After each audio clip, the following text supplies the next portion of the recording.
On the lunar calendar, December 26th, 2034, Suhong night.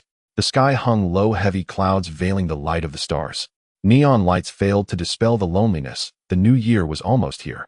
Yisu, dressed in loungewear, stood alone on the balcony, letting the cold wind wash over him. As a transmigrator, this was the 18th new year he would spend by himself. This world was not much different from the one in his previous life. What set it apart was merely that his deceased parents had left several apartments for him in Suong. If he chose to live quietly and steadily, he could probably spend his whole life in peace. The vigil for the old year was nearing its end, the clock's hands about to cross midnight. With the arrival of the next day, Yisu would turn 18, and on this very day the beginning of spring had arrived. A moist breeze brushed past, and a sudden rain descended without the slightest warning. This was the rain of spring. A good omen. Yisu stretched out his hand, wanting to feel the breath of spring, but the icy raindrops brought a piercing pain like needles pricking into his skin. It's already the beginning of spring, the weather should be better by now, so why is it still this cold? He muttered under his breath and quickly pulled his hand back. Yet at the very instant he withdrew it, an envelope slipped precisely between his fingers. Bizarre. Grotesque. Yisu stared in shock, yet could not suppress the urge to examine the envelope's cover. To Yisu personally, what an utterly strange letter. Addressed to himself. Looking at the words on the envelope, Yisu felt a peculiar sense of familiarity rising in his heart. This handwriting looked very much like his own. What the hell? Could this be some kind of vengeful ghost coming to claim a life? Either way, I've already transmigrated, so it doesn't really matter. Driven by curiosity, Yisu opened the letter without hesitation. Yisu, it does feel a bit odd to address myself this way. All right, I am your future self. This letter was sent from the future. I trust that when you read this line, you will not feel as though it is a prank, because I know you very well. Or rather, I understand myself very well. Just treat this as your golden sheet. Yisu's eyebrow arched. A letter from the future. A golden sheet. This letter was truly fascinating. So he continued reading. 18 years have passed. The memories of your previous life should be quite blurred by now. But that doesn't matter. After all, it's just transmigration. Besides, this world is anything but ordinary. According to the timeline, the spring rain should have already begun. Now listen to me, do not hesitate. Go out into the rain immediately. This marks the beginning of global professions.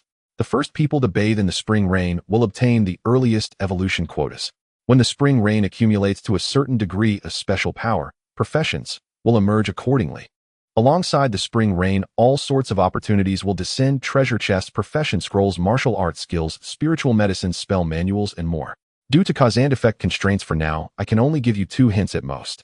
First, the world will undergo a tremendous upheaval. The spring rain is the beginning of global professions. At 1:30 m. on December 27th, 2034, by the lunar calendar, a profession scroll will appear in Central Park. Second, beware of plants and animals. They will be our most troublesome foes in the early stages. Yisu, we are counting on you. The letter ended there. As soon as he finished reading, it began to disintegrate into fine dust, and as the motes fluttered down, they dissolved directly into the void. It was as though it had never existed. Yisu stared fixedly at the letter vanishing into nothingness. This was something that absolutely did not align with the current level of technology. A letter from the future, the beginning of global professions. A golden sheet. Very well, I'll believe it. Yisu's mind swiftly accepted this setup. After all, by common sense, if one had transmigrated, the world simply had to be explosive and extraordinary. That alone would fit the logic of transmigration. Why come to a bland, unremarkable world? Why transmigrate to a world without a golden sheet? Therefore, it was believable. Throwing open the door, Yisu dashed up to his rooftop terrace. The icy raindrops burrowed into his body like venomous snakes, yet the scene in the distance chilled his heart even more. The sleepless city of Suong was dimming. No, it was not that the city was darkening, but that flowers, grass, and trees were growing at a speed visible to the naked eye. Their branches and leaves flourished wildly, shrouding the glow of the streetlights. His trust was answered. All of this was real. Global professions had arrived, born upon the first rain of spring. They were here. So this is how the advent of global professions begins. Such an explosive opening. Yisu's pupils dilated as he muttered under his breath. He had thought that the coming of global professions would gradually transform the existing systems of the world. He had not expected the opening move to be a king's bomb. The letter said to beware of plants and animals. This was no exaggeration. If this is evolution, they are evolving far too quickly. He exhaled slowly, a long breath leaving his lungs. Yisu immediately stripped off his clothes and flung them aside. Evolution. Then he would join as well. He would enter this glorious evolution. The frigid rain lashed against his bare skin, cold seeping into his very bones. Yet soon it transformed into a burning current of warmth coursing through his entire body. Like a forge hammer it tempered him. Yisu could clearly feel an inexhaustible strength rising from every limb and bone. Evolution continued. His body was growing taller. His frame was becoming more proportionate. His strength was rampaging. This was a comprehensive enhancement of his physical body. The energy brought by the rain was pushing Yisu's body toward the theoretical limits of human potential. This was the foundation that a newly formed professional ought to possess. In other words, Yisu, who had rushed into the rain at the very first moment, had already obtained the qualifications of a professional. A low guttural roar tore from his throat. At this moment, Yisu's physical attributes had been reinforced to the perfect theoretical human limit. A wild wind rose from flat ground. The rain slanted as though some rule had been triggered. The awakening energy contained in the rainfall over all of Suang diminished slightly. Each city had a limited number of first-wave evolvers. Relying on the letter from the future, Yisu seized the initiative. The world fell into chaos. Within a short span of time, civilization was confronted with an unimaginable challenge. With the arrival of the spring rain research centers in every country across the globe erupted into noise. Plants nationwide are going berserk, and a special type of energy is descending with the rain. Initiate emergency prevention protocols. This is an unimaginable natural calamity. Latest report: nuclear reactor efficiency has dropped by 1%. And it is still steadily decreasing. Monitoring data is abnormal. There are signs of passivation in nuclear reactions. The Earth's dual magnetic fields are shifting. They are flickering. The world's original balance is being destroyed. Can anyone tell me what on earth is happening? Someone could not help but roar. Latest report from the space station: the entire globe is shrouded in a special cloud layer. At this moment, it is raining everywhere on Earth, including the very center of the Sahara Desert. On the giant display, everyone stared dumbfounded at the photographs transmitted from space. A special layer of cloud enveloped the entire globe, seamless gray swaths, without a single gap. The whole planet seemed to have changed from blue to gray. But gray did not mean death. It meant rebirth. The scorching sensation faded. Yisu began to examine himself and was startled to find that the lines of his muscles had undergone a drastic change. As though honed by years of training, his body now bore sharp, chiseled contours, well-proportioned, defined, yet not exaggerated. He had even grown a little taller, reaching about 178 centimeters. He clenched his fists, the joints crackling loudly. It felt as if an overwhelming, unmatched strength were contained within those fists, as though even if a charging bull rushed at him, he could fell it with a single punch. It was the illusory sensation of a body that had suddenly gained power. A class. Have I obtained the power of a profession's attributes? Yisu wondered in curiosity.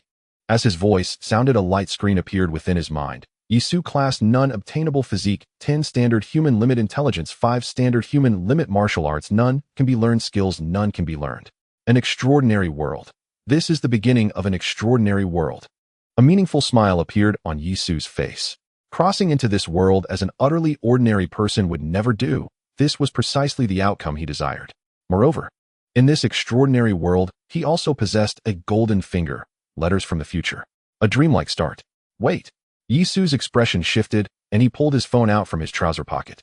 103. At 1:30 in the morning, a class scroll will appear in Central Park.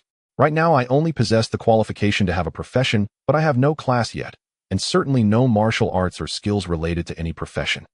Then what am I waiting for? Yisu bolted into a run, dashed down from the rooftop, quickly changed his clothes, and prepared to head out at once. However, just before stepping out, he paused.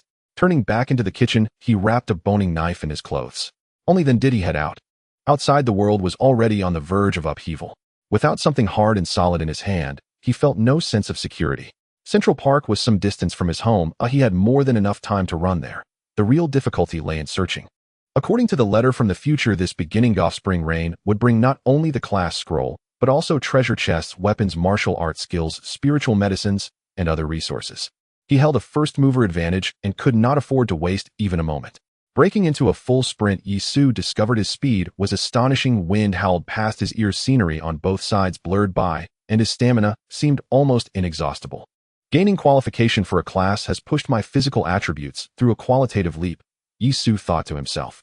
In terms of the panel, my current state is at the theoretical limit of a human being. Damn, a little Superman. If I were to enter any athletic competition, the championship would be in the bag. Unfortunately, this evolution is happening globally. Otherwise, just walking the path of professional sports alone would never exhaust the capital of this body. As for these trees, watching the trees around him continue to grow taller, Yisu felt a chill in his heart. Fortunately for the moment, they were still just trees and did not possess any offensive capability.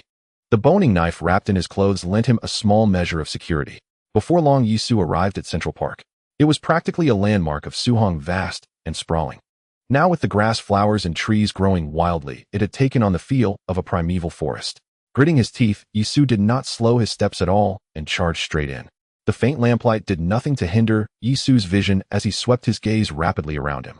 The letter from the future wouldn't be joking. He only said Central Park. That means the cinder that me in the future believes I will definitely be able to find it. This was reverse thinking. My usual habit when walking in the park is to go by the lake, so. Changing direction, Yisu dashed straight toward the lakeside. After a few minutes' run, he circled past a stretch of greenery. The rippling surface of the lake barely reflected the neon lights of the high-rises. On the opposite side, a tiny point of light flickered. It's over there, Yisu almost instantly concluded. There was a rest area there, rows of benches in a line. When he walked in the park, that was his favorite place to sit for a while. It was his habit. Fixing his gaze on the flickering glow, Yisu sprinted toward it. At last, 3 minutes later, he arrived. All was utterly silent. Even the insects had fallen mute. A single faint source of light flickered, and Yisu could even see strands of radiance converging toward it from the surroundings. It's 1:05 now. I didn't come too early, did I? I'm an impatient person. If the other party really is my future self, he would certainly take my temperament into account, so I should be able to obtain it ahead of time. This was reverse reasoning. If the golden finger, the letter from the future, had truly been sent by himself, then every word and hint would be tailored to his own personality. With that thought, Yisu stepped forward and reached out to touch it. In an instant, light flared violently like the blazing golden legend of a lottery draw, a flood of radiance bursting forth, nearly blinding him. A few seconds later, the brilliance faded. A scroll appeared in his hand. It felt almost like leather to the touch, slightly clammy, its entire surface a shimmering gold. At a glance, clearly something of high grade. A golden finger is truly a golden finger. I'm practically walking ahead of everyone else. Yisu's mouth curled into a wide grin. As he brought the scroll closer, a voice resounded. Class scroll obtained. Use now. Note: class granted by scroll is random. A blind box. But it did not matter. This scroll had been certified by the future. Its power and upper limit were enough to make his future self covet it. So it had to be something extraordinary. Use it. The scroll vanished. Congratulations, you have obtained the class Overlimit Master. Overlimit Master, an upgradable class. Trait 1. This class has no exclusive skills, no exclusive martial arts, and no exclusive divine weaponry. Trait 2. This class can learn and use any profession's martial arts skills and weapons. Trait 3. This class can break through limit caps on attribute values. No, congratulations on obtaining your first class. You now have permission to view common knowledge about professions. A jack-of-all-trades profession. No, an omnipotent one. Martial arts skills, weapons. All of them unrestricted, all learnable and usable. And it could even shatter the normal attribute limits of conventional classes. It felt like he was about to take off. Although he could now access common knowledge about professions, this was not the right place for it. No one knew when these flowers, grasses, and trees might gain offensive capabilities, so retreat came first. After spending a little over 10 minutes, Yisu ran back home. The first thing he did was open the common knowledge on professions. Professions, special systems of power. Overall, it was hard to say that one profession was inherently higher or lower than another. It depended on how the person who obtained it chose to play it. Yet in essence, there was still a distinction between upgradable and non-upgradable professions. A non-upgradable profession meant that its holder had a ceiling, an upper limit that was difficult to break or surpass. This to a large extent came down to luck. Since professions were obtained through blind boxes, no one knew what class the scroll in their hands would grant. In a sense, luck was also a part of one's strength. Yisu was deeply grateful that he had essentially skipped past this blind box hurdle. Next came profession-specific martial arts and skills. Martial arts could be regarded as basic attacks. Once learned, they still required practice, hard grinding practice. There was no such thing as proficiency values passively rising on their own. One particular mechanism stood out: martial arts were not ranked by levels, which meant that even the simplest form, if tempered through relentless effort, would still yield results. This was acceptable. It was already clear that professions were a game of luck and strength combined. Then came a rather crucial point: skills. Skills can be considered as ultimate moves. Each class possesses its own exclusive ultimate. Yisu's class does not. However, Yisu can learn the ultimate moves of all classes. The Transcender breaks conventions. One can master countless martial arts as long as one has enough energy and time to grind. Learn as many as one pleases. But skills are different. A first-tier class can only learn 2 skills, and upon class upgrade, each subsequent tier allows one more skill to be learned. Martial arts and skills embody combat power, enhancing personal physical attributes, martial proficiency, and the strength of divine weapons. Finally, it comes down to personal physique. That is the two indicators: physique and intelligence. Physique represents all attributes: strength, agility, recovery, stamina, endurance, and so on, comprehensively. This is the decisive factor in combat power. No matter how advanced your martial arts cultivation is, if your physique is low, your overall combat power will be fragmented. Intelligence, on the other hand, is key to activating skills and comprehending martial arts. You can think of it as a mana bar, but it's not just that simple. Physique represents the external, while intelligence represents the internal. This analogy is more fitting. Finally, there is the class cap. For a first-tier class, the cap for physique and intelligence is 100. Upon reaching this cap, class advancement is required to increase it further. Some classes cannot advance. That becomes their eternal pain. For the cap of 100 is their forever limit. Closing the common knowledge panel, it seems quite simple. Martial arts and skills form the means of combat, but overall combat power is closely tied to physique and intelligence. The spiritual herbs mentioned in the letter probably enhance physique and intelligence. As for the class cap, I have no such worry. The transcender inherently has the talent to break the limit. Who knows, maybe more letters from the future will come guiding me forward. So, my next path is to find better martial arts and skills and acquire spiritual herbs to boost physique and intelligence. A very straightforward route. Yisu was brimming with confidence. The letters from the future placed him ahead of everyone else. Global classes meant everyone started from the same line. If you took one step faster, you were likely to stay steps ahead. Shaking his gradually drying hair. Tonight was destined to be a sleepless night. The rain of start of spring had fallen, bringing not only mutations to flora and fauna, but also class scrolls, martial arts skills, and even spiritual herbs. Now that Yisu was clear-headed, he felt the preciousness of time even more. Before the plants became aggressive, he had to go out and search. The competition had begun. In the darkness of Suhong, a shadow roamed. Amidst the backdrop of mutated plants, he moved like an envoy of the night. Yisu rode his small bicycle, weaving quickly through the roads as some paths were already damaged, making driving more inconvenient. His gaze swept across the surroundings, searching for faint glimmers. Class martial arts skills, divine weapons. This is the standard set. I must find them all tonight. Yisu thought to himself. The changes around him were intensifying. Signs toppled, roads cracked, and unknown plants broke through concrete and steel, growing wildly. Some power lines were also being damaged. Suhong, once a city that never slept, began to dim. The rain of start of spring had ceased, yet it brought a brand new world. This was likely the change brought by global classes. With scattered lights in the city, Yisu seemed to cut through the darkness, weaving through streets and alleys. Suddenly, a faint glimmer caught his attention. It was in a flower bed. Whoosh! Yisu rushed over instantly. Indeed, threads of light flowed, converging into a single point. Without hesitation, he reached out to touch it. The next second, the light vanished, and a wooden box the size of a palm appeared in his hand. Is this a treasure chest? Yisu was thrilled. He hadn't expected to actually find one. Before anyone else discovered it, he quickly opened it. Congratulations on opening the treasure chest. You have obtained the skill Chongsha Jin. Ah well, this. The chest disappeared, and a small red jade token appeared in his hand. On the token was carved a lifelike fist with wisps of black aura seeping out. Skill jade tokens were also blind boxes. Once opened, they emanated a countdown-like sensation, the seeping aura being the source. If not learned, the entire token would eventually vanish. Getting an ultimate right away, my luck is pretty good. Yisu learned it almost without a second thought, though a first-tier class could only learn 2 skills. But skills could be forgotten. At this moment, Yisu was brimming with excitement. Learn first. Martial arts don't depend on high or low. They rely entirely on personal cultivation and proficiency. Skills are simpler. Their ultimates engraved deep in the mind, usable at will. With that, Yisu crushed the jade token. The next second, a special method of exerting force and an ultimate move capable of immense destructive power became clear in his mind. He could use it whenever he wanted. The consumption of an ultimate is mental energy and physical strength. That's quite reasonable, as energy and stamina are the roots of all combat power. After learning this move, Yisu's mind calmed a bit. Being forewarned, if he couldn't seize the advantage knowing about global classes in advance, it would bring anxiety. Keep searching. He had to secure the lead thoroughly. Not just skills, but also martial arts, spiritual herbs, and divine weapons. Yisu turned around. The next second, his breath caught. Ahead, a pair of glowing red eyes stared at him intently. It was a large dog. No, this had already surpassed the normal range of a dog breed. A pit bull, nearly a meter tall, and over 2 meters long, with a cold gaze full of beastly ferocity. Yes, what everyone saw as a pet had, under the influence of the start of spring rain, truly become a beast.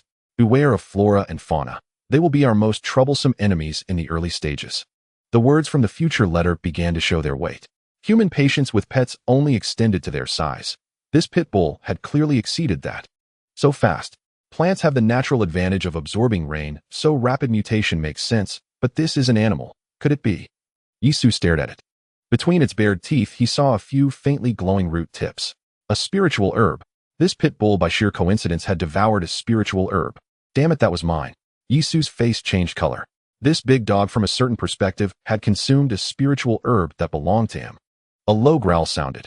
The beast bared its teeth, sensing Yisu's hostility, its body leaning forward and crouching, as if ready to pounce and devour him in the next moment. Yisu's heart pounded rapidly, as if awakening the primal blood of a terrifying, upright ape. His entire musculature coiled, ready to strike. When two meet on a narrow path, the brave wins. Forget about picking up stones to scare a dog. Facing such a mutated beast, the only option was to fight. And at this moment, Yisu only wanted to kill it. A roar erupted. The pit bull leaped suddenly, its gleaming fangs bringing the threat of death. Yisu took a deep breath. The power of the global class skill was about to manifest in this world for the first time. Skill Chongsha Jin. Power converged throughout his body. Each muscle bundle tense, starting from the soles of his feet planted on the ground. A surge of strength began to wildly ascend along his spine. Finally, it gathered in his fist. The terrifying force brought a dizzying sensation. Yisu did not dodge or evade. He simply charged forward and struck. Bang! One punch. This blow violently slammed into the pit bull's face. Yisu could distinctly feel his knuckles crashing against the dog's teeth. Then came a sluggish resistance. But the resistance was barely noticeable. Splat. The dog's head exploded directly. A red mist spread in patches. A rancid smell began to permeate. The immense force knocked the pit bull's several hundred-pound body sideways, even spinning it in midair. By the time it landed, it was already a headless corpse. The surging force. Gathering all the Bodhi's power, it unleashed an explosive strike.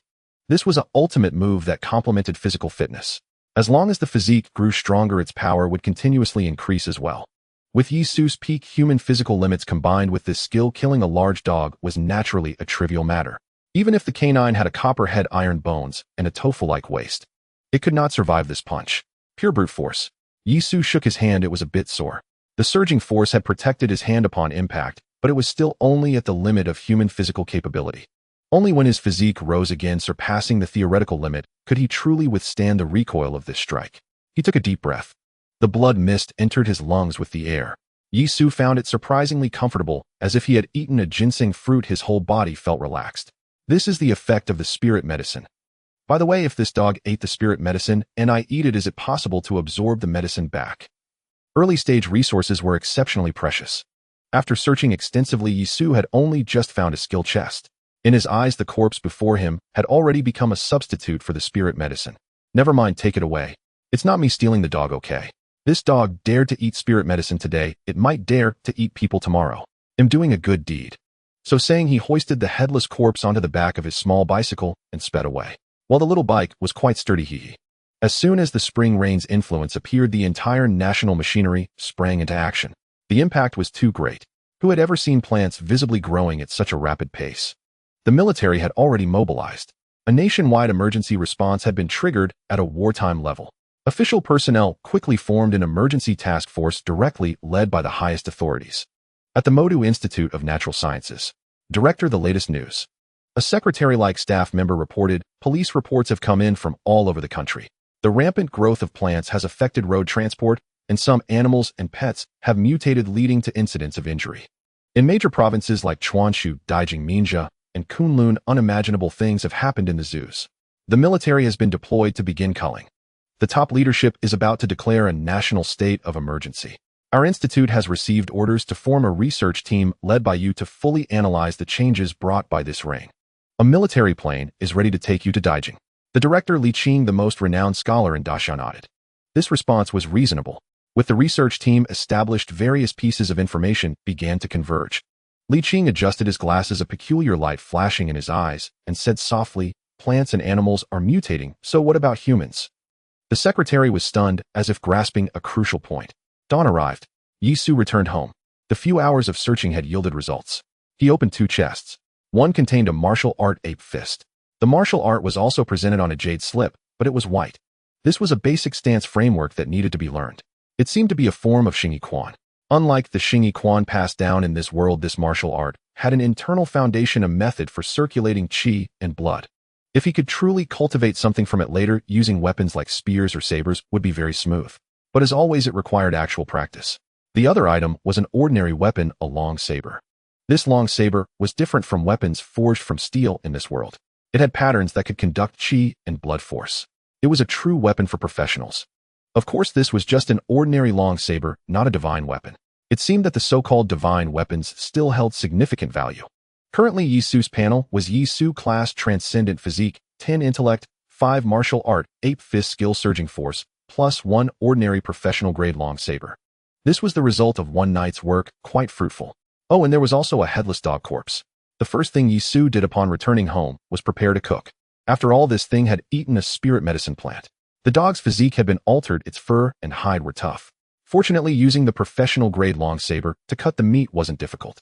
Soon he extracted over 100 gene of lean meat. Exposed to the air, the meat emitted a unique fragrance. It was the scent of the spirit medicine. The aroma immediately whetted Yi Su's appetite. A large pot of lean meat was soon set to boil. Taking this opportunity, he quickly used his phone to check the situation outside. The nation reacted quickly. Yi Su felt a chill of awe. The Suang Zoo had already been closed. It wasn't just Suang, all zoos across the country were the same. Then came the state of emergency. It was a message that no phone could block. Notice to all citizens of the Dragon Kingdom. The Dragon Kingdom has entered a state of emergency. Everyone is requested to stay in their homes, follow instructions, and do not go out unless necessary. The changes brought by the global phenomenon were violent. So the nation's response was equally violent. The vast state machinery operated, transmitting orders to every single person. Thus, an unimaginable force would be unleashed. A state of emergency. Then supplies. Yi Su was startled. He quickly walked to the window, pulled open the curtains, and opened the soundproof window. The hustle and bustle from downstairs immediately rushed in. A Daxia tradition, hoarding supplies. Whenever there was any sign of trouble, everyone went crazy, stocking up on goods. Yes, people were afraid of starvation. But there are soldiers standing guard. Yi Su saw armed soldiers at the entrance of the small shop, not far downstairs, and immediately understood. The era of so-called apocalypse and societal collapse had not arrived. Daxia still firmly controlled the rhythm. This was good, there would be no chaos. Closing the window, Yi Su did not go downstairs to beg for supplies. Come on, this was a world of global evolution, not some apocalypse. If professionals could starve to death, that would be too ironic. The dog meat is incredibly fragrant. Perhaps Yi Su's cooking skills are average, but this dog meat is anything but ordinary.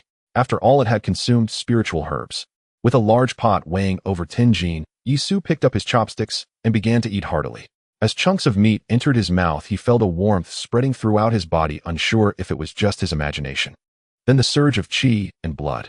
Indeed, the dog had consumed spiritual herbs, and by eating the dog, Yi Su bypassed the intermediary process, effectively consuming the spiritual herbs himself. The true effects of the spiritual herbs began to manifest within Yi Su's body. That was to break through his limits. What lies beyond the theoretical limits of the human body? No one knows. Some say it's a genetic lock, but at this moment Yi Su understood. Beyond the limits is a new realm. It is the qi and blood. Scenes from his imagination began to unfold. Qi and blood are not merely the blood circulating within the vessels, they are a form of energy. They rely on the entire network of blood vessels to operate. An adult's blood circulation takes 20 to 30 seconds. Yet at this moment, because a strand of qi and blood had been born, Yi Su compressed this time to within 15 seconds. The blood flowed faster, able to deliver more oxygen and nutrients. This supports the body during high-intensity combat consumption. This is the essence. It is the shackles of the body. The faster the blood circulation, the stronger the endurance, physical strength, explosive power, and so on. Otherwise, where would the muscles find enough nutrients to sustain themselves? Wouldn't they still rely on the blood for transportation? Moreover, this strand of qi and blood possesses more functions, such as continuously strengthening the entire body during the operation of the meridians. The more abundant the qi and blood, the more pronounced the strengthening effect. Additionally, it can replace the blood nutrients used for muscle consumption. This will lead to tremendous explosive power. However, this strand of qi and blood will also be consumed afterward. Yi Su, devouring the meat, seemed to be addicted. The feeling of his body breaking through limits was truly exhilarating. I feel like I have surpassed the theoretical limits of the human body, Yi Su thought to himself. After swallowing the last piece of meat from the pot, he eagerly opened his status panel. Yi Su profession: limit breaker, physique 11, intelligence 5, martial arts 8, fist skill, explosive power. His physique had grown slightly. 10 points is the theoretical limit, while 11 points signifies a breakthrough. Although the difference is only 1 point, the actual gap is immense. Because after reaching 11 points in physique, it signifies the birth of a strand of chi and blood. Perhaps with this strand of chi and blood, I won't even need to use skills against that big dog, Yisu thought to himself.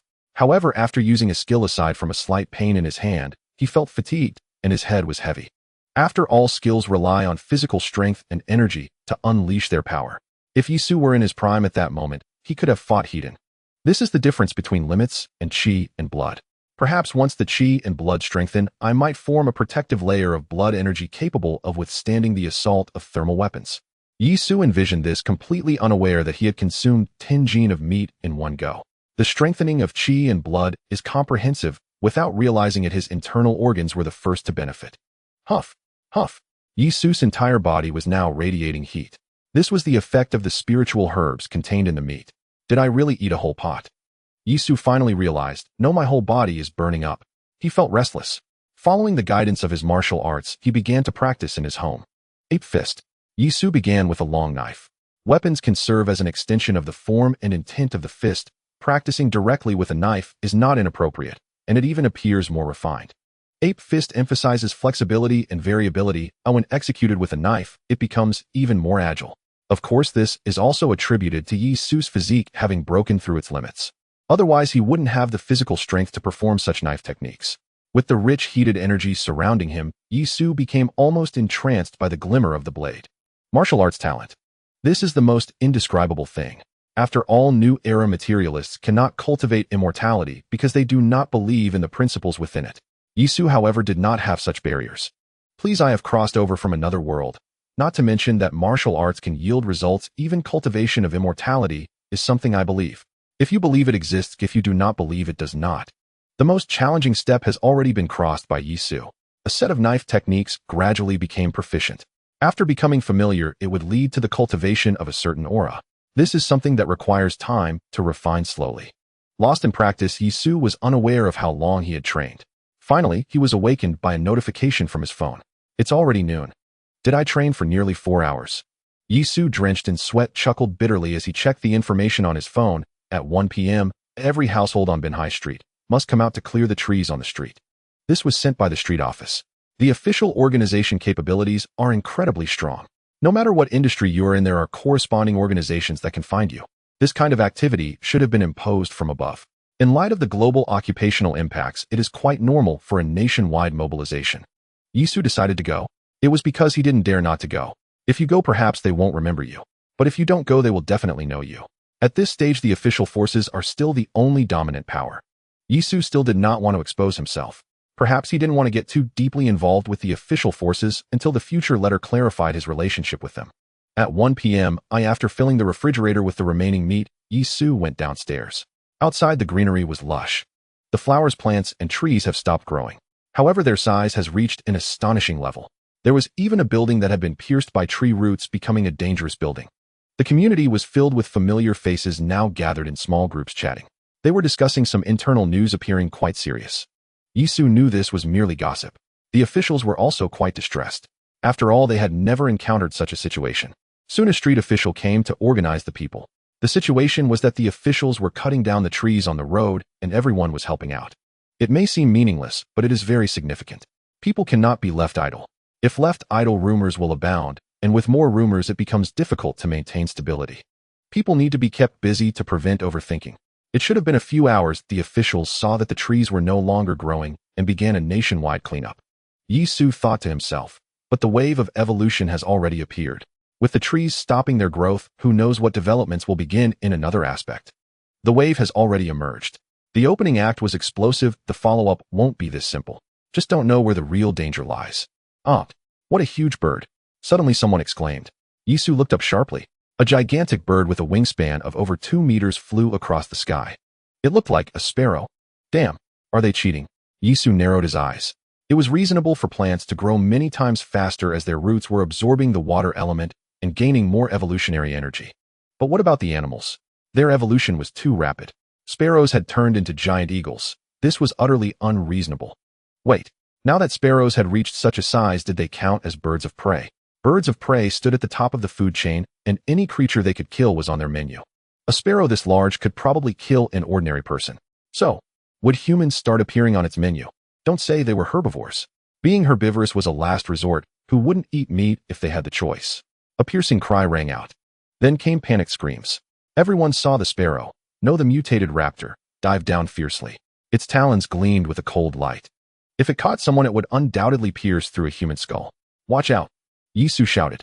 Then he turned to the soldiers and said, "Open fire." The soldiers were elite. Gunfire rang out rapidly.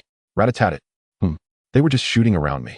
The soldiers' faces changed. This was impossible. Adjust your trajectory, one of them called out calmly. But it was too late. The mutated raptor's diving speed was still very fast. Yisu's gaze sharpened. No, there was no time. He would have to. Damn. Yisu cursed inwardly. As he locked eyes with the raptor, it altered its trajectory slightly. It would end up pouncing on him. Fine. I'd have to put on a show. Yisu moved, estimating the distance and suppressing his speed. He locked onto the girl who was the target. In the nick of time, Yisu tackled her to the ground. Then gunfire rang out again. This time it was accurate. However fierce the raptor was, it was no match for firearms. It was quickly shot down. Are you alright? Yisu stood up and reached out his hand to pull the girl to her feet. Steady, he thought to himself. He hadn't seen this girl before, as she was probably from a nearby neighborhood. Around 20 years old, a solid 7 or 8 out of 10. What caught the eye were her nice legs with a playful touch from her polka socks. Thank you, the girl said, still in shock, taking Yisu's hand to get up. It's nothing, Yisu replied, then turned and walked away. Then he noticed the soldiers' grim expressions. With his enhanced hearing, he could even catch their hushed conversation. How is it possible? I missed at this range. Exactly, my gun fell off today like the bullets had no power. This is unusual. I think we need to report it. Report what? A raptor attacking people? No, it's the firearm's power decreasing. I suspect the gunpowder's combustion efficiency has dropped. This? Alright, let's prepare a report. This is no small matter. Yisu's heart stirred. The power of firearms was diminishing. The combustion efficiency of gunpowder was dropping. This, if it were true, it would undoubtedly be the most disastrous news of the day. The foundational structure of technological civilization was being dismantled. Tech-based weapons would gradually fade from the stage. At that point, humanity would be frighteningly vulnerable. Terrifying upright apes relied on tools to overcome beasts. If they lost their tools, facing beasts would be like delivering a meal. In the early stages, flora and fauna will be our most formidable enemies. The weight of that statement was still increasing. Young comrade, thank you very much, a soldier said, walking over. It was nothing, just a small gesture, Yisu replied. If not for you, who knows what might have happened. By the way, you're quite agile. Have you trained? The soldier asked. Yisu's burst speed at that moment was indeed decent, at least at the level of a good athlete. College guys have speed and strength to spare, Yisu said with a grin. The soldier nodded. The college student group was quite remarkable. There were indeed some with extraordinary physiques, but nothing too unbelievable. It wasn't the kind of superhuman mentioned above.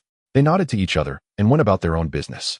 The sparrow raptor's corpse was dragged away, and the soldier went to file a report. Yisu continued with the cleanup work, but the girl approached him again. As she drew closer, a faint fragrance wafted over. Hey, thank you. Jinyu. What's your name? You saved me today. When we're done, I'll treat you to a meal, the girl said with a smile. She was quite carefree. That raptor could really kill someone. Yisu. No need for a meal, Yisu said. Just keep an eye on the sky to avoid danger again. With that, he moved a distance away. Women only slowed down the draw of a blade, and this world was becoming more terrifying by the minute. The news of the firearm's diminishing power still shook Yisu's heart. If tech weapons eventually became useless, that would be truly catastrophic. Seeing Yisu move away, Jinyu approached him again. Yisu, you college guys are pretty aloof. If you don't want a meal, that's fine. They'll tell you a secret as repayment for saving my life. Spit it out, Yisu said dismissively.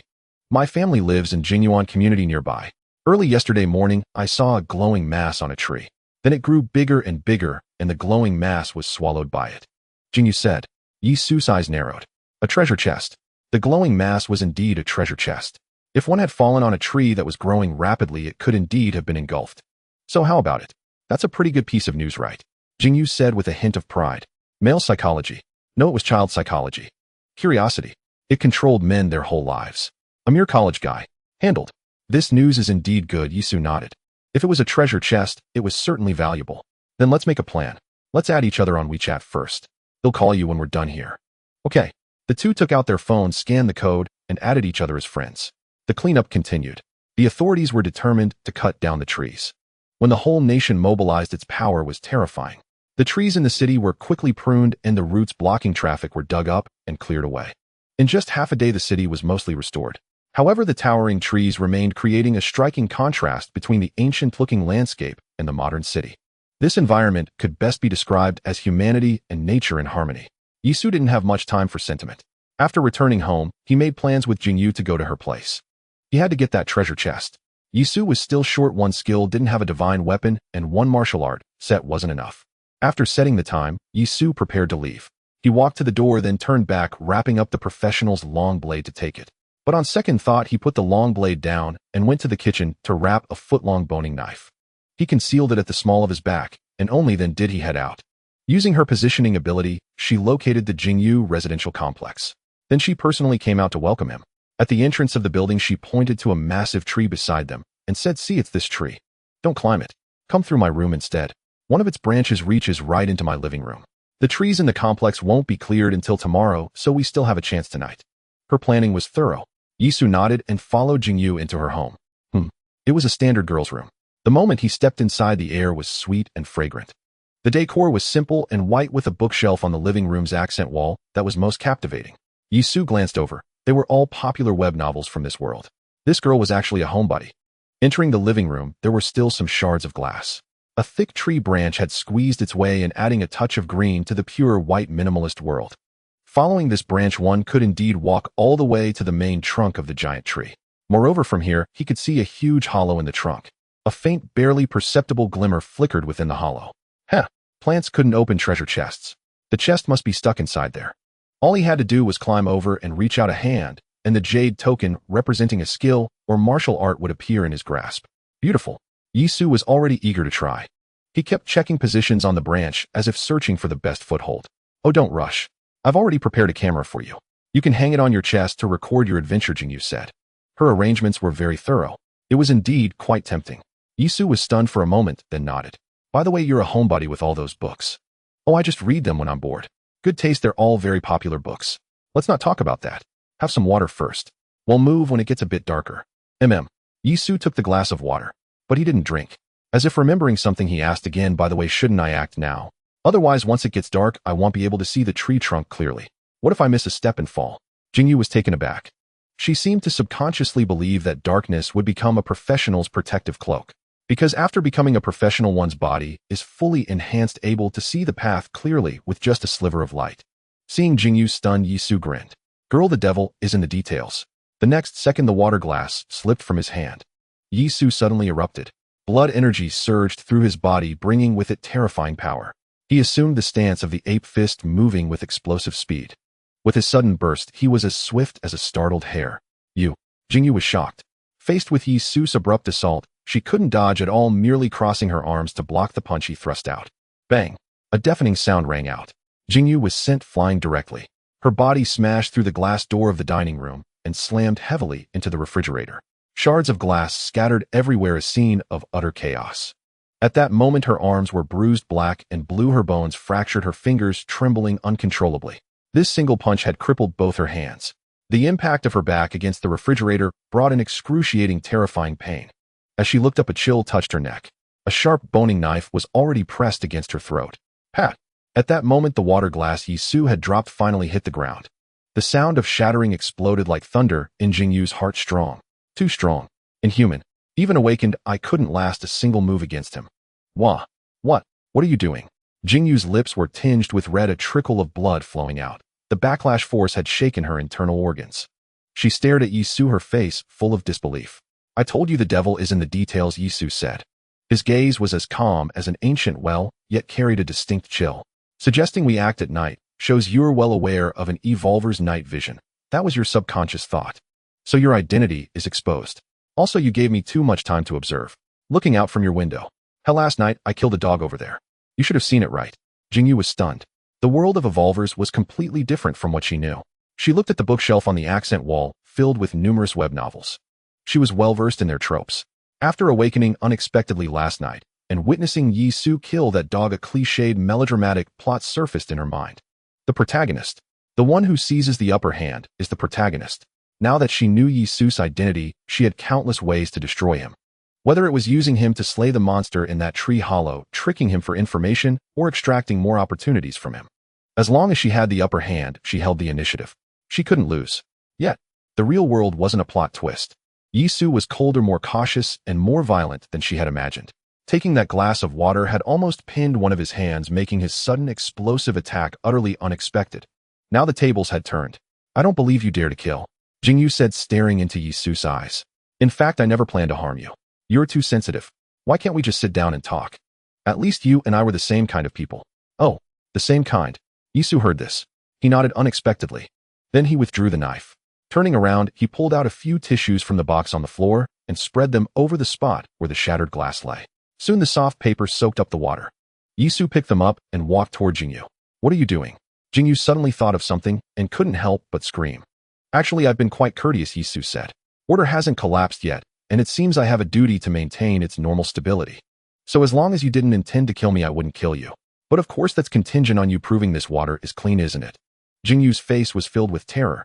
That glass of water contained a certain item, one opened from a treasure chest. An item that could turn a person into a puppet. Colorless and odorless, it only granted 3 minutes of control, but that was enough. Last night, as a fortunate chosen one, she had awakened naturally, and without even searching directly spotted 2 treasure chests. One chest yielded this item, the celestial heart water, with an incredibly overpowering effect. The other chest was stuck inside the giant tree. She had intended to retrieve it, but unexpectedly the tree was accompanied by a long serpent. Being naturally afraid of snakes, she dared not go for it. Just as she was panicking, she happened to see Yisu kill that dog. And so a wicked idea was born. During the day, as if guided by divine providence, she managed to contact Yisu. All she had to do was wait for him to drink the celestial heart water, then retrieve the chest from the tree. As for whether to keep Yisu alive, that would depend on what the tree chest held. If it was something powerful enough to suppress him, she could take him as a servant. If it couldn't suppress him, then she would have no choice but to send him to a glorious death. However, the plot twist was utterly unimaginable. Yisu's ferocity left this delicate flower accustomed to clichés wavering perilously. Destiny could not rival a cheat. Yisu. No, Yisu, don't bring it over. I know I was wrong. Jingyu was terrified. No, you don't know you were wrong. You know you're about to die. Yisu replied. That cup of water was indeed suspicious. If that was the case, then he was on the side of justice. He reached out directly, pinched Jing-Ye's mouth open, and squeezed with his other hand. Water was forced from the paper into Jing-Ye's mouth. Once the heavenly heart water was down, she had no choice. Yisu, see, nothing happened. I really meant no harm. Jingyu cried out. A thought struck her. Yisu didn't know how to use the heavenly heart water. Even as a puppet now, she could still stall with words for 3 minutes.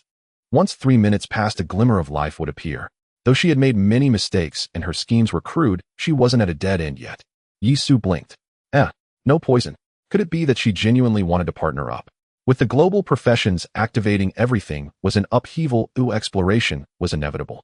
Having a companion was good, but this one was untrustworthy. The water must still be problematic, otherwise she wouldn't have been so terrified. So what could the issue be? Yisu thought for a moment and said, indeed, the water seems fine. Stand up, I'll bandage you. Jingyu was overjoyed. A turning point. As soon as Yisu spoke, her body rose uncontrollably, even using her badly injured hand to support herself. This was unreasonable. The boat's protective mechanisms should have prevented such an action. Yisu suddenly understood. I see you're not that badly injured. How about doing the APT dance for me? Jingyu was dumbfounded, but despite her shock, her body began to move. TSK. Nice legs. Yisu now knew how to use that water. A puppet-type, overpowered item. Good heavens. Was this something a person could obtain? Where was your so-called destiny? Such an item would be incredibly broken later on. But for now, this was all he could do. Go for it, sis. The dance was meaningless, just a test. He didn't know how long the water's control lasted, so he had to act quickly. I want strike and less struck. Sis, this upright young man is sending you off. After learning the effects of the heavenly heart water, Yisu controlled Jingyu with ease. The two ran one after the other along the branches extending into the living room. Their professional bodies easily maintained balance, and in a few steps they neared the trunk. Yisu even saw the light spreading from the trunk's center. Suddenly, a cold, sticky sensation enveloped him, as if something had set its sights on him. Guardian spirit. Let me see what kind of mutant it is. Yisu looked up from behind Jingyu and met 2 small round lights. Good grief. A massive serpent. Coiled in the pit at the trunk's center, it was at least as thick as a bucket. Its full length was unclear. But those piercing eyes alone signaled trouble. No matter. Yisu now had a helper. Sis, don't be afraid, go. Show this little snake the shock of a professional. Yisu shouted. Jing heart was filled with indescribable fear. She was naturally afraid of snakes, yet under the heavenly heart water's control, she displayed unimaginable bravery. She leaped straight into the pit and engaged the giant serpent. Startled, the serpent coiled around her and began to constrict. During this, Yisu took a deep breath, slid upside down into the hole, and reached out to touch the light orb. Whoosh! Congratulations! You've opened the treasure chest and obtained the martial art supreme mystic scripture. With the sound, the light vanished, replaced by a jade token in his palm. Without a second thought, Yisu crushed it. At the same time, he flipped out of the pit. In that moment, he saw the despair in Jingye's eyes. It didn't stir pity in him, but rather a sense of fate. Martial art acquired. Time to leave. That serpent was no ordinary beast, or Jingye's bones were crushed in moments. In its domain, charging in would be suicide. Better to call the authorities. While firearms still had power, they could blast it with cannons. Wait, the state machinery should already be dealing with mutated creatures, right? Otherwise, these mutated beings would cause no small amount of harm. Yisu thought as he slid down the trunk. Then he saw a soldier staring at him with burning eyes. It was the captain of the squad that had shot down the sparrow raptor earlier. Ahem. Well, can't sleep, so I climbed a tree. That's not illegal, is it? Yisu said, rubbing his nose. Damn. This was a bit shady. The serpent's hiss and Jingye's wails echoed in the quiet dusk. A sharp-eyed soldier had been waiting under the tree. He was exposed. The soldier looked at Yisu and said, is this considered failing to rescue or murder? Hoo-hoo. He really had seen it. It's a case of a young explorer who lacks morals and fails to rescue, Yisu said with righteous indignation. He could already sense that the state machinery was more terrifying than he had imagined. It not only knew about mutations and professionals, but had even formulated an attitude toward professionals. The global professions were too overwhelming, altering the foundational logic of civilization from the start. The efficiency of gunpowder was decreasing. Would electricity be affected? What about nuclear power? If so, would technological civilization completely collapse after a while? And after the true collapse of technology? Remember, the greatest force in this world is violence. Civilization relies on violence to survive. After technology crumbles and fades, professionals will become the embodiment of violence. Therefore, at this stage, it was impossible to truly suppress professionals, especially early ones like Yisu. From the soldier's words, Yisu discerned the state machinery's attitude toward professionals' cooperation for mutual benefit. Let's leave here first. Someone will come to handle the mutated creature later, the soldier said. Zhonghui, we can talk as we walk. All right, you're older than me, so I'll call you Brother Hui, Yisu said with a grin. It seemed Jingye's death had little effect on him. Indeed, it was self-defense. Naturally justified. He was a law-abiding citizen. Yisu had not yet paid attention to the new cultivation technique, for he had learned from Zhang Hui the nation's stance, a matter of great importance. You need to register. For instance, if you plan to carry any regulated weapons, registering will help avoid certain troubles. Zhang Hui spoke. Yisu could only smile wryly. My Dasha, your response is far too fierce. A professional management regulation. It hasn't even been 20 hours yet, and the reaction is this swift. Brother Hui, what do you think the higher-ups mean by this? Yisu neither admitted nor denied anything, instead continuously probing for information. Zhang Hui was no dullard. He was a soldier of the new era, upholding the fine traditions of Daxia's military while understanding the new winds of change. Simply put, he embodied solemn liveliness. He could discern Yisu's implication and said, the world is changing and we cannot predict the future. But some among the higher-ups believe that the future may lie with you. Thus you have been granted the rights of a new era. In official terms, it is cooperation for mutual benefit. In my understanding, it means we must cooperate. Cooperation meant alliance, facing hardships together, standing on the same front regardless of what the future held. Without cooperation, it would imply that in the future you might pose a threat to the nascent Daxia civilization. To nip such a threat in the bud would be perfectly justified.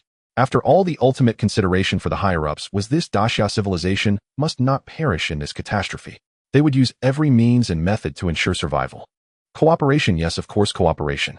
Yisu nodded. Now he understood why the letter from the future had not mentioned his relationship with the authorities. It was unnecessary. Cooperation was an inevitable path, the only path. What is not forbidden by law is permitted. The conflict between him and Jingyu had already revealed the official stance: professionals could do as they pleased, but they must not disrupt order. Since we've agreed, I'll be your liaison from now on. Zhang Hui sighed with relief. After reporting the decline in gunpowder combustion efficiency, the higher-ups had responded. They had informed him about the professionals and assigned him this task. Across the nation, a large number of professionals were being registered and integrated into the liaison system. He had thus fulfilled a mission entrusted to him. Do I have any tasks? Yisu asked. Rights and obligations went hand in hand. If the authorities granted you sufficient rights, you must bear corresponding responsibilities. No tasks. Zhang Hui said, if there is any request it would be to grow stronger as quickly as possible, preferably like the novels I read before enlisting. Suppress all enemies of this era. With that, Zhang Hui patted Yi Su on the shoulder, waved, and turned to leave. Yi Su shrugged. Undoubtedly this was all pressure. Looking up at the sky, night had just fallen. It seemed human civilization was also about to enter its own darkness. Sigh, I need to work hard. Yi Su lamented. Stop blabbering, run. Suddenly a loud shout rang out. Zhang Hui, who had been about to leave, came rushing back in a panic. Yi Su was startled, then saw the mass of shadows behind Zhang Hui. What the hell is that? He dashed forward a few steps, grabbed Zhang Hui, and turned to flee. Given his own physique, if he didn't drag Zhang Hui along, he would soon be engulfed by that shadow. It's birds. To be precise, sparrows. Zhang Hui panted heavily as he ran, propelled by Yi Su's strength. Sparrows in flocks. That was oddly reasonable. But these things were now as big as eagles, which was utterly unreasonable. Find a place to hide. Zhang Hui said, their habits haven't completely changed yet, they're afraid to enter buildings. Yi Su nodded. Night had fallen, and Zhang Hui was nearly blind in the dark. Everything depended on Yi Su. It was too late to return to his room. The fluttering sounds behind them grew closer. Flying creatures were fast. They would just have to charge into any building. After all, this was a residential area. Bang! Yi Su made a sharp turn, nearly lifting Zhang Hui off the ground. He kicked open the fire door of the building and dragged Zhang Hui inside. As expected, the animal's habits had not fully changed. The sparrows gathered outside in flocks, but dared not enter human structures. The two were out of danger. A thin sheen of sweat appeared on Yi Su's forehead, while Zhang Hui bent over, hands on knees, gasping for breath. No joke. Yi Su had dragged him at a speed that could make him a champion in a 100-meter sprint. Even just being pulled along made Zhang Hui's heart pound like a drum.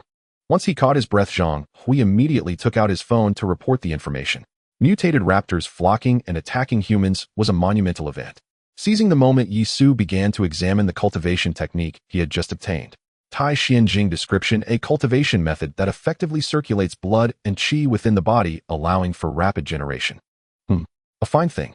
The professional system was a cultivation system, as evidenced by the need to practice martial arts personally. Such a cultivation method should be considered the core technique of the entire system. It continuously converted and generated blood and qi, and the strengthening of blood and qi would in turn gradually enhance the body, increasing all attributes. For now it was safe. Time to try this technique. With that, Yi Su sat down cross-legged and began to circulate the Tai Xian Jing. The mysteries of heaven and earth begin with Tai Xian. I Chi moves like a roaming dragon. Meridians penetrate the entire body. Blood forges a diamond body. Qi devours. It was all profound and obscure. Yi Su found it difficult to comprehend. But professionals were different from traditional cultivators. Once a martial art was placed into the martial art slot, executing it became easy to grasp. The martial art slot was like a master residing within the body, guiding you into the practice. Thus, the incomprehensible Tai Xian Jing began to operate. Blood and qi were generated. The speed of blood flow throughout the body increased, and his heart pounded like a giant beating a drum. The immense pressure constantly accelerated the blood flow. At this moment, Yi Su was brimming with blood and qi, his entire body heating up with wisps of white vapor rising from his head like steam. And the blood and qi continued to generate in this surging bodily environment. Flowing with the bloodstream, it began to strengthen all bodily functions. Constitution 1. A soft chime sounded. Upon his first circulation of the Tai Xian Jing, Yi Su's constitution had directly increased by 1 point. This technique is too powerful. At this rate, I will temper my bones and blood much faster, and I will become even stronger. Yi Su thought to himself.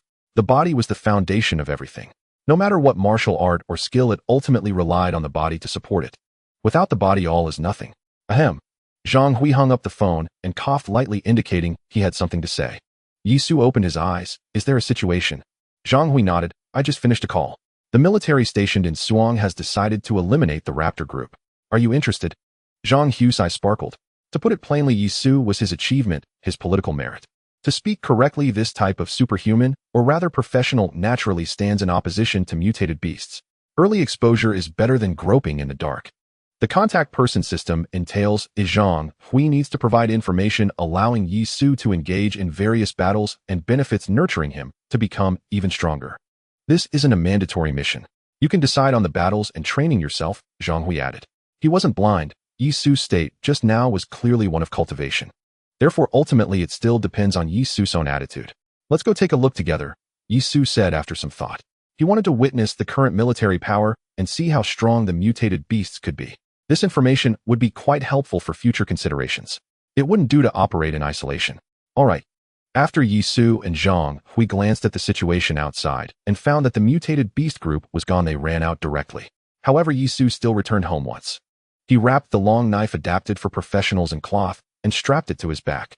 Thus the two of them proceeded towards the military gathering place. Suburban camp. People were coming through the night in small groups. Most were a combination of a soldier and a professional. In a short period, the authorities found over 90% of the professionals in Suang and brought them into the contact person system. These professionals awakened due to special reasons after the spring rain. Most barely met the qualifications of a professional, and their combat power based on physical condition belonged to the theoretical limits of human capability. They were in a completely different league compared to Yisu, who was born with vitality, possessing martial arts and core skills. Zhang Hui had no idea what kind of existence he had unearthed. In the entire world, those who truly awakened in the spring rain were barely in the single digits. Yisu and Zhang Hui entered the camp. Then they discovered that Zhang Hui's authority seemed quite high, which didn't match his military rank. After the contact person system became widespread, my authority as a contact has increased significantly. Only with higher authority can I help you secure more benefits, Zhang Hui explained, raising Gu. Ahem. To put it more nicely, it's competition. In such a short time, the investment in professionals from above was substantial, indicating that someone had great expectations for the future of professionals. After entering the camp, Zhang Hui quickly communicated some matters. Yisu also easily spotted a fellow professional. A girl with a smile approached. Hi, nice to meet you, Mo Xiaoyu. Are you also a professional? She asked directly. She was a girl whose eyes appeared pure around Yisu's age, with a somewhat innocent university student vibe. Yisu nodded. Yisu. Yisu. Nice name. By the way, is that a weapon exclusive to professionals you're carrying on your back? Can I take a look? Mo Xiaoyu's face was filled with curiosity. Yisu shook his head no. Hey, I'm not looking for a girlfriend. Jingyu had left Yisu with a bad impression. Professionals had been singled out by the authorities and they wouldn't care if they fought to the death, so dealing with professionals was no better than dealing with ordinary people. Alright then. Mo Xiaoyu didn't seem disappointed, even failing to register Yisu's refusal, and continued. We might participate in the official elimination of mutated beasts. Shall we form a team? By the way, I've already obtained my profession, the Rain Caller, with healing skills. What an innocent girl. A healing profession should be quite popular in the early stages. After all, science is fierce now, but it can't achieve the miracle of healing on site during battle. Alright then. Yisu immediately changed his mind. A healing profession is a good thing. Maintaining a good relationship is still worthwhile. Mo Xiaoyu wanted to continue the conversation, but was interrupted when the contact person returned from the meeting. Her contact was a female officer with cold eyes, clearly a strong warrior. I have to go now. I will contact you when I land. Yisu nodded. Zhang Hui also walked over at the right moment. Let's talk in another place. His expression wasn't very pleasant. The two walked to a corner. Did something happen? Yisu asked. Do you know Li Qing from Modu? Zhang Hui replied with a question.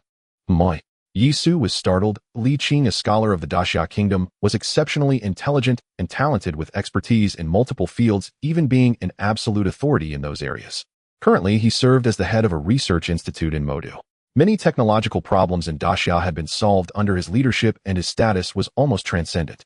What was truly terrifying about him was his youth. Achieving this at just over 30, his future was limitless. I know him. What's the matter?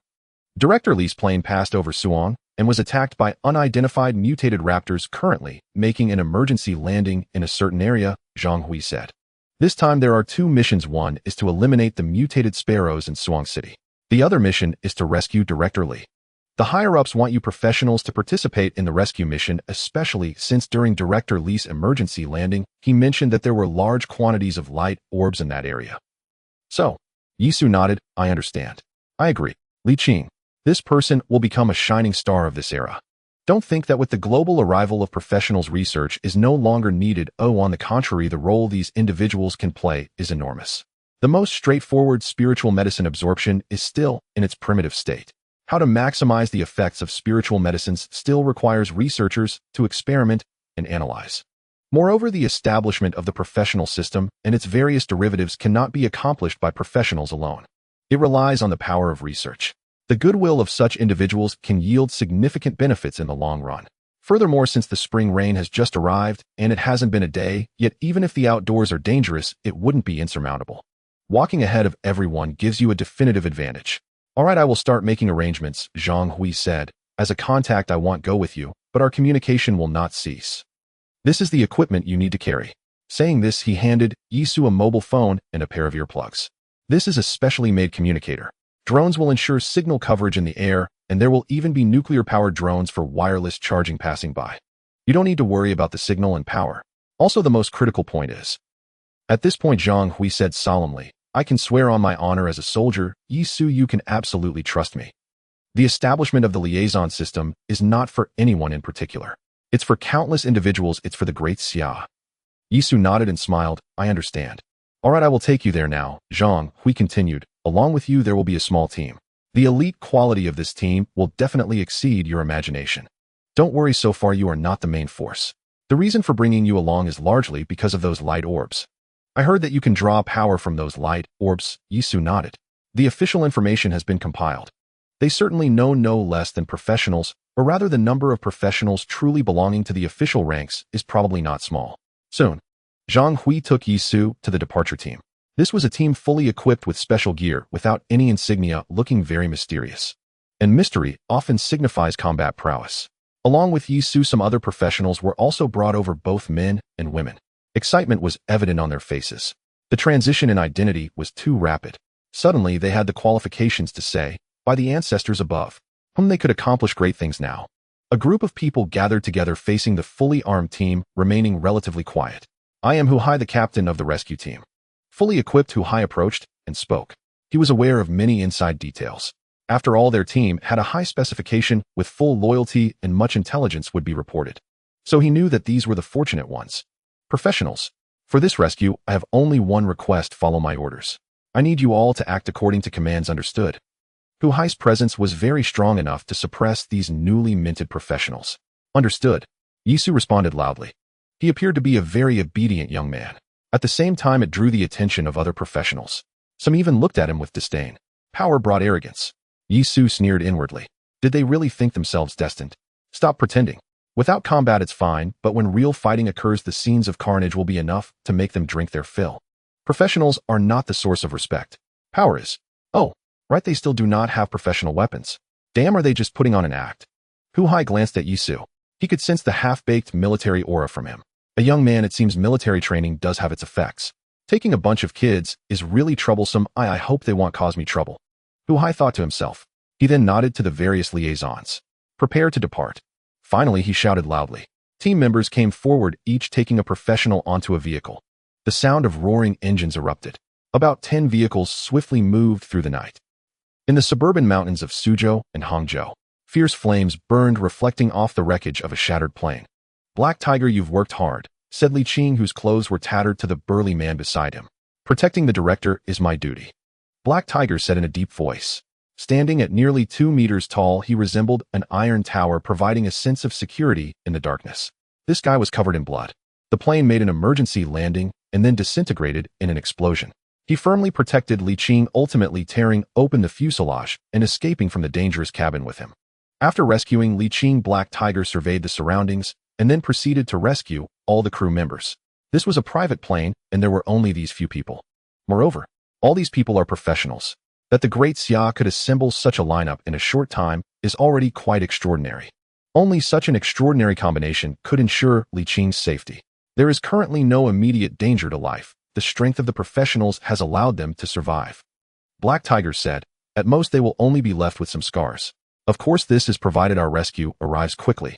Li Qing picked up the conversation. Here. But this is the wilderness. The light from the wreckage could attract some mutated creatures.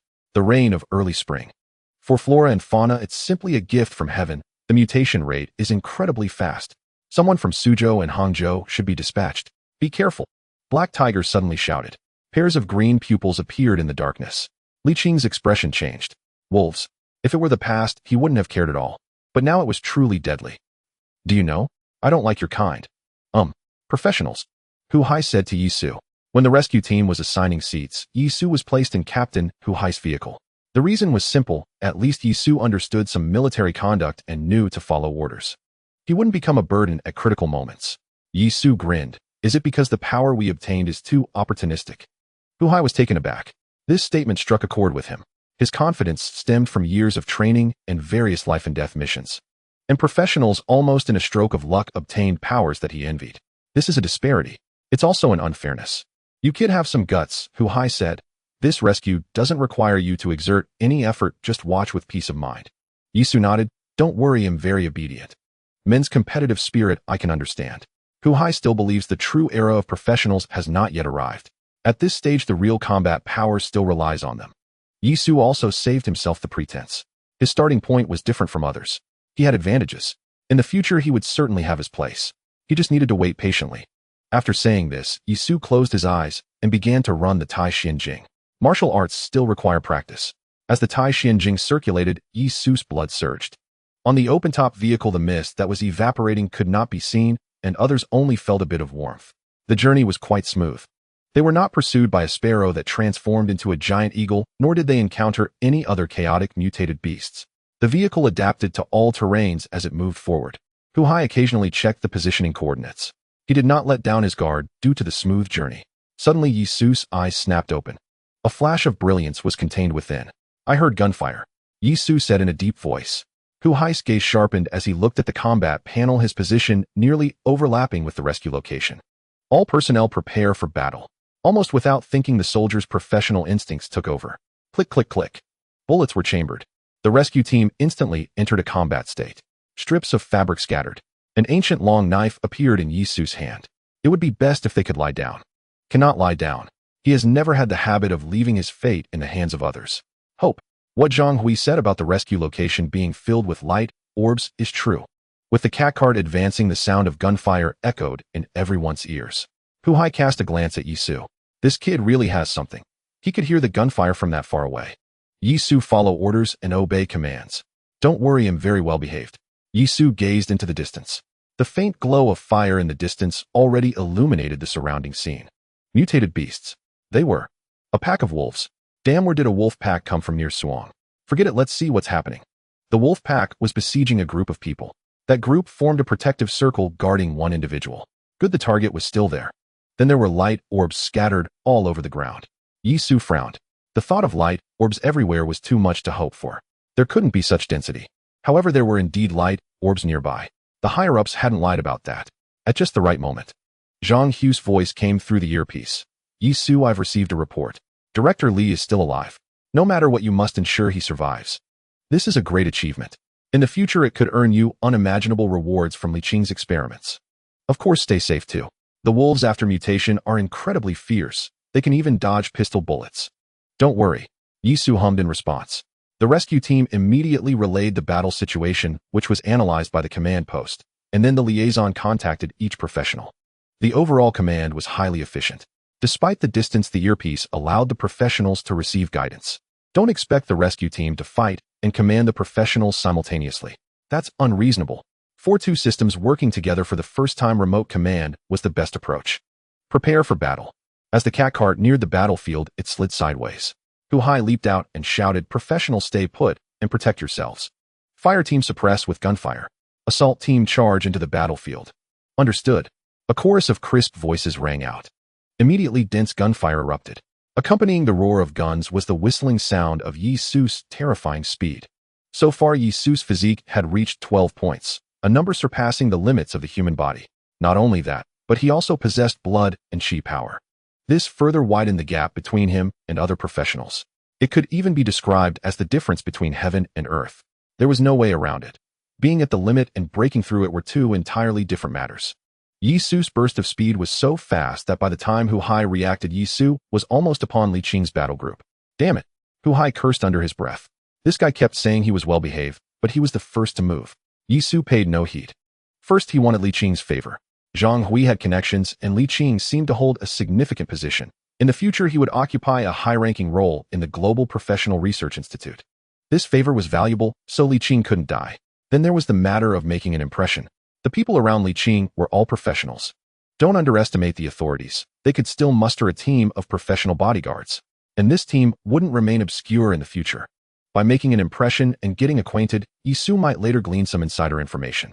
Finally, there were the spoils. As the one contributing the most, no one should object if he grabbed a few more light orbs. Rewarding according to effort was basic social etiquette. There shouldn't be any fools here calling for equal distribution. Someone's coming, so fast. Black Tiger, ever watchful, was the first to notice someone from the rescue team charging over. That speed would put their own professionals to shame, surpassing the limits of the human body. Li Qing's eyes flickered, and he thought to himself, Suang is rich in talent. Such a person exists here. Globally, fewer than 10 professionals have surpassed the human bodis limits. Unexpectedly, there's one in Suang. As Li Qing pondered, Yi Su was already close. The wolf pack sensed Yi Su's threat. Instantly, a cyan wolf turned and charged at Yi Su. At that moment, the slowest reacting professional team finally noticed, he's doomed. These mutated beasts are powerful now. Without development, we can't defeat them. That wolf is as big as a calf. Can a human fight that? Bullets barely affected. He's done for. Amidst the clamor, a girl named Mo Xiaoyu showed a hint of worry and couldn't help stepping forward. As a healing professional, she could play a significant role, but facing such a scene, not everyone dared to step up. The professionals were still far too green. Yi Su let out a long roar. His heart pounded like a giant's drum, and his blood nearly boiled. The Tai Xianjing began to circulate involuntarily. The ape form of Xing Yiquan came to him instinctively, his footwork swift as the wind.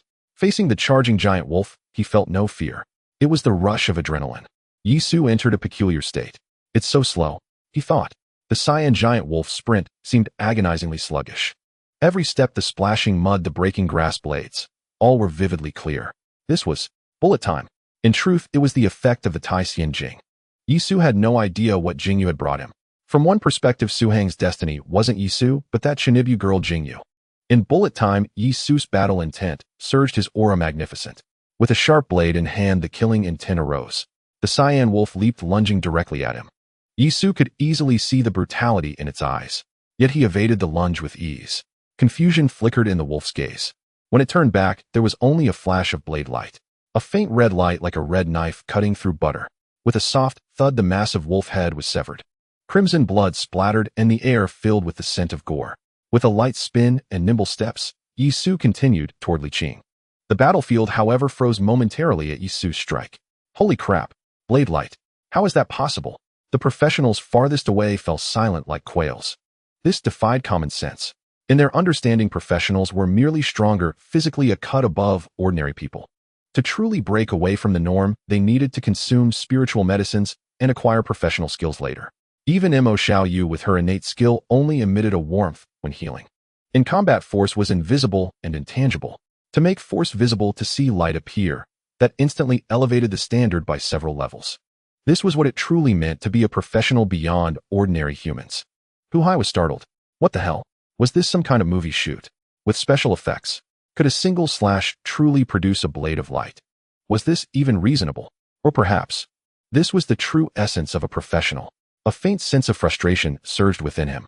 This wasn't the crushing of individual effort, but the relentless tide of an era sweeping everything away. Anyone standing before the tide of the era would be ground to dust. Professionals would become the true spokespersons of this age. But soon Hu Hai snapped back to reality. Full speed ahead. Fire team, don't stop. Provide cover for Yi Su. As they say, amateurs watch the spectacle while experts understand the craft. He who had been deeply influenced by Li Qing froze for a moment. A skill. No skills have a delay. Then it must be martial arts. But in such a short time has someone already mastered it? What kind of prodigy is this? Aside from that, there's one last possibility. Transcending limits. He Hu's throat tightened. Suang. Could someone in this region truly be this terrifying?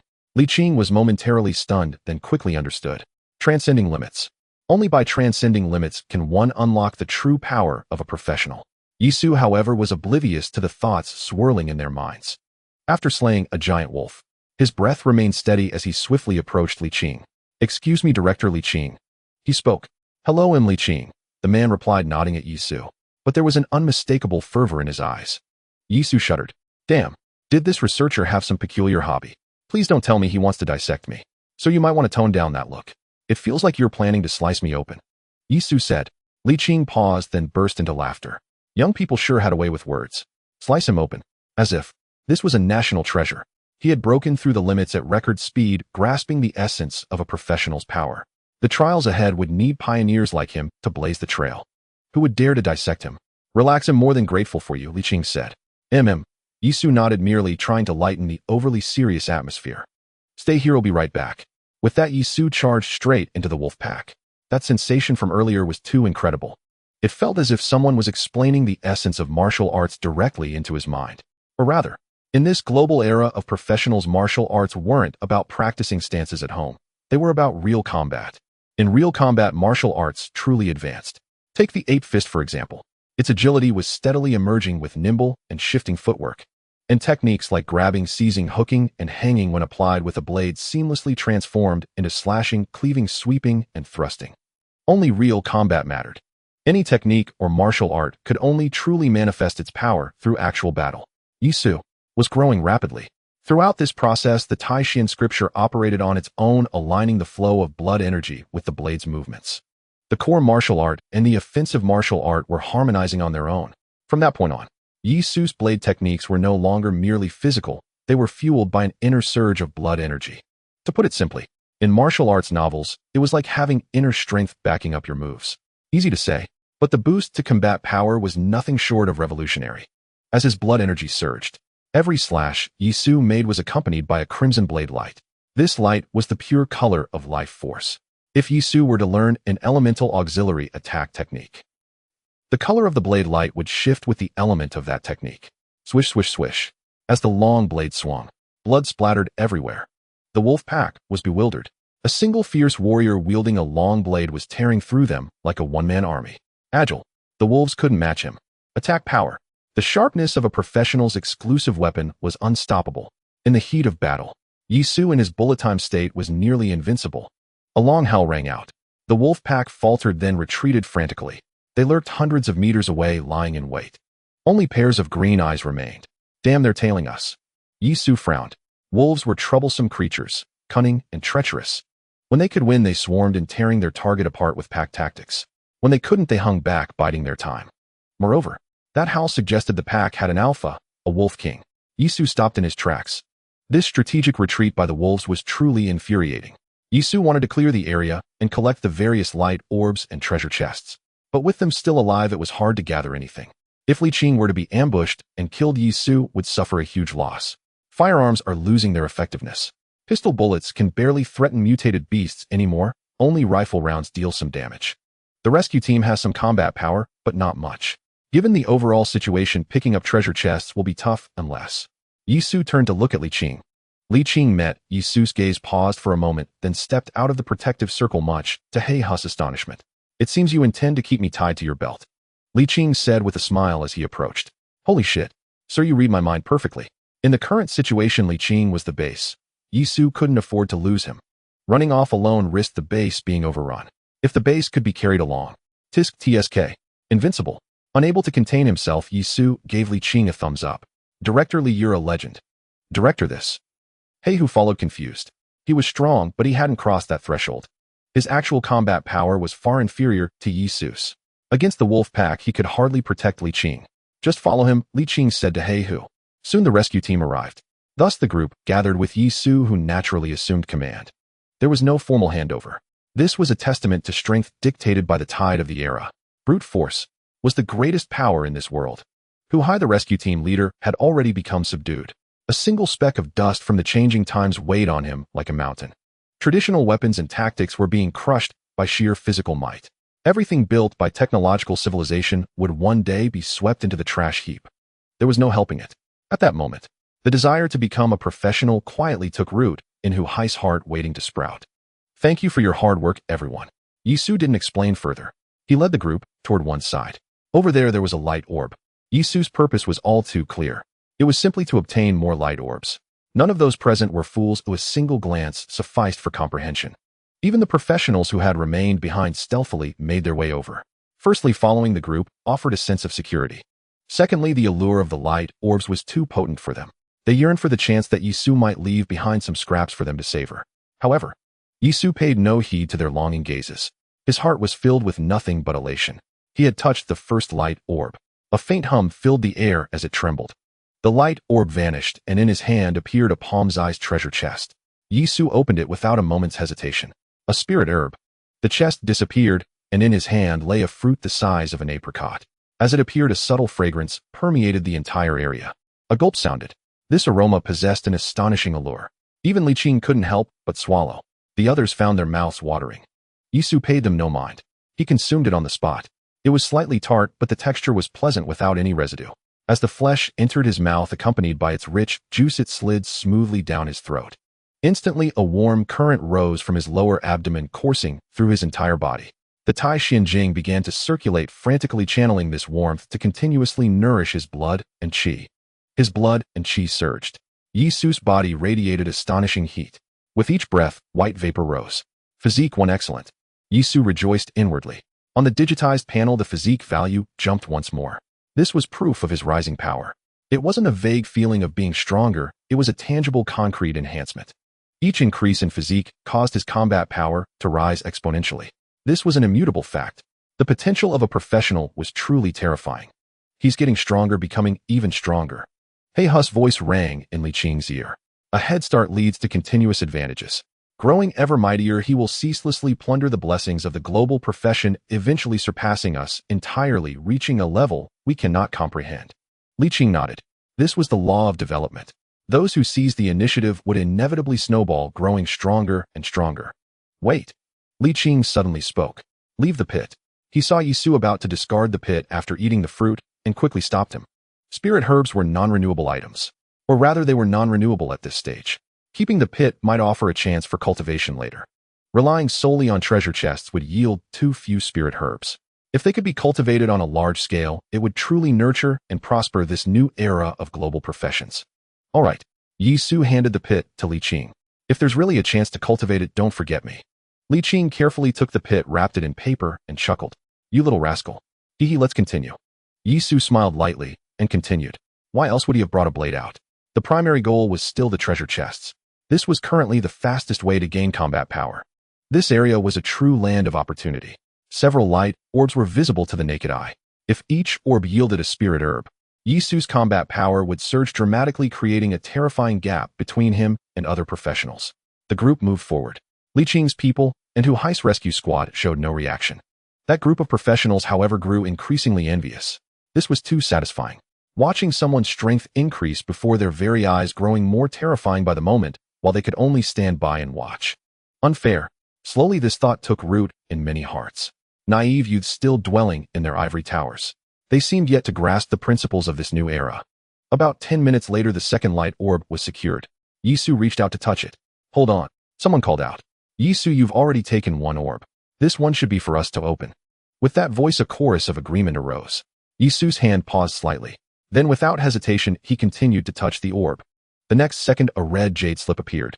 This was a skill. Congratulations. You have obtained the skill Overlapping Wave / a fine acquisition. Yi Su's eyes lit up. Professionals could currently only equip 2 skills. Yi Su still had 1 skill slot empty. It was perfect for this. Almost without a second thought, he crushed it on the spot. Overlapping Wave / was imprinted into Yi Su's mind. Feeling its uniqueness, he couldn't help but smile. It was a martial skill. It was both a skill and an advanced form of martial arts. Perhaps in this world there existed a martial art called Overlapping Wave / Through arduous training, one could comprehend its ultimate killing techniques. But by imprinting it as a skill, the arduous training process was bypassed entirely, directly granting mastery of its killing moves. Overlapping Wave / comprised a total of 8 strikes. When the skill was activated, the blade moved like surging tides, layer upon layer. Each strike was stronger and more vicious than the last, while consuming slightly less stamina. Compared to his own skill Charging Force, it was a different path. Charging Force was an irrational explosive burst, a path of instantaneous eruption. Overlapping Wave / followed a path of building momentum.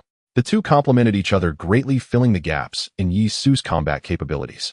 He could burst forth in a crisis and overwhelm his opponent with momentum in a prolonged battle. It filled his weakness. Yi Su, you've gone too far. I've never seen anyone as selfish as you in front of so many people. Watching Yi Su crush and absorb the jade slip, someone could no longer hold back and directly rebuked him. In Li Qing and He Hu's eyes was a look reserved for an idiot. Hu Hai simply shook his head slightly. No, as a professional, one must have the awareness of a professional. Playing the moral high ground card was no longer appropriate. Yi Su turned to look. The speaker was a young man dressed in branded clothes, his face bearing a look of disdain towards Yi Su, as if he were a lofty moral exemplar. Say that again. Yi Su stared at him, his voice turning icy cold. And he'll kill you. An uproar. The faces of the professionals behind him changed instantly. Kill. Kill. This. But they looked around. Neither Li Qing nor Hu Hai showed any intention of intervening. Suddenly their faces turned pale, and they lowered their heads in silence. The man Yisu was staring at gaped, his eyes filled with disbelief. He wanted to say something about murder being illegal, but was suppressed by Yisu's aura, unable to utter a word. Buddy, the rules for professionals had already been established. Zhang Hui had demonstrated them perfectly under that tree. This is power, this is a blessing. It is also a wave of competition. The strong shall reign supreme. Yisu, no need to be so harsh. Zhang Hui's voice came through the earpiece. Meanwhile, the man, apparently having heard the voice in his own earpiece, flushed red, but gritted his teeth, and said to Yisu, I am sorry. I was being presumptuous. It seemed the contact person behind him was quite clever. The wolves' mournful howls persisted. They watched with predatory intensity. Yet the group they targeted strolled idly. More precisely, Yisu was harvesting light orbs. That brief moment of hesitation had been merely an interlude. Now the liaison system revealed its true value. Such arrangements were designed to prevent infighting among awakened professionals. After all, at this stage, only those blessed with extraordinary fortune could awaken as professionals. Otherwise, why them, and not you? Sometimes one must acknowledge that luck itself is part of strength. Undeterred by the wolves' haunting cries, Yisu strode onward toward the next light orb. It proceeded smoothly.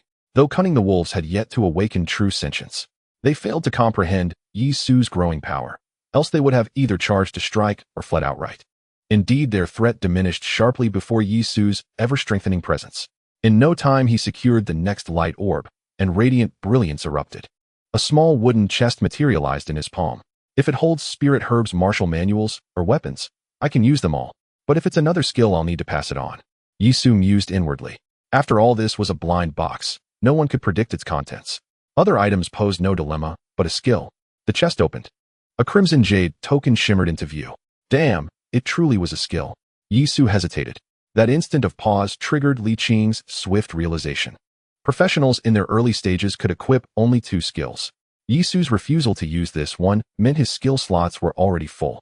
To force its activation would require abandoning one of his existing skills, a rare opportunity. Li Qing yanked He Hu forward and declared, Yisu, money, special privileges, or a deeper alliance with me. Choose. A shrewd mind needed no further explanation. From Li Qing's first words, Yisu knew he'd deduced the truth. The offer was perfectly reasonable. But a wry smile flickered across Yisu's face. The moment this skill manifested its inherent incompatibility with He Hu became immediately apparent. Misdrizzle art incompatibility, all professions usable by self-incompatibility, support professions in effect, minor healing and removal of abnormal status conditions. A healing skill, essentially purification. Perhaps because Yisu's skill slots were saturated, the token offered unusually detailed exposition. All professions signified Yisu's innate versatility. Had anyone else opened this chest, the skill would have aligned with their specific profession. Blind boxes, after all, ultimately suited the opener, not random professions scattered haphazardly. Yisu, I'm a melee professional. If it suits me, name your price. Money favors anything. I'll meet it. I'm Zhao, of the Zhao family, the wealthy magnates of Suzhou and Hangzhou. A slender, bespectacled youth spoke rapidly, his eyes alight with sharp intelligence. Yisu recalled little about him. He'd remained silent throughout the journey. Unexpectedly, this quiet youth was the second to grasp the situation, and his family's influence appeared genuinely formidable. Otherwise, how could he dare challenge Li Qing Heiden? Then, voices rose from the others. Whether they understood or not, their liaisons would soon alert them. According to official classifications, how many major categories do professions fall into? Yisu turned to Li Qing. 6. Li Qing replied, livelihood, melee, ranged agility, support, and special. Special professions possess uniqueness. Before Li Qing could finish, Yisu crushed the jade token, watching it dissolve into mist midair. Wasted. You. Li Qing froze, a flash of light crossing his pupils, but he said nothing more. Others stared baffled. Some even misinterpreted. Perhaps Yisu preferred annihilation over sharing, a display of dominance. Yet their liaisons swiftly clarified the truth. Yisu was almost certainly a special profession, and this skill was unusable by anyone else. My case transcends even special professions. It is singular beyond singularity. Should this skill token leave my hands, others would instantly recognize my profession's universal compatibility. Perhaps I'm overthinking it. The universal attribute might remain invisible to others receiving the token, but I dare not gamble. An ordinary man bears no guilt, yet possession of treasure invites calamity. With order still intact, the danger may seem abstract, but who can foresee tomorrow? I cannot afford a single vulnerability. One skill, let it be wasted. From the moment he received that letter from the future, Yisu's psychological defenses had risen immeasurably high. He permitted no trace, however faint, to betray his identity. Transcendent mentor, a profession too monstrous to fathom. Its terrifying potential might remain latent early on, but deepened exponentially with time.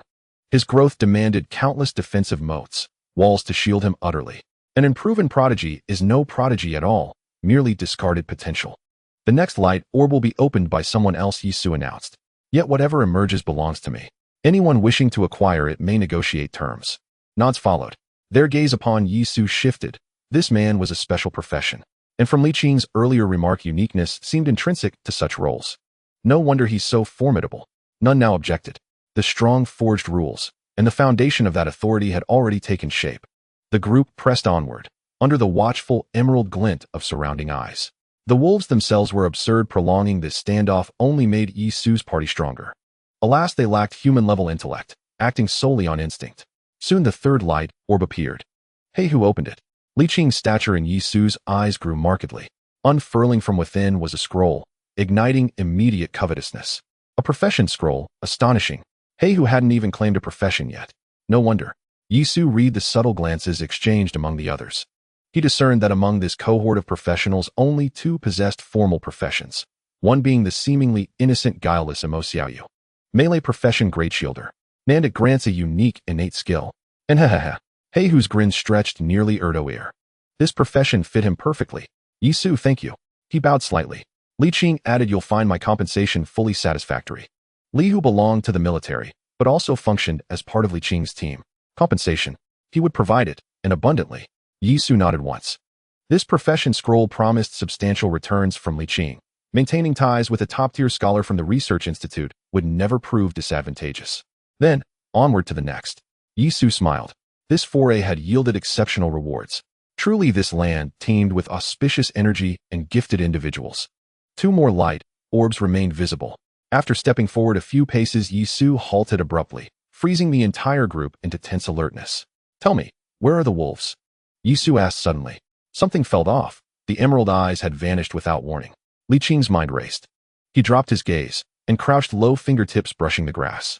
A swift stroke along the blades sliced his skin open. Somehow the grass had sharpened, razor-edged as steel. In that instant his face paled drastically. The flora's mutation was accelerating, unfolding relentlessly. Yisu was the first to notice Li Qing's anomaly. Damn it! Everyone run! Yisu shouted, turning and sprinting back the way they came. Forget the light orbs. The true terror lay in the mutation. As the spring rain fell, flora and fauna began to change. The animals' transformations were never as swift as the plants. Because plants constantly draw from the underground water veins. Heaven knows what they might mutate into. Yisu never forgot the words from the future letter. In the early stages, the mutated flora and fauna will be the most troublesome foes. Thus he made a decisive call to abandon the light orbs and flee. The crowd followed Yisu in a swift retreat. Yet someone broke away from the group. It was the young man who had initially blamed Yisu. A look of glee spread across his face. With Yisu gone, he could claim those light orbs for himself. Even by the new era's rules, this was perfectly acceptable. Idiot. Yisu cursed under his breath. The grass blades were like knives. And they were still mutating. You've got some nerve. Those behind him grunted in pain as the blade-like grass sliced through their trousers, gashing their calves. If it got worse, piercing through their shoes, then some would be left behind. Oh, a scream rang out. The young man who had strayed from the group to touch the light orbs let out a blood-curdling scream. A blade of grass had impaled his foot. Worse still, the grass blade grew visibly like a long sword, widening the wound in his foot. He was pinned to the spot. Soon he would be pierced by 1,000 swords. The sound sent a chill down everyone's spine. The earlier wolf pack seemed utterly harmless in comparison. No one knew how far the grass would mutate. The unknown bred a deeper fear. Seeing him break away, a few others had entertained similar thoughts. Now those few could only wish they had grown extra legs. Yisu, Li Qing called out. Everyone's physique was different. Yisu, the newly promoted Black Tiger, was the strongest. Next came the other professionals. Last were Hu Hai's rescue squad. If they all ran at full speed, Hu Hai's team would be doomed. Black Tiger, come to the front. Yisu shouted. Black Tiger glanced at Li Qing, and only after seeing his nod did he sprint to the lead. Everyone grab the person behind you. Captain Hu, forget about saving face now. Drop all your gear and hold on to the hand in front of you for dear life. Yisu yelled, letting go means death. Give it everything you've got. As he spoke, he reached out and grabbed. He scooped up Li Qing. His physique had already reached 13 points. Moreover, the spirit medicine was digesting within him slowly, enhancing his constitution. Coupled with his blood energy, his stamina surpassed that of an uninitiated professional by more than a tier. Carrying one person under his arm was no great feat. Following Yi Su's instructions, the entire team formed an arrowhead formation. Yi Su and Black Tiger were at the tip, with one arm holding a person and the other gripping Black Tiger. Yi Su suddenly burst into action, pulling 20 people. As his blood energy surged, Li Qing felt Yi Su's body grow scorching hot. Indeed, Yi Su had already begun to mobilize his blood energy. The blade-like grass radiated outward from the depths of the forest. As long as they fled fast enough, they could escape this zone. The cars are just ahead. Hu Hai gasped, his lungs nearly bursting. But as Yi Su neared the vehicles, he heard the sound of tires bursting. The blade-like grass had arrived. Hu Hai fell silent. More screams erupted from the group. The mutation was ferocious. Grit your teeth and bear it. Yi Su bellowed. Even if it pierces through, even if your feet are stripped to the bone, bear it. Stop and you die. The sound of gnashing teeth filled the air. Someone's face was wet with raindrops. But it wasn't rain. It was the blood from the feet of those ahead. At this moment, it was all about willpower. Adrenaline pumped wildly, a single breath that ignored all pain. If that breath was released, it was all over. Perhaps some professionals could make it out. But Hu Hai squad was doomed. Mo Xiaoyu. Yi Su's senses were razor sharp. The condition of those behind him was deteriorating rapidly. Suddenly, Yi Su let go of Black Tiger's hand, reached back into the group, and pulled Mo Xiaoyu out, tucking her under his other arm. He returned to the front and had Black Tiger hold on to him. Don't be foolish, activate your healing power, Yi Su said to Mo Xiaoyu. Behind them, it was a gruesome sight. They might really end up running on bare bones. Okay. Mo Xiaoyu was numb with shock. Only after Yi Su's prompting did she truly snap out of it. Then she turned and grabbed Black Tiger's hand. She activated her support class rain caller innate skill. There was no light, only a warm current. This warm current flowed from Black Tiger's hand, spreading to everyone behind. They all shuddered, as if receiving rain after a long drought. Their parched bodies absorbed the nourishment, healing the wounds on their feet. Though they would soon be cut again, it at least gave them hope. Yi Su, what's your status? Zhang Hu's voice crackled through. Back at the camp, all the liaisons had lost contact with the professionals. They could only hear ragged bellows like breathing over the headsets. Helicopter! Helicopter! Yi Su shouted. The grass on the ground has turned into blades. We're trying to escape its range. But I don't know how long those behind us can hold on. Understood, the helicopter has already taken off, Zhang Hui replied. He was almost numb with worry. Helicopter takeoffs at night would be attacked by birds of prey, but they had no choice. Li Qing, Yi Su, and a host of other professionals were out there. They couldn't just leave them to die in the wild. This was the most precious batch of people in Suong. If they were wiped out, the city's latest strategy would be utterly ruined. Besides, the helicopter tracked tanks and infantry fighting vehicles roared to life. The blade-like grass. How would it fare against steel? At this moment, the camp commander regretted not sending tracked armored vehicles for the rescue. Mo Xiaoyu had averted the immediate crisis, but the girl's stamina was limited. Yi Su could clearly feel her body going limp. This large-scale sustained healing was pushing her to her absolute limit. She couldn't hold on much longer. The spread of the blade-like grass is slightly faster than our walking pace, Yi Su thought to himself. If I abandon some people, we might make it out. Russell. Li Qing suddenly gripped Yi Su's clothes tightly. Yi Su looked at him. Li Qing shook his head. He was very perceptive and could read Yi Su's mind. They couldn't do that. However, rescue squad, hear me. Let go, Hu Hai roared. The chain broke. The front section sped away while the rear section was left behind, awaiting death. Sacrifice itself demanded a certain standing. Those in the front echelons were always the most beloved. Hu Hai had not received any mandatory orders from above. He had issued this command himself. He could already sense that if he continued dragging the team along, the entire unit might be completely lost. Those ahead were far too precious, Li Qing, Yi Su, and the only batch of professionals in Suong. As for his own worth, when truly measured, it was insignificant. Brothers. I'm sorry.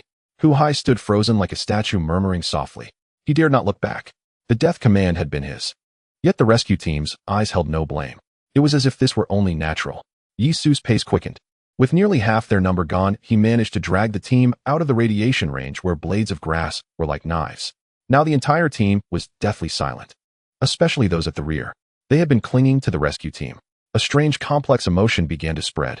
Black Tiger's eyes were nearly bloodshot, yet his face felt icy tears. Mo Xiaoyu, practically carried by Yi Su, was weeping. Her tears falling at high speed struck Black Tiger's face. Black Tiger forced a grim smile at Mo Xiaoyu, as if trying to comfort this child from the ivory tower. This was duty. This was what we were meant to do. His rugged exterior and tender eyes seemed to speak these words. Yisu's body burned with heat. A deep sense of frustration welled up inside him, impossible to suppress. He was no saint, he didn't want to bear the burden of sacrifice. But the anger remained. A whirring sound filled the sky. A helicopter approached. The camp had acted swiftly. Behind the helicopter, armored vehicles roared forward. Soon the group was spotted and rescue operations commenced rapidly. "Yisu, are you all right?" Zhang Hui was on the helicopter. Seeing Yisu, he let out an audible sigh of relief. Yisu set Li Qing and Mo Xiaoyu down, then communicated through the earpiece. "Take charge of the helicopter. Have it follow me." With that facing the earth where grass blades were like knives, Yisu turned and charged back. Everyone was stunned. This meant death. It was a mountain of blades, a true mountain of blades. The mutated grass had become as hard and sharp as real knives. Going back would mean death. Zhang Hui was taken aback. The camp had already reported the situation. The rescue team was annihilated. Yisu's action was unwise, yet he did not stop him. A liaison could not truly alter a professional's resolve.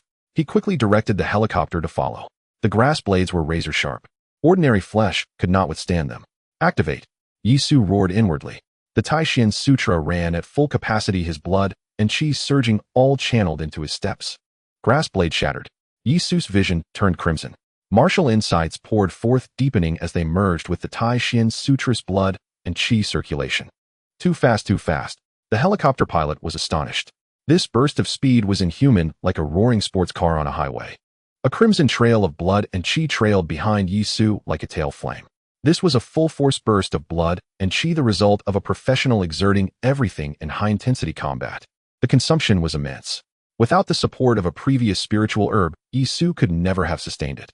He retraced his path. This was the fastest way. The suburban area was not flat grassland. From the helicopter, it would be nearly impossible to find anyone. "Zhang Hui, I'm sorry, but I have to report." The helicopter pilot turned slightly. Zhang Hui nodded. He also had his orders. Professional Yisu is currently moving at high speed exceeding 130 kilometers per hour.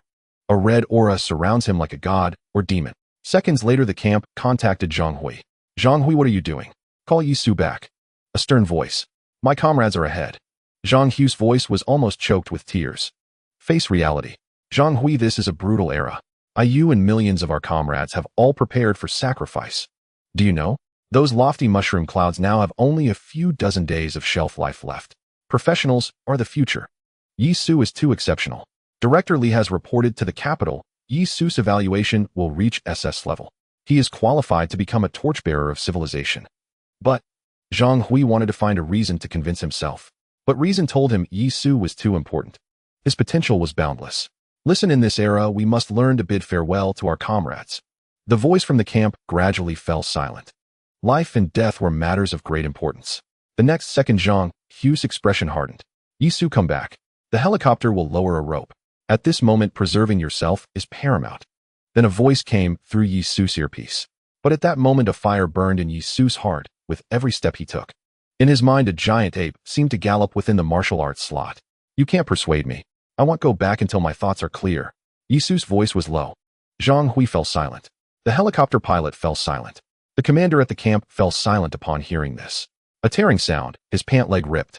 The further back he went, the harder the grass blades became. Even his blood and chi were nearly insufficient to protect him. But Yisu showed no sign of stopping. His thoughts were clear, the hear tape leaped. Yisu did not know that only now was he truly stepping onto the path of a professional martial artist. Almost there. With a sharp sound, he drew his blade. The grass here had grown over 30 centimeters tall. If it breached his blood and chi defense, Yisu would be overwhelmed. Wave stacking slash. He activated his skill. Yisu was bold, but never reckless. The long blade roared, carrying his strength and blood and chi. It surged like a tide, its momentum sweeping everything. Yisu seemed to stand atop the wave, rolling over 1,000 blades like a lotus platform. Grass blade shattered. Yisu intended to ride the wave alone. A divine skill. The helicopter pilot was dumbfounded. The common impression of professionals' high endurance was shattered by Yisu. This was practically cultivation. The wave rolled on, pushing everything aside. Soon Yisu struck a second blow. Because he could see them, the 10 rescue team members pinned in place. Nearly 40-centimeter tall grass blades had pierced through their legs. Blood gushed as their faces turned deathly pale. I'm seeing things." Hu Hai swayed, murmuring. "Found them." In the dim environment, guided by Yisu's almost directional gestures, the helicopter finally located the rescue team. "Hurry over," Zhang Hui shouted. Though the process was fraught with twists, they had truly saved the people. Hu Hai snapped out of his daze. Even at his last gasp, he knew someone had turned back to rescue them. The grass blades grew taller, forming a blade mountain. But a crimson tide surged directly toward them. Yi Su. Hu Hai was on the verge of tears from emotion. A true brother. He had really come back. Seeing Hu Hai and the others alive, Yi Su took a deep breath. The third strike. His stamina was nearly depleted, or rather his body had reached its limits, sustained solely by medicinal pills. Yet he had no idea how much potency remained. But at this moment he had to push further. If the grass blades weren't severed, Hu Hai and the others would remain impaled. Forcibly pulling them would only shred their legs, leading to fatal blood loss. The long blade swept forth. The third strike of the wave-severing art was unleashed directly. The tide rose again. A crimson wave surged outward, scraping the ground like a gale. With a series of cracking sounds, the grass blades beneath Hu Hai and the others were shattered. Then came agonized screams. The pain was excruciating. The 10-member rescue team collapsed as the grass blades gave way. The moment they hit the ground, their wounds were aggravated, causing them to grimace in piercing agony. Yi Su's vision darkened. This strike nearly made him faint. Fortunately, he could still squeeze out the medicinal pill's potency, and he dashed forward swiftly. The helicopter quickly dropped ropes. Yi Su rapidly secured each person. There was no need to worry about the grass blades embedded in their legs. They could remain to staunch the bleeding, and treatment would come later. 11 ropes bound everyone. Finally, along with Yi Su, they were hoisted by the helicopter rising above the blade mountain. Yi Su felt fatigue seep from every limb. Yet he still gazed around. The blade mountain had fully formed. The grass blades he had severed had already regrown. As he ascended higher, Yi Su surveyed the scene and realized it was a massive circle. The grass blade mountain radiated in layers. The closer to the center, the larger and more terrifying the blades, even reflecting the cold moonlight. At the very center stood a giant grass plant 10 feet tall. 9 blades shot skyward, their sight causing a sting in the eyes. They were entirely golden, adorned with dark patterns. Suddenly the blades swayed like waves on a jade sea. Amid the layers, a golden orb was lifted, bobbing up and down in the blade waves. This is bait and trap. Yi Su's expression darkened. The core of this blade mountain was that giant grass plant. It was too divine, having developed certain instincts.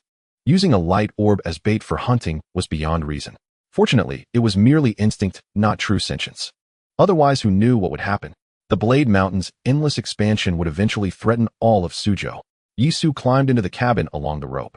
He lay down directly, pulling a tool kit as a pillow. He was exhausted. "Thank you," Zhang Hui said softly with a smile. Amid the helicopter's roar, the words were inaudible, but Yi Su read his lips. He nodded casually, feeling utterly at ease. This time, with his mind unburdened, his whole body felt as if he had consumed a ginseng fruit.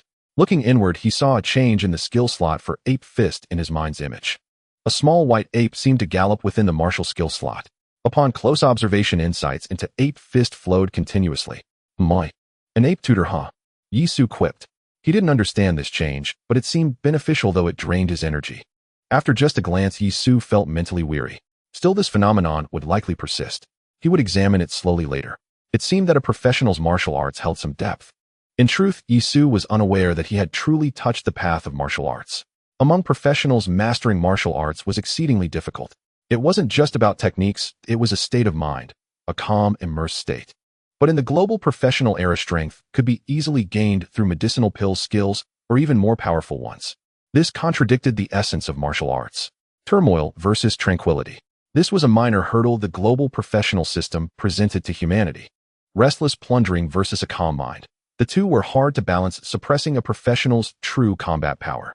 But Yi Su, as a transmigrator, he adhered to the principle of acting with a clear conscience, accidentally forging a pure heart.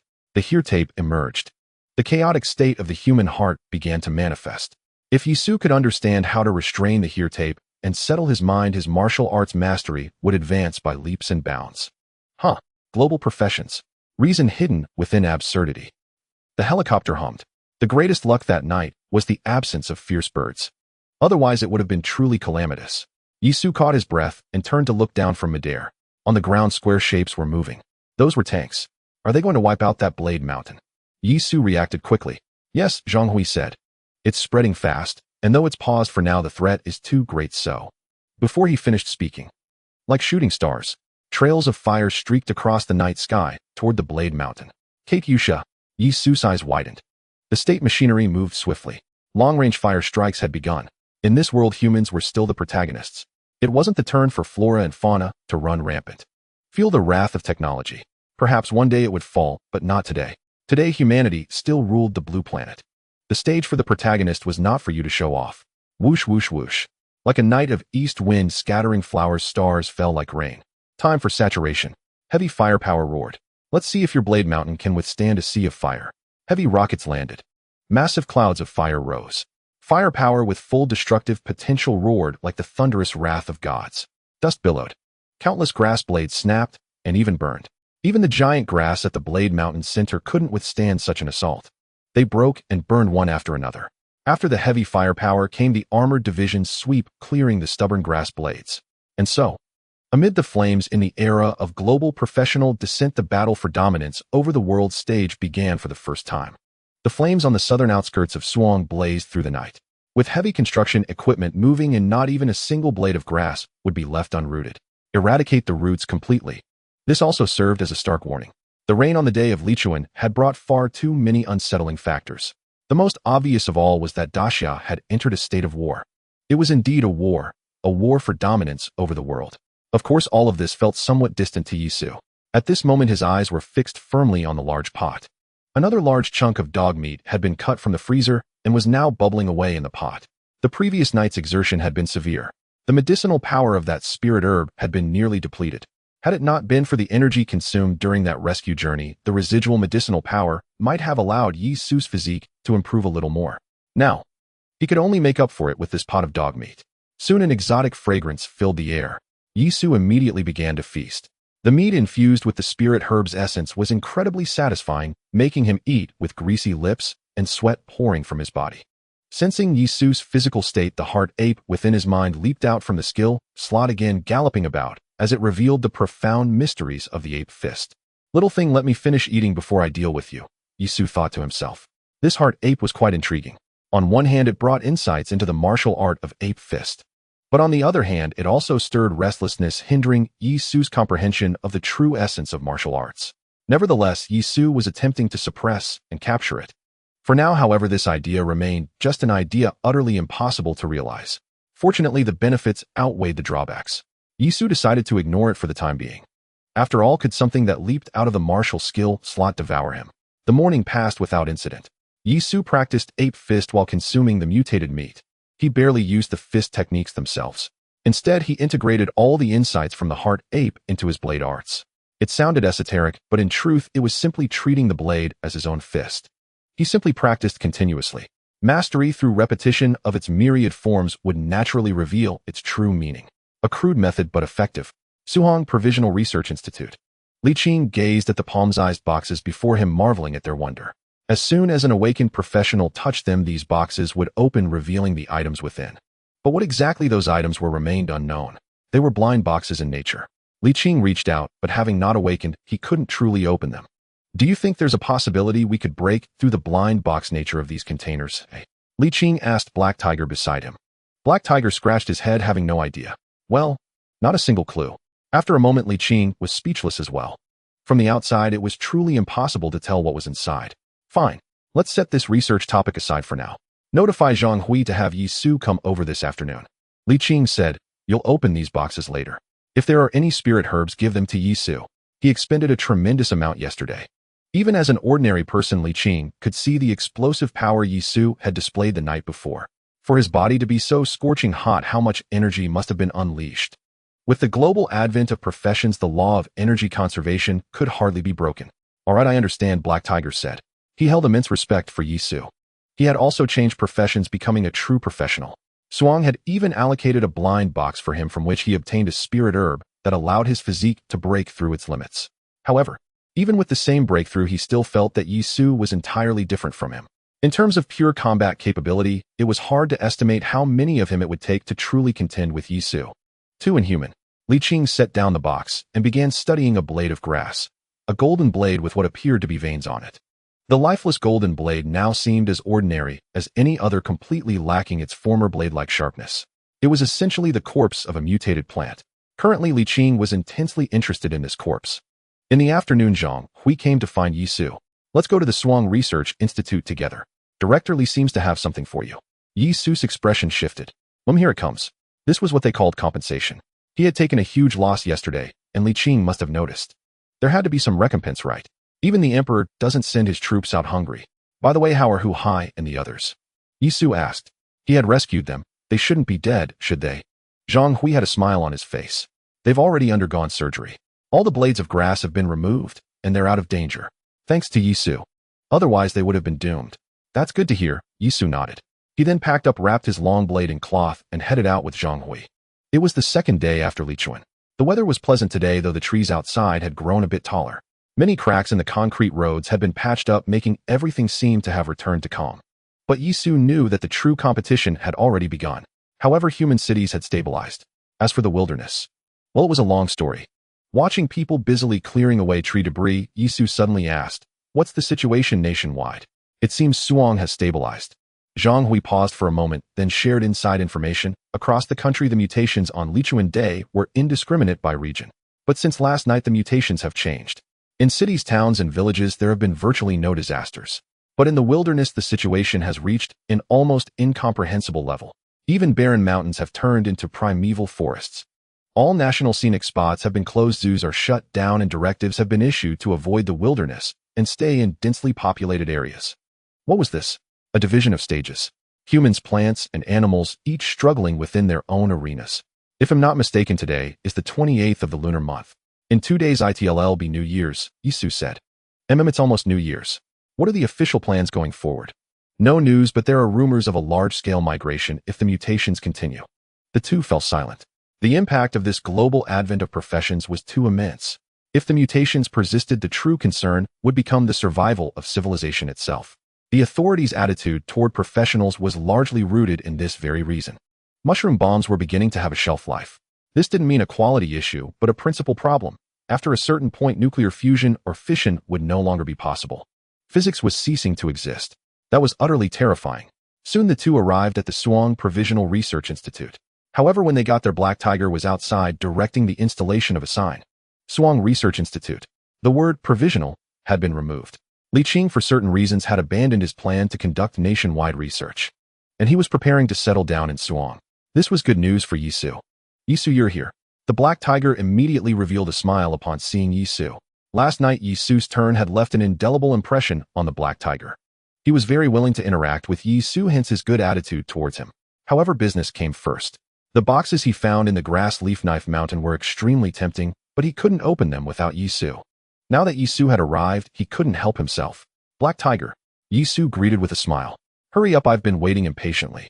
The Black Tiger pulled Yisu and ran towards the research institute. What's going on? Wasn't the grass leaf knife mountain flattened? The engineering team finally found those light spheres. The Black Tiger said the camp over there informed the director, but he said we have to wait for you to arrive before we can open it.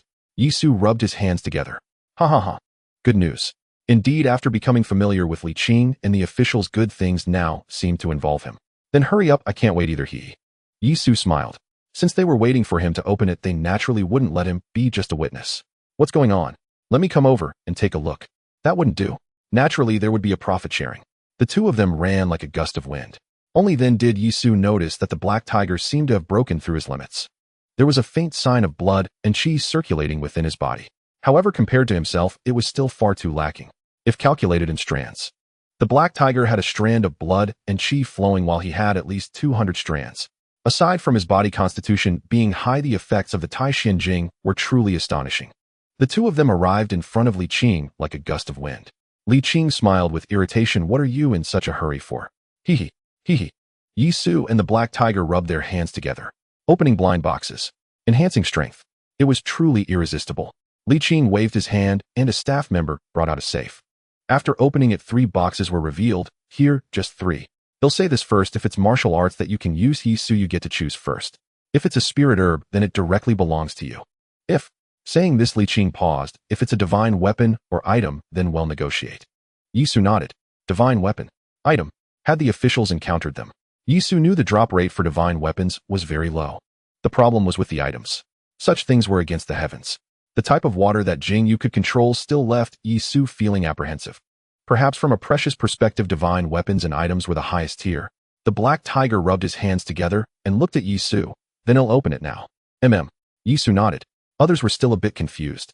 Blind boxes had their characteristics. If it was a professional, it would be one that had not changed classes, which greatly increased the chances of obtaining a class change. The Black Tiger had companions. Either those companions had already obtained their classes, and after all the power of the officials was quite formidable, or Li Qing was truly repaying Yi Su's favor. Otherwise, letting those unclassed professional bodyguards open it, Yi Su's chances of obtaining items would be minuscule. The Black Tiger extended his hand and opened the first box. It was a spirit herb. A great start. The Black Tiger looked at the spirit herb in his hand, a type of spiritual grass. Although he coveted it, he ultimately handed it to Yi Su. Yi Su was not polite. He immediately stuffed it into his mouth and began to chew. Oh, it was quite chewy. The delicate leaf flesh slid down his throat, bringing waves of gentle warmth. It seemed that the medicinal power of this spiritual grass was very mild. Li Qing reached out his hand and then put it down, wanting to say something, but hesitating. He hadn't even gotten a good look at it, and it was already being chewed by Yi Su. While the desire for strength among professionals is unimaginable, Yi Su's action also prevented any unnecessary delays. Is it delicious? The Black Tiger blinked and asked. Yi Su replied, tastes pretty good. Chew chew chew, has a bit of a mini flavor. Chew chew chew. All right. The Black Tiger swallowed hard and then went to open the second treasure box. Hey, another spirit herb. What came out this time was a seed resembling a peanut. The Black Tiger's mouth fell open as he looked at Yi Su, then at Li Qing. Yi Su directly took the spirit herb and then handed it to Li Qing. Director, take a look at this thing. How about doing some research on it? This was a reasonable and normal profit sharing. It was also an extension of social courtesy. Although the spirit herbs that came out were all Yi Su's, it wouldn't be appropriate to grab both when two consecutive boxes contained spirit herbs. Li Qing's line was a long-term one. There was no need to create bad feelings over a single spirit herb. Li Qing paused for a moment, deeply looking at Yi Su. This guy? All right, then I'll take it for research. Saying this, he took the spirit herb. It did look like a seed. Who knows, it might be plantable. The Black Tiger had no objections to this distribution. His stance was with Li Qing. Yi Su's behavior was very fair. There's one last one, he'll open it now. The Black Tiger looked at the last treasure box and reached out to open it. The next second, a jade plate appeared. Moreover, it was a red jade plate, a skill. This time a skill was produced. Good luck, Yi Su said. Oh, what skill is it? The Black Tiger's face darkened. As the opener of the blind box, the skill information would be transmitted upon opening. Healing art exclusive to support professions. The Black Tiger said, for me, a melee profession, to open an auxiliary profession skill, the chances are extremely low. I'm truly amazed. Support profession. Yi Su's expression tightened. This was almost exclusive to Mo Xiaoyu. Currently, it seemed she was the only one in Su Hang who had awakened the support profession of Rain Summoner. However, skills were extremely precious. If the Research Institute gave this skill to Mo Xiaoyu, it would almost guarantee that she would truly join the officials. The camps of professionals were now divided into two types. One was absolutely official, like the Black Tiger, where all resources for training and others were led by the officials. The other was the liaison system professionals. These professionals were very free, and the liaison was more like a quota and authority granted by the officials. If, Yi Su thought to himself, perhaps I need to consider establishing a team of professionals. Support professionals are truly useful, especially healing types. Thinking of this, Yi Su spoke, this. The next second, the voices of Yi Su and Li Qing almost sounded simultaneously. The two were stunned for a moment, exchanging glances. They surprisingly sensed each other's intentions. We just finished a video conference this morning. They mentioned wanting to tap into the potential of professionals for joint operations. Li Qing thought to himself, I proposed the elite team model where different professionals form a team without weaknesses. This skill can bring the only support profession in Su Hang under control. This Yi Su actually has the same idea as me. This guy, could he be from another world? The global profession has just begun, and he's already considering future developments. Li Qing felt somewhat numb. Could it be that some people are born solely for global professions? Yi Su was equally astonished. Li Qing had surprisingly come to the same conclusion as him. Then, this jade token will dissipate in at most 10 minutes. Yi Su said. Yet Li Qing found it hard to speak. The official stance towards professionals had already been set. That meant a wild and free development. The officials only needed to maintain the bottom line. The reason was simple: the anomalies were too fierce. Trying to regulate everything would only hinder the professionals from developing. On the other hand, Li Qing had significant intentions of recruiting Yi Su. Coupled with Yi Su's actions from the previous night, he felt he had to be clear about rewards and punishments. Furthermore, the second spirit herb originally belonged to Yi Su, but was now in his hands. Suddenly, Li Qing found it hard to speak. I will help you contact Mo Xiaoyu. Li Qing finally said. He had to yield. Yi Su's importance was hard to measure. Most of his ability to establish a research institute in Suong was due to Yi Su's influence. There was no need to ruin the relationship with Yi Su over a healing profession. If global professions wouldn't cease, the subsequent healing professionals would not be in short supply. After hearing Li Qing's words, Yi Su nodded. The officials were making concessions. Li Qing could definitely represent the official stance. This concession was surprising even to himself. Could it be that the entire national mechanism had truly turned the tide? Had they tacitly acknowledged the rising status of professionals? Could they even influence the interests of the officials? What boldness! With that, Yi Su waved his hand and directly held the jade token. Healing skills. For Mo Xiaoyu at this stage, this thing was an immense favor. Early healing professionals lacked combat power to obtain resources from the wild. Found it at the entrance of Minghua Hotel. Just as Li Qing finished speaking, Yi Su had already vanished. The locals of Suong were familiar with the surrounding situation. Minghua Hotel was nearby. Taking a taxi would not be as fast as sprinting with all one's might. 10 minutes was enough. Director. Watching Yi Su's disappearing figure, He, who scratched his head. I think Yi Su is quite good. Li Qing nodded, indicating he understood. Hei's identity was also quite special. He was not only Li Qing's bodyguard, but also a pioneer of military professionalization from a certain perspective. At times, He, who could represent the military stance. Come. We are acquaintances, let's gather well. A young man said with a smile. At the entrance of Minghua Hotel, almost all the professionals of Suong were gathered. Mo Xiaoyu was among them. This was a small gathering organized by Zhao Yuan. Who was Zhao Yuan? He was the frail young man with glasses who had offered a substantial price for the skill Yi Su had revealed last night. He was not lying. This Zhao was indeed wealthy, owning shares in all the high-end hotels across Suong. Moreover, he spanned industries such as real estate, which was a lucrative field. Cough. How does the profitability of real estate relate to real estate owners? This Minghua Hotel was also part of his family's assets. He reacted quickly, or rather his family did. Within just a few days of the emergence of professionals, they had already become an unstoppable trend. Thus, Zhao's family immediately attempted to establish good relations with all professionals in Suong through Zhao Yuan. If they could recruit some individuals, that would be even better. One by one, professionals were welcomed into the hotel. The scale of the small gathering Zhao Yuan mentioned was indeed impressive. The entire hotel was currently serving the professionals. Watching the professionals stream in, Zhao Yuan felt waves of excitement within him. He had a sense of holding the world's trends in his hands. Finally, Mo Xiaoyu was still lingering outside. Mo Xiaoyu, is it? Why are you here? Everyone has arrived. Oh, let's head in quickly. Zhao Yuan said. Mo Xiaoyu was quite special. During the escape last night, her healing power could nearly envelop the entire team. Without her, many people would not have made it today. Moreover, healing professionals seemed to be extremely rare. Currently, there was only this one in Suong. Mo Xiaoyu was a key target for Zhao Yuan to recruit. You go in first. I'm waiting for someone, Mo Xiaoyu said. She didn't quite like Zhao Yuan. He was too enthusiastic, and she always felt there was some ulterior motive. Waiting for someone. Zhao Yuan was puzzled. This small gathering had been arranged with the contacts behind these professionals. Almost everyone had arrived, except for Yi Su. There was no way around it, as Zhang Hu's leniency towards Yi Su was exceedingly exaggerated, completely ignoring Zhao's goodwill. Through the contacts, it was impossible to invite Yi Su. You're waiting for someone. I can have someone wait outside as well if the weather is still a bit chilly. Would you like to sit inside while you wait? Zhao Yuan said. Mo Xiaoyu shook her head, choosing not to respond. Zhao Yuan felt displeased. No, this naive girl really couldn't tell good from bad. However, healing professionals were too rare. He decided to try again, even if he had to lower his posture. Yet, before he could speak, he saw a red light rushing over from afar. On the street, countless people turned to look. Many even took out their phones to record. It was too strange. Clearly it was a person, but why did they exude a red mist-like aura? Moreover, the speed was incredibly fast to an unreasonable extent. Is that Yi Su? What is he coming here for? Could it be?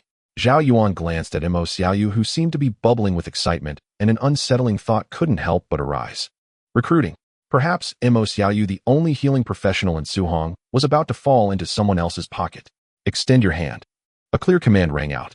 Mo Xiaoyu, stunned, extended her hand. In the next second slap, their hands tightened, and at that moment a jade token shattered. What are you dawdling for? Hurry and absorb it, Yi Su said. One could only say that the timing was just right. Could it be that I've become the checkpoint guy too? Fine particles fell from their palms, clearly remnants of the jade token. Zhao Yuan's pupils constricted. The jade token. Martial arts are almost universally applicable, but if there is something exclusively for Mo Xiaoyu, it can only be the skills. Auxiliary professional skills. Goodness, this Mo Xiaoyu would owe Yi Su a significant favor. This favor would bind Mo Xiaoyu with Yi Su's mark. Damn it.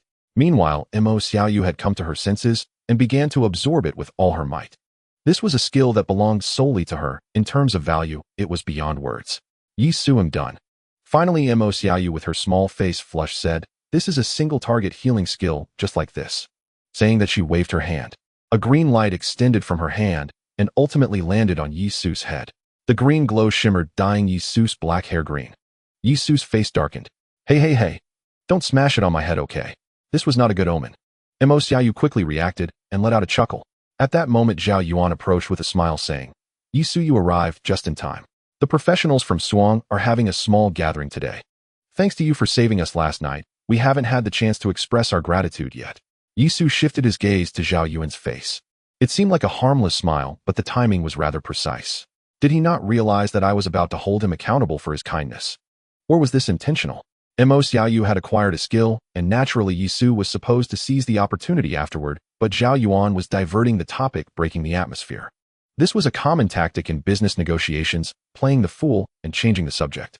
Yi Su did not respond to this, but looked at Mo Xiaoyu and said, the professionals may form small teams in the future, and the official authorities want restrict team formations for our kind of professionals. You can follow me from now on. It was a decisive statement. Mo Xiaoyu hardly thought about it, and nodded directly sure. Okay, it's settled. In fact, Mo Xiaoyu had thought a lot after returning last night. Her combat power was simply too weak. Support roles faced significant challenges in the early stages of development. Having a formidable teammate would greatly benefit her future growth. In fact, she had discussed this issue with her contact last night. The other party held the same opinion, offering two choices, either the official route or Yi Su. Indeed, the official authorities could support her development. However, the freedom would be greatly limited. The other option was a strong professional Yi Su. Unexpectedly, such a thing happened today, which was simply the best outcome for Mo Xiaoyu. Zhao Yuan began to seethe internally. Right in front of him, the only support professional in Suang was being recruited. A team. This was something his family had worked hard to learn from the official channels. He didn't expect Yi Su to take action so soon. If Yi Su walked into this gathering, who knew how far he would take the team? Would he end up making sacrifices for Yi Su? It was frustrating that he had already spoken his mind. Yi Su, Zhao Yuan said, trying to find a way to prevent Yi Su from entering the gathering. Otherwise, this gathering would be prepared for Yi Su. Yi Su pondered a bit more and almost discerned Zhao Yuan's intentions. The world was changing drastically. Even if everyone started on the same starting line, the wealthy or powerful would always be ahead of everyone else. Because of money, because of power. Those who truly defy fate are ultimately very few. I understand your meaning. Ooh, I dislike making enemies. You'd better not focus your attention on me. Yi Su said directly. Zhao Yuan was taken aback, then nodded. I see your point. This was a silent power struggle, and Zhao Yuan was utterly outmatched. Like a jester from the old era, Zhao Yuan clenched his fists as he watched Yi Su and Mo Xiaoyu leave. Yi Su, just because you were quick this time doesn't mean you will always be one step ahead in the future. Did you know? The price of a light orb treasure chest on the black market is 100 million. Wealth is the greatest power in this world. Zhao Yuan turned around. Walking into the hotel felt like stepping into a new era. Buzz. The warplanes roared. In the state of war in Dachau, all military equipment began to roar. Cannons shooting at mosquitoes. When mosquitoes sought to step onto the stage of the land's protagonist, they deserved to be shot down. Plants. For those immobile things trying to squeeze the living space of humanity, they will face the fiercest retaliation. All orbital satellites were searching for plants similar to King. Once found, it would be a barrage of fire. Even if it meant shaving off several meters from a mountain, it would be worth it. Accompanying the roaring warplanes was a steel army.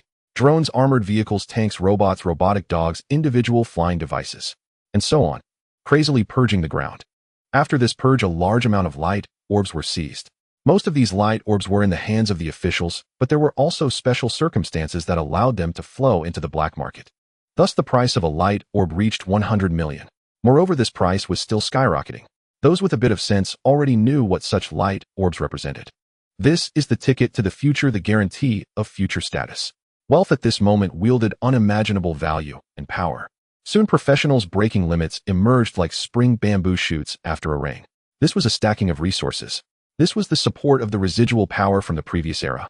Then came the excavation of the combat power of professionals. Countless people had obtained videos of Yi Su charging through a mountain of blades. In fact, many regarded Yi Su from this video as a combat unit. It was as if to reach such a level was the true mark of a professional entering the inner circle. As light orbs were cleared nationwide, the first professional with combat power surpassing Yi Su appeared. Then came the second, third, and fourth. The strength of professionals' combat power was constantly being refreshed. By nightfall, Yisu had nearly become a combat unit. But he was unaware of all this. Currently, he was diligently practicing martial arts with his little follower. Martial arts and spiritual herbs had the highest drop rates for light orbs.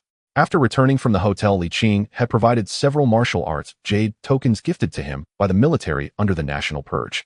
After equipping the Black Tiger squad, he gave one to Yisu. After all, Mo Xiaoyu had yet to receive one. Mo Xiaoyu benefited and finally acquired martial arts. Oomph. With her palms flying, a set of falling flower palm gradually displayed its might in Mo Xiaoyu's hands. However, compared to skills, the combat power brought by martial arts was almost impossible to manifest immediately. This falling flower palm was merely her practice becoming familiar. Facing Yisu's layered wave slash, it was merely a matter of a single strike. Thus, Mo Xiaoyu was somewhat perplexed. Yisu, the combat power of this martial art seems quite ordinary, Mo Xiaoyu said. Yisu handed her a bowl of meat, saying, "My thoughts are quite the opposite of yours. Perhaps martial arts are the true path." His mind raced. Yisu's understanding of the monkey fist was advancing by leaps and bounds. He even faintly caught a glimpse of a secret technique within the monkey fist.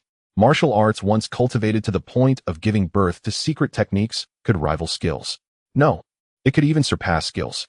Skills could be forgotten from the skill slot. However, martial arts secret techniques would forever be engraved in the heart. The skill slots had limitations, but martial arts could be learned without restriction. Which path is the true way is crystal clear. However, everyone was blinded by the immediate combat power of skills. The dawn of global professionals. Everyone has their own understanding. To Yisu, it felt quite akin to the feeling of the sword sect and chi sect of the Huashan school in the Smiling Proud Wanderer. In the Yungue mountainous area, steel creations roared. They were purging all the mutated plants. Suddenly, boom, a massive vine erupted from the ground, abruptly dragging a tank into the earth. Then came the sound of a violent explosion. No one would doubt the armed forces of humanity on the ground. To everyone, those immobile plants seemed like the most clumsy targets. Until a certain type of moving plant appeared. The rain ultimately belongs to the ground, and beneath the surface there are also plants. This plant undoubtedly became the ultimate beneficiary of the spring rain. From the footage at the scene, it appears to be some kind of vine. Li Qing, who participated in the video conference, murmured. He rubbed his temples. It was already late at night, and since the rain at the beginning of spring, he had hardly any time to sleep. One incident after another had been frantically draining his energy. He had hoped to catch some sleep today, but a major event had occurred in the Yunanguizhou Plateau. A type of plant hidden underground and capable of movement had already begun to confront the mechanical army. Moreover, from the perspective of combat capability, the mechanical army was still somewhat unaccustomed. After all, they were in the underground. It wasn't that they hadn't bombed with drilling shells, but without finding the core of this plant, it would be a futile effort. Soon, remnants of this vine will be sent to your respective research labs. The person seated at the main position in the video stated, "There are speculations from the capital that it should be a vine. Everyone should study it and observe its characteristics." With that said, let's conclude the meeting for now. Once everyone receives the remnants, we can draw conclusions. Eventually, the video conference was adjourned. Soon, a military aircraft landed at the airport in Suzhou and Hangzhou. Heihua successfully received the samples. Upon receiving the samples, Li Qing immediately began his research. He was puzzled as to why it wasn't sealed for transport. He then placed it in a sealed box for operations. He first soaked it in water. However, a terrifying event occurred. The piece of remnant moved. "It's alive?" Instantly, Li Qing was shocked. This remnant, as hard as an old tree root, was actually alive. Moreover, it was visibly absorbing moisture and sprouting filaments akin to silk. It was growing. Under such conditions of growth, then its main body should belong to mycelium. This is bad. Li Qing immediately took off the gloves he had on after removing the sealed box. He dialed a number to the capital and roared, "That is mycelium. It's alive. Notify everyone that operations must be conducted in a sealed box, otherwise." He hadn't finished speaking when Li Qing was filled with dread. When the remnant reached him, it was not in a sealed environment. The person on the other end was first stunned, then their voice became almost sobbing. "It's too late. No one could have anticipated that the remnant was mycelium. It wasn't in a sealed environment when transported. It's over. The mycelium from Yunnan Gizhis mutation under human influence has spread nationwide. Natural disaster. Man-made disaster." The laboratory was as quiet as a ghost town. Li Qing looked at the mycelium in the sealed box, trembling all over. In fact, this was not entirely human's fault. Mycelium has its own form. Under this mutation, this mycelium resembled vines, and the remnant that came to hand had even been retrieved from a great fire. Logically speaking, if it were mycelium, it should have been mature. Unfortunately, this matter defies logic. A boiled egg might really turn into a chick. Damn it, it's hard to guard against. Director, what happened? Heihua rushed in to ask after hearing the sound of the phone dropping. Li Qing frowned tightly. The incident had already occurred, and being angry was useless. The mycelium spores had already begun to drift into the air, and after absorbing moisture, they would grow rapidly.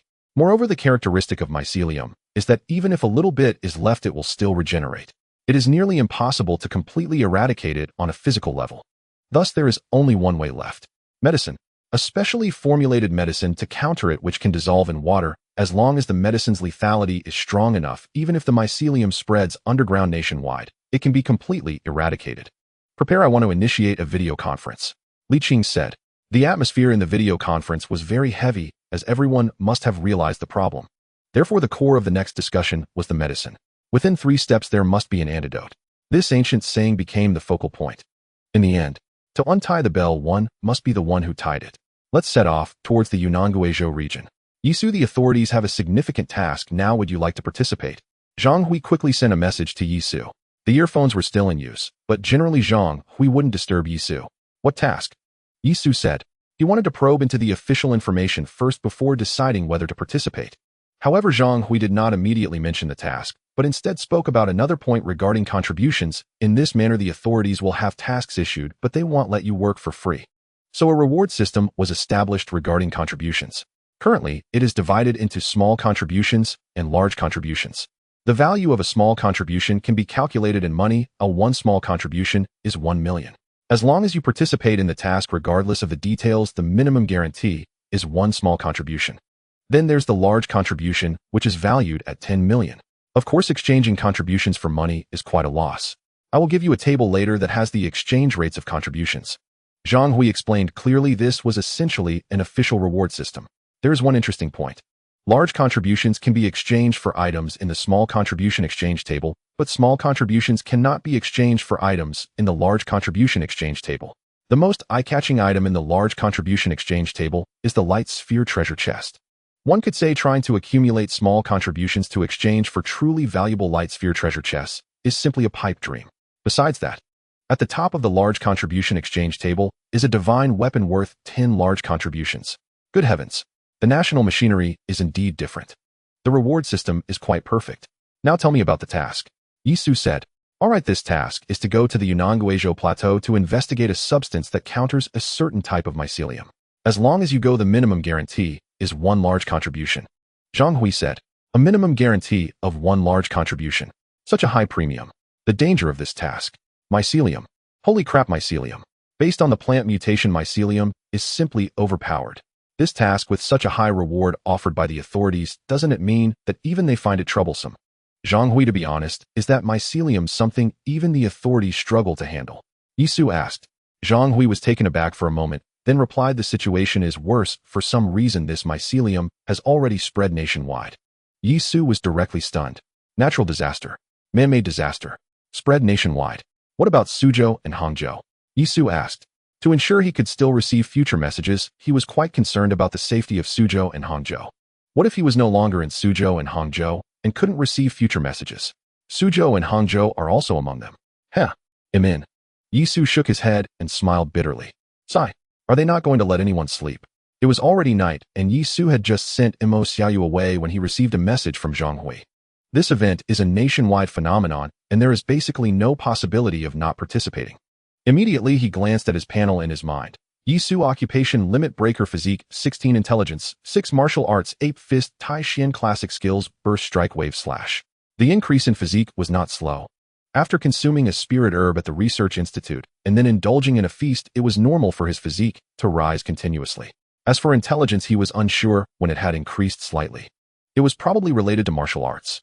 The Tai Xian classic is the core martial art, and its value continues to rise. As for the ape fist, there was no need to mention it. The core's secret technique was gradually taking shape in Yisu's mind, and once comprehended it would likely be a move as powerful as a skill. Burst strike was for explosive power, while wave slash was for sustained force. Overall, the combination was still well-rounded. Now let's test the components in Yungue. Professionals need to grow through battle. He sent a message to Mo Xiaoyu, and the two agreed to meet at the main camp. At the camp, almost all professionals from Su and Hang had gathered. However, aside from Yisu and Mo Xiaoyu, the remaining professionals seemed to be divided into 2 circles. Zhao Yuan's group was large, consisting of more than 7 people, indicating that this formation should be a large team. On the other side were 5 loosely gathered individuals whose names Yi Su had not inquired about. Then there was Yi Su and Mo Xiaoyu. As soon as Yi Su approached, the 5 loose individuals immediately gathered around. It seemed the news about the team had spread. These individuals came seeking inclusion. Unfortunately, Yi Su responded perfunctorily. He did not regard the team as his core except for Mo Xiaoyu due to her uniqueness. Healing professionals are truly useful at critical moments. As for the others, it was better to avoid them. One could not always share joys and sufferings, who knows when one might stab you in the back. However, he cast an extra glance at Zhao Yuan. This guy had made significant progress. His body already had qi flowing, and the quantity was considerable. He must have used spirit herbs. From Zhang Hu's words, Yi Su learned about the price of the light orb treasure chest in the black market. TSK. Money in a stable order can still wield considerable power. Zhao Yuan also met Yi Su's gaze. In his eyes, Yi Su saw provocation. Not bad. Violence truly is the greatest power. With the rain stopped and the sky cleared, he felt rejuvenated. If he didn't have sufficient strength to back it up, he wouldn't even dare to meet his own gaze. Zhao Yuan was quite interesting. Everyone is here, right? Numerous contacts and the camp commander approached. Everyone nodded. Then the contacts began to explain the details of this operation to the professionals. It can only be said that this is a nationwide event. Professionals from various regions have gathered. There are many abnormalities. Some even have physiques enhanced by spirit herbs to 20 points, making them super freaks. In the face of such power, Yi Su, who was once the darling of yesterday, suddenly seemed less appealing.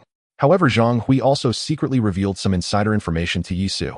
That is, the enhancement of physique through spirit herbs ultimately has its limits. Beyond 20 points, the effect of the spirit herbs becomes negligible, or rather the current quality of spirit herbs has minimal impact on the increase of physique beyond 20 points. Yi Su nodded. He did not care much. The greatest gap in physique is between 10 and 11 points. That 1 point is like heaven and earth, a vast chasm. Thus the gap from his 16 points to 20 points was not as insurmountable.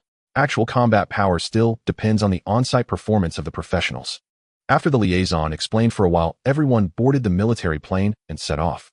The plane was fast, cutting through the night sky, and in just over an hour they arrived at a temporary helipad in the Yungue region.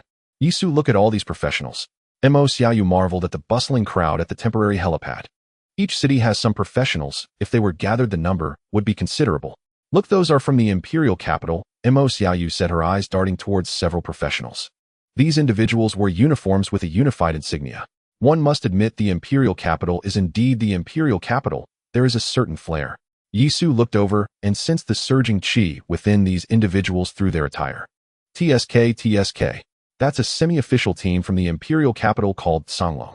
Mo Xiaoyu whispered. I heard that their bodies have already been nurtured to the limit by spirit herbs, reaching a physique of 20 points in their minds, making their strength extraordinarily powerful. Yi Su, curious, asked, how do you know all this? Mo Xiaoyu, a bit embarrassed, replied, my liaison told me. Don't be fooled by how serious my liaison seems, she actually loves collecting gossip. Yi Su gave her a thumbs up and said, well done. The communicator in your ear should still be working. She must have heard this. Mo Xiaoyu turned her little face away, confirming it. Her liaison was roaring in her ear. In fact, it wasn't that Mo Xiaoyu's liaison loved collecting gossip. Zhang Hui was also chattering in Yi Su's ear, telling him about the powerful professionals across the country. Of course, many people's gazes were also directed at Yi Su. After all, Yi Su was a well-known powerhouse. Many joked that they could currently fight off a few Yi Sus. One can only say that Yi Su was the first to gain fame in the professional circle. The gazes directed at him were filled with admiration, goodwill, and disdain. Yesterday's genius, today's commoner. It is normal to receive strange looks. Such events will continuously unfold in this era. The person in charge of the Yungue camp would not actively communicate with the professionals. The reason is that other cities are unwilling, as communication with professionals in Yungue inevitably carries a hint of recruitment. Thus, the entire event was transmitted from the Yungue camp to the headquarters, which then delegated the information to various liaisons who informed the professionals. This process is called a procedure. To speak deeper, it is about factions, but the time is too short for factions to truly reveal themselves. However, every city has its own flavor of protecting its professionals. This situation has led to such a procedural model. For Yi Su, this method was quite good, as he didn't have to engage in too much banter with others. Zhang Hui would relay all information. Yi Su, the entire mission has been assigned, and I will send you the general map. The real mission location is a cave. Be careful, it is exceptionally dangerous inside. Ordinary people cannot venture deep, and the geomagnetism is chaotic, cutting off communication. The mission objective is simple: find something that the mycelium fears, whether it be a plant or an animal, and bring it back. Remember, without real-time communication, what is terrifying in that cave is not just the mutated mycelium, but also people. Yisu grinned. He had just learned from Mo Xiaoyu about his status as a powerhouse unit. Perhaps it was time to inform them that the powerhouse unit had been updated. What is the largest living organism in the world? Not an ancient tree spanning millennia, nor a deep-sea blue whale. It is mycelium. The rain at the start of spring bestowed unimaginable opportunities upon the mycelium in the Yunnan-Guizhou region. They merged, they connected, and they became in it. From a god's eye view, you would witness a mass of mycelium in the entire Yunnan-Guizhou region, covering nearly half the territory. Translated into the scale of a living being, it was incalculable. Such colossal mycelium voraciously absorbed the groundwater system. The energy brought by the spring rain was nearly drained completely. According to big data analysis, the number of self-awakened individuals in the Yunnan-Guizhou region was also the lowest. The deep-seated reason lay precisely in this. The authorities had exhausted all measures. Underground electromagnetic disturbances severed signals. Fiber optic cables would snap under attack. Elite squads were dispatched, but ordinary physiques could not prevail. A vine-like mycelium as thick as a bucket would approach, and an ordinary person would simply be gone on the spot. Thus the scene unfolded where professionals stepped in. Yisu, having received Zhang Hu's information directly, led Mo Xiaoyu to the karst cave. At the temporary airfield, there were many open-top jeeps brought in for the professionals. At this moment, no one asked for your driver's license. Official personnel even offered on-the-spot lessons. Just handle the accelerator and brake. An automatic transmission will take you anywhere. The convoy advanced in a grand procession. Scraping sounds arose from time to time, but no one cared. The atmosphere, however, was somewhat tense. Teams from different cities looked upon each other with disdain everywhere. Among the first batch of professionals, young people occupied the vast majority, their tempers flaring with the scraping of vehicles. It was only human nature to provoke others when one had some ability. Yisu, as a benchmark of combat power, was a prime target. Constrained by the drones hovering in the sky, Yisu's expression remained unmoved. The hastily cleared road gradually wound into the forest. In the primeval forest environment, drones flickered in and out of sight. But the clamor by his ear persisted. Yisu, right. I heard you're a combat power unit now. Someone leaned over and said, when we get there, help me test it out, okay? Let me see how many Yisus I'm worth now, he. As his words fell, the whole jeep burst into laughter. Some even fixed their eyes on Mo Xiaoyu, the only healing professional from Suzhou and Hangzhou.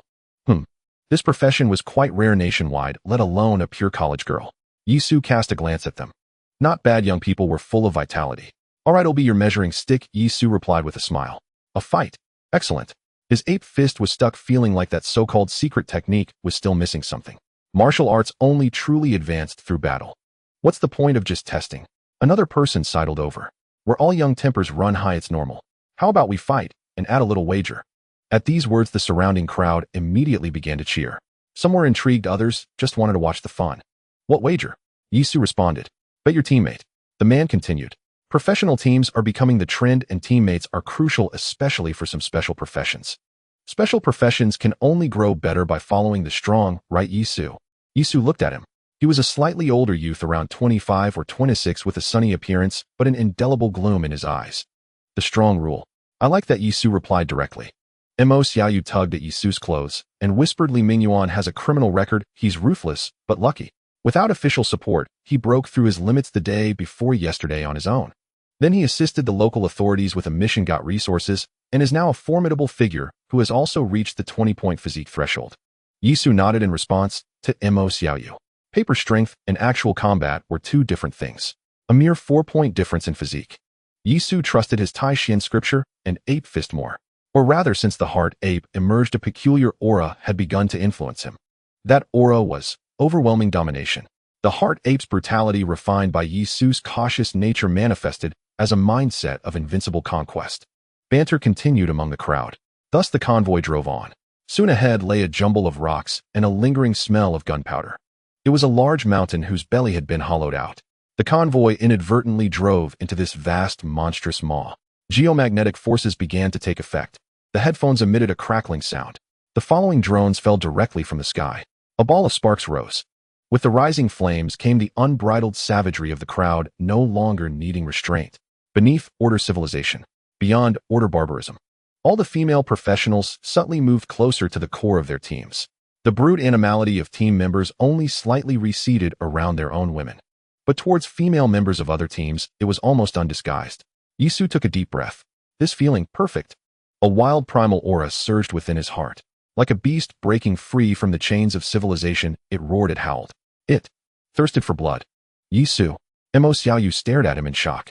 This aura washed over her, making her tremble all over. At that moment, she seemed to understand what the advanced animal called human truly represented when stripped of order's protection and savagery was unleashed. Yisu turned grinning at Mo Xiaoyu and said, "Remember this well. This is humanity without order. If you don't want to see such scenes in the future, then from now on you'll learn from me what to do." As he spoke, Yisu reached back and gripped the long sword wrapped in cloth. Then looking at the entire crowd, he shouted, anyone want to test their combat power?" The people who had just torn away the veneer of civilization and were still savoring true wilderness were jolted awake by Yisu's cry. Countless gazes focused on him. Their once gentle eyes were now tinged with red. Breaking taboos was the greatest thrill of human nature. They gripped their weapons tightly, suddenly realizing that here, where order was lost, killing seemed to have become more reasonable. Zhao Yuan's heart surged. He looked at Yisu with astonishing murderous intent, though he himself didn't know where it came from. But he knew that by killing Yisu, Mo Xiaoyu would be his. Yes, it was that simple. He assessed his own combat power and took a step forward. However, he was too slow. "Yisu, let me test your mettle."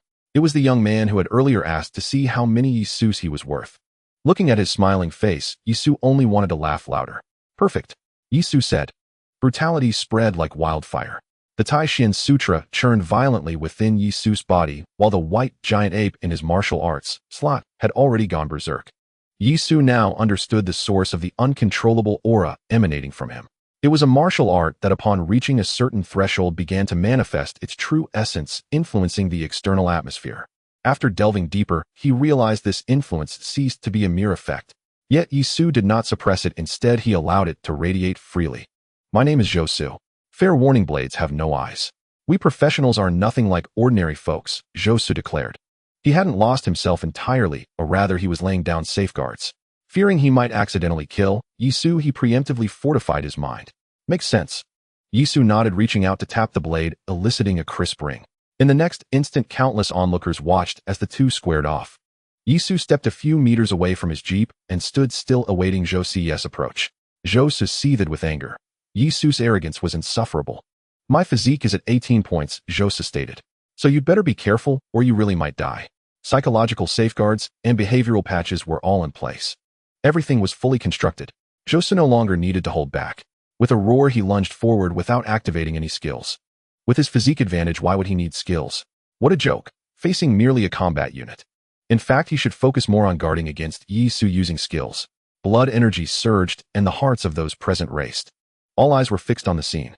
Crimson blood energy spilled from Zhou's body like a tail of flame trailing behind him.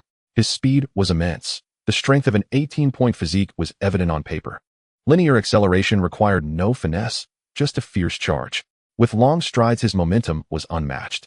This strike, backed by tremendous impact, would surely send Yisu flying if he tried to withstand it. That was the gap on paper, but only raw data. In Yisu's eyes, this approach was too foolish. Footwork determined agility. Higher frequency footwork dictated on-the-spot flexibility. This sheer speed. Ever seen a bullfight? A fleeting dodge like teasing a monkey. Yet Yisu chose not to do that. Combat strength only truly manifests in battle. He gripped the knife in reverse. He waited calmly for his opponent. Zhou's physique data was no bluff. His charge brought a wave of pressure. But Yisu intensely focused channeled the Tai-Shin Sutra to generate a bullet-time effect. Fast, yet slow. Closer, even closer. Blood energy washed over him. Zhou was confident enough to overpower Yisu without using a weapon. A single punch unleashed the world within his grasp. Zhou believed that if Yisu didn't dodge, the physique gap alone would kill him outright. A combat unit was just a combat unit. Alive or dead made no difference. He had already steeled his mind. This punch was meant to kill. But then, a sigh echoed in his ear. Such a punch was too foolish. Yisu's figure vanished like an illusion. In the next moment, Zhou felt a chill at his neck. When he stopped, drops of blood fell onto his feet. He was stunned, bewildered.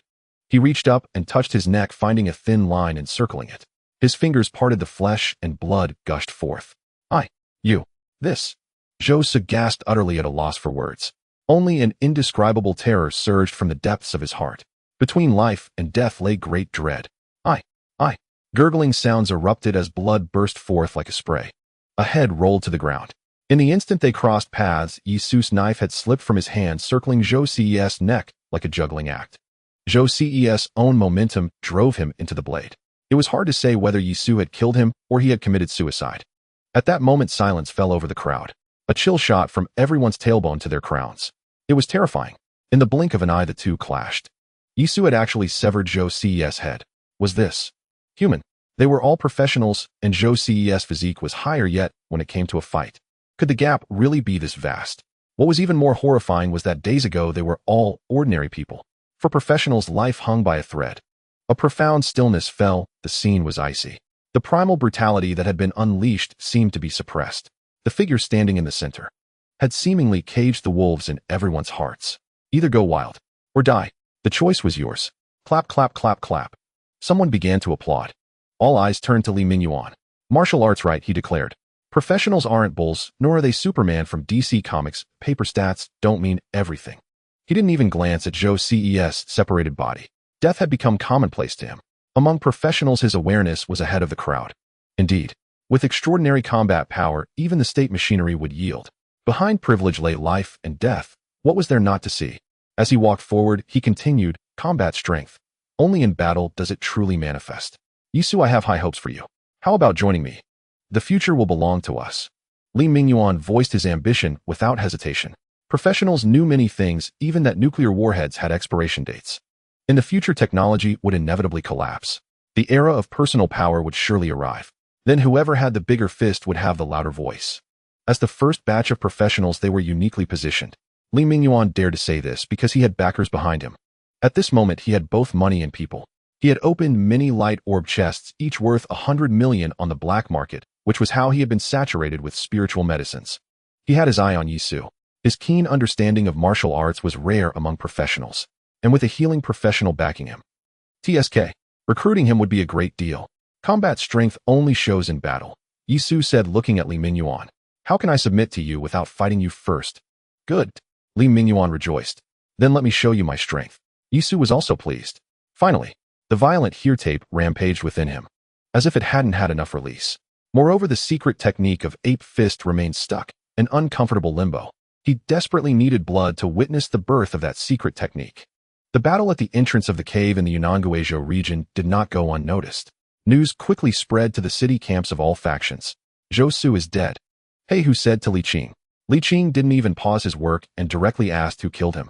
Couldn't it be that he met with danger inside the cave? Professionals from all over the country gather together. They want enter the cave until a hierarchy is established, Li Qing said, pausing for a moment. Besides, some people truly deserve to die. The corruption of privilege is exceedingly rapid. Though only a few short days had passed, some had already crossed the line into deserving death. Take Li Mingyuan, for example. On the very day he broke through his physical limits, he committed murder. Unfortunately, he had a major conglomerate backing him to cover it up. Evidence had remained elusive. Zhou Su was no saint either. Wielding a blade easily stirs the urge to kill. This expedition to the Yunnan-Guizhou cave was also the authorities' way of weeding out the professionals. It was Yisu He who said. Li Qing stopped his work. I recall Yisu's physique isn't truly superior, so how? It was impossible to hide the fact that professionals were being approached by conglomerates and the powerful. Light orbs were being sold on the black market, not just those leaked by the authorities. Many were found and sold by civilians. A single orb treasure chest cost 100 million. The lure of wealth was immense. Yes, Yisu's physique isn't as high as Zhou Ce's, but their fight was incredibly brief, almost instantaneous. He Hu grew more excited. A one-hit kill. It was truly a one-hit kill. So powerful, Yisu is simply a monster, incredibly strong. Li Qing took out his notebook and recorded this. It seemed a professional's combat ability still needed exploration.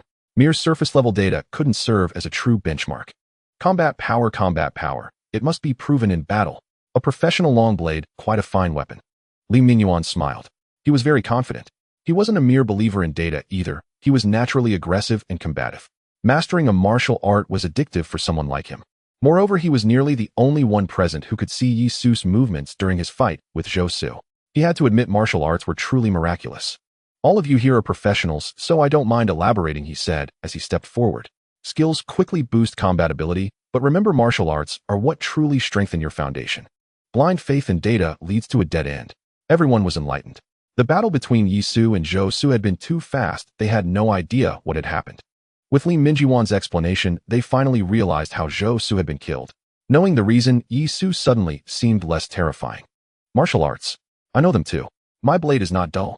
The initial fear vanished, and their gazes toward Yi Su grew frivolous again.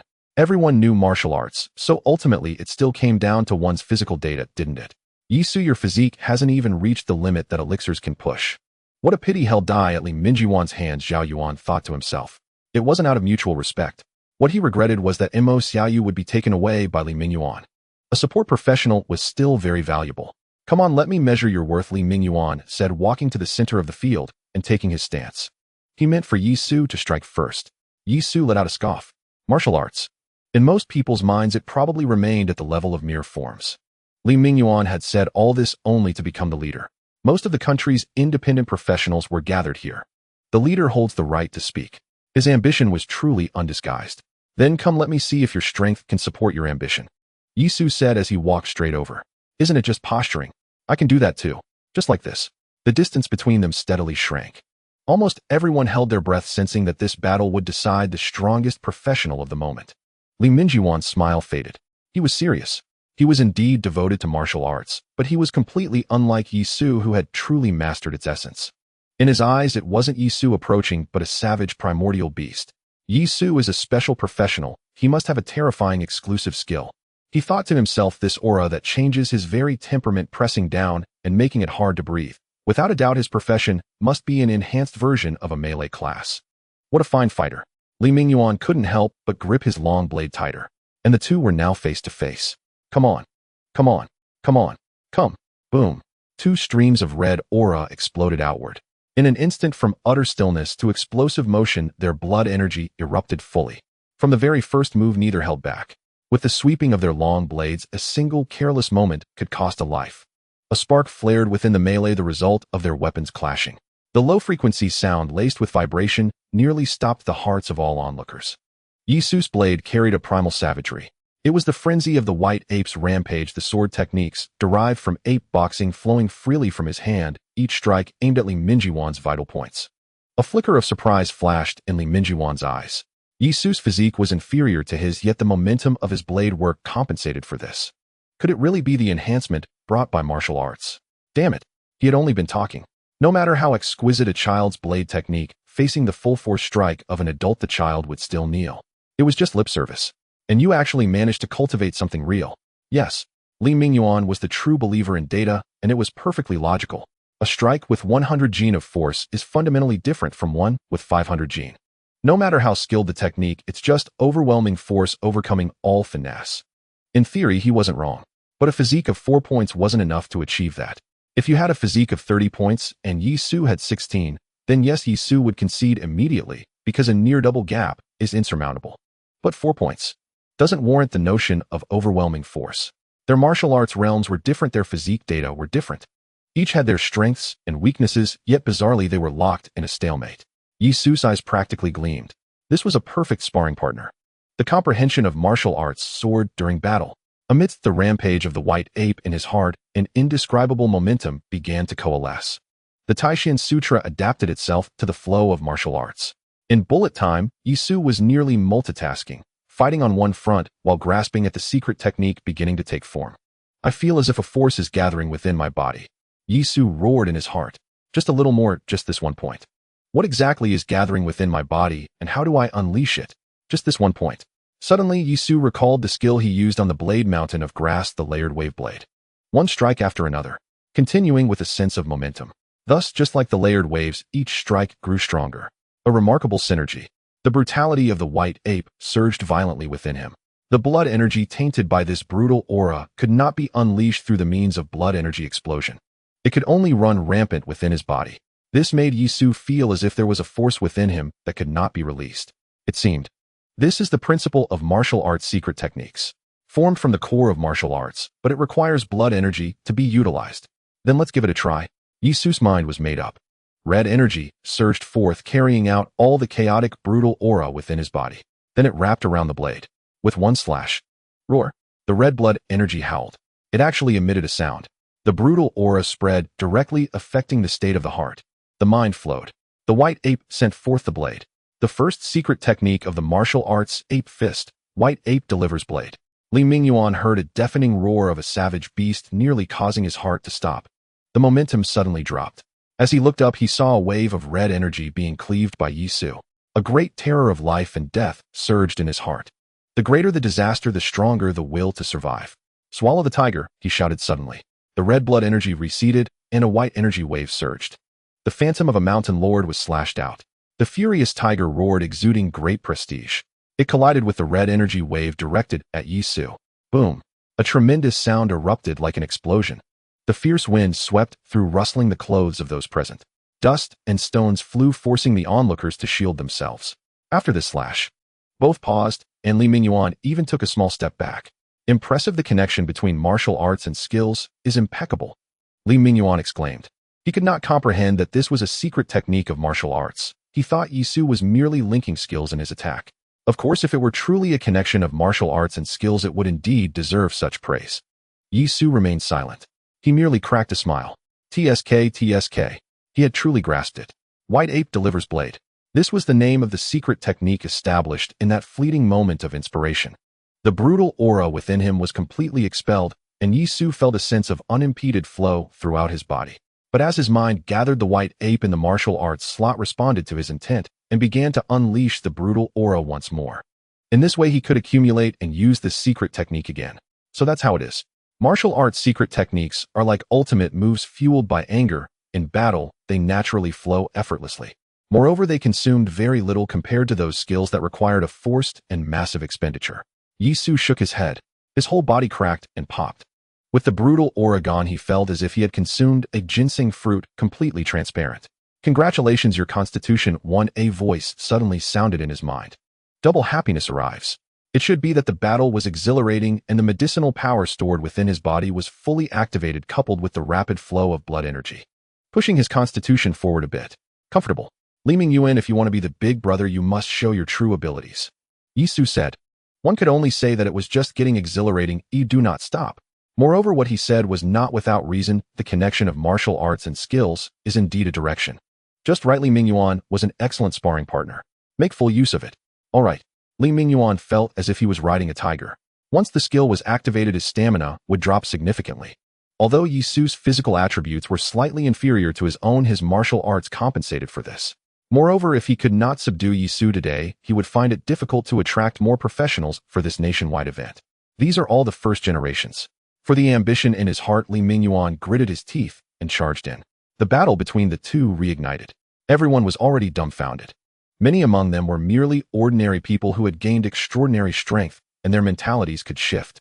Suddenly seeing such a battle, they were momentarily at a loss. But soon as they thought about how they could also do this, they began to feel excited again. The battle reignited. Yi Su had already grasped the secret technique with no thoughts of sparring anymore. He directly urged the Tai Xianjing, fiercely, crazily enhancing his combat power. The two clashed again. Li Mingyuan felt something was off. The balance between the two had been broken. His proud physical attributes could not stabilize the situation against Yi Su anymore. He retreated, forced back by Yi Su. The advantage had shifted to Yi Su's side. The slight increase in constitution coupled with the stamina consumed by Li Mingyuan's skill. With the mutual growth and decline, the balance was directly shattered. As he retreated, Yi Su pressed forward. One strike after another, leaving Li Mingyuan with only the option to defend. Li Mingyuan's forehead was beaded with sweat. What the hell? Everyone had activated their skills. Oh, why did it feel like your stamina didn't decrease? On the contrary, he felt that his overall strength had increased significantly. He tried to catch Yi Su's gaze, but in the battle he could only see a hint of coldness. Suddenly he seemed to understand. Yi Su's earlier claim that he could defeat him and that he would submit was merely a jest. Yi Su's true intention was to kill him. How dare he? Not only is he a limit breaker of physical constitution medicinal herbs, but he also has a vast force behind him. If he dies here, wouldn't the investments from those conglomerates and forces be wasted? Yi Su would inevitably invite retaliation from others. He was not so shallow-minded as to overlook this point. Then, what was with that gaze? Yi Su, you? Enduring his discomfort, Li Mingyuan spoke softly. How about we call it a day? Your strength has already gained my recognition. Li Mingyuan knew that if the fight continued, he might truly be unable to win. So he chose to negotiate. You fight to prove your strength. And I fight to tell everyone a truth. What truth? Without surveillance, without signal, without civilization, without order. Yisu's voice grew increasingly cold then. Everyone should know that where I Yisu stand, I am order. Li Mingyuan's mind exploded. He understood. He understood what Yisu wanted. He had ambition and did not hide it. He simply wanted to be king. Thus he used force to demonstrate all of this. And Yisu, from the moment he took down Zhou Su, everything he did was almost the same as himself. Only what he aimed for was the crownless king. He wanted to use combat power to subdue everyone present. Yes, and there was also the upcoming task. Only when he possesses real speaking power would he not be harmed by others in the upcoming task. Damn it, this comparison is a bit too sinister. Zhou Su and himself would both become his stepping stones. But he would not let him have his way. You will not have your way. Li Mingyuan gritted his teeth and said, if we truly fight to the death, do you think you can kill me? Heh. Yisu curled his lips. What are you pretending for? I have already seen your skills. Now let me show you mine. Surge of lethal force. This skill is an overwhelming ultimate move. As Yisu activated it, he immediately felt the power within his entire body begin to converge. It was entirely different from when he had used this skill to kill a dog before. Back then the skill could only mobilize the strength of his muscles. But now his blood and chi surged violently, all marshaled by the surge of lethal force. Even the savagery of his restless heart was stirred up as well. The stronger one's inherent attributes, the more powerful the skill becomes. It was a direct proportion. The power of muscles, blood, and chi and savage aura were all mobilized, subtly aligning with the essence of spirit energy and vitality. The surge of lethal force erupted forth. Black aura surged unabashedly from Yisu's body. Domineering. A truly domineering power was already on the verge of release. As the black aura appeared, everyone present was stricken with terror. Li Mingyuan in particular was scared out of his wits. He could already sense the breath of death. This was a skill. In his eyes, this was the exclusive skill of Yisu, a special profession. Moreover, Yisu's integration of martial arts and skills was exceptionally seamless. Just as he delivered a slash causing his opponent to stumble, he was immediately met with the onslaught of the exclusive skill. Terrifying combat experience. Fear had already surfaced in Li Mingyuan's eyes. He could not comprehend how Yisu possessed such acute combat instincts. He himself a thug who had been in countless fights and even taken a few days of martial arts lessons. Yet now before Yisu he felt like a mere greenhorn. Don't. No, let's talk this out. Stop. I submit to you. Facing the bombardment of the skill, Li Mingyuan spoke words of submission while desperately draining his stamina, trying to activate his own exclusive skill to counter. But the timing was wrong. It was too late. To put it plainly, Yisu interwove fatal skills between his normal attacks. Meanwhile, Li Mingyuan still needed to cast his skill. So if not you, then who shall die? The black aura howled like a fierce gale, slamming directly into Li Mingyuan. In that instant, Li Mingyuan could clearly hear the sound of his own bones shattering. Then came an unimaginable, excruciating pain. The color began to fade from his sight, his vast ambitions dissolving along with his waning consciousness. In that final moment, he even recalled Mo Xiaoyu's face, which had once stirred something within him. That face overlapped with a girl from his memory, until he plunged into darkness. Thud! His body, tattered like a discarded sack, rolled across the ground. It sent shivers down everyone's spine. Dead. Dead. Li Mingyuan was dead. This man who had amassed great power behind him, whose physique was maxed out, whom the contact person had warned not to provoke, had been killed. Right at the entrance of the cave, he had been hacked to death in broad daylight. And the figure standing at the cave entrance, wreathed in black aura, seemed to radiate a blinding light. Many instinctively cast their gaze towards him, but quickly averted it. That guy was too terrifying. They feared being the next to turn into a corpse. Zhao Yuan bowed his head deeply. His heart was pounding fiercely. He was terrified. He feared Yisu's gaze falling upon him. An indescribable turmoil raged within him. He even shifted his steps, letting his teammates block the view of Yisu, trying to shield himself from Yisu's line of sight. In truth, Yisu had not even noticed him. He was completely unaware of Zhao Yuan's murderous intent. At that moment, he was savoring the fruits of victory. That was the feeling of no one daring to meet his gaze wherever he looked. With this single feat, he had subdued the crowd. Yisu returned to his jeep. Mo Xiaoyu stared at Yisu, utterly spellbound. Terrifying, too terrifying. Yisu, you killed someone. Mo Xiaoyu's voice trembled as she spoke. Come on, it was self-defense. Yisu shrugged with a wry smile. Then he declared loudly, everyone wasn't that self-defense. Huh. Everyone present was momentarily stunned. Then voices erupted. Right. Exactly. Luckily, brother, you was strong enough, or we'd be in trouble. Those two deserve to die. Exactly did they think they could act recklessly just because there were no cameras? They deserved it. And talking about betting on teammates. Are teammates something to bet on? They started it serves them right. Hearing these voices, Yisu looked into Mo Xiaoyu's eyes and said softly, hear that? Mo Xiaoyu nodded. Now I am the order. Yisu continued. Mo Xiaoyu nodded again. It seemed she was beginning to understand. The atmosphere here had changed. The brutish aura from before was gone. The beasts that had been unleashed in people's hearts were firmly caged again. So what Yisu had said about what needed to be done was now made tangible. When civilization crumbles, if you stand there as the strongest, then you are the order. Everyone, time is running short. Yisu continued, the mission above is urgent, so let's all go our separate ways. I wish you all success.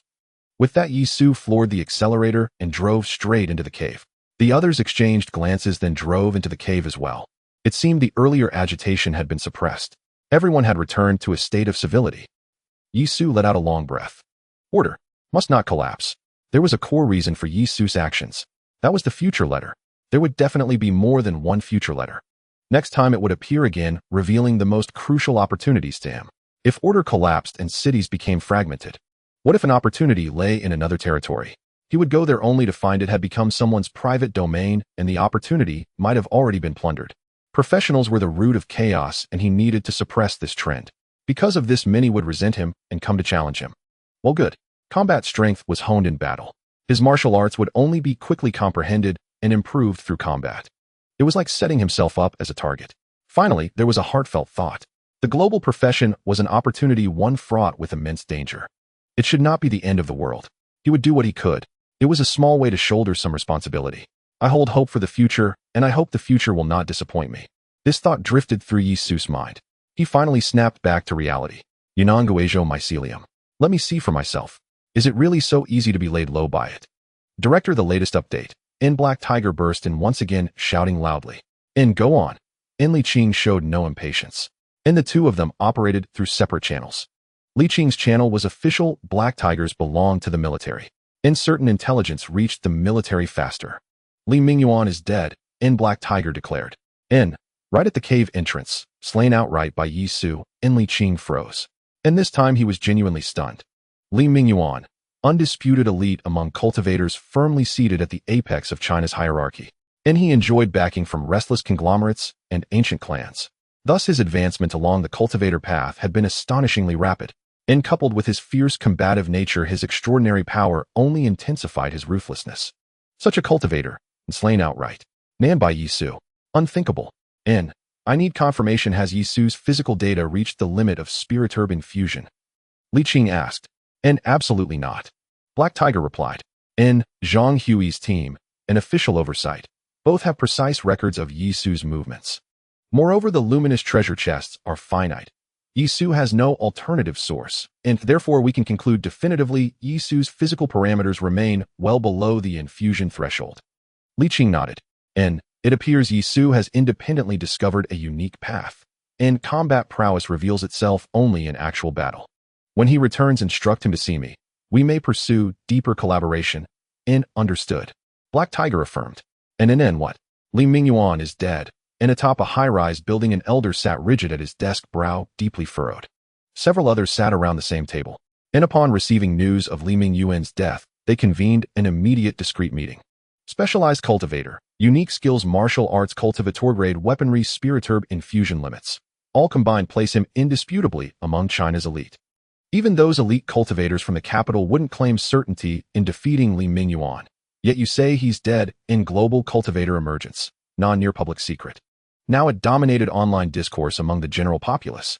Yet the aristocracy, ancient clans, and conglomerates had learned of it first, never earlier. As early as the second day after Lichuan, they established a specialized organization and club. Founded expressly to respond to global cultivator emergence, NIT drew material resources, intelligence, and logistical support from conglomerates and clans, while cultivators lent prestige and presence, anchoring the club's stature. Publicly, it claimed to nurture cultivators and prepare for future crises.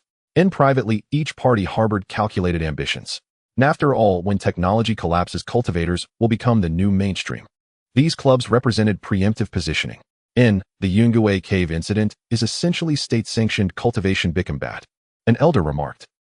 Not a single official cultivator was deployed. far too conspicuous. Enough said, this is common knowledge.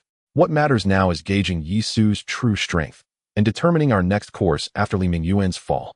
Li Mingyuan was the face of our club. Today's resources simply cannot produce another like him. Treasure chests are finite. And with our flagship cultivator gone, other clubs may poach our remaining members. Without a dominant leader, neither official missions nor expedition teams can function. And cultivators hesitate to act without such guidance. In essence, losing Li Mingyuan, the pillar of the club, means its collapse. All prior investment effectively erased. Killing Yisu would signal our resolve. Only then will rival clubs hesitate before raiding our ranks. Simultaneously, it reassures our cultivators of the club's commitment and reminds them pointedly where their loyalties must lie. A voice cold and detached cut through the silence. And it will be difficult. And difficult or not, we proceed. I, as founder of the Yuntian Club, issue this directive: eliminate Yisu. He spoke decisively and left immediately. And if Yisu were an ordinary civilian, they would dare not act. But he is a cultivator, thus action is permissible. The government's stance was crystal clear, and cultivators and civilians inhabit fundamentally separate worlds. And Yisu remained unaware he was now marked. By now the jeep could advance no further. And the cave was vast and wide, but ahead lay jagged, chaotic boulders. And they would have to proceed on foot. A dim headlamp hung from Yisu's chest, illuminating the absolute darkness for cultivators.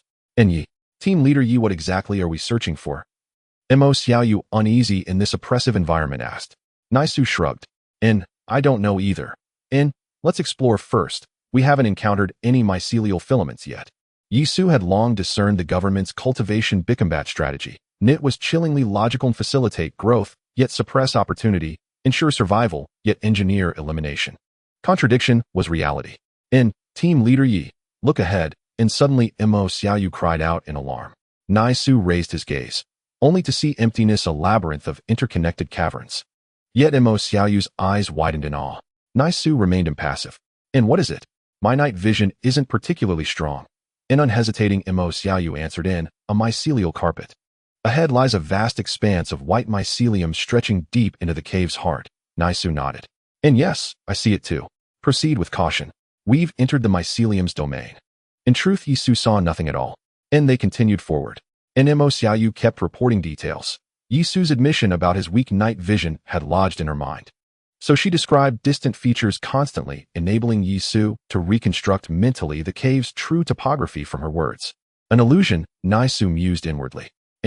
Why do I perceive none? Or am I also immersed in illusion, merely perceiving a different version? Yungue mycelium, the most renowned AR phenomenon in cultivation lore. They say mushrooms are delicious. But if your dog begins speaking after you eat them, it's time for the hospital. Mo Xiaoyu stood precisely in that surreal moment. Yet Yisu couldn't tell whether his own perception matched hers, or whether he alone possessed immunity. Step by step they advanced. Rounding a cavern bend, Yisu's pupils contracted sharply. Before them stretched a dense, blinding white mycelial mat. Phew. Team leader Yi, it seems we've emerged. The passage ahead appears normal. Mo Xiaoyu sighed in relief. The situation had turned deeply uncanny. Yisu grinned widely. Damn it. An anomaly has appeared on my side too. Wait a moment, Yisu said, directly stepping back a few paces while Mo Xiaoyu remained somewhat cautious. In her eyes, as Yisu retreated, he stepped onto the mycelium carpet. Standing on it felt somewhat eerie, as if walking on snow. However, since Yisu had stepped on it, she had no choice but to follow. That's enough for today, Yisu said. I'll watch while you collect a sample, and then we'll head out. Mo Xiaoyu nodded. This cave indeed felt unsettling, and prolonged exposure was quite discomforting. From Yisu's perspective, Mo Xiaoyu grabbed a handful of soil from the ground, placed it in a bag, and sealed it tightly. All right, team leader Yi, we can head back now, Mo Xiaoyu sighed in relief. Nothing unusual happened during the sampling, which lifted her spirits, prompting her to want to leave this place quickly. Yisu nodded and led Mo Xiaoyu away swiftly. As they were leaving, Yisu glanced back slightly. In his peripheral vision, a vine slowly extended from the depths of the cave. However, it did not follow them, but stayed there as if watching Yisu and Mo Xiaoyu depart. The cave widened as they moved outward, while deeper inside more paths branched out. It was easy to exit without getting lost. Moreover, on their way back, they continually encountered other professionals. Seeing Yisu, they felt a bit awkward, but they also shook their bags containing soil or dry branches, indicating they had collected samples. Yisu's heart grew heavy. Was it just him experiencing problems, or was everyone affected? Was that sample? Could it be that this mycelium has a terrifying hallucinogenic effect? and that everyone had unknowingly fallen victim. Let's get out first. Yisu's steps became slightly hurried. Soon they exited the cave, got into his vehicle, and drove toward the temporary camp in Yungue. The driving speed was brisk. Along the way, he heard Zhang Hu's voice through the headphones. Yisu, you made it out? Did you encounter any situations? Yeah, I'm out. So far, no issues. I saw the mycelium carpet in the cave and collected a sample before leaving. Good, it's normal to familiarize yourself with the environment after just arriving.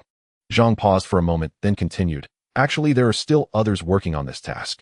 There are multiple mycelium caves, and the military on the other side is also making efforts. This incident is no small matter. Many cities have already detected the spread of mycelium in their sewers. This thing has a very strong vitality and spreading capability. If we can't produce an effective antidote, I'm afraid. Don't worry, it won't lead to an unsolvable life form. The new era has just begun, and it can't be that we are wiped out by the fungus right from the start. Yisu reassured. Indeed, saving the world isn't solely on the shoulders of these half-hearted professionals. The military is also involved. As expected, it makes sense. They'll head back to the camp to check on the sample. Okay. After ending the call, the two drove towards the camp. In less than half an hour, they arrived. Immediately, a staff member approached, and Mo Xiaoyu handed over the sample. The staff member showed no surprise and took it before preparing to leave. Wait a moment, Yisu spoke. Can I accompany you? The staff member was momentarily taken aback, then happily replied, of course. People from Yungue cannot come into contact with professionals fearing the loss of personnel to other cities. However, if professionals are willing to interact with Yungue personnel, that's another matter. It's worth noting that natural awakeners are scarce in Yungue. If a professional wants to switch sides, that would be ideal. Team leader Yi. Let's go together. Okay. Thus, the two followed the staff member to a temporary building at the camp. This process also involved standard disinfection. After disinfection, they entered the highly sterile temporary laboratory. Instantly, Yisu's pupils constricted. In his eyes, this laboratory was filled with mycelium. The white mycelium carpet covered the floor. Moreover, many staff members had mycelium wrapped around their white coats, and some of the mycelium had already condensed, swaying gracefully like white vines in the experiment. Mo Xiaoyu obviously sighed in relief. Perhaps this clean and tidy laboratory made her feel much more at ease. Yisu turned to look at her. She even smiled. But from Yisu's perspective, mycelium gradually started to spread over her body. This mycelium was emerging from her pores, slowly taking shape. Moreover, the professional's physical attributes were very strong, causing the mycelium to grow even faster. In the blink of an eye, Mo Xiaoyu appeared like a white mummy. Suddenly, she swayed, as if losing strength and unable to stand steadily. Mo Xiaoyu, wait for me outside, Yisu said. At this moment, Yisu remained calm. He already had the answer in his heart. What he saw was real. Everyone else was trapped in an illusion. The truly strange thing was that in this high-density spore environment, Yisu was not being parasitized by the mycelium. This was quite odd. All right, Mo Xiaoyu nodded. Yisu's words held significant weight in her heart, as she had witnessed Yisu's abilities firsthand. Mo Xiaoyu unhappily left the laboratory. Through the window glass, Yisu saw the mummy walk out, and when the sunlight hit her, the white mycelium began to shed. Mo Xiaoyu gradually revealed her true form. The mycelium does not show in the light. Hello, are you Yisu, the professional from Suong? A mummy approached and extended a hand, saying, I am Hua Zhuang, the head of this laboratory. I have reviewed the sample you brought, and it is indeed mycelium. Holding up the sealed bag that was half empty of soil, he continued, as expected from a sample taken from a cave, the activity of the mycelium is extremely high, with very strong vitality. Unfortunately, we have not discovered any substances that can inhibit its growth at this time. You know, if we can't find any substance to inhibit its growth, it will be very difficult to eradicate it completely. Yisu nodded, his expression remaining calm. As a time traveler with decades of experience from 2 lifetimes, he maintained this level of composure. Moreover, he had long been prepared for an extraordinary world. In other words, among global professionals, Yisu was more mature than all the others. Do you have any information, or do you know what kind of substance can inhibit it? Hua Zhuang, the mummy, shook his head. We have no data. Within 3 steps there must be an antidote. This is my understanding of Yungue mycelium. Yisu stepped out of the makeshift laboratory. Mo Xiaoyu hurried forward to meet him, still not fully matured as a professional. Her true demeanor remained that of a demure college-aged girl putting on a brave front. Staying close to Yisu offered her a quiet sense of security. Yisu observed Mo Xiaoyu. Her mycelial filaments had vanished entirely. Her earlier mummy-like appearance now seemed like an illusion. I feel rather fatigued. Use your healing talent to soothe me, Yisu said.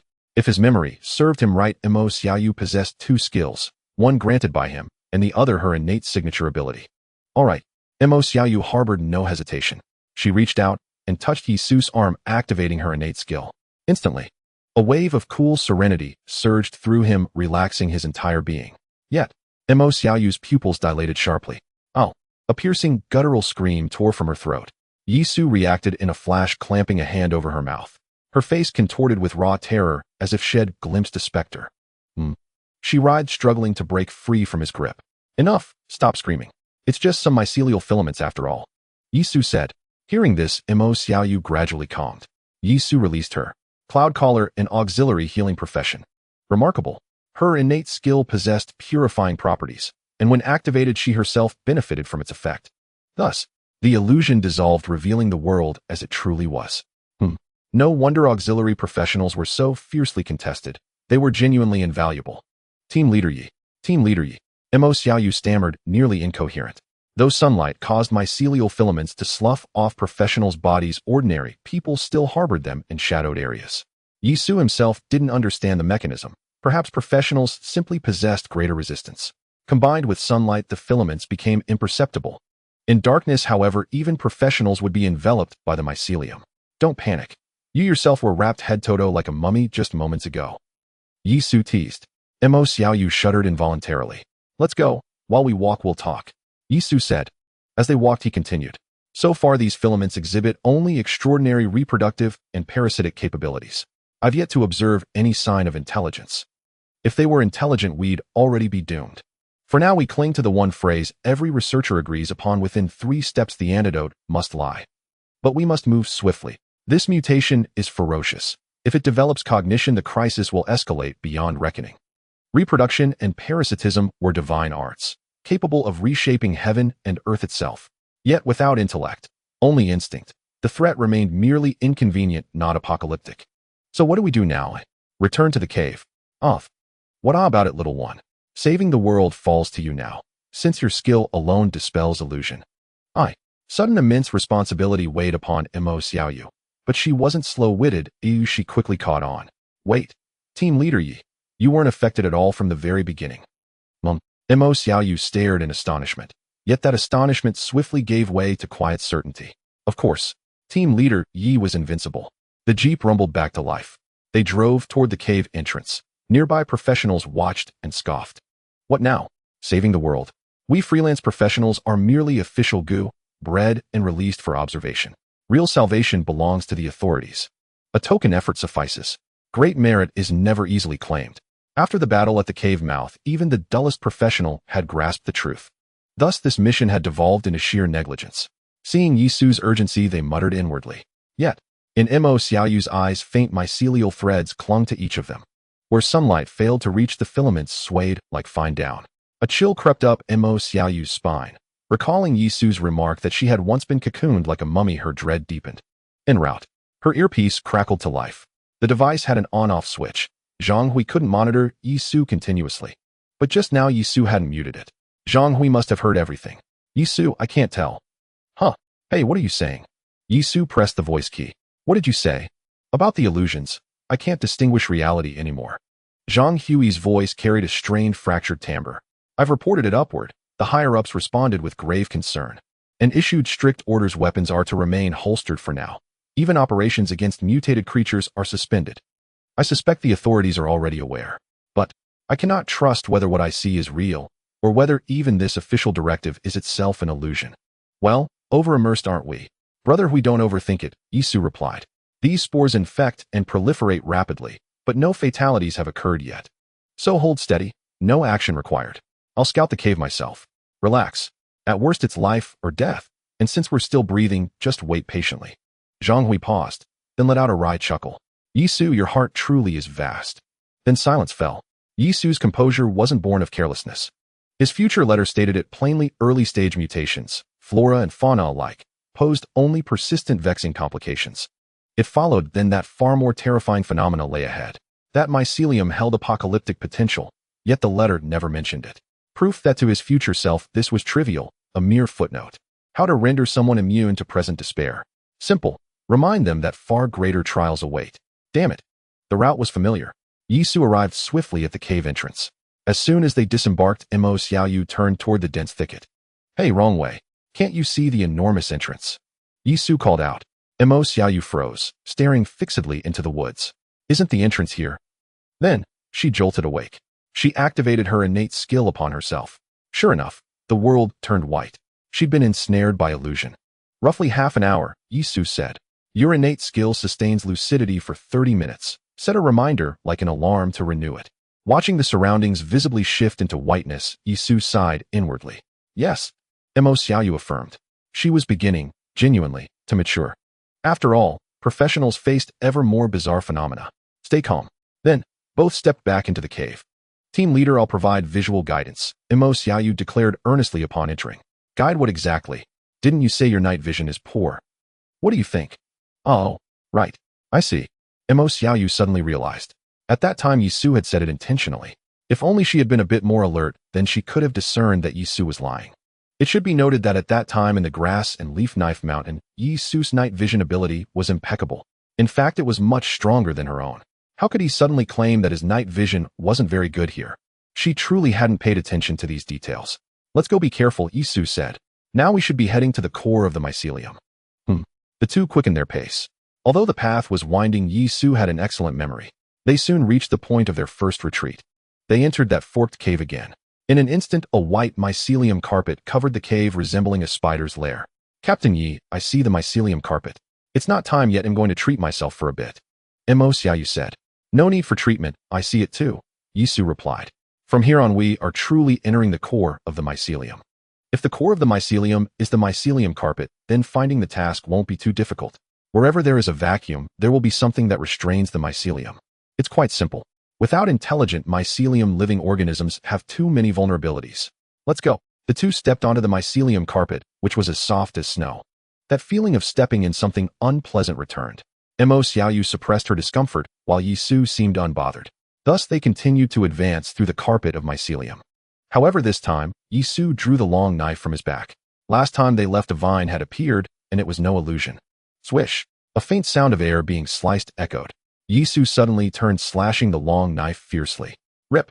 A vine was severed cleanly. Half of the withered vine fell onto the mycelium carpet, immediately dissolving into the mycelium indistinguishable from it. It was indeed true that mentioning Chow Chow would bring him forth. Be careful, even if following instinct, this mycelium will attack us. Yisu said.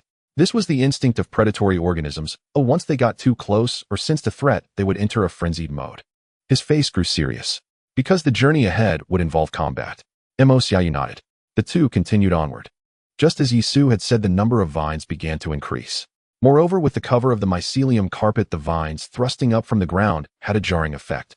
The long knife swung down. Vines, following their instinct, were not hard to deal with.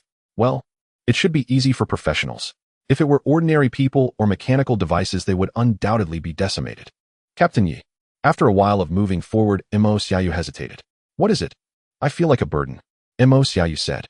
In terms of martial arts, she could execute a set of falling flower palm. But when it came to attacking against the vines, it was practically useless. Without specialized weapons for professionals, she was nearly ineffective here. How could that be? Yisu replied. You are my trump card. If I were to get hurt here alone, it would be a guaranteed death. With you here, we at least have a chance to escape. This was no exaggeration. Deep in the enemy's lair. Once injured, it would be game over. There would be no chance to run. With Mo Xiaoyu, Yisu had an extra life. 2 people, 3 lives. That was the capital. This was very important. Official achievements are great, but one must have their life to claim them. If it weren't for the consideration of having an auxiliary professional by his side, Yisu wouldn't have ventured deep into the cave in search of what could cure them within 3 steps. Am I really that important? Come on, calm your mindset. Do you know what you mean? Once you go to the hospital, you will quickly realize that ordinary people are in a completely different world from you. Being able to treat you when gravely injured and on the brink of death is practically divine in their eyes. Not to mention the ability to cure something like cancer. But for external injuries, it could definitely be done. In the world of ordinary people, such abilities are like a miracle. So why are you still doubting yourself? Hurry up and get in the zone, my professional teammate. Mo Xiaoyu's growth would take time, step by step. She didn't want Yisu to enter professional mode completely after receiving that letter from the future. She needed time. Be careful not to get caught by the vines. Yisu said, if you get hurt, I will have to terminate this exploration. 2 people, 3 lives. If anyone lost a life, the remaining ones would be their own. So Yisu would definitely not take any risks. Understood. The two continued to advance. The further they went, the more vines there were. It even felt like they were pioneering. The mycelium carpet grew thicker, resulting in the cave becoming smaller. Yisu furrowed his brows. If the cave entrance became too small, in the end, they would have to abort the mission. Like opening a mountain. Yisu and Mo Xiaoyu pressed on with difficulty. Suddenly, zzz. A static sound came through the earphones. What's going on? This is the rhythm of signal restoration. Yisu stopped and pressed the button. Huigo, are you there? The next second. Yisu, you made it out. Zhang Hu's voice was filled with surprise. Not yet. I've delved deep into the cave, but I don't know what's happening. Suddenly, the signal returned. Yisu said, There's a signal. Could it be? Who? A loud shout. Shadows moved in the distance, and a squad of elite soldiers rushed over with rifles in hand. The dark muzzles of the guns were aimed at Yisu and Mo Xiaoyu. Huigo, they're military personnel. A look. Yisu said while shaking his hand, indicating he had no firearms. The soldiers across lowered their gun muzzles. The leader among them asked, Professionals? Yes. How did you manage to come here? Why not? Yisu asked curiously. This squad of soldiers was composed of ordinary people, so how had they penetrated this deeply? Moreover, it seemed they had not been affected by any illusions. Yisu's words made them exchange glances, and finally the lead soldier said, It's not safe here, come with us. Yisu nodded. After crossing some distance, a melodious and clear singing voice reached them. The moment they heard this sound, Yisu's spirit jolted, and he felt much more awake. Or rather, he felt much more invigorated. Could it be? Turning around the corner of the cave, Yisu saw clearly. There were quite a few people there. The singing voice was coming from that direction. A group of people surrounded a girl, protecting her closely. And that girl, with her lips slightly parted, was emitting the melodious singing voice. Goodness! Yisu's eyes brightened. A range supporting professional. This thing is simply rare to the point of being priceless. Yisu's arrival drew the attention of that group of people. However, soon all eyes shifted to Mo Xiaoyu. Without a doubt, to arrive here without being affected by the illusion, there must be a hard requirement, a support class member in the team, and this support member must possess purification abilities. At present, all the support class members discovered worldwide are female. So, that girl should be the support class member. Information comparison in progress. It's Yisu from Suhong, so the one beside him is Mo Xiaoyu, the only support class member from Suhong, someone in the group said softly. Information comparison. Indeed, they have a signal. Yisu glanced a few more times and saw someone carrying a small device, while in the distance there was also a fiber optic cable. This is impressive. They directly brought a fiber optic cable inside. So this is what Zhang Hui referred to the elite military squad. Hello. Yisu greeted. A young man from the group walked over and extended his hand. My name is Guanli. Yisu said, extending his hand. In an instant, both of them felt a surge of vitality. This Guanli's vitality level is absolutely on par with Li Mingyuan, a top-tier professional from the military. Guanli also felt admiration. No wonder he could defeat Li Mingyuan. The amount of vitality might not surpass his, but the overwhelming force is fierce, like a soldier of a general. Everyone here has come for a mission, Guanli said, not exerting himself against Yisu, but rather letting go of his hand. Let's unite a bit. The situation is somewhat complicated. Yisu nodded and asked, What's the situation? Guanli waved his hand, indicating Yisu to follow him. This is a sizable cave with numerous branching paths surrounding it. However, at the deepest part, there is a cliff-like terrain. As they approached, they discovered that below was a precipice. There was light below, likely from the illumination lamps or burning sticks thrown by Guanli and the others. Taking advantage of the little light, Yisu observed the situation below. Mycelium. Endless mycelium. Those mycelia formed a kingdom below, nearly wrapping everything. However, there was an eerie hole left at the center. Looking down this mycelium hole, one could see a vacuum area of mycelia. In that vacuum zone, there was a small grass swaying. Moreover, in the faint light, the leaves of the small grass shimmered with a soft glow. Within 3 steps, there must be an antidote. Yisu said, Is that what the mycelium fears? Does this mean we have found it? Guanli nodded. We have found it, but new troubles have arisen. In this situation, it's impossible to retrieve it. Indeed, the mycelium fears it leaving behind a hole. But who would dare to go down that hole to pluck the small grass? With such dense mycelium, the vines would definitely coil around them, leading to certain death. Guanli continued, There are many caves like this in the Yunnan Guizhou region. We have discovered 6 caves with small grass like this. However, only this one meets the retrieval conditions. The other 5 caves have almost no chance of obtaining the small grass. Yet even so, it poses a dilemma. It's not that we fear sacrifice, but we are concerned that the small grass might be destroyed by the mycelium during the retrieval process. One of the caves has already experienced such an incident, where a mechanical dog was sent down to retrieve it, only to be attacked by countless vines during the retrieval process. The antidote lies ahead, yet it remains out of reach. No, Yisu suddenly realized, if several small grasses have been discovered, it indicates that they are not unique. Can't we just send the photos to the researchers and let them identify it? Guan Li's expression turned even uglier than crying. We have already sent the photos. And the result? The results from those experts and scholars said it's cabbage. Yisu opened his mouth, glancing at the small grass at the abyss, and then at Guan Li. In the end, he helplessly uttered one word: 6. The mycelium spores had spread from the very beginning, not just in the Yunnan-Guizhou region, but likely throughout the entire Xia, or half of the Eurasian continent. It's just that they have not developed intelligence. Otherwise, it would be a global catastrophe at the drop of a hat. Now a turning point has emerged. The natural enemy that can suppress them has appeared. However, in the midst of all the experts and scholars being confounded, Guan Li found himself in a dilemma. Only by retrieving it, relying on its characteristics to awaken the experts and scholars, can the crisis be completely resolved. It can be retrieved. The difficulty is frighteningly high. Yisu. Guan Li looked at Yisu seriously and said, "Let's save the world together." Yisu, go to hell with your middle school mentality. Can't we think of a way out? Hey. Rushing down like this will definitely lead to death. This isn't just about saving or not saving. Faced with this situation, it's truly impossible to retrieve it. Even if all those professionals from the temporary camp in Yunnan-Guizhou were brought here, they wouldn't fill this deep pit. The few of them exchanged glances. They need to come up with a plan. The people from the Yuntian Club appeared in Suong. They came prepared to kill Yisu. On the streets filled with mycelium, they wore cruel smiles. Yes, from their perspective, Suong was just as usual. Soon they spotted Yisu.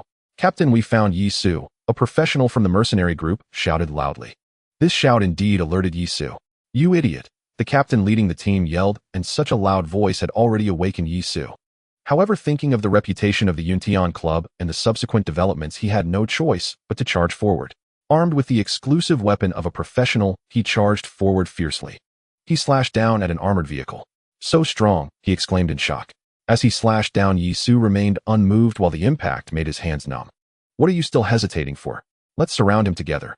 Saying this, the small team of professionals began attacking the armored vehicle. On the other side, Li Qing looked at the data under the microscope, his face filled with joy. Through research, he finally discovered the secret of the mycelium.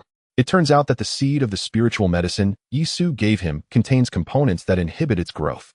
This component can be synthesized in the laboratory. Stepping on the mycelium carpet, Li Qing held a tattered towel in his hand, excitedly shouting, "Finally found it, finally found it." Hearing this, Black Tiger rushed in joyfully, hugging a pillar. Li Qing is truly Li Qing. He indeed found the direction. The mycelium is finally about to be resolved.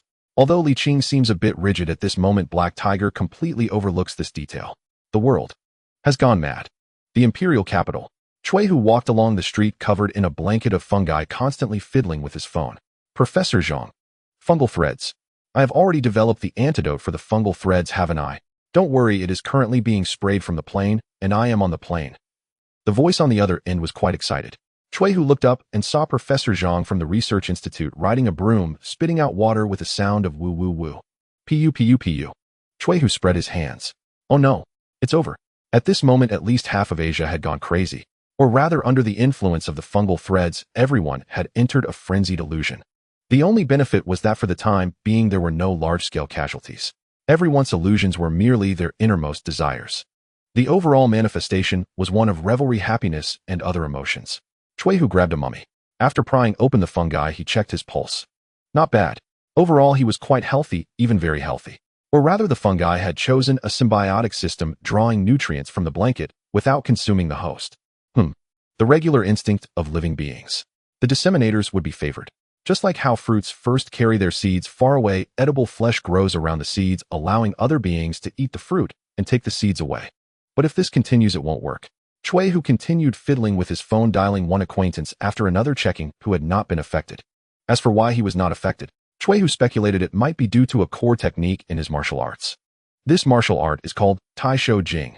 It's impressive, when operated to its extreme, it can generate a certain combat instinct-like divine ability. Also, due to its existence, his blood energy surged. The fungi simply could not survive in his body, let alone parasitize him. "Hey Guanli," Chui, who said weakly, "have you become a peerless powerhouse?" In the cave, Guanli received Chui Hu's call and was momentarily confused, then furious. What peerless powerhouse? Damn, are you trying to make me look good? The professionals within the military had compared.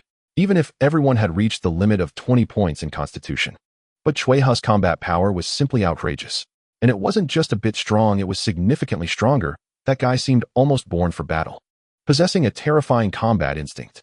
Huh, you actually haven't become a peerless powerhouse. I know you haven't fallen into the illusion of the fungal threads. Chui instantly perked up. After being greeted a few times by Guanli, his only thought was to become a peerless powerhouse and then rub Guanli into the ground. If he fell into the illusion, he would definitely challenge himself right away. He is a normal person. What do you mean? The illusion of the fungal threads, eh? Guanli frowned, sensing a terrifying aura. Where are you? In the cave? Congratulations, you didn't see the earth covered in silver. It's quite chilling. All right, the fungi have spread across the land, now nationwide. Or possibly the entire world. Everyone is having a comfortable dream. Chui said, seeing a person drooling over an exhaust pipe, quickly covering his eyes. It was too spicy. Damn. Guanli was startled. Meanwhile, Yisu, who accidentally overheard Guanli's phone conversation, felt a chill. So soon. He quickly stepped back and contacted Zhang Hui. Brother Hui, how's it going on your side? Yisu, where have you gone? Professor Li has developed the inhibitory agent, and it's currently being sprayed all over the city. Inhibitory agent? Where did it come from? What nonsense are you talking about? Didn't you bring it back? Didn't we just meet with the leaders together? Yisu. Very good. It's over. Just this short time, everything has fallen apart. Meanwhile, Guanli's expression was grim. He walked over to look at Yisu and said, now there won't be more than 10 people awake nationwide. Saying this, he extended his hand. On my side, Rongzai's stamina is almost depleted. Yisu's gaze passed over him and landed on the girl. Yes, Rong, she is that girl who sings. The stamina of auxiliary professionals is also limited. We don't have much time left. Chui is on his way. He will fly a fighter jet and should be back in about half an hour. Yisu, can you have your team help us maintain order for a bit? Once Chui arrives, our team, and he will go down to retrieve that herb. By then, Rongzai's consumption will be substantial. Yisu nodded. Guanli was determined to fight to the death. No matter what, they had to get that herb, or it would all be over. Yisu really wanted to complain at this moment. The letter from the future didn't even mention it. This is a world-ending crisis. Shouldn't it be worth mentioning? All right. Yisu also became serious. He turned back to look at Mo Xiaoyu. Mo Xiaoyu nodded. After walking over, she had everyone hold hands. Once her innate healing ability activated, a cool sensation spread over. The singing stopped. She almost stumbled as her legs weakened. Maintaining the range of innate skills consumed too much. Thank you, the girl said to Mo Xiaoyu. Mo Xiaoyu nodded and returned to Yisu's side. It should last about half an hour, Yisu said. Good, Guanli replied, then turned to Rongshi and said, you've worked hard, I rest for 20 minutes, and then I'll trouble you again. Rongshi was very disciplined, showing no signs of complaint. Yisu also understood Guanli's caution. After all, once the illusion of the fungi came over, one might easily become obsessed with it. Next came a period of quiet time. During this process, Yisu inquired about Chui.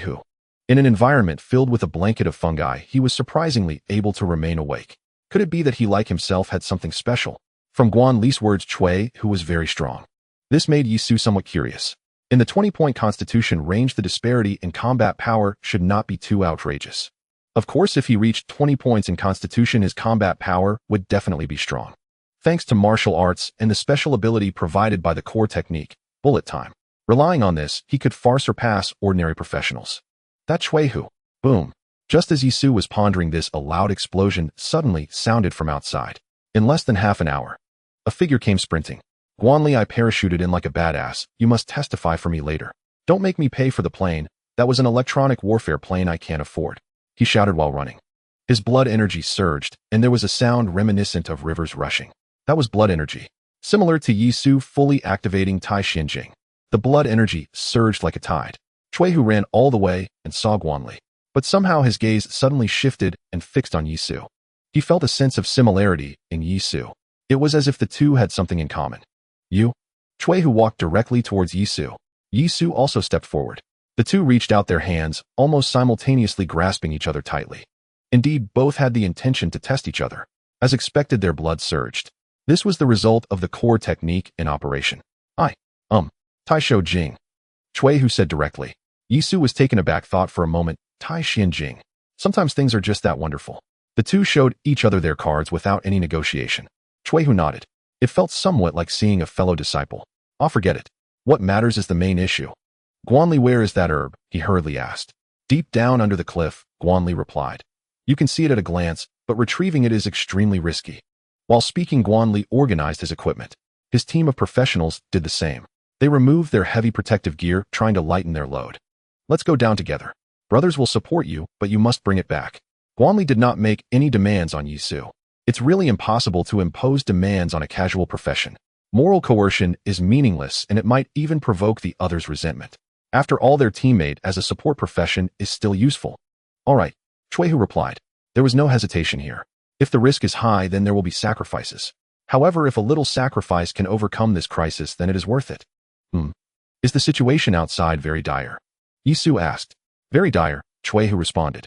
Did all those researchers fall victim? All have fallen victim. The mycelium spreads very quickly, covering the whole country. Will people die? Not necessarily. The mycelium provides nourishment, and it might even make people plump and healthy. Chuehu was rather humorous. Guanli was so anxious he could burst into flames. If time wasn't urgent, it seems there might still be a solution. Yisu said, I have someone who can awaken the researchers. Then it's just a matter of a photograph. If it's not a top-quality herb, there will always be researchers who recognize it. Once they awaken, the issue will be resolved. Yisu always believed. If the future's message doesn't mention it, then although this situation seems terrifying, it is definitely not unsolvable. Perhaps the solution is quite simple. It might even push the original plot development forward. If I hadn't awakened early, Mo Xiaoyu would have been taken away by the authorities. Then Li Qing might have remained conscious. Perhaps a single image or a photograph could settle everything. Yisu, we can't afford to gamble. Guanli stated, now it can be confirmed that we are the only few awake in the whole country. In other words, the source of solving this issue can only be us. What if that herb or medicinal material is a rare addition? What if after some time this mycelium gains consciousness? What if your teammates encounter an accident on the way back? I'm sorry, I didn't mean it. What I want to say is we can't afford to gamble. Today this herb must be brought back. Yisu sighed. No one knew that things would suddenly escalate to this extent. Because of the future's assurance, he didn't take it to heart. However, from Guanli's perspective, it really was a gamble they couldn't afford. In other words, it means completing the task in a saturated manner. Absolutely foolproof. There can't really be such a thing as fake, can there? Yisu scratched his head. Influenced by the future's message, it seemed he had altered something. Thus the plot pushed to him, and he had to fill this gap. All right, let's take the risk. Standing above, Yisu couldn't do it. He drew his long knife and said, by the way, this mission is credited, right? So can you vouch for me and help me secure some credit? Not much, just 100 or 80 big credits will suffice. Guanli and Shui, who were taken aback. Once this was said, it indicated that Yisu was also going to join the fray. Good brother. Shui, who grinned. Perhaps because of the core technique having a bit of a familial feeling, Shui, who felt a sense of familiarity upon seeing Yisu for the first time. In Guanli's eyes, this was enlightenment. All right, as long as I am alive and can solve this problem, I guarantee you will earn credits until your hands are sore. Guanli said, no doubt about it, let's prepare to go. Yisu replied, Yi team. Mo Xiaoyu was astonished and then grabbed Yisu's arm. You stay up top and support us, Yisu said. Healers are precious, and now is the time to demonstrate your value. Guanli's concerns were not unfounded. What if? They should first obtain this herb, then discuss it further. They can't let the entire profession be wiped out before it even starts developing. Soon everyone was ready. Shui, who took out a sandalwood box from a small bag behind him, and upon opening it, there was a spiritual herb inside. The speed from the capital isn't slow. It couldn't crack the treasure chest's blind box attribute, but it has preserved the spiritual herb. Shui, who said, then directly split the herb into 7 parts. He handed a piece to each professional. There's no farewell wine, so let's substitute it with the spiritual herb. Everyone shared the spiritual herb.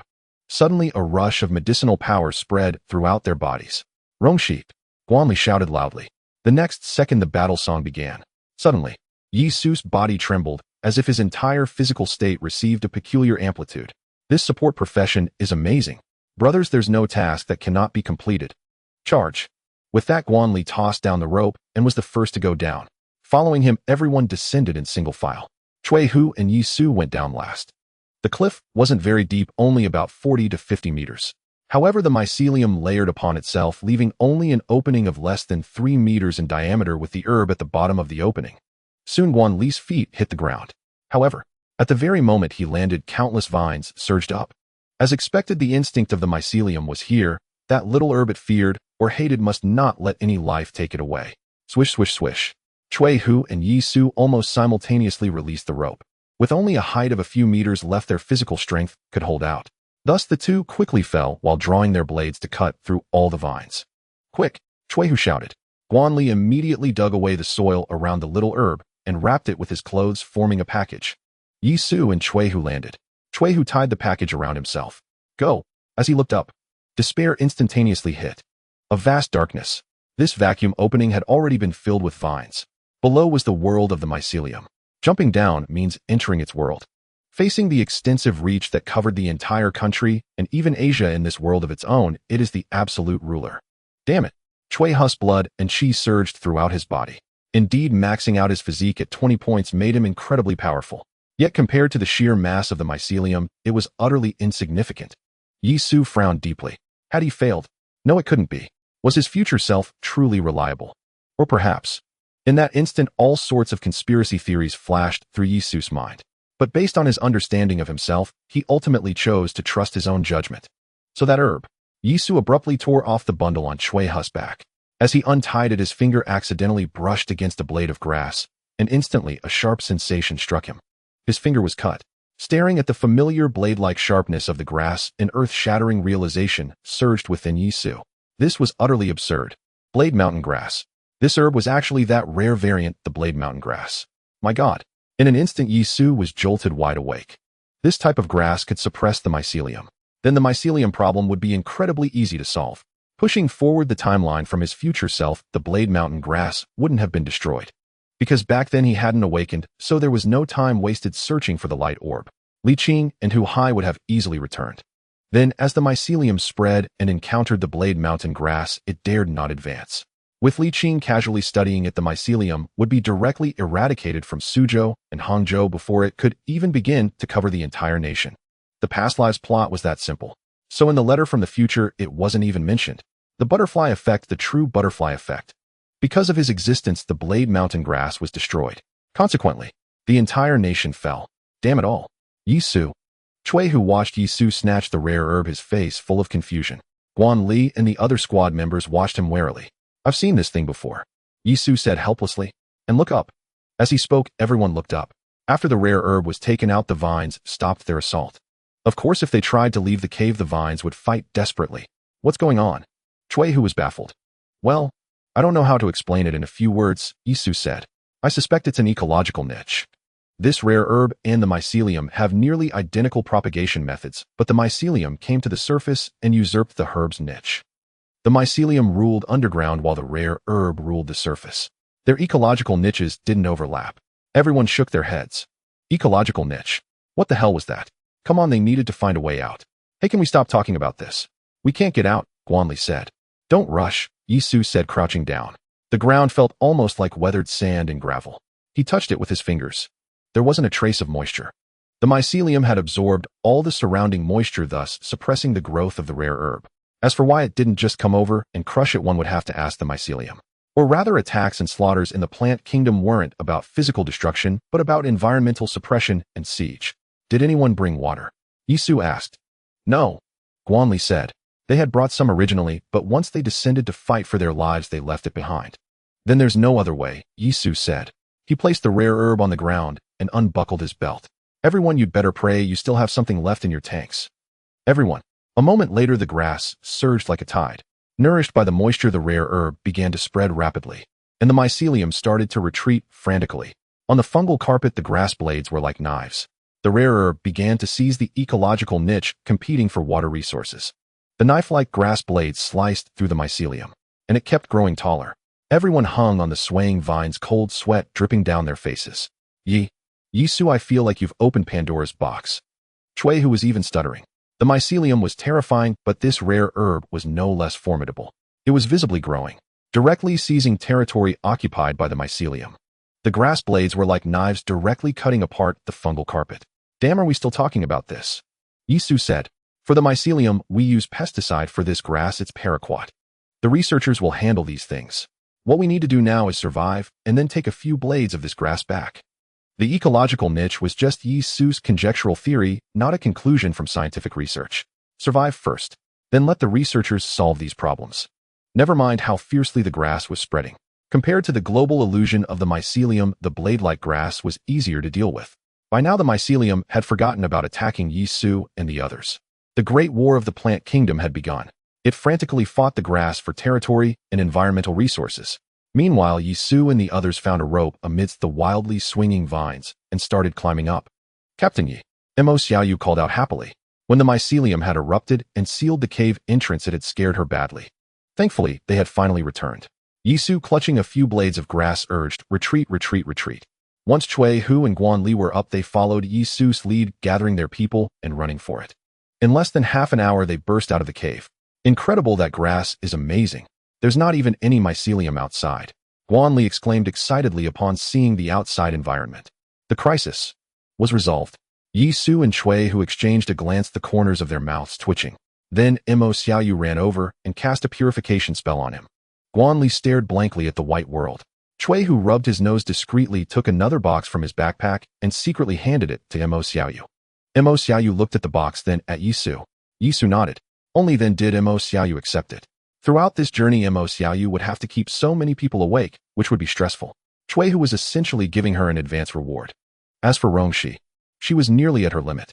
From the war song she sang when they entered the cave, Yisu could hear a desperate resolve of live or die, but she hadn't held back any of her strength.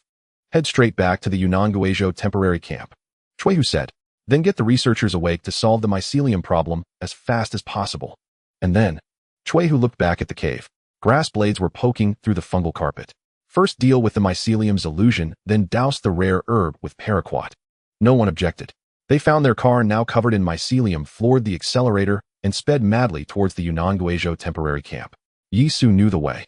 He had been to the research institute at the Yunnan temporary camp. The whole journey was absurd. The mycelium environment had completely integrated into everyone's lives. The professionals in the camp strutted around like mummies, acting as arrogant as could be, shouting and yelling at empty air. Some were even yelling, "Your Majesty, rise. Good heavens, your ambitions are quite grand." Yisu looked at him, pulled out his phone to take a picture, and mentally made a note of it. Soon the vehicle arrived at the research institute. Yisu kicked open the main door, revealing a scene where mummies were lost in their own worlds. Cui Hu and Guan Li immediately began to apprehend people. After they were subdued into a group, Mo Xiaoyu stepped forward. Purification.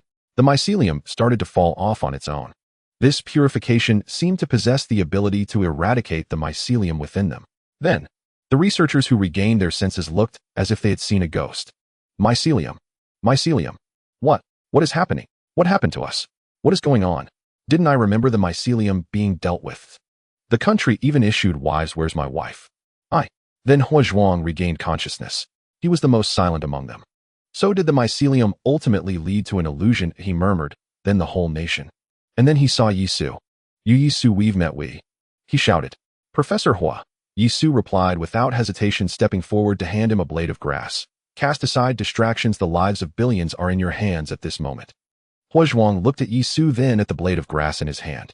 He nodded firmly. Everyone. A loud command. Hua Zhuang vowed that this was the loudest roar he had ever unleashed in his life. Clean the laboratory, begin the experiments. The researchers awoke at the shout and quickly got to work. However, their trembling hands betrayed the fear in their hearts. Outside, everything was pure white. This was almost no longer a human world, but a realm of mycelium. Yisu and Cui Hu sighed in relief. The rest depended on them now. The two exited the temporary research institute, observing the professionals lost in their own worlds outside. Everyone was completely high. Do you think they are enjoying themselves right now, eh? Cui Hu asked. Yisu shrugged. They must be having the time of their lives. Illusions arise from the heart, and wishes come true. Just thinking about it makes it exhilarating.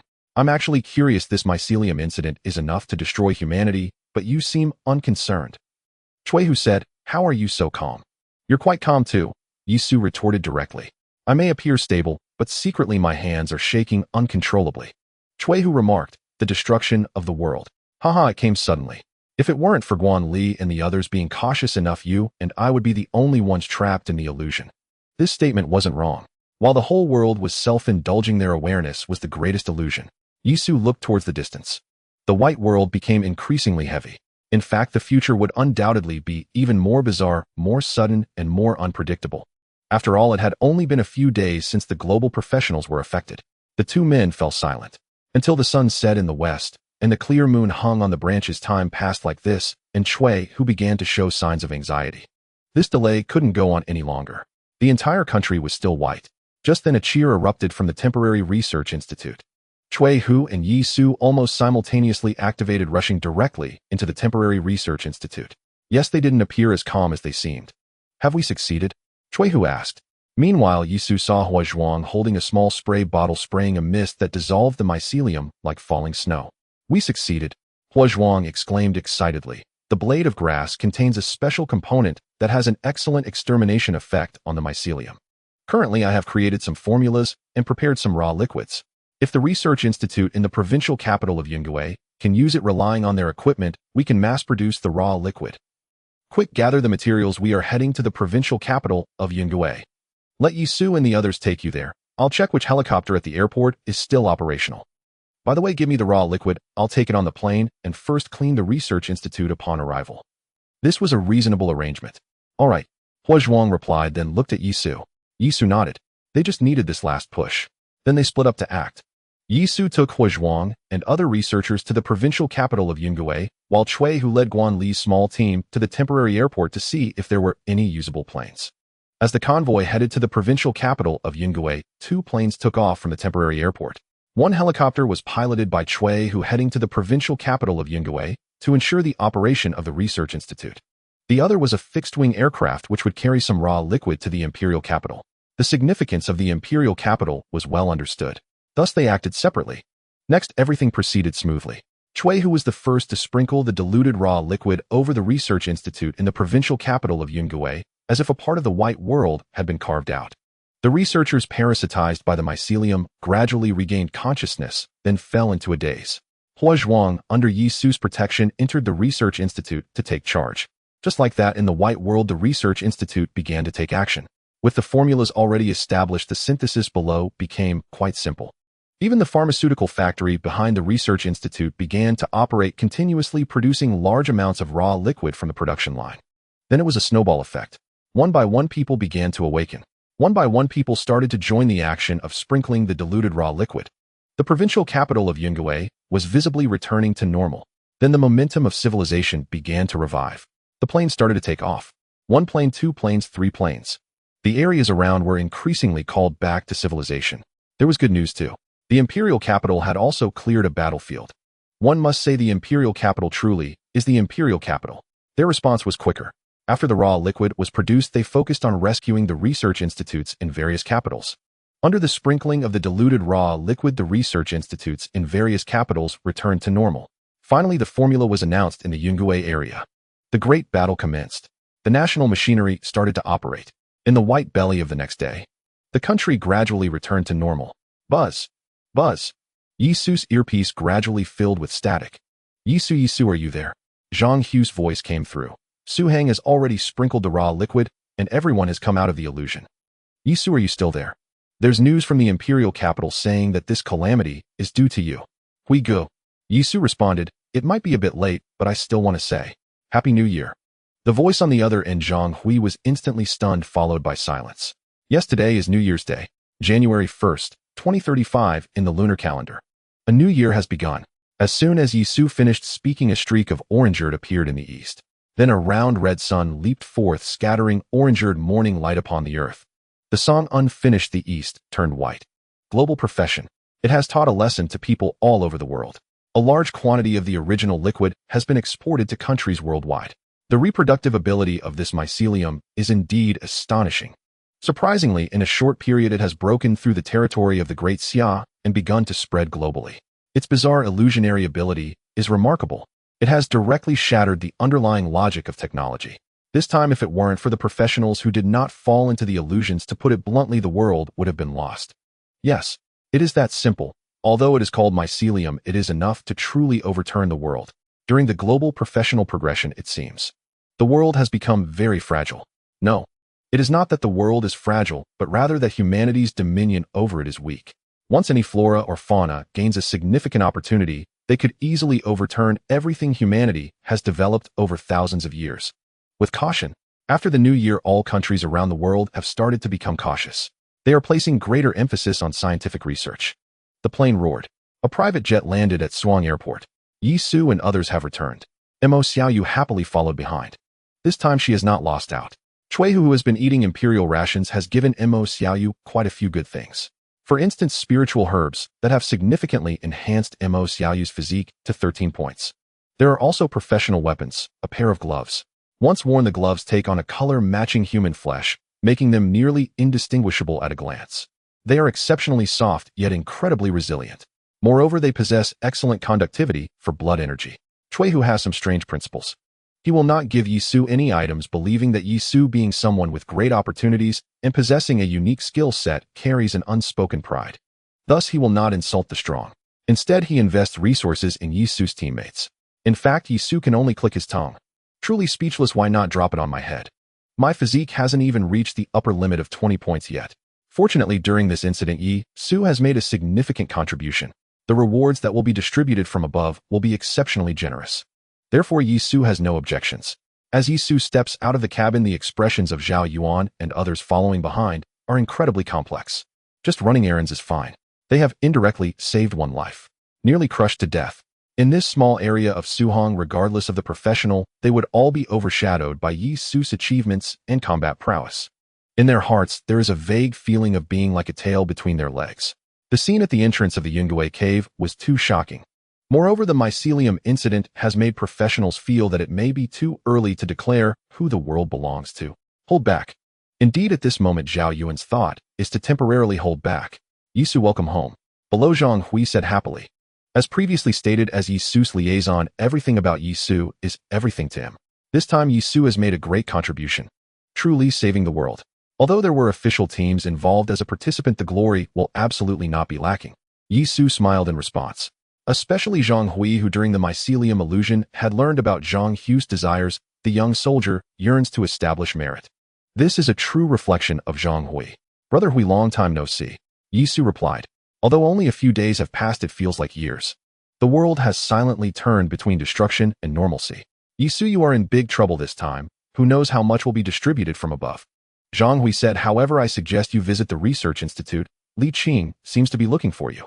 Okay, Yisu responded. Li Qing from the research institute must be quite bewildered this time. Clearly, he has been studying the knife mountain grass, and if Yisu hadn't gone to Yungue, he and Mo Xiaoyu would have stayed here. Then things might have been resolved even better. He has knife mountain grass samples in hand. Wait a minute. It seems there's something else. Yisu raised an eyebrow. Over at Yungue, the mycelium suppressed the knife mountain grass while he had released it. Upon exiting, he heard that the knife mountain grass had started to spread. Uncertain of how it will be dealt with afterward. Relying solely on firepower and steel to crush it seems too costly. The knife mountain grass is quite ferocious in claiming territory. It's just right to visit the laboratory and see what Li Qing thinks. Consider it cleanup work. After all, that Pandora's box of knife mountain grass was released by himself. The Yuntian Club. At this moment, a group of people around the round table wore grim expressions, feeling both angry and frustrated, speechless, yet resolute. They initially thought of sending someone to deal with Yisu. After all, professionals jump outside the law beyond regulations. When it comes to killing, it is all about skill. Yet the mycelium incident has completely bewildered them. That pair of professionals had even confronted an armored vehicle on the street for a long time. Later, they came to their senses and scurried back in embarrassment. Then the mycelium incident was announced. Understandably, those who understand Yisu will realize that such ideas are clearly unwise, especially at this time. Many clubs called advising the Yuntian Club to lay low and not stir up trouble. Professionals are too important. Even if the consortium behind the club is fierce, they are still ordinary people. The mycelium incident has sounded the alarm for them. Follow the larger trend. In the face of powerlessness to change the world, everyone should be a bit more honest. Thus, it resulted in everyone at the Yuntian Club exchanging glances.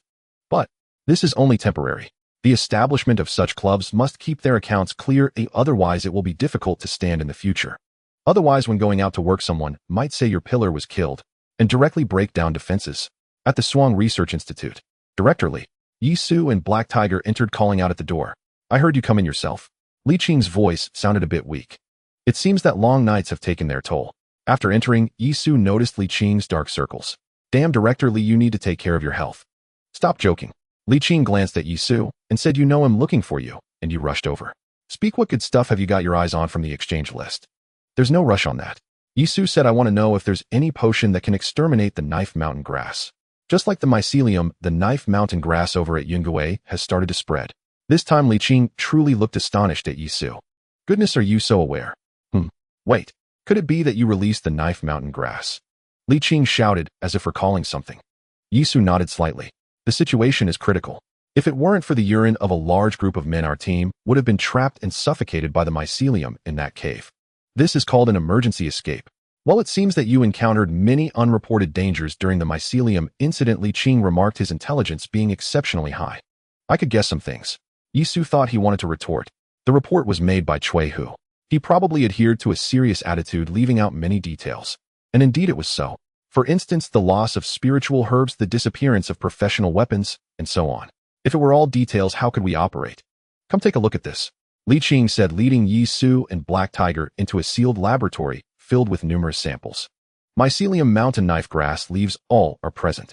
In the report from Yunnan Guizhou, there's a mention of the ecological niche competition you spoke of. Li Qing stated, actually, it's all nonsense. Yisu scratched his head, thinking that guessing doesn't need to be taken to heart. That idiot Cui Hu even included this in the report. When I killed the mountain knife grass leaves last time, I already discovered a very special component within them. However, after the mycelium arrived, I quickly fell into a hallucination. Otherwise, I could have easily produced the original liquid here. He glanced at Yisu as he spoke. Mo Xiaoyu is the key. If Li Qing hadn't let Mo Xiaoyu go, the mycelium incident wouldn't have caused much trouble at all. The laboratory for the mountain knife grass leaf samples already exists. As long as one remains alert, it's a trivial matter. Yisu touched his nose. Besides that, I also discovered another component within the mycelium. Look, this is the extracted replicated original liquid, he said. The machine controlled by the asphalt road sprayed the liquid in mist form towards the mountain knife grass leaves. In the next second, the mountain knife grass leaves rapidly wilted, visibly withering until they completely rotted. A very peculiar counteraction. Li Qing said, certain substances in the mycelium can kill mountain knife grass leaves, and certain substances in mountain knife grass leaves can kill the mycelium. Ecologically, these two do not have a life and death relationship. Such mutual restraint is illogical. In this case, Yisu, what can you think of? Yisu replied, destiny. The protagonist's destiny. Black Tiger grinned, and even couldn't help but laugh out loud. Yisu found this too absurd. However, Li Qing suddenly realized, do I think what you said makes sense? Black Tiger, wait, can we all be a bit more rational? Is this reasoning even reasonable? Oh. Yisu was also stunned. This was indeed something he was rambling about. After all, scientifically, such reasoning is nonsense. Don't be surprised. After the rain during the beginning of spring, the truly threatening beings in the world are the mycelium and the mountain knife grass. Li Qing said, oh, I have to step outside the realm of science. Protagonist. The theme of evolution is that the protagonist of the world, whether it's the mountain knife grass or the mycelium, once any one of them gains wisdom, it will become a dominant existence. Therefore, when two protagonists appear in one world, there naturally will be ways for them to kill each other. Using destiny to conclude this is quite reasonable. Li Qing is not your conventional scholar. He accepted the absurdity of global professions descending, so why would destiny be strange? This is a line of thought, or rather, when a certain existence or species occupies absolute initiative in the course of evolution, then its restraining entity will appear in the second protagonist. Just like, the story between the Demon King and the hero. Black Tiger and Yisu stared in disbelief. Director Li, you are truly ahead of your time. However, amidst the shock, there was admiration for the researcher. No holds barred. Engaging in metaphysics in the laboratory is real. So returning to the matter at hand, the issue with the mountain knife grass leaves should also be resolved. Director Li, about that original liquid that suppresses the mountain knife grass. Yisu asked. I have already uploaded it. The Yunnan Guizhou side will take care of it. Li Qing said, under large-scale spraying it will enter the water system, and the mountain knife grass leaves will go extinct in the wild apart from experiments. That's good. Yisu said, feeling somewhat relieved. When he initially spoke about opening Pandora's box, it turned out that in the laboratory this box was closed again. Research is very important. Li Qing summarized as he walked to another cabinet and took out a test tube containing a golden potion. In the shaking of the test tube, strange ripples shimmered within. It resembled the golden ripples that once flowed over the leaf of the mountain knife grass king. Yisu, do you think there's a possibility we can create a potion that awakens people? That is to break the human norm and obtain a potion that allows one to surpass the theoretical limits of the human body like a professional. Although it cannot compare to the rain that falls from the sky as an auxiliary enhancement potion, it should still be able to gradually push a person to the level of awakening. Researchers believe that research can change the world. This is so Li Qing. Or rather, the mycelium incident made him realize the significance of professionals. If there were a large number of professionals, or if everyone were a professional, wouldn't that help overcome many difficulties? The theory is beautiful. Yisu said, reality is harsh. Li Qing continued, it seems I was overthinking. Alright, you all go out first, I'll handle this, and come out soon, then help you see what you can exchange for right now. Okay. Yisu hurriedly came over. Apart from wanting to see Li Qing, he naturally wanted to get some news from him to see what items were most valuable for exchange. After the two went out, Li Qing looked at their departing figures, shaking his head, with a smile, secretly thinking madness is the greatest force in this world. After saying this, he opened the test tube potion in his hand and drank it in one gulp. The golden potion like ripples flowed into his mouth as if a lump of magma entered his body. Li Qing exhaled a long breath. Not bad. A moment later, Li Qing walked out of that relatively high-standard laboratory. He took a tablet to Yisu's side. You're not in a hurry, right? He said the rewards on the upper side have not been issued yet, but you can already lock in some items from the exchange list. Yisu rubbed his hands, finally reaching the moment of harvest, especially regarding his physique. Others have reached their limits, but he hasn't, which is a bit frustrating. However, the first thing Li Qing said was, your physique hasn't reached its limit yet, but I suggest you don't exchange for spiritual herbs. I received internal materials from the capital. The limit of the physique you cultivate yourself will be even stronger. I suggest you exchange for items. At this point, Li Qing's eyes sparkled. Items. The only incomprehensible thing in global professions. Props. Not only were Li Qing's eyes shining, but Yisu was also eager to try. He understood the power of practitioners. Only props like this were truly extraordinary. Jing Yes Control Water demonstrated to Yisu that there were indeed transcendent items in this world.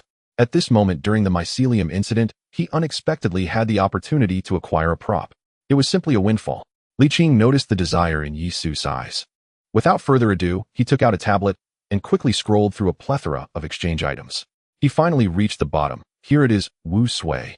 Wu Sui. Effect can completely imprint another's martial arts once. Upon seeing the introduction, Yisu immediately thought of Chui Hus Taisho Jing. However, he quickly reacted. Director Li, that Chui who is from the official side, right? Yisu asked. Li Qing nodded. So the secret of the core martial arts has been made public. Core techniques. So far, Yisu had only seen two, his own Tai Xian Jing and Chui Hus Taisho Jing.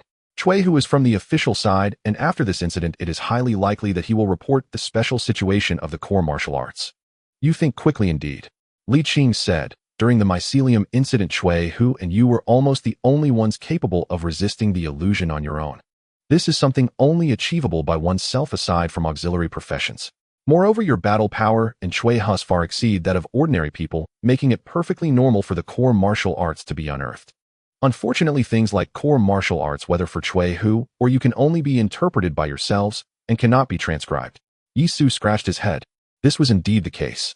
The Tai Xian Jing within the martial arts slot operated almost autonomously if you were to transcribe it into a volume. It was clear that Yisu could not do it. In other words, the officials knew that Chui Hu and Yisu possessed special core martial arts, yet could not truly record them.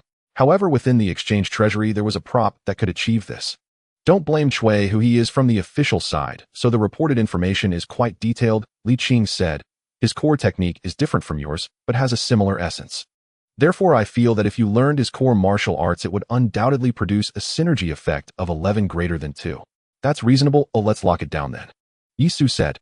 It was a lie to say he wasn't envious of Chui Hus Taisho Jing. Core martial arts could indeed bring about something different. Just like his own Tai Xian Jing, Yisu was already clear that his bullet time was a result of the Tai Xian Jing. This was a certain divine ability brought about by the interpretation of core martial arts. He believed that Chui Hus Taisho Jing could equally derive special abilities. Upon hearing Yisu's words, Li Qing immediately locked this reward, saying while locking it, "Don't worry about Chui Hu, this is an official reward, and as an official personnel, he will cooperate as long as." Huh.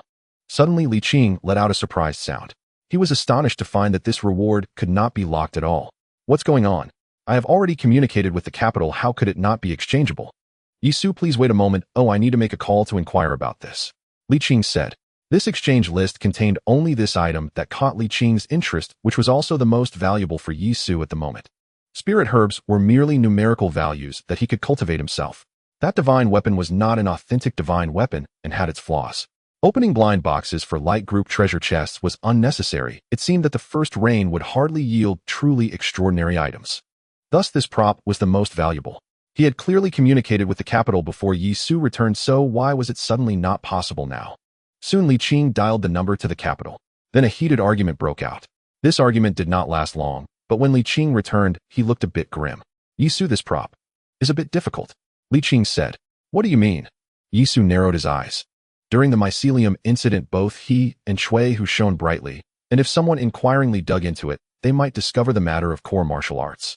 Could it be that someone wanted to fabricate a powerhouse like Chui Hu out of thin air? Currently 3 factions are eyeing this prop, Li Qing said. The truly competitive one is Chui Hu. Upon hearing this, Yi Su was speechless. The 2 individuals with great merits were precisely each other's targets for acquiring core martial arts.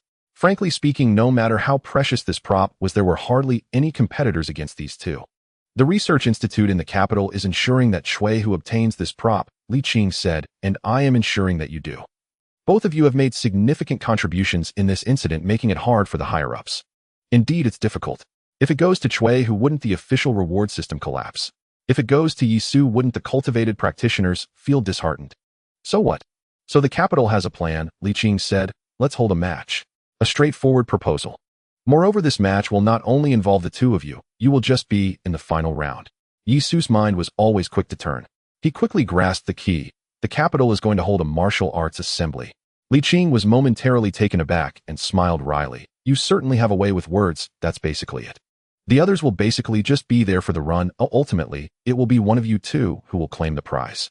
However, there is one thing I want to tell you. Do not inform others this Wu Sui prop does not count as a major merit reward. Your major merit remains intact, and I will strive to secure a reward that will definitely entice you. Yi Su first nodded. This major merit was more of an unexpected delight. At the current stage, there wasn't much valuable in the official hands. His core technique and profession were already top tier. However, he was still a bit puzzled about this arrangement. Then why are there still so many people participating?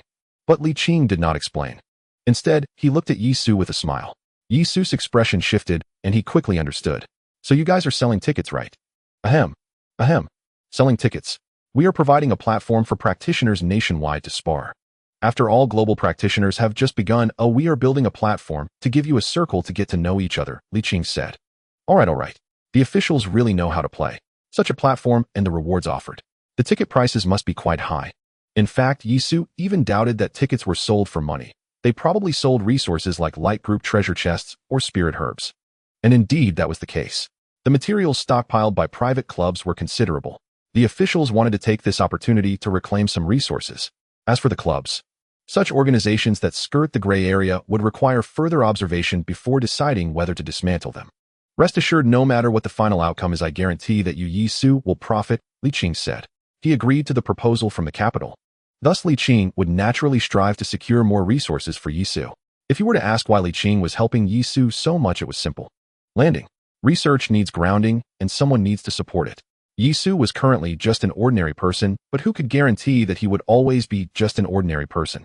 So 2 treasure chests are the entry fee. At the Yuntian Club, a group exchanged bewildered glances. As time passed, nearly all secrets of the mycelium era had been unraveled. Chui Hu and Yi Su's ability to remain unaffected by the illusions drew everyone's attention. It also served as a stark reminder to all what it truly meant to be a powerhouse. When the detailed intelligence was finally released, the mystery behind Yi Su's extraordinary combat prowess at the cave entrance was unveiled. Core martial art. Good heavens. Just like that freak in the imperial capital, no wonder he's so formidable. If all this was due to a core martial art, didn't that mean equipping any professional with one could replicate a Yi Su or a Chui Hu? This was phenomenal news. For a club, a flagship fighter was paramount. Thus, 2 treasure chests it is then. We must find a way to secure that item. The founder of the Yuntian Club gritted his teeth. But even if we get the ticket, what then? In the end, who among our people can compete with Yi Su and Chui Hu? At that remark, silence fell over the room. Getting the ticket was one matter. Actually obtaining the item meant contending with Yi Su and Chui Hu. How on earth could they fight those 2? The Yuntian Club was in a bind. They weren't alone. Virtually every club across the nation faced the same dilemma. This venture seemed like a complete waste. But buying a ticket at least offered a chance.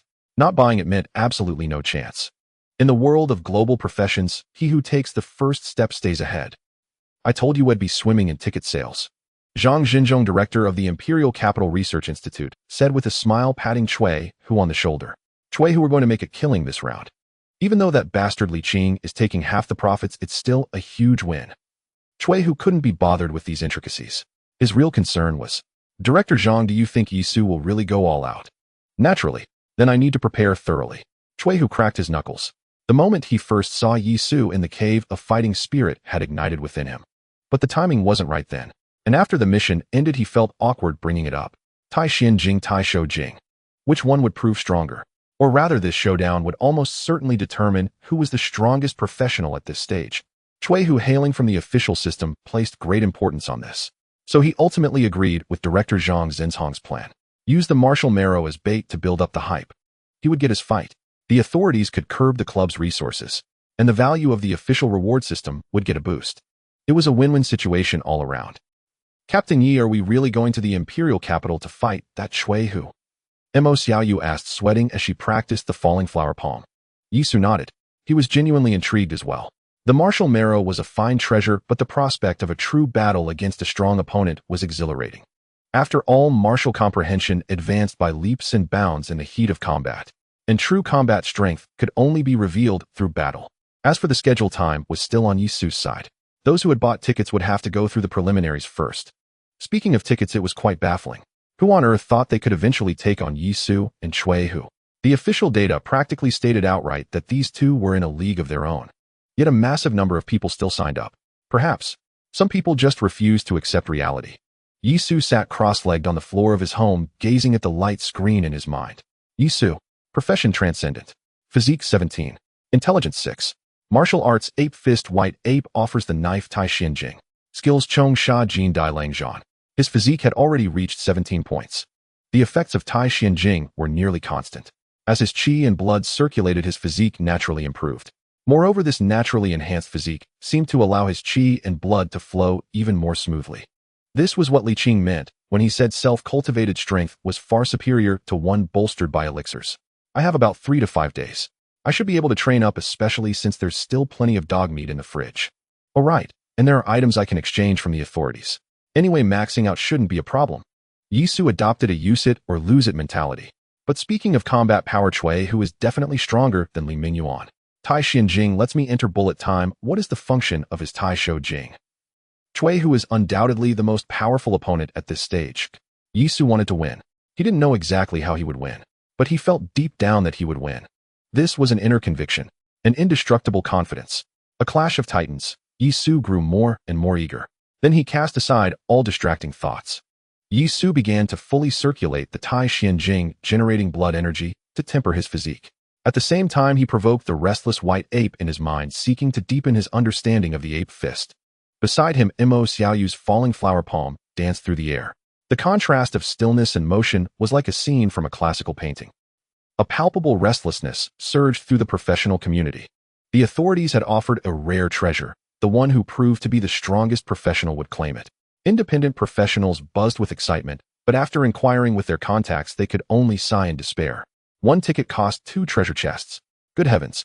Ever since the mycelium incident, the price of treasure chests on the black market had shot up again, reaching a staggering 300 million. This was clearly beyond the reach of independent professionals. For this reason, clubs flourished as they had the money. The authorities' ambiguous stance towards clubs led many contacts to provide no clear guidance, prompting many professionals to join clubs. Those who didn't join clubs made their own way to the imperial capital. After all, this was the first organized martial arts competition since the emergence of professionals. Even if they couldn't participate, it was worth watching. Of course, most were simply curious to see just how powerful were the two individuals the authorities had labeled the strongest. And so, professionals were drawn to the imperial capital. Seizing this opportunity, the authorities launched a covert, ferocious offensive. They frantically cleared all flora and fauna within the nation's borders that posed a potential threat. Blazing fires painted the sky red. Forests vanished rapidly. What was once an environmental achievement in the past had become a source of danger in this new era. Nothing is constant. Every era has its own defining characteristics. Amidst this frenzied clearing, each night the forest would visibly regrow at an alarming rate. It could be said that humanity and nature were locked in a tug-of-war over evolution. This wasn't just happening in Daxia. Other nations faced the same, and some even more so. That northern country even deployed a tactical nuke. But in response, the radiation from the blast caused mutations beyond comprehension. This immediately suppressed the desire of nations worldwide to use nuclear weapons. A flood of battle reports was compiled and shared with Li Qing. He stared at them in prolonged silence. Finally, he whispered softly, "The decline of technology is inevitable. Enhancement serums are the wave of the future. I must move faster." The world was fractured. While the authorities were locked in a grueling tug-of-war with the flora and fauna of the wilds, the imperial capital played host to a grand feast for the professionals. Not only did a multitude of professionals from within Daxia converge upon the capital, but even some from foreign lands had arrived. An internal competition had thus evolved into an international exchange gala. At this moment, the clubs were fiercely competing for their slots. Yi Su and Chui, who had directly advanced to the semifinals. It was an underhanded move, but a normal one.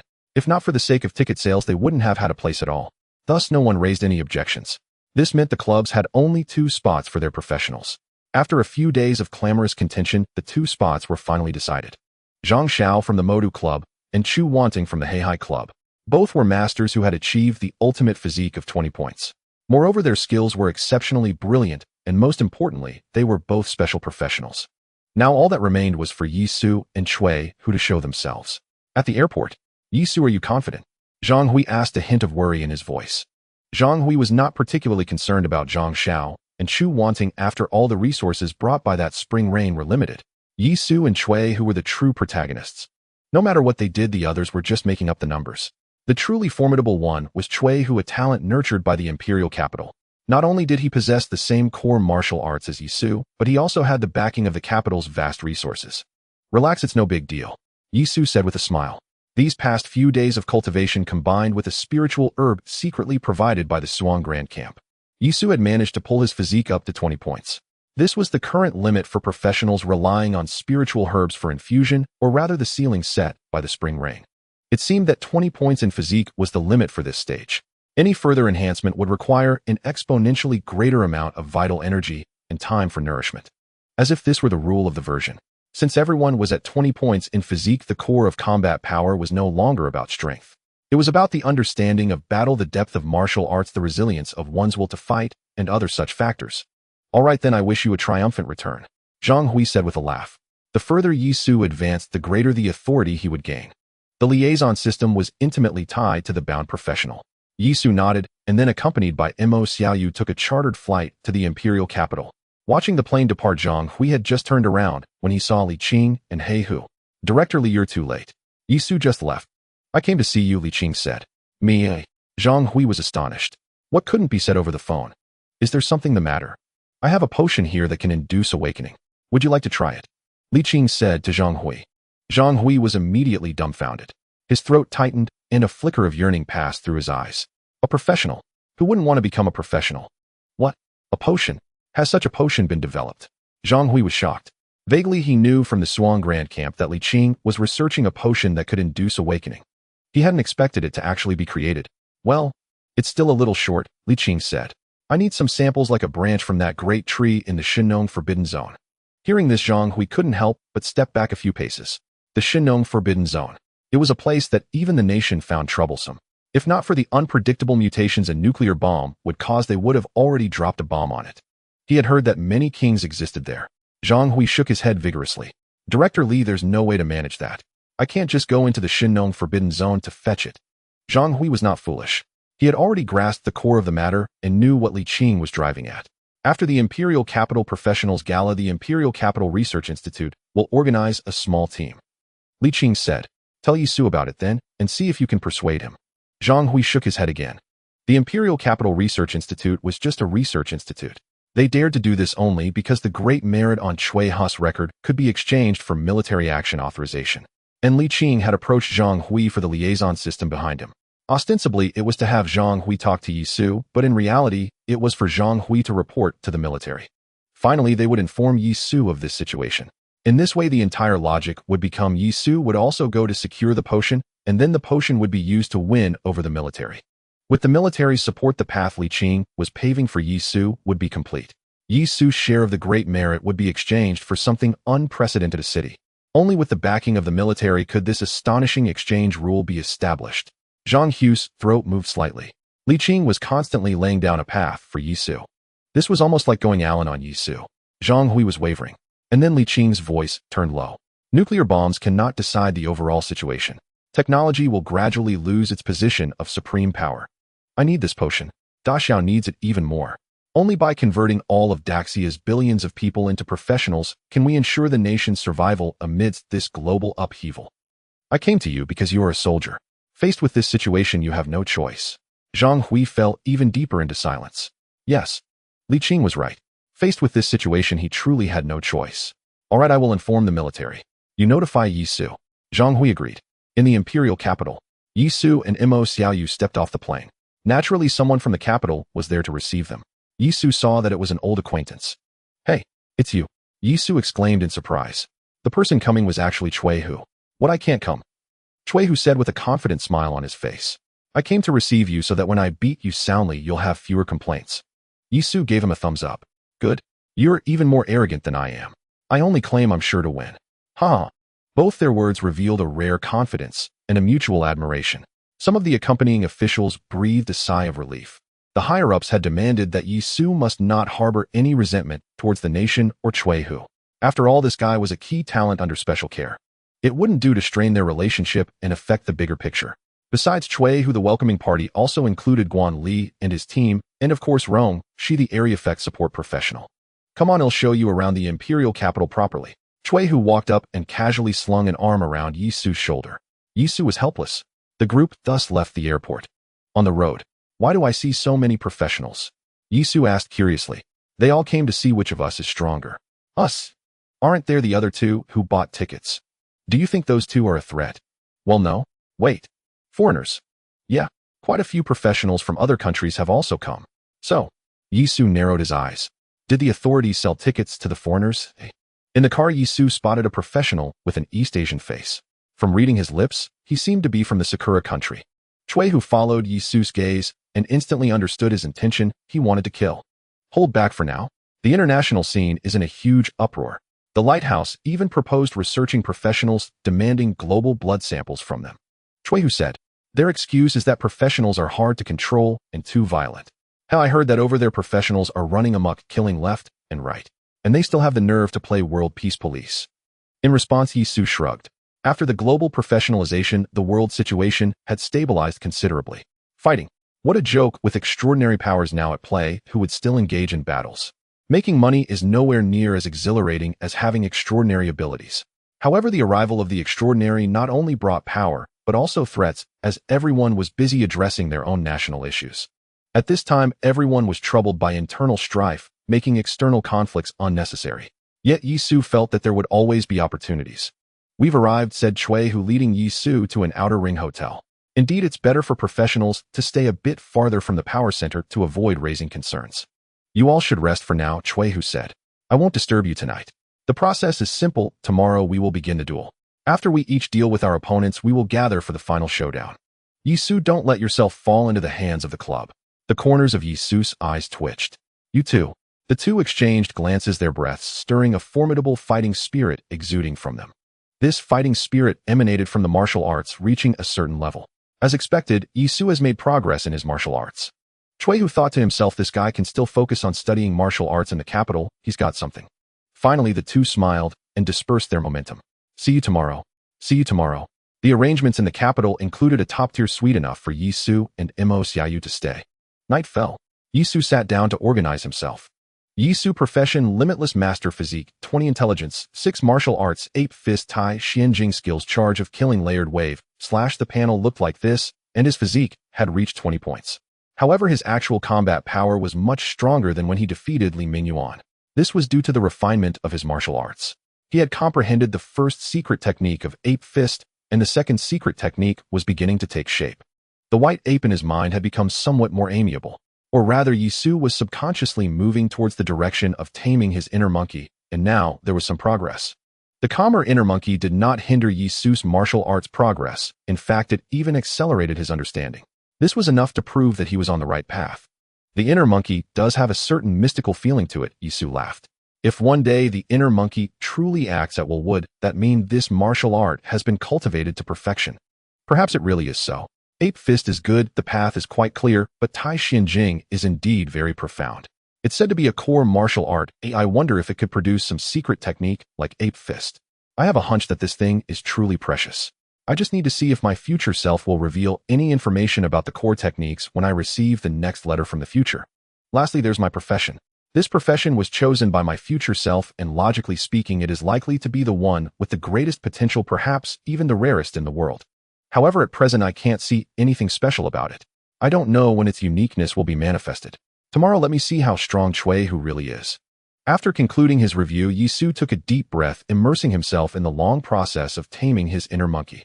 Mo Xiaoyu sat on the sofa pouting. So intense. During this time, she had been following Yisu, until Yisu became so intense that he barely slept, either practicing his sword or meditating. This forced her to get intense as well. Reluctantly getting up, she performed the falling flower palm in her hands.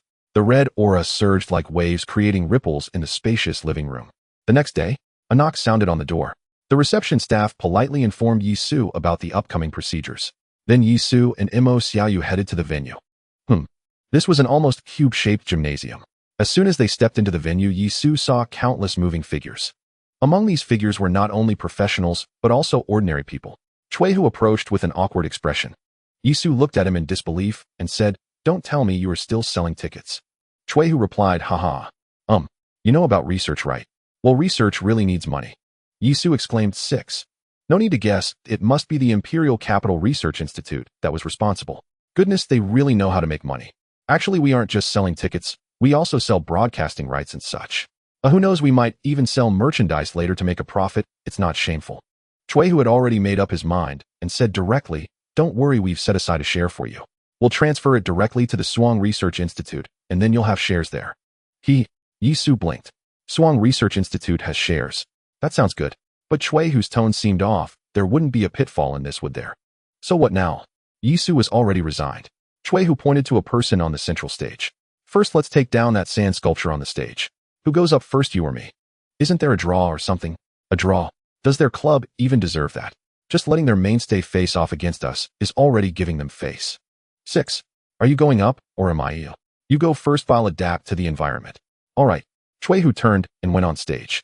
The person on stage became excited upon seeing Chuehu. In Yisu and Chuehu's eyes, they were merely supporting characters. In the eyes of others, they were vying for an opportunity. Thus, after a few casual moves, that person was knocked off stage by Chuehu. There was indeed a gap that was hard to articulate. It was like a seasoned champion boxer facing a novice who had just understood the rules of boxing.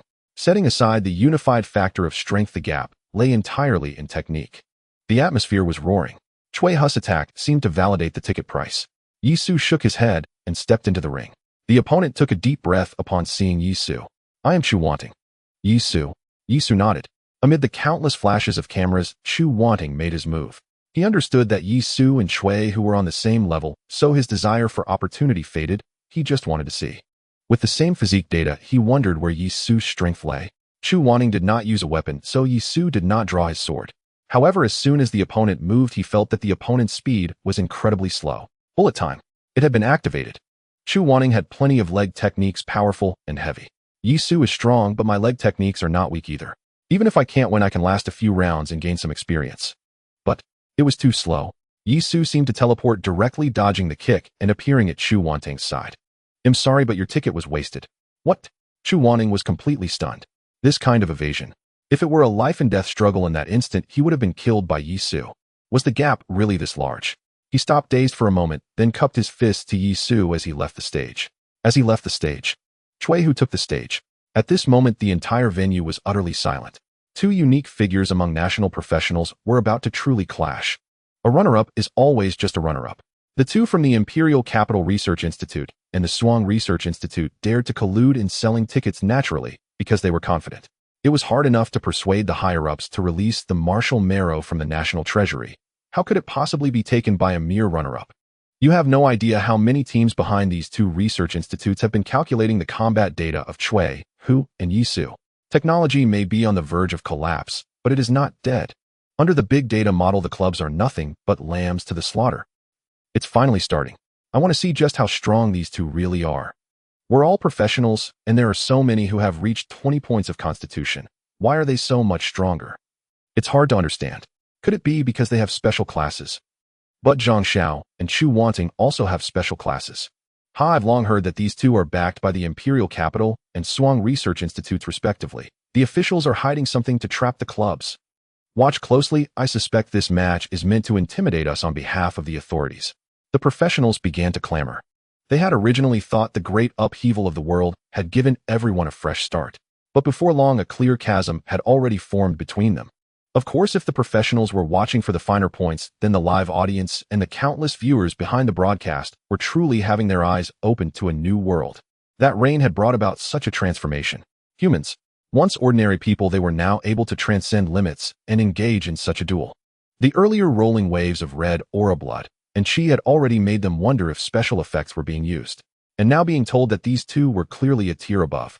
Damn, what has happened to the world? Did everyone evolve in secret without me? Professionals. This core keyword has now become the hottest topic in society. This duel fueled by this fervor has escalated into an event of real-time national attention. No matter what social media app you open, it's all about professionals. Yet none of this affected the mindsets of the two on the stage. Yisu's heartbeat quickened like a divine being beating a war drum, his blood and chi surging around him, nearly overflowing. Meanwhile, Chui, who advanced step by step, his terrifying aura coalescing like a great beast awakening. Both were adjusting themselves, striving to reach their peak state. The cheers and clamor of the countless onlookers were filtered out of their minds.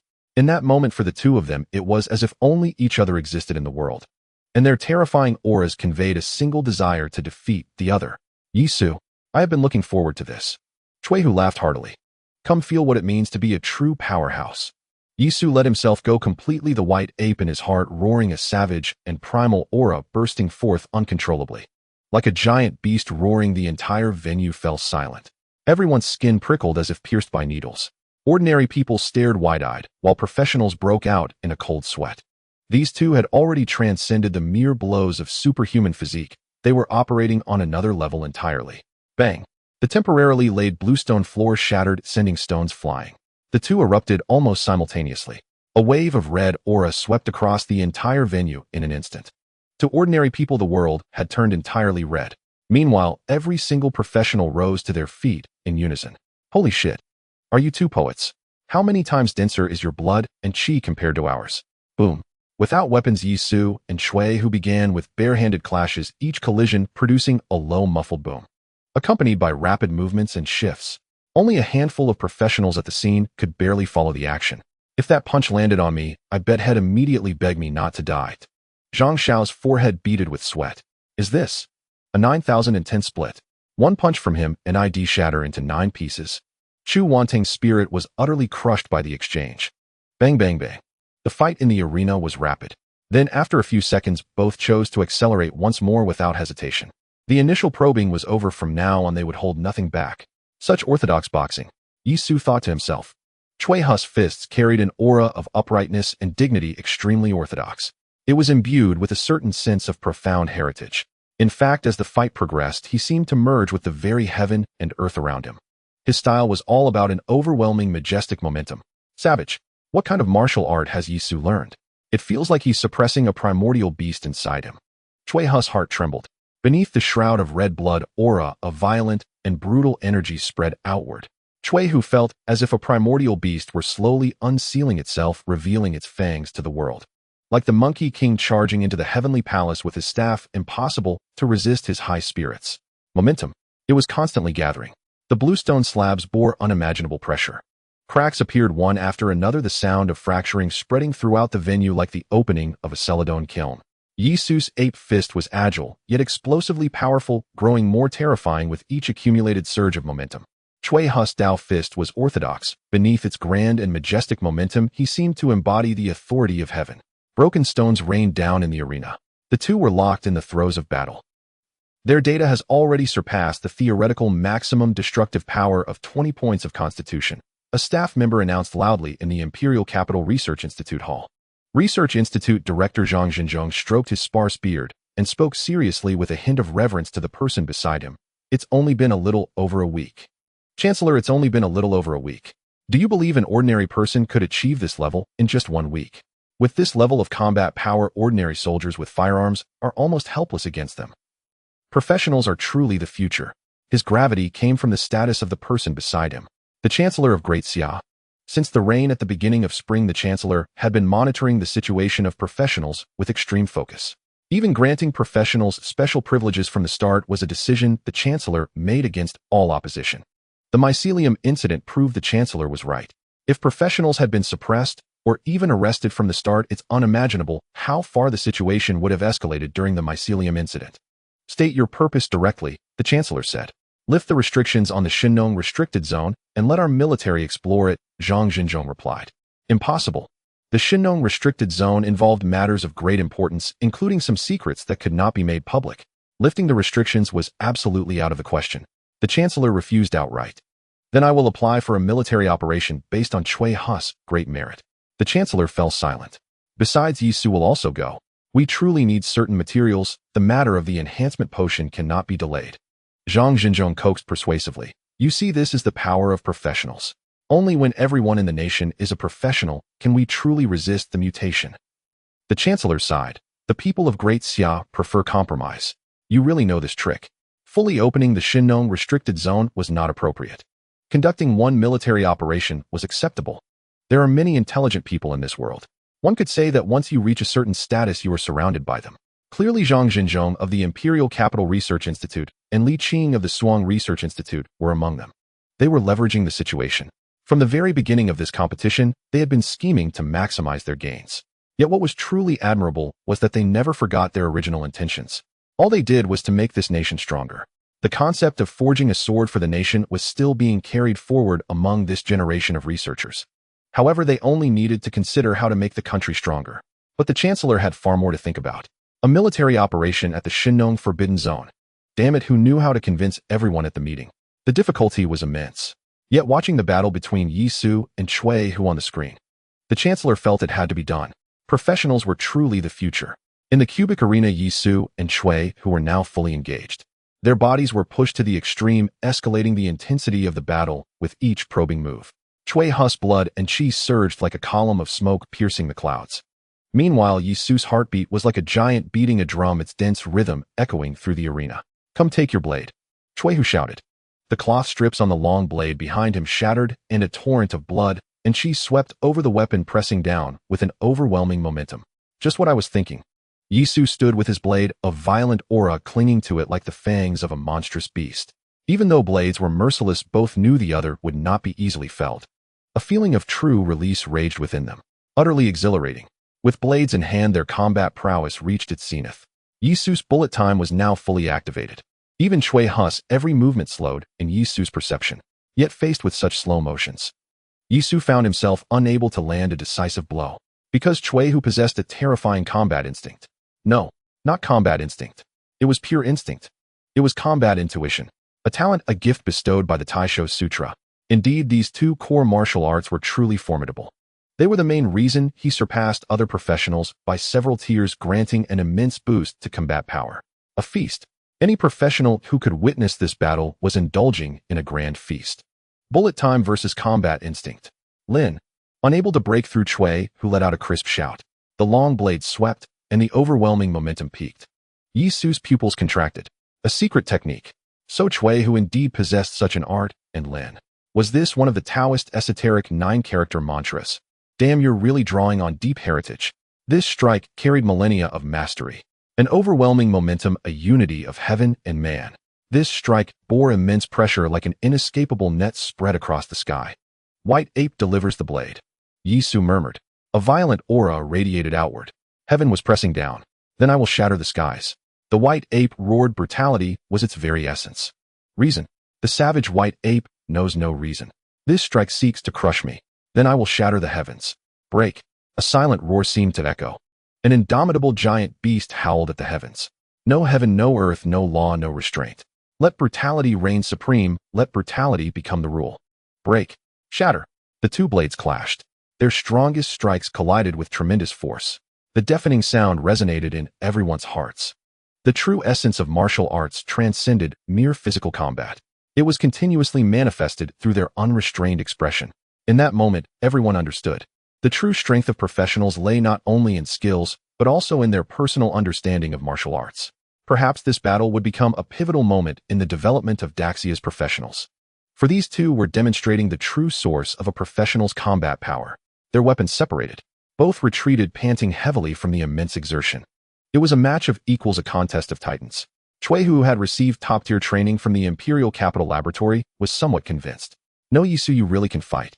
The resources we enjoy are different. For a lone practitioner like you to reach this level is truly remarkable. Yisu was also taken aback. No way, no way. I have a golden finger. Cui Hu, are you breaking the mold? Are you a reincarnator or something? Yet amidst the surprise, both felt a surge of defiance. I have access to all national resources at will. If I can't beat you, am I an idiot? I have a golden finger with a future path laid out for me. If I can't defeat you, does that make me useless? Their fighting spirit blazed even fiercer. Their martial arts advanced at an astonishing pace under this drive. Again, all distractions were cast aside. The only thing left was to defeat the opponent. At this point, all rules and martial ethics were cast aside. Combat strength was proven in battle. Both wove their martial arts and secret techniques with skills seamlessly. Moreover, the integration of skills into their martial arts was flawless. Chui, who moved with an instinctive ease, his skills and martial arts intertwining naturally. Yi Su relied on relentless practice. Mo Xiaoyu's nickname, the Grinder, was no joke. 10 minutes. 10 minutes of such intense combat. Ordinary professionals would be paralyzed, yet these two maintained their battle without faltering. Suddenly, as Chui Hu's blood and chi surged, a terrifying, valiant intent began to grow. Bing! He comprehended a second secret technique in the heat of battle. A smirk touched his lips. Yi Su, you can admit defeat now. Yi Su instantly felt an overwhelming pressure. Chui Hu followed the orthodox path. The Taoist esoteric 9-character mantra, each secret technique comprehended, meant a direct surge in combat power. Under immense pressure, Yi Su took a deep breath. The white ape in his martial arts slot raged, nearly leaping out of his mind. The Taishan Sutra spun with wild abandon. His entire body underwent unimaginable transformations under the nourishment of blood and qi. Then an indescribable warmth surged from his limbs and bones coursing through his body.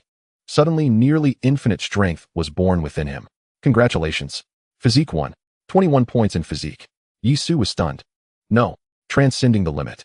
Was this a breakthrough beyond the limit? Wasn't it supposed to be capped? Wait. Transcender. Profession. This was the profession the future had given him. A cheat. Surpassing the version cap. This was the cheat the future had chosen for him. A grin spread across Yi Su's face. He. Chui Hu, you are strong, so I will unleash myself.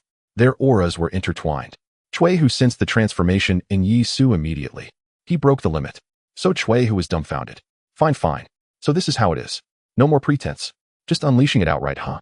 The version is here, and you directly surpass its cap. How am I supposed to play? 20 points and 21 points.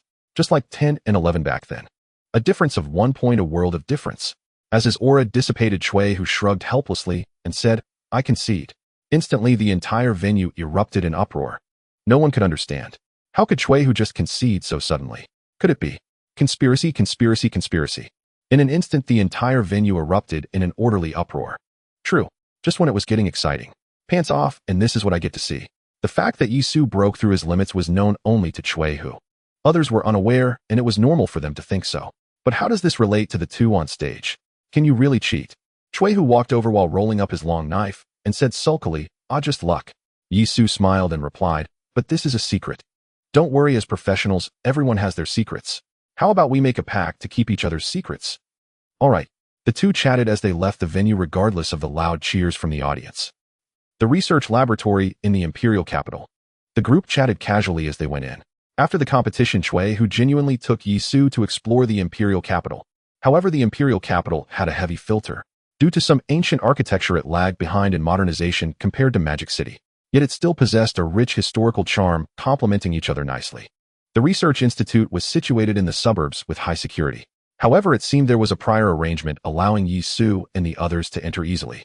Thus, the Taishan Sutra and Taisho Sutra should focus on uncovering one's core techniques. Chui Hu said, You see, I walk the path of balance, which gives rise to combat instinct. And you walk the path of extreme violence, so you need bullet time to aid your combat power. Yi Su nodded. I just don't know if when the Taisho Sutra comes to me, it will also give rise to combat instinct like yours. Bullet time is forced intervention, while combat instinct is instinctive movement. Ooh, I wonder if it will lead to conflict. You're still pretending. Why don't you let me replicate the Taishan Sutra? Chui Hu's eyes twitched. Please, even if the two would clash, professionals couldn't refuse to possess two core martial arts. Heaven knows what kind of chemical reaction would occur. Moreover, Chui Hu glanced at Yi Su, a hint of envy flashing in his eyes. Goodness, this guy has the ability to break through version limits. With two core techniques, wouldn't he be reaching for the heavens? This battle, the strongest professional in the Great Xia was nearly nailed down. With the subsequent rewards stacked up, others found it even harder to compete. He just showing off mainly because I'm too excited. Yi Su smiled. Since the beginning of spring rains, it had become almost certain that the most precious among all the martial arts brought by the rain was these two core techniques. Now it felt like he was collecting a picture book, wanting to gather them in his arms. TSK, TSK. So satisfying. All right, Director Zhang is coming over, Chuehu said. Then Yisu saw a half-aged man in a white coat walking over with a smile. This smile. Yisu felt something was off, or rather a bit lecherous. Yisu right. Congratulations on winning against Chui, who Zhang Zhenzhong said with a grin on his face. Hello, Director Zhang, Yisu greeted. All right, I know you're straightforward. I've already prepared a private room for you. Zhang Zhenzhong said, the martial essence is inside. Chuehu will teach you how to use it. After saying that, Zhang Zhenzhong went off to handle his own matters. However, as he turned around, he added, by the way, when you get back, help me send my regards to Li Qing. The kid knows. Yisu replied. He felt that this Director Zhang seemed reluctant to face him. Whatever. Replicating the Taisho Sutra was a priority. Then Chuehu led Yisu into the private room. Li Qing, Yisu has already won. The exploration is about to begin. Are you done over there? After Yisu entered the private room, Zhang Zhenzhong called Li Qing. In Suhang, Li Qing couldn't help but rub his temples. Still negotiating. This is absolutely unprecedented. It's a betting agreement. As long as Yisu obtains the materials, he can exchange that credit for the rights to a city. In practical terms, it's like a feudal lord. You're really bold, Zhang Zhenzhong said. Li Qing felt a bit frantic. The higher-ups were overly cautious. But Yisu's contribution to saving the world was indeed tangible. Combined with the support from the military, what's wrong with treating it as a test demonstration area for a professional? Are they afraid Yisu will defect? Nonsense, I can guarantee this kid is loyal to the core. Didn't he prove his purity by going back to save the Huhai squad? All right, I'll keep quiet then, Zhang Zhenzhong said. Don't worry, the military is quite optimistic about this kid. I believe it can be done. Thanks for your good wishes, Li Qing said, then hung up the phone. In fact, Zhang Zhenzhong was right. This was an unprecedented betting agreement. Once approved, you could even refer to Yisu as the king of Suhang. Li Qing played an indispensable role in this agreement. He put all his connections, abilities, future, and everything else on the table. As for why he did this, firstly, it wouldn't be an exaggeration to say that his life was saved by Yisu. Consider it a mutual favor. Secondly, the Suhang Research Institute has ties with the think tank. Their predictions for global professions were not good. Even a leader signed the next century-level confidential document. Thus, Li Qing had this idea: to break free from the complex system, with professionals at the forefront, at the same time allowing his research institute to have the most autonomous research direction free of any constraints. In this global upheaval, to fully utilize his talents and in his own way save that precarious future. In the private room, Yisu was still unaware of all this. At this moment, he encountered the spoils of war, the martial essence, a rare and incomparable item. It could replicate the techniques and skills of others, even innate skills. An item. The effects were always so astonishing. The usage is very simple. Chuehu sat cross-legged and said, you crush it and then touch my head and you can replicate the Taisho Sutra you want. Yisu nodded. He picked up the martial essence. It was a hexagonal crystal resembling a bordered snowflake the size of a coin and felt icy to the touch. It won't turn you into an idiot, right? Please, it's just replication. If it were extraction, I wouldn't agree. Okay, here I go. As he spoke, Yisu sat cross-legged. With his right hand, he crushed the martial essence, then touched Chuehu's head. In the next moment, Yisu felt his soul entering a chaotic and bizarre world. Here Yisu could see countless crystal images. There were misty high mountains, magnificent temples, solemn conference halls, and shining golden orbs. And, hey, you're flipping through my memories, you bastard. Don't you know that's unethical? Chuehu hummed with his eyes closed. He felt something moving chaotically in his mind, flipping left and right, which was highly unethical. Yisu bit his teeth. Damn it, how was I supposed to know this was your memory? But you really are pure and upright. The Religious Management Bureau. Taoist people. You're too orthodox. Hearing Chuehu speak thus, Yisu swiftly ceased his offensive actions. He then examined those golden orbs. They were the martial arts and skills brought by the global profession. With a casual glance, he locked onto the Taisho scripture.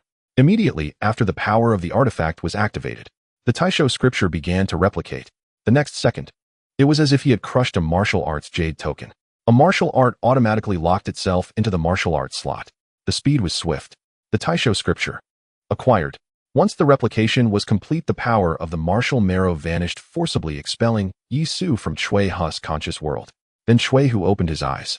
He even shuddered slightly before saying, remember our pact. We must keep each other's secrets. Yisu understood.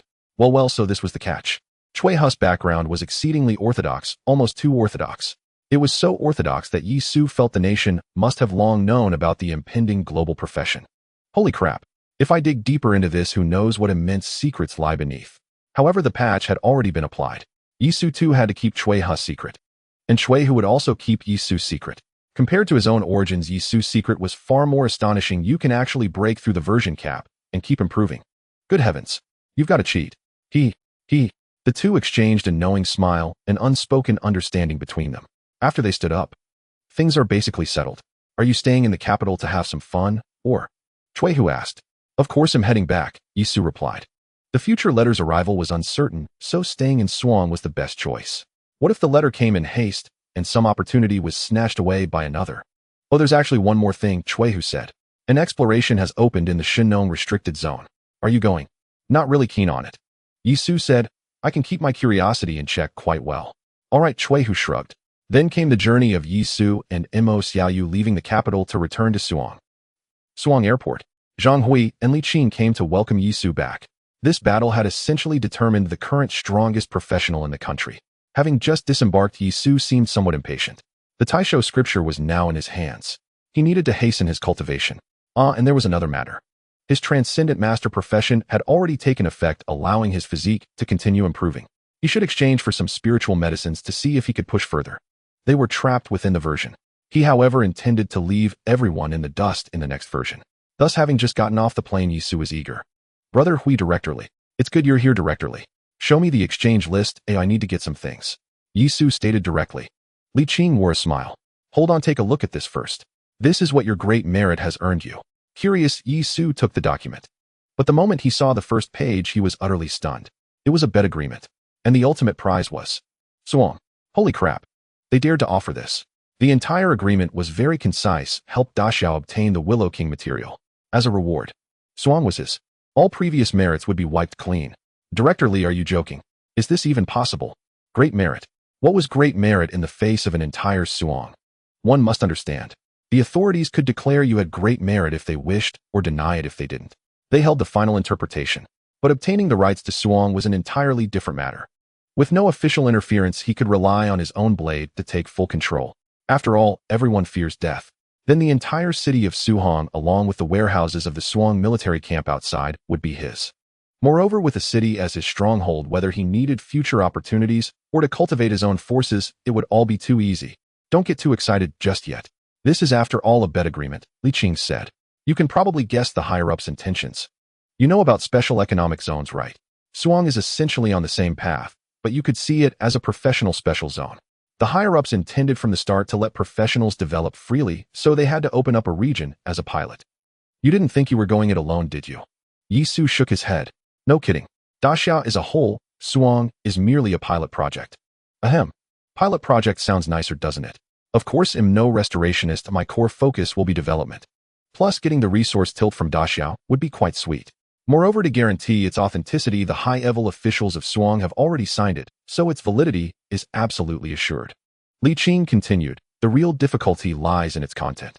It's still a bet agreement at its core, and exploring the Shinnong restricted zone is the key. There are many king-level beings inside. I need a branch from a king-level willow tree. The enhancement serum is stuck at a critical point. With that sample, we might be able to manufacture it. Li Qing played an indispensable role in this agreement. One could say he had invested all his connections and achievements from the first half of his life into it. Combined with his conversations with the higher-ups, it had nearly drained his mental faculties. One must know this agreement wasn't signed by a minister, but by the leader himself. Yisu nodded. The enhancement serum. It was not merely for strengthening professionals' power, but also a crucial resource for converting ordinary people into professionals. It was indeed worthy of this bet agreement. One could also say that the expedition to the Shinnong restricted zone wasn't just for someone else, but for him to accumulate his own capital. The enhancement serum. If this thing could truly be brought to the world, it would artificially accelerate the progress of the entire global profession by a huge margin. From the start of relying on luck, it would become self-sufficiency. You bet on me, and I bet on myself. Yisu laughed. If he completed this bet agreement, then the official reward system would have nothing to do with him, because he himself would become the one issuing the rewards. From a worker to a minor shareholder. An ultimate Allen gamble. So where's the plane? Yisu said. Li Qing pointed ahead. A small plane was already prepared. On the airplane, Yisu sat in his chair with his eyes closed, resting. The decision made by the great Xia was shocking. Almost from the moment global professions descended, they had already prepared contingency plans. For this, Yisu had to admit that all the brilliant minds of the nation were indeed in the official sector. And this final Suang pilot project was a stroke of genius demonstrating both boldness and decisive judgment. Of course, the prerequisite was that he had to win. Would he win?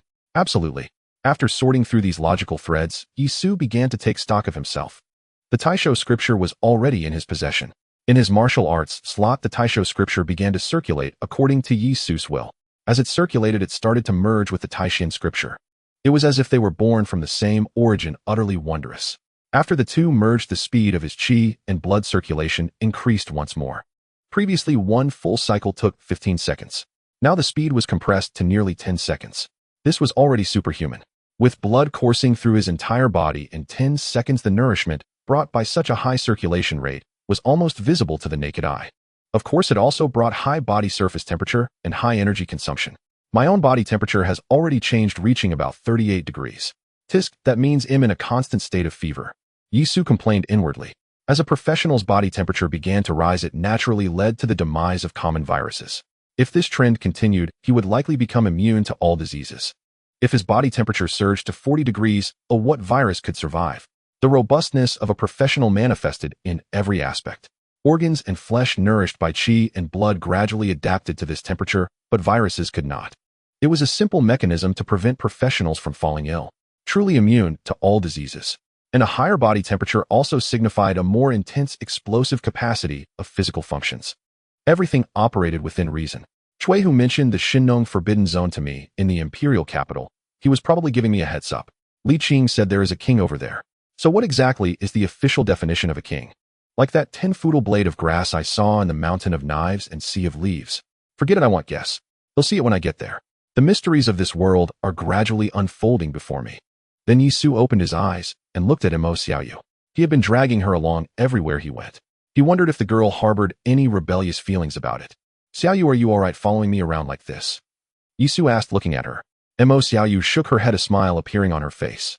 It's fine this way. After all, I really don't know what I should be doing on my own. An accepting personality.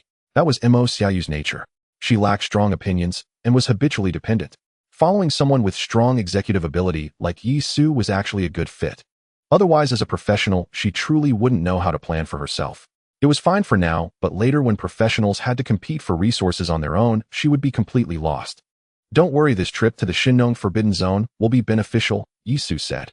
As for what the benefits are, I can't guarantee specifics, but there will be some. By the way, what about your family? After this mission, bring them to Suang. Mo Xiaoyu didn't think much about it, and simply nodded in agreement. The plane was fast. In just over an hour, they arrived at the temporary airport of the Shinnong Forbidden Zone. Hey, staying in the imperial capital, we could have come together? Look at you making an extra trip. Chui, who said with a smile. Yisu was speechless. Chui, who probably already knew about that wager agreement, but hadn't disclosed it. Fortunately, the final outcome remained unchanged. Yisu and Chui, who met again at the Shinnong Forbidden Zone's temporary airport. This time they were fully equipped. At the airport, Yisu arrived at Li Qing, had prepared some items such as spirit medicine boxes and other supplies. There were also signal guns and special combat suits. Chui Hu's preparations were even more thorough. Guan Li and the others were in special operations gear. Professionals combined with professional soldiers, they looked incredibly capable. Stop fooling around. Let's get down to business, Yisu said. Okay, 2 pieces of news, Chui, who said, turning serious. Good news, the Shinnong Forbidden Zone is quiet. Our mission won't be too difficult. Bad news, a lot of people are coming, so it will likely be a fight to the death. Yisu frowned. What do you mean a lot of people are coming? Oh, the specific reasons are very complicated, Chui, who said. You can think of us as the protagonists, and now some people want to be the antagonists. The antagonists want to interfere with our plan. Yeah, that clears things up. In truth, there was much Chui who found difficult to say. Human nature was hard to fathom. The matter of the enhancement potion was top secret. Theoretically, very few knew about it. But it couldn't be hidden. Especially after the wager agreement came out, many people started planning for the future. Who the hell didn't want to be a king? The authority over a city. This kind of ambition spawned interest groups. Ultimately, it would lead to a bloody conflict in the Shinnong Forbidden Zone. No way. Some people want to test the sharpness of my blade first. Yisu said coldly. Anyone trying to steal his prize was asking for death. Be careful. The other side might use firearms this time, Chui, who said. Forget about artillery, we have a heavy combined arms brigade nearby, but large caliber anti-material rifles. Yisu just nodded. Alright, I understand. No wonder the special suit on the plane had special ballistic plates. Good grief, so that's what they were for. But even anti-material weapons wouldn't stop him. Suang must be his. Whoever stood in his way would die. So what now? Yisu asked again. Wait a bit, Chuehu said. Wait for what? Naturally, they were waiting for the meteor shower. Hurry up. Is the armored regiment ready? What about the artillery positions? Everyone move it. Behind them, the combined brigade camp was buzzing with activity. The moment Yisu arrived, they were to begin their work. The authority was used here to ask them to clear the path. How to clear it? Simple blast through. At the very least, it would ensure that when Yisu and Chuehu entered the mountains, the ground would be scorching hot. All preparations complete. Then let's begin. Final bearing calibration. 30 seconds of full firepower output. Understood. 30 seconds passed in an instant. Suddenly, countless meteors lit up from the other side. Then the earth shook and the mountains roared. It was the roar of firepower. It was the essence of technological civilization. Artillery, rockets, tank cannons, aerial firepower. All saturated the area in a short time. From the temporary camp, where Yisu and Chuehu were all the way to the Shinnong Forbidden Zone, countless flashes of fire burst forth. Smoke billowed. Amidst the thick smoke, clusters of fire continued unabated. The bombardment persisted. Special plants on the ground were instantly reduced to ashes. Even the ground itself was torn open layer by layer. The once solid earth was covered in a thick layer of dust.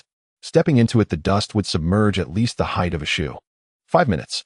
This road opening ceremony lasted for 5 minutes. The continuous sounds disturbed this primitive region. Countless beast roars echoed. With cries of sorrow and fear, they stealthily ventured into the deepest part of the Shinnong restricted zone. Indeed, exploring a primeval forest necessitates significant military action. Yisu thought to himself, without such heavy firepower to clear the way, by the time they reached their destination, everyone would be utterly exhausted. It was highly likely they would encounter some dangers, such as mutated beasts.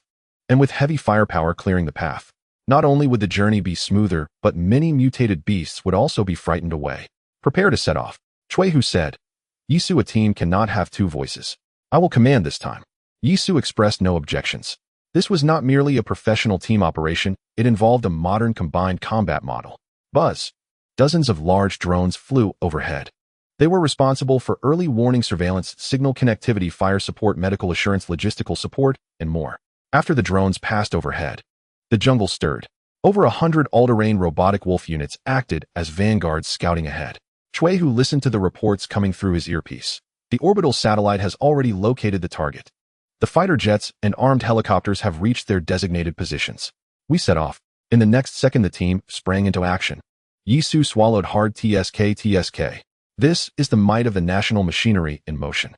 Above and below, layers upon layers of pressure descended.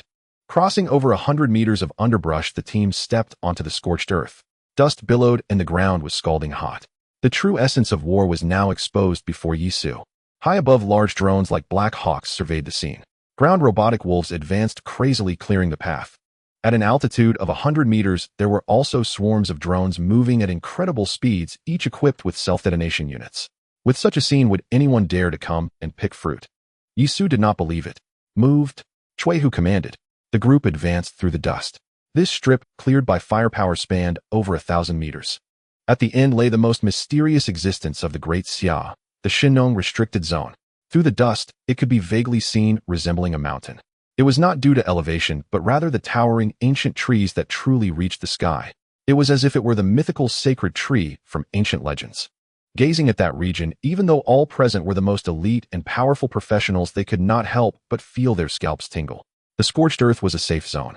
The kilometer distance was quickly traversed. Yisu glanced back. It was hard to imagine how much money was spent just for this kilometer of safety. However, the road ahead would reveal the true terror. The mutations brought by global professionals would be fully displayed in this primeval forest.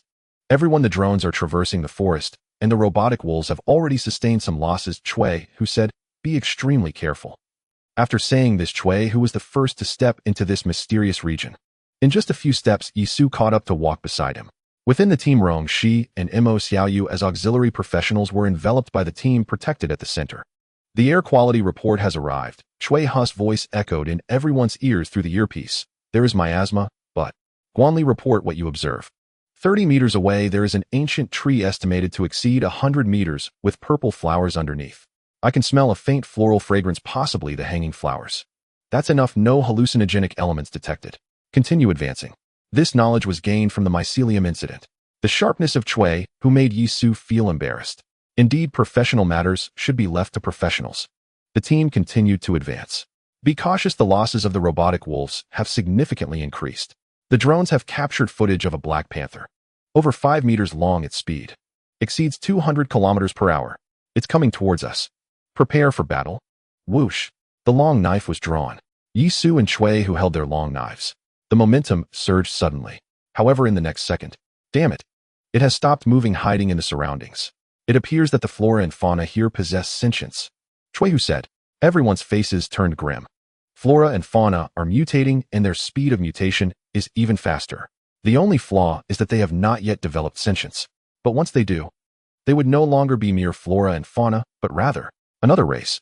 This is the last place humanity wishes to see. The behavior of the Black Panther immediately led Chui Hu to this conclusion, destroying scouts and becoming a scout themselves. Such complex human warfare behavior cannot be driven merely by instinct. The drones are searching, and the large drones have detected a herd of beasts moving toward us. Estimated arrival in 10 minutes. Chui Hu looked at Yi Su. Should we retreat or fight? Fight. Yi Su replied without hesitation. If there truly are sentient beings, this would be a surprise attack, and they are not prepared. If they retreated, it would merely give them time to prepare. They had already startled the snake in the grass. Time is life. Understood. Everyone move at full speed. Chui Hu issued the command. Then the team's speed suddenly increased. They swiftly maneuvered through the areas scouted by the robotic wolves and drones. Just 1,000 meters left. We are about to reach the location of the Willow King. Just take a segment of the branch, and the mission will be accomplished. Everyone took a deep breath. The mission had been known since the plane. The task was to infiltrate the Shinnong restricted zone and take a segment of the willow tree branch. Quite simple. However, this region is special, making actual execution very difficult. At the very least, the military cannot achieve this. Non-professionals cannot. Previously, they had attempted to forcibly crush it with a large army. The result was that the willow tree would burrow underground. Only a professional team like this has a chance to approach it. What's the situation? In the imperial capital, the combat laboratory. Jizai frowned as he looked at the screen and asked. Zhang Zhenzhong was also present, his face extremely serious. The Willow King hasn't fled. It seems our predictions were correct. It is very interested in the flesh of professionals. Only a professional team truly has the potential to obtain its branch.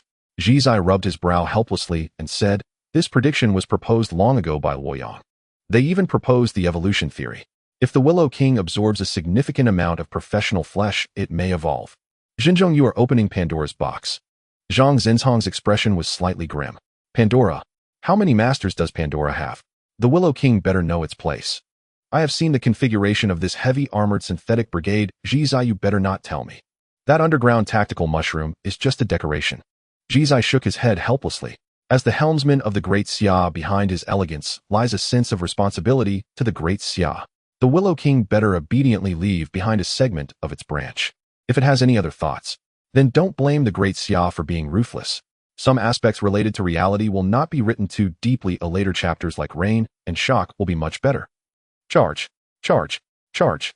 The team of practitioners advanced rapidly. The large drone had already begun firing, but it could not truly fend off the beast horde. Moreover, the forest was exceedingly dense, which significantly reduced the firepower. We will reach the Weeping Willow King in 1 minute. Yi Su and I will go collect willow branches. The rest of you stay alert, especially the 2 support practitioners. Pay attention. Chui Hu said, as an official personnel Chui, who had undertaken tasks more than once. The task execution mode of the practitioner team was quite peculiar. Perhaps this mode was the best at this stage. That is, the strongest would charge into battle.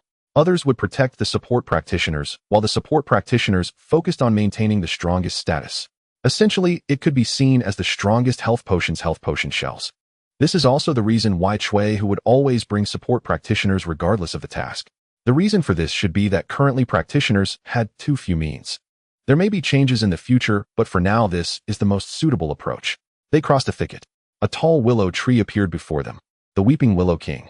A king-level existence as defined by the officials. Yi Su was stunned. This willow tree had a canopy over 100 meters wide. Countless willow branches drooped, blocking the sky. Furthermore, among the drooping branches there were flickering green lights. Each willow leaf resembled a piece of jade. It was materialized. The first impression it gave was that the willow leaves had indeed materialized akin to jade. The global profession-induced anomalies were truly marvelous. Be careful, these willow branches will attack. Everyone stop at the back. Chui Hu shouted. The team immediately split into 2. Yi Su and Chui Hu charged forward directly. Those left behind protected Rong Shi and Imo Xiaoyu in the middle, while the two support practitioners kept a close watch on the two who were charging ahead. Swish. Indeed, as Cui Hu said, these willow branches would attack, and their speed was incredibly fast. Cui Hu and Yi Su immediately surged with energy, unleashing their full potential. The willow branches moved swiftly, but against Cui Hu's battle instincts they couldn't effectively attack. Yi Su glanced over. Hey, the battle instincts seem a bit confused. Indeed, the battle instincts would evade attacks, but the task was to obtain the willow branches. What truly worked was Yi Su's bullet time. The willow branches slowed down. While evading, they could find a way to chop down the willow branches. Yi Su, this task still relies on you. Cui Hu said helplessly. One could only say that the upper management had established a big data model for both Yi Su and Cui Hu. No wonder they insisted on Yi Su's involvement.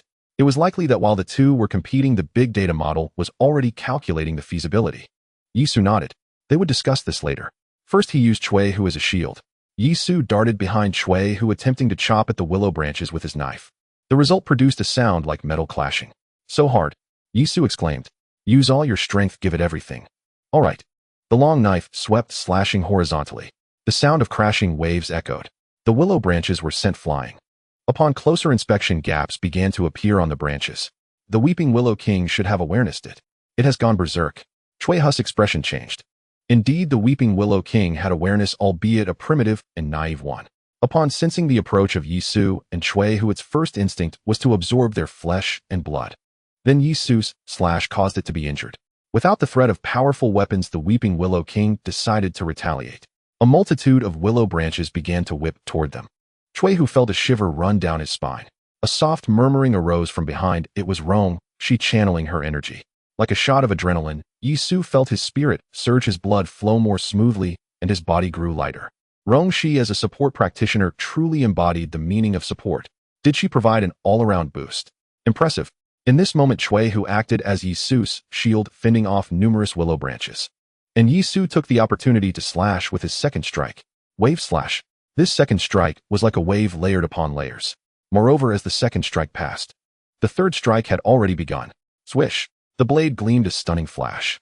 The waves crashed forward, striking into the sea of green willow branches like a heavy hammer. In an instant, the willow leaves fluttered. Many materialized willow leaves were knocked down. Yi Su darted forward, suddenly targeting the most severely injured willow branch, intending to chop it down. Then he turned back and grabbed Cui Hu. Got it, let's go. Cui Hu glanced deeply at Yi Su. He had to admit that combat strength had to be demonstrated in battle. Yi Su's actions were nothing short of inhuman battle awareness. He did not unleash his ultimate explosive ability, but rather used this layered sea of blades. The purpose was to create a gap for the two to retreat after obtaining the willow branches. Otherwise, after the explosive charge, both Cui Hu and Yi Su would inevitably be trapped. The two quickly retreated. Guanli opened his backpack. Yi Su stuffed the willow branch inside, and the group dashed away. There was no thought of cutting down the Weeping Willow King. That was impossible.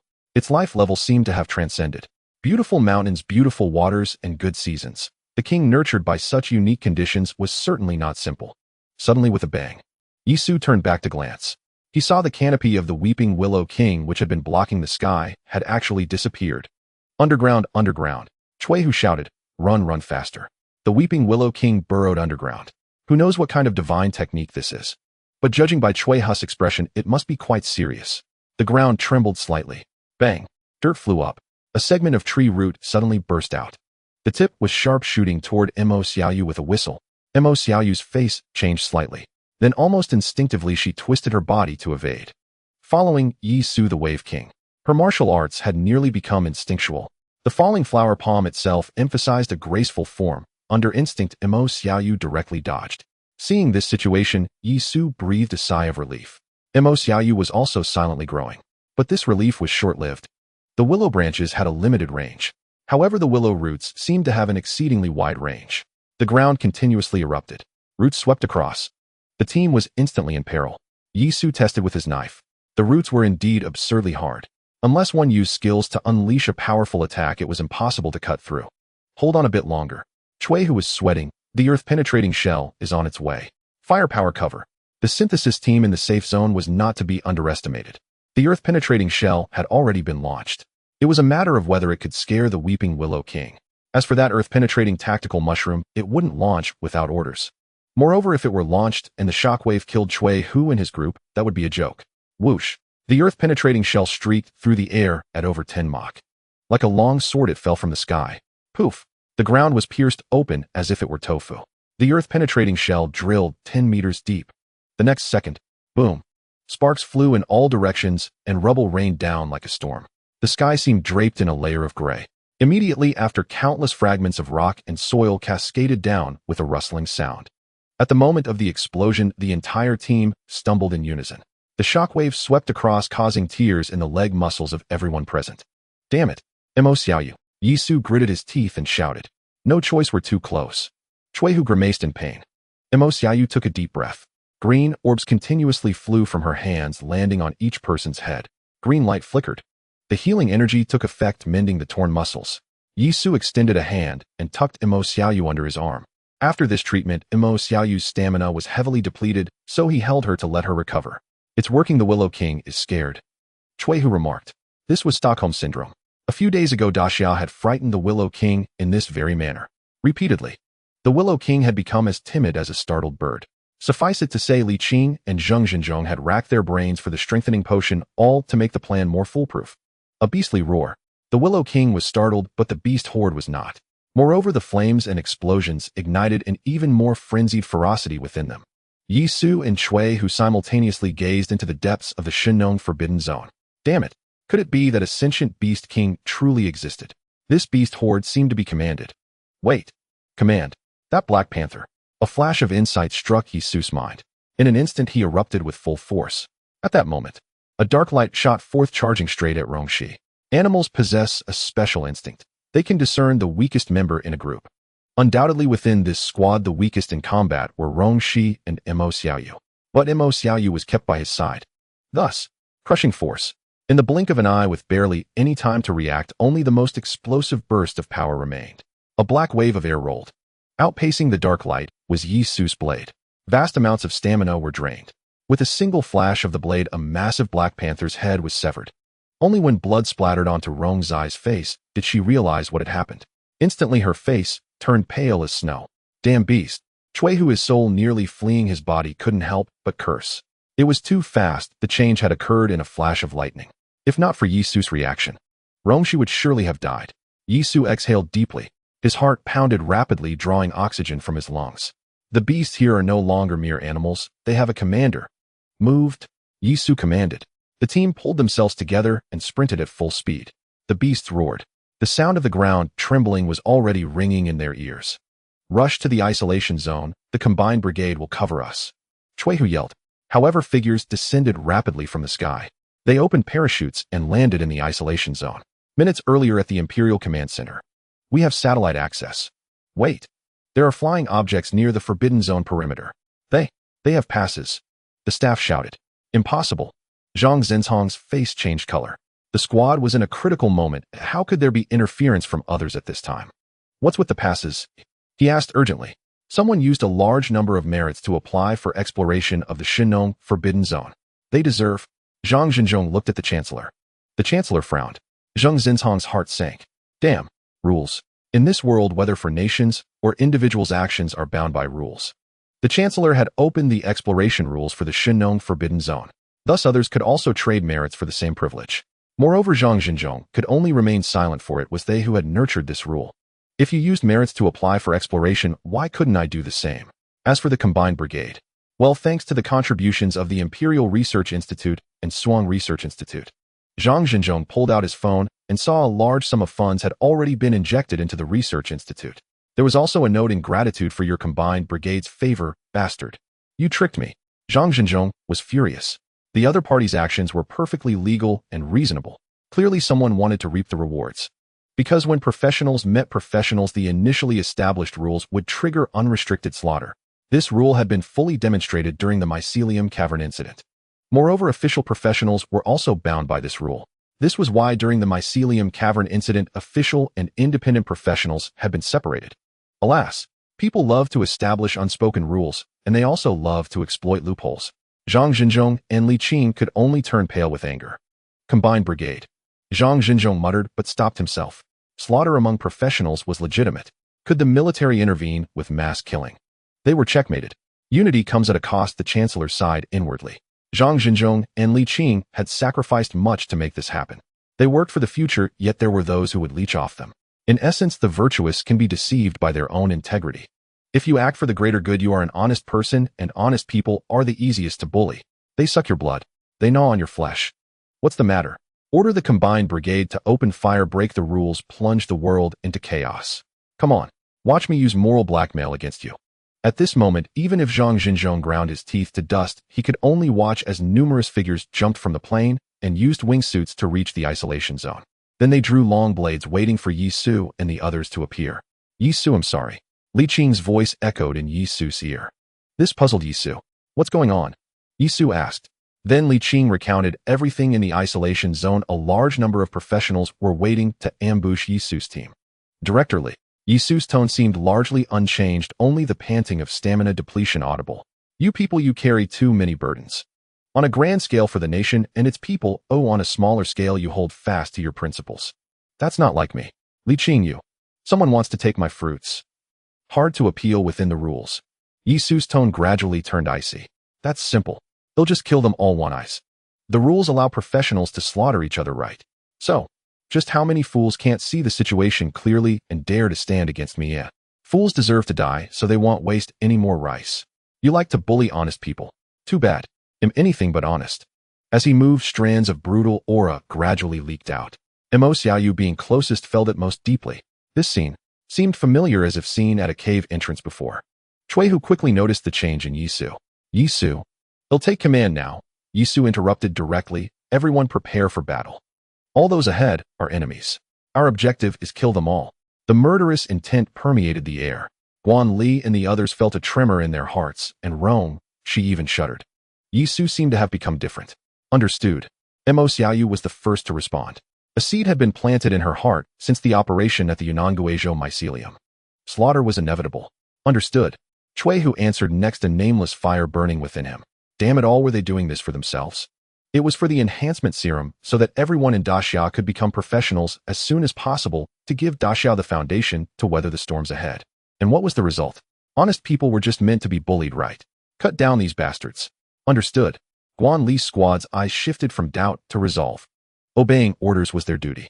At this moment, Yi Su was the captain, and his orders must be followed. Zhao Yuan, I don't understand why you refused. Zhao Qiming looked at his son with great confusion. As long as Yi Su dies, we can establish a club in Suang and gather professionals without any trouble. You know the world will collapse one day, and clubs will be. Zhao Yuan waved his hand, frowning.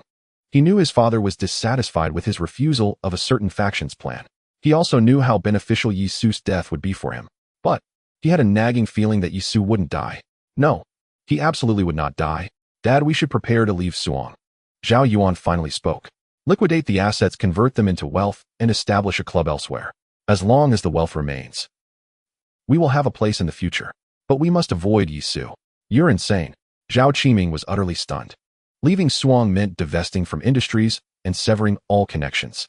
It wasn't just a matter of courage, it was a gamble. I've decided. In a few days I'll take my squad and leave Suang. Zhao Yuan's words were final. You. Zhao Qiming was helpless, finally sighing and shaking his head. Fought a king-level plant. Blasted by the aftermath of a bunker buster. Chased by a beast horde. Endured prolonged high-intensity attrition. The entire squad has fewer than 10 people. Folks, how could we possibly lose? A man said with a grin from within the quarantine zone. As a member of the Yuntian Club, Lu Qiao finally saw his chance. Last time in Suhong, he had lost face because of the mycelium. Now was the perfect opportunity to kick someone when they were down. Yi Su, Cui Hu, strong indeed. But strong as they were still human, not gods. Professionals had their limits. After all this, how much strength could they have left? And here gathered were members from numerous clubs. Over 100 professionals.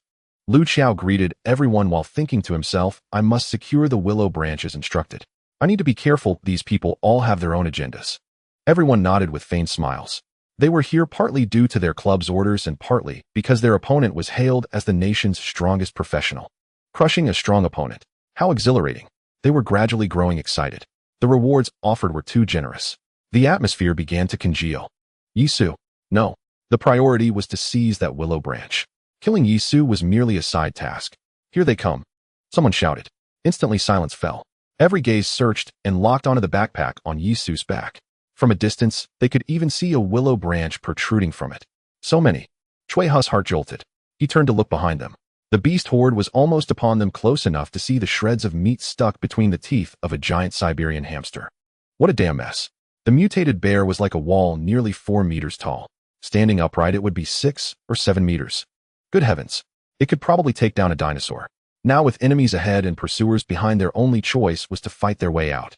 Everyone draw your blades. Yi Su growled. Then he charged headlong into the enemy professionals' front line.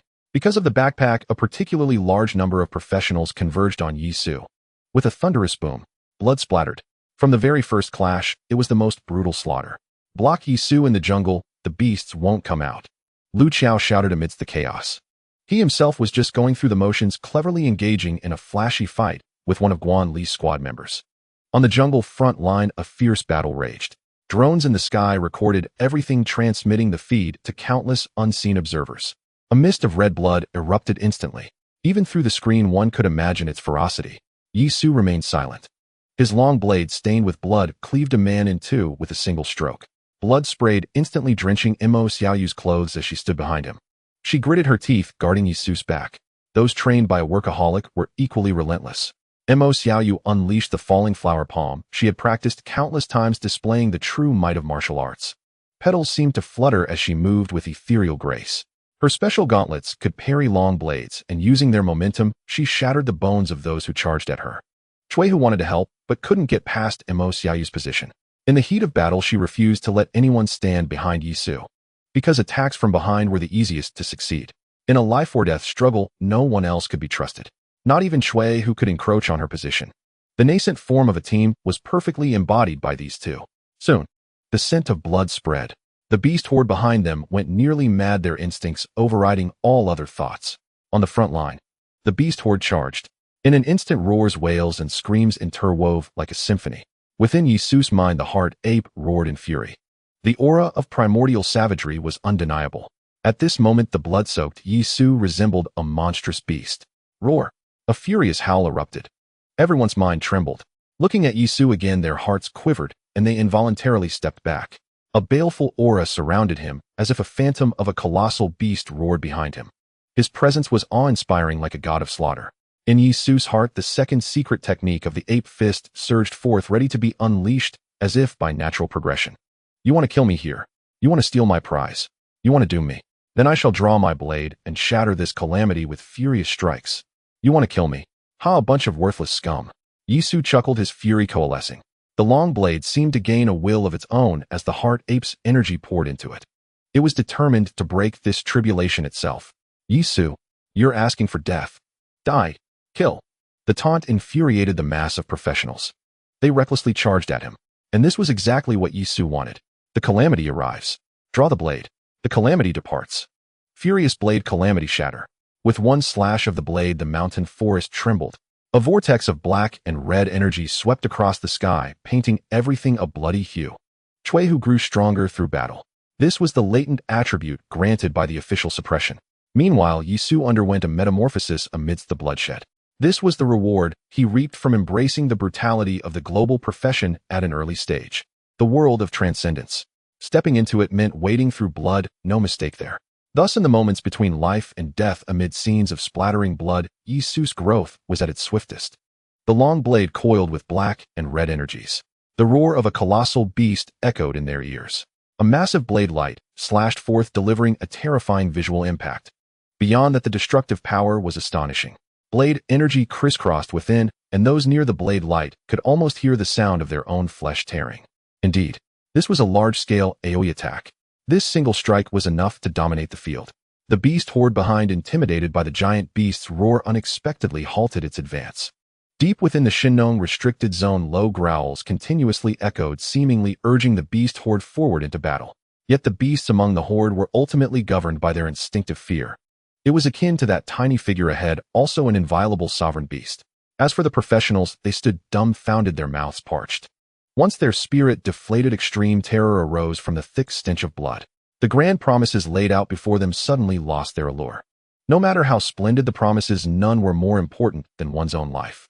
Lu Qiao struggled to swallow, moistening his dry throat, and then cautiously retreated. He was going to flee. The situation was untenable. He had believed this operation would be a leisurely ambush that they would face the weakened Yi Su and his group. Yet unexpectedly, the current Yi Su was even more formidable than during their previous spar. He was simply not human. His strength had surpassed everyone else, reaching a truly unique level. Unless official lethal weaponry was deployed, no one could contend with him using the weapons at hand. How could he be this monstrous? It was hopeless. Spinning around, Lu Qiao fled outright. This turn was like a sandcastle on the beach washed away by the tide. The situation collapsed instantly. The professionals who had been frozen in shock immediately turned and fled. Those who regained their senses finally made the right choice when their lives were threatened. Don't stop. Keep killing. Yi Su's icy voice rang out. Having long accepted the world of transcendence, Yi Su's mind worked quickly. He understood what was happening. Once the leader signed that document, it signified the stance from above civilization was paramount, though everything else was trivial. Under such a stance, some among the higher-ups naturally began to scheme. Surviving amidst controversy had always been a characteristic of Daxia. And so, many voices emerged. They adhered to various ideologies confronting the crisis of civilization in their own ways, including but not limited to assassination, contention, plunder, conspiracy, scapegoating, monopoly. And Yi Su, having exchanged his great merits for Suzhou and Hangzhou, was destined to become a power in his own right. He had to display his own character in every conflict. That was, if you come to provoke me, be prepared for death. In the early stages, the most troublesome are the flora and fauna. This was written in the future letter. Then, in the middle and later stages, the most troublesome would likely include humans at the very least. His future self was quite euphemistic. Yi Su, Chuihu exclaimed in surprise. He was mindful of the bigger picture. At this moment, all professionals were valuable. Don't be a Gudatuoshus, Yi Su replied. Don't forget, as the global profession continues, chaos is inevitable. Chuihu paused, then nodded. He wasn't as mature as Yi Su, but he was not averse to growing. The slaughter continued. Yi Su displayed his ruthlessness to the fullest. Some professionals even fled into the combined brigade camp, yet Yi Su still caught them and executed them on the spot. The soldiers' eyes were mostly filled with astonishment. This was the chasm between two worlds. In less than half an hour, all the professionals who had come to seize the opportunity were slain. The beast horde dared not cross the line. Covered in blood, Yi Su stood at the camp, gazing at the indistinct shapes on the front line. He also heard the growls from deep within the Shinnong restricted zone. Keep roaring. Sooner or later he'll drag you out and butcher you, he muttered. Yi Su turned back. The matter is settled. Let's prepare to return. Back at the camp, Yi Su said to Chuihu and the others. The soldiers brought some water, and the group was washing the blood off their bodies. Guan Li and the others' hands trembled slightly. This battle had pushed them to their limits. Fortunately, the assault was mostly focused on Yi Su as he bore the brunt of it. Otherwise, the squad might have suffered casualties. All right, Chuihu said. Then the willow branch. Yi Su grinned. They'll take it to Suzhou and Hangzhou. Have Director Zhang take a plane over. Chuihu pondered briefly, then replied, all right. And so each went their separate ways. On the plane, Imo Xiaoyu finally breathed a sigh of relief in her seat. Today had been another day full of unexpected events. But thankfully they were going back now. Xiaoyu, Yi Su suddenly said. Imo Xiaoyu turned her head. What is it, Captain Yi? You did well today, Yi Su said with a smile. Imo Xiaoyu was stunned for a moment, then nodded with a smile. For someone with an accepting personality, being recognized by others brought immense satisfaction. But it also showed that this support professional was gradually earning Yi Su's approval. After comforting Imo Xiaoyu, Yi Su stroked his backpack. I had planned to lay low and develop, but I never thought I'd inadvertently uncover more and more secrets. I've even stumbled upon Daxia's plans for the later stages, scattering to rekindle the sparks. Wow, will the future really be like this?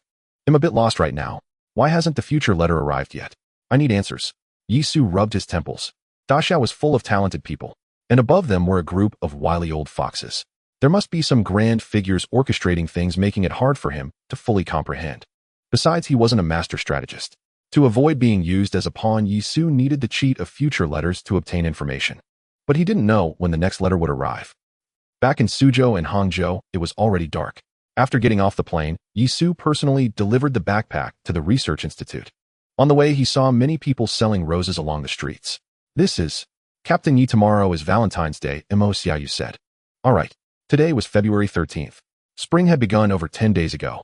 These past 10 days felt like a lifetime. But for the people of Suzhou and Hangzhou, the world hadn't turned upside down. They celebrated their holidays and went to work as usual. Only no one knew how long this peace would last. The future would always arrive. At the entrance of the Shuang Research Institute, Li Qing and Zhang Zhenzhong were already waiting for Yi Su. Particularly Zhang Jinzhong, an old bone, was actually sent over by a fighter jet, truly risking it all. Look, that kid is starting to distrust the imperial capital, Zhang Jinzhong remarked while rubbing his waist. Isn't this exactly the result that the higher-ups hoped to see? Li Qing said helplessly, is the future really that dire? This is just the higher-ups nurturing a venomous insect. Upon hearing this, Zhang Jinzhong immediately became serious. Perhaps it is even worse. Have you seen the new satellite cloud images? The next rain will arrive in a few days. Who knows what will happen? If there's another major change, or something even more intense, then all of this will be worthwhile. Li Qing remained silent, merely gazing at the end of the street. Soon a vehicle approached and halted, and Yi Su stepped out. Director, I have the things, he said, handing over the backpack. In an instant, Yi Su felt a multitude of gazes directed at him. Following the gazes, Yi Su glared back directly. In an instant, all eyes vanished. Li Qing reached out to take the backpack, but Yi Su withdrew it. Let me be clear, this achievement can only exist within the Suang Research Institute, said Yi Su, looking at Zhang Jinzhong. I will assist in the research, but will not replicate the results, Zhang Jinzhong stated. At that time, you and Suang will just supply me with what I need. Yi Su responded. Director Zhang, as you know, I can forego the credit. After all, it was given by the higher-ups, and whether it is useful or not is determined by them. However, this item was seized at the cost of my life. It is mine. Zhang Jinzhong nodded. He knew Yi Su was not joking. If he were to replicate it or leak it, he feared this guy would truly explode. After receiving a response, Yi Su finally handed the backpack to Li Qing. Li Qing casually handed over the tablet in his hand to Yi Su while taking the backpack. Then he and Zhang Jinzhong hurriedly rushed into the laboratory to begin testing. Yi Su held the tablet, casually scrolling through it. Numerous pieces of information appeared, and the more he looked, the more astonished he became. It included the entire authority of the Research Institute, encompassing all laboratories and the operating network and electricity. Yi Su touched the fingerprint lock on the tablet and discovered he could actually modify these permissions, or rather these permissions were currently in an ownerless state. Moreover, he could even lock these permissions to himself. This meant that as long as Yi Su changed a setting, all permissions of the Research Institute could only be modified by him. Even Li Qing could not enter any laboratory or transmit any information over the network without going through Yi Su, unless it was a physical hard drive.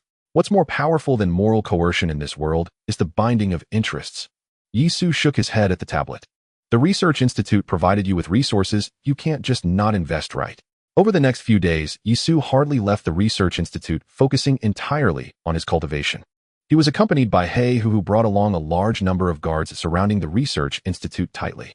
While on guard, they also asked Yi Su to teach them about the martial arts of practitioners. Yi Su did not hold back. He who made progress, but he did not possess such a high level of talent. It could only be said that he was improving little by little. In addition, He who also brought some secret news from military channels. For example, a large number of practitioners from Suang left, taken away by Zhao Yuan, and the Zhao family dealt with their assets before leaving Suang. The imperial capital was quite unhappy with Yi Su locking the network of the Suang Research Institute, hoping he would unlock it. In Modu, a team was sent to the Shinnong Forbidden Zone, but the outcome was tragically gruesome.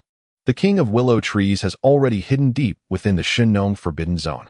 Additionally, the military attempted to contact the king-level beings in the Shinnong Forbidden Zone, resulting in astonishing conclusions. Some peculiar species indeed developed consciousness during the mutation, but currently they are still quite ignorant. Lastly, there is the battle for talent among various cities where practitioners and even ordinary people are in demand, with the specific reason being the impending reign. Every region of the Great Xia is preparing for the global arrival of practitioners. As for abroad, there is also some news. It's just about privileges and that superhero stuff. However, some consortiums are secretly recruiting practitioners.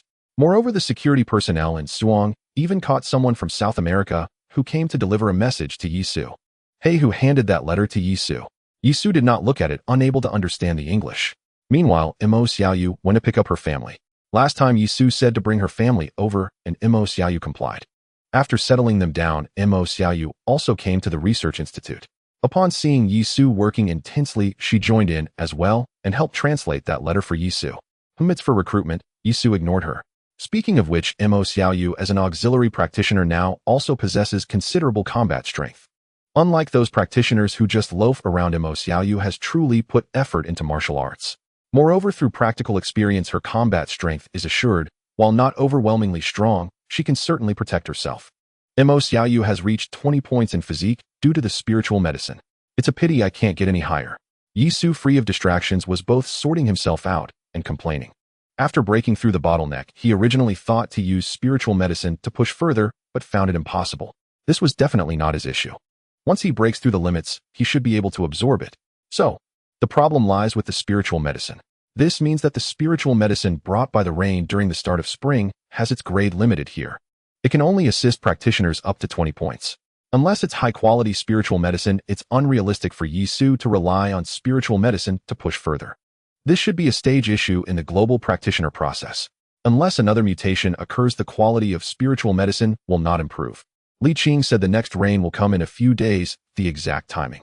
Yisu thought to himself, it seems like the whole world has quieted down. Everyone is waiting for the next rain. Even Yisu himself is waiting as it relates to his golden finger. He let out a long breath. Forget it. No more thoughts. Just cultivate obediently. There are still many secrets to uncover in the Tai Xin Jing and Tai Shou Jing, and it seems the heart monkey also has new things to explore. At this moment in the high-level meeting of the imperial capital, the atmosphere around the conference table was almost tense. The Suang Research Institute had gone offline, detaching itself from the National Research Institute network. It must be noted that they were researching strengthening agents there.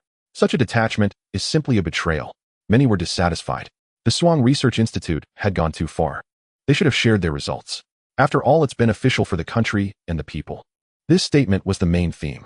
However, it was countered by the words of the presider. If it's truly beneficial for the country and the people, then why did Yisu and others face an ambush during the Shinnong Forbidden Zone incident? For a moment, the meeting was as silent as death. Okay, let's not argue about this anymore. The Meteorological Bureau predicts that the rain will arrive tomorrow, so be prepared. Finally, the leader spoke, and the meeting was adjourned. The research into the enhancement potion entered its final stage. Li Qing and Zhang Xinzhong had attempted countless formulas during this period. In the end, the results were astonishing. The so-called enhancement potion was in essence a form of devouring, a high-energy concoction synthesized from extracts of mutated plants and the flesh and blood essence of mutated creatures. This high-energy potion could intensely stimulate the body, truly activating it, enabling it to break through conventional limits and begin transforming toward becoming a professional. The principle was exactly this: devouring the life force of plants and animals to strengthen human vitality. At its core, it was devouring and unleashing. The Willow King is very interested in the flesh and blood of professionals, isn't it? In the laboratory of fully armed, Li Qing suddenly uttered these words. Yes, why mention that? Zhang Xinzhong didn't pause his work, continuing to extract the juice of the knife grass leaves. Big fish eat small fish eat shrimp, shrimp eat algae. Li Qing continued, and now they want to eat humans. And we. Li Qing swirled the test tube in his hand as he spoke. We're now trying to eat them. Tell me, isn't this destiny? Rather than destiny, I'd say it's more like the food chain, Zhang Xinzhong said. It's like the Cambrian period when creatures tried to make themselves stronger to survive. How to become strong? Being able to devour every other creature is strength. This is merely a replay of what happened hundreds of millions of years ago directly. If we don't want to be devoured, we must become stronger. I'm done here. What about you? I'm done too. The two spoke. The liquid in the two test tubes began to mix. The golden and dark liquids gradually blended, much like the redox reaction between iodine and vitamin C. A colorless potion emerged. Yet the moment this colorless potion appeared, a strange, enticing fragrance wafted out. Li Qing and Zhang Xinzhong couldn't help but swallow. This was the primal craving of the body. We succeeded, Zhang Xinzhong shouted, almost ecstatic. What time is it? February 18th, 2035, 2343 p.m. Record the time. Seal the potion. All right. Indeed. There were no clinical trials or other methods. The two directly agreed that the potion was a success. The Botus reaction could not be deceived. That primal craving was too intense. I was only responsible for the extraction of the knife grass leaves. The Willow King sap was all you're doing. Here, this is the experiment log. Zhang Xinzhong said. It's certain that I don't know the complete formula right. Li Qing nodded. Researchers were indeed meticulous. They'll be going then, Zhang Xinzhong said. I know it won't be mass-producible anytime soon, but remember, priority distribution must go to the imperial capital. I know. They'll talk to Yisu, Li Qing said. Of course, the imperial capital must offer something of equivalent value in return. Okay. Zhang Xinzhong left. Black Tiger conducted a routine inspection, found nothing suspicious, and only then allowed him to leave. Yes, it had become this stringent. This wasn't an order from Yisu, it came from the Suang garrison. After learning about the enhancement potion, the troops stationed there were so eager they wished they could form a human wall of soldiers to encircle the research institute layer upon layer. Factions were emerging at the top. The Suang garrison wanted to accumulate capital. The enhancement potion was of utmost importance. A group of staff officers had already drafted a very reasonable contract, hoping Yi Su would agree to supply them first. For this, they were willing to trade. For instance, the resources that appeared after each special rain, the light orb treasure chests. Although the contract had been sent, Yi Su had yet to respond. Zhang Zhenzhong, who had left, bore no resentment. This was expected, and every city was beginning to look out for itself. He had to leave. Time was tight. The next rain would soon arrive. With the situation uncertain, if he didn't leave now, what if he couldn't later? Subsequently, Li Qing emerged carrying the sealed potion. Yi Su, he called out. Yi Su, who had been sitting cross-legged, immediately opened his eyes. It's done, eh? It's done. This is the sample. What do you plan to do with it? Li Qing patted the case in his hand. Yi Su initially thought of finding someone to test it on, or taking a sip himself to gauge its effect. But at that moment, a powerful feeling surged within him. What time is it now? February 2025. The lunar calendar. Tomorrow is the second solar term rainwater. Actually, just about 10 minutes from now. Oh, I see. Director, please keep the potion safe for now. I have something to attend to. Black Tiger have the guards chamber their rounds. I believe the Suang garrison will approve of this. With that, amidst the clicks of bullets being chambered, and before Li Qing or Black Tiger could respond, Yi Su left directly. He even left with a burst of blood energy. That feeling surged up just like the sensation he had when he first received a letter from the future. To prevent any accidents, Yi Su wanted to return to the rooftop terrace of his own house. At that moment, his phone rang incessantly. Da Xiao was using technological means to push a message frantically to phones across the nation. Or rather, it had started an hour ago. But back then, the Research Institute's signal was blocked by Black Tiger. Yi Su took a moment to pull out his phone and look. It turned out to be a notification to everyone in the country about the special nature of this rain. It told everyone to go out and get wet in the rain, as it was an opportunity to become a professional. For over 10 days, professionals had become renowned across the land. But the origin of professionals couldn't be replicated. Now, with this announcement to the world, countless crowds stirred with excitement. On the road, streets, rooftops, and even some reckless people climbed onto tree branches. Anywhere that was open to the sky was filled with people. Most people were only wearing a down jacket. They would likely shed their clothes the moment the rain came for a close encounter with nature.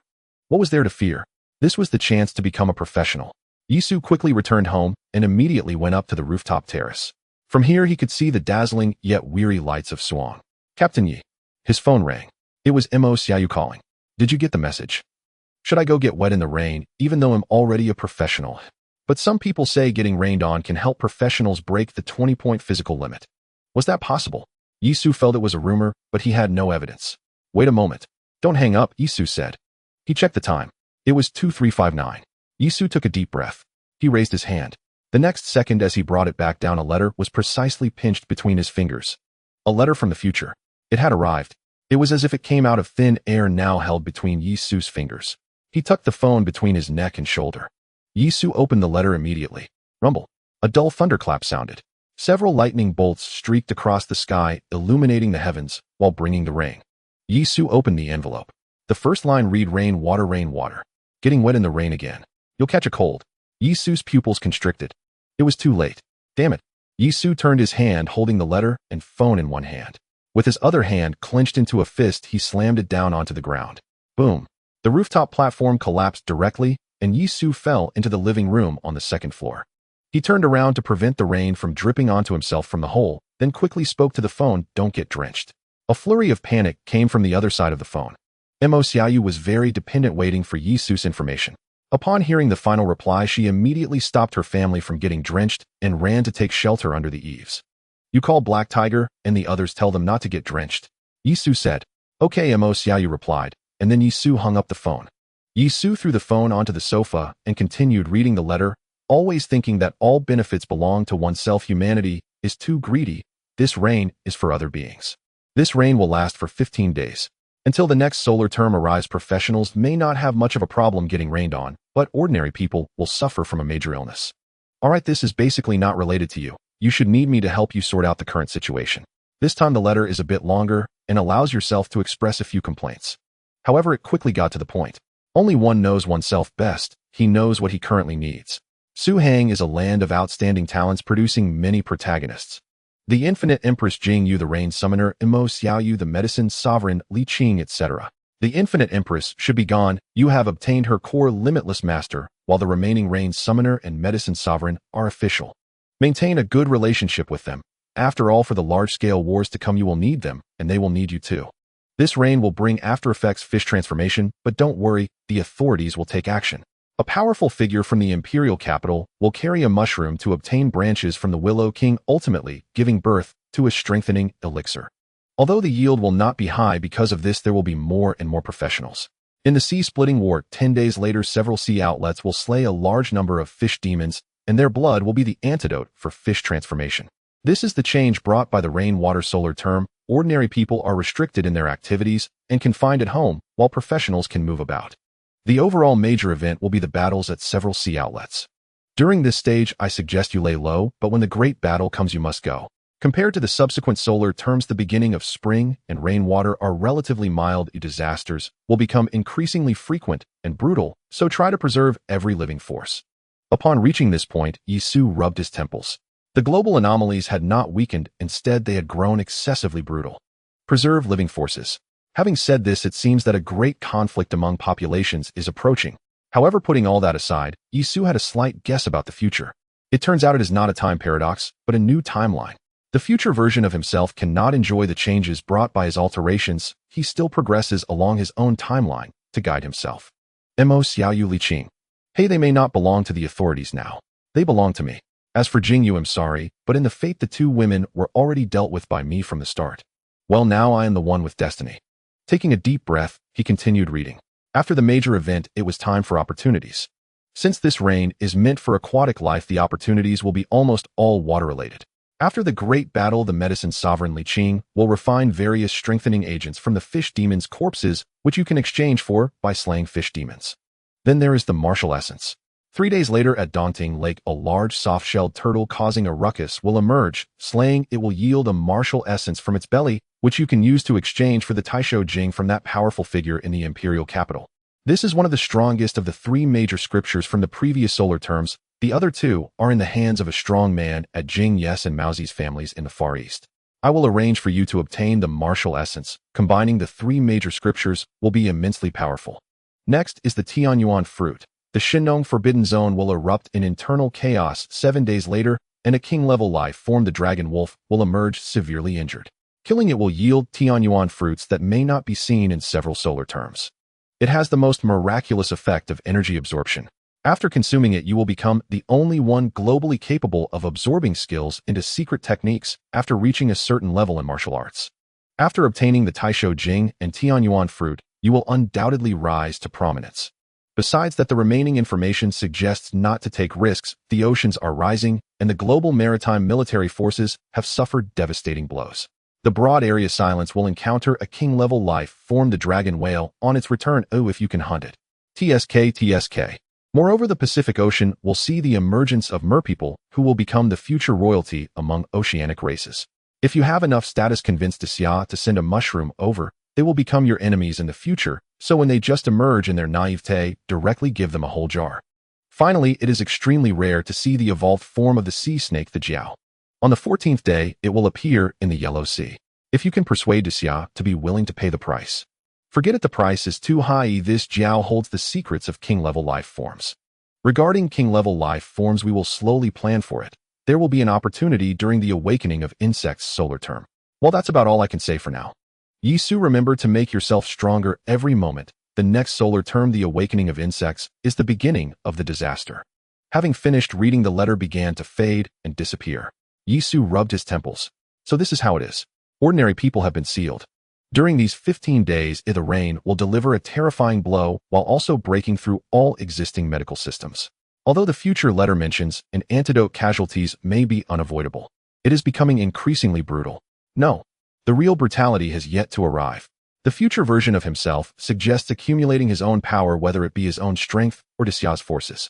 These forces will play a crucial role in the future. He feels quite pessimistic. Fortunately, he has already stepped out of his assumptions.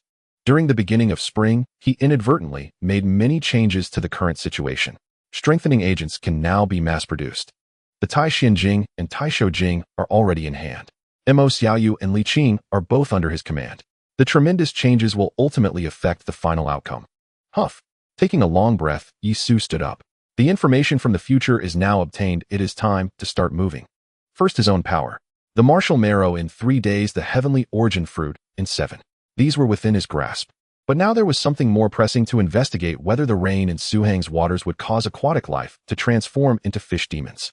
Fish demons were not only an antidote for ordinary people, but also the key to Li Qing's mass production of enhancement potions. So, time to go out. First stop, the research institute. A piercing scream tore through the night. Mo Xiaoyu was already fast. Li Qing was fast too. But there was still no time to disseminate the information nationwide. Countless people had been caught in the rain. For them, getting wet was the only way to become an awakened. Yet no one knew it would end like this. Now Daxiao and the entire world was stunned. A terrifying calamity had arrived. The hospital phones were overwhelmed. In an instant, the medical system collapsed. Many doctors watching the torrential rain could hardly find the courage to step into it. Even in protective suits, they were filled with dread. Fortunately, as time slowly passed, the duty to save lives ultimately outweighed everything. The entire medical system of Suang was operating at full capacity. Yet a drop in the bucket. Too fast, too fast. Li Qing's eyes were filled with despair. How could this happen? This rain sounds the horn of extinction. As a researcher, he knew the consequences this rain would bring. There was no time to wait for the mushroom's shelf life. Under this rain, human order would collapse entirely and civilization would fall. In the Institute's hall, countless soldiers gritted their teeth. Those who had been rained on were beginning to show symptoms. On their skin, hard crystals were forming like fish scales trying to grow out from beneath.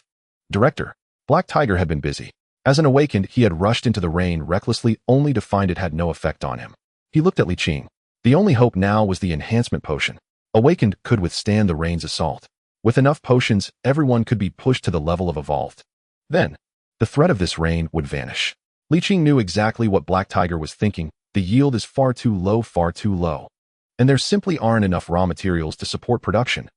Having a solution, but being unable to implement it. For the first time, Li Qing felt the scarcity of Daxia's resources. I'd like to see the formula. Suddenly a voice spoke. Black Tiger tensed instinctively, but immediately relaxed. It was Yisu. Yisu Yu. Li Qing was puzzled. I know potions need raw materials, Yisu replied. So let me see if there are any that can be substituted. Some ingredients have no replacement. Of course there were substitutes. Yisu needed to open this door.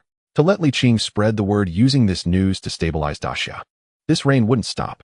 In endless despair, who knew what consequences would follow. All right. Soon Li Qing led Yisu to the innermost lab and explained the materials for the enhancement potion. In the end, Yisu gently guided Li Qing to a conclusion: if there were beasts with a high level of evolution, they could substitute for the raw materials to produce the enhancement potion directly. With that conclusion, all that remained was for Li Qing to send the news to research institutes nationwide. Yisu left the institute and headed to West Lake in Suang. In the early morning, the rain pattered down. The vast West Lake was silent save for the sound of raindrops. Yet faint glimmers on the lake's surface deeply caught Yisu's attention. Future information remained accurate. Some fish were undergoing a rapid leap in life. This rain was meant for them. Nourished by some special essence, the fish grew rapidly in size, easily reaching over a meter in length. But that was just the beginning. Their appearance underwent earth-shattering changes. First, their teeth. Yes, whether carnivorous or not, they were all quickly growing sharp fangs. It was the nature of evolution to drive to be stronger. Whether they needed them or not, they would acquire them, striving to be stronger, even stronger, and ever stronger. Before establishing their ecological niche, weapons were the key to determining it. So once these fish had the size to wield these weapons, their first priority was to make the weapons even stronger and even more ferocious. After acquiring ferocious weapons, they continued to drive their growth in size. But growth required more nutrients. What if even the rain couldn't provide enough? Simple: devour their own kind. This was also the time to formally establish their ecological niche. So in Yisu's eyes, a great battle had begun in the lake. Instantly, clouds of red blood diffused in the water. Ferocious, bizarre fish over 2 meters long continuously attacked their own kind. Once they killed their prey, they would immediately devour the body, turning it into nourishment for themselves. After absorbing the nutrients, the monstrous fish would continue to grow. A crucible. In West Lake, the slaughter and devouring continued. The thick stench of blood even seeped from the water into the air. Yisu turned his head slightly. This was likely the norm. Such events were probably unfolding in all waters across the country. Fish were rapidly evolving, transforming into fish demons. Yisu was waiting for the monstrous fish in West Lake to become a fish demon. Then he would hunt it down. Time passed little by little. The smell of blood grew thicker. The waves churning in West Lake grew larger. Finally, after a sudden burst of spray, the entire lake fell into an eerie calm. An aura that made Yisu deeply uncomfortable appeared. Demon. Demonic chi. Yisu was a bit puzzled. But soon he understood. Boom. A loud crash and the water exploded. A grotesque, bizarre fish leaped directly out of the water. It sprang up and set foot on land. Nearly 3 meters tall with overlapping fish and amphibian traits like a stitched-together Cthulhu. It had a huge mouth full of sharp teeth. Just out of the water, it opened the membrane over its eyes, scanning its surroundings with a mix of innocence and cruelty. Innocence was a gift from evolution. It was beginning to develop consciousness. Cruelty was its nature, born from devouring countless kin. Brutality was etched into its very bones. Soon it raised its head as if catching a peculiar scent. It whipped around. Its eyes locked onto Yisu. Yisu let out a long breath. The fish had finally become a demon, and now it was time for him to reap the harvest. He flicked the long blade. The saber chi nearly cleaved through the curtain of rain. The rain during the rainwater solar term was slightly biting cold, but Yisu's blood and chi circulated with extreme speed, allowing him to withstand this chill. In truth, the chill in his heart was even more profound. Monsters. He had already built a psychological defense back at the Willow King's territory, yet when a creature truly gained consciousness and could emerge on a large scale. When this entirely new species actually appeared before his eyes, only then could Yisu feel that the first letter's claim about animal and plant mutations being merely troublesome was true. Indeed, the emergence of a new species meant inevitable great war between species. Humanity was no longer the sole conscious life group on Blue Star. But he had no time to dwell on it. The fish demon that had already tasted blood would not grant Yisu a moment for reflection. A roar. A furious bellow. The fish demon charged forward crookedly. Yet in its advance, its steps grew steadier and more agile. It was rapidly adapting to a terrestrial posture. By the time it reached Yisu, it had already passed the stage of learning to walk, moving with uncanny nimbleness. With a splash, it swung its slime-covered hand and pulled out a massive spinal bone from behind its back. This bone was covered in jagged, crooked barbs. It must have been obtained by defeating an opponent in an underwater battle, thus becoming this weapon. When the fish bone was swung, it carried immense force. Yisu did not retreat. Instead, he directly parried it with his long blade. Unfortunately, the combat power was not beyond the norm. If a newly born fish demon possessed overwhelming strength, everything would truly be doomed. With a thud, the fish bone and long blade clashed, producing a dull sound. Yisu pressed forward, and as he swung the blade, the violent aura of the heart ape began to emanate. This was not a battle of equals. Yisu sought a swift resolution. His constitution exceeding 20 points gave him the confidence. The fish demon was suppressed from the very first moment. Moreover, Yisu was probing the attack patterns of this life form. Its constitution is roughly around 20 points, but its combat flexibility is on an entirely different level. Its combat experience is even more of a mess. If I go all out, I should be able to kill it instantly, Yisu thought to himself. After testing a few moves, the long blade moved like a shadow, and in an instant it plunged straight through the fish demon's throat. It was thrust in vertically, precisely piercing the cervical spine. This strike was lethal enough. The fish demon opened its hideous maw, blood gushing forth continuously. Then it lay motionless, instantly dead. Yisu sheathed his long blade. He dragged the fish demon towards the research institute. The creature's skin had shed its scales, and it weighed several hundred jin in total. Dragging it was not particularly strenuous for Yisu, but the slimy texture was unpleasant. This rain will last for 15 days. No wonder the fish demon can move on land. With this skin type, sunlight would rapidly dehydrate it. That means if we endure these 15 days, the fish demons will basically stop coming ashore. Yisu made a decision in his heart. Then he dragged the fish demon to the Swang Research Institute. Currently, many more people were in the institute, their blood and chi quite abundant. Professionals. Even though this reign was not meant for humanity, some had still broken through human limits and entered the ranks of professionals. Apart from these people, Heihu, Mo Xiaoyu, and others were also here. Seeing Yisu emerge from the rain, everyone's eyes lit up. Indeed, to some extent, Yisu was the pillar of strength. When they saw the grotesque monster in his grasp, their eyes were filled with even greater astonishment. Upon hearing this, Li Qing came out and appeared in the hall, his eyes fixed on the fish demon. Yisu, this is our enemy at this stage. Yisu threw the fish demon to one side of the hall and said the fish in the water are mutating rapidly in this rain, then devouring each other in large numbers. Upon reaching a certain threshold, they turn into this. I've given it a name, fish demon. Director Li, I leave it to you. I look forward to your good news. Li Qing quickly regained his composure. He called for people to carry the fish demon's corpse into the laboratory. Meanwhile, Heihu and Mo Xiaoyu gathered around Yisu. Yisu, Heihu spoke, Swang is in complete chaos. Over 80 of people are bedridden with illness, but fortunately there have been no deaths yet. But the situation is already unstable. Many are spreading rumors about the end of the world.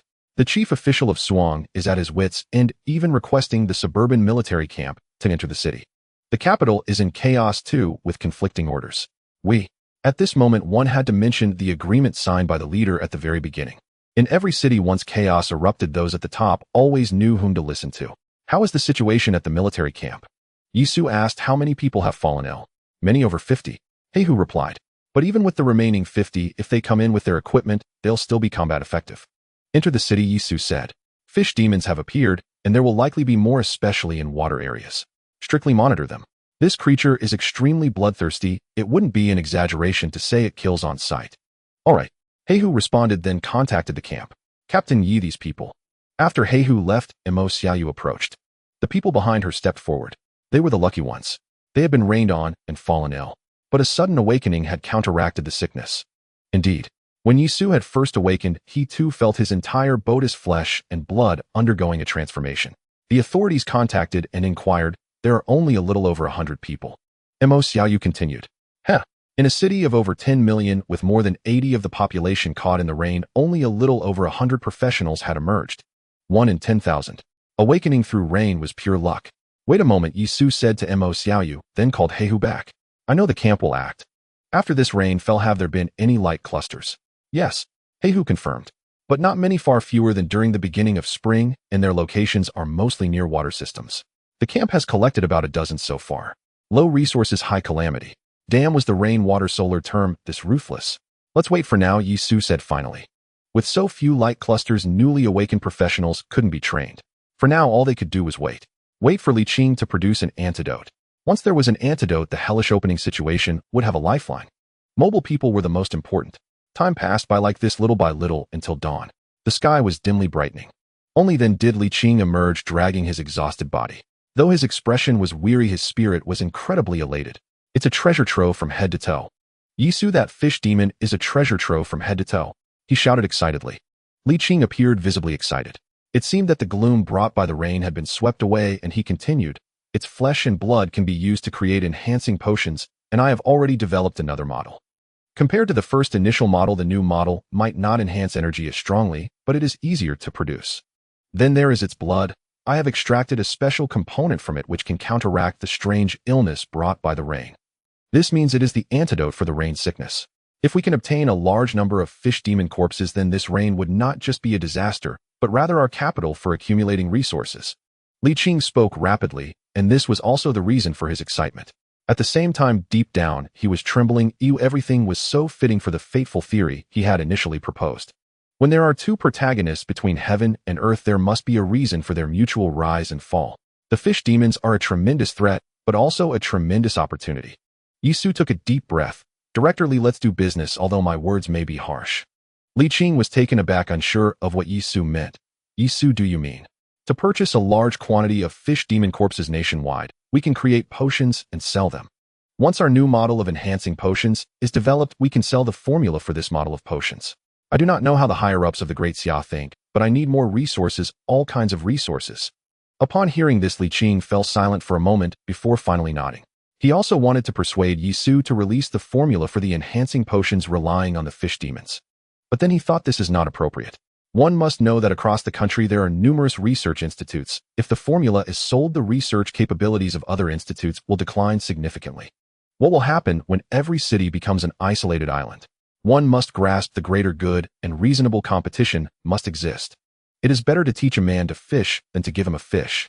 There needs to be a balance between individual interests and collective interests. Clearly, Yisu is trying to consider these aspects. I understand your meaning now. I will handle these matters next. Li Qing, who basically understood Yisu's thoughts, took this work upon himself.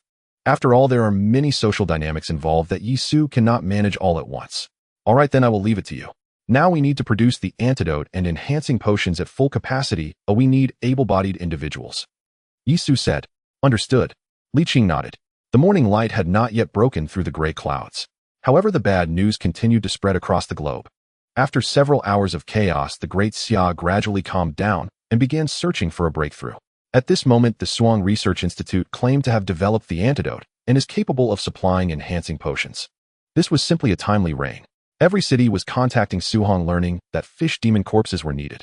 Many research institutes didn't even know what a fish demon was. But soon they would know. At 9 a.m.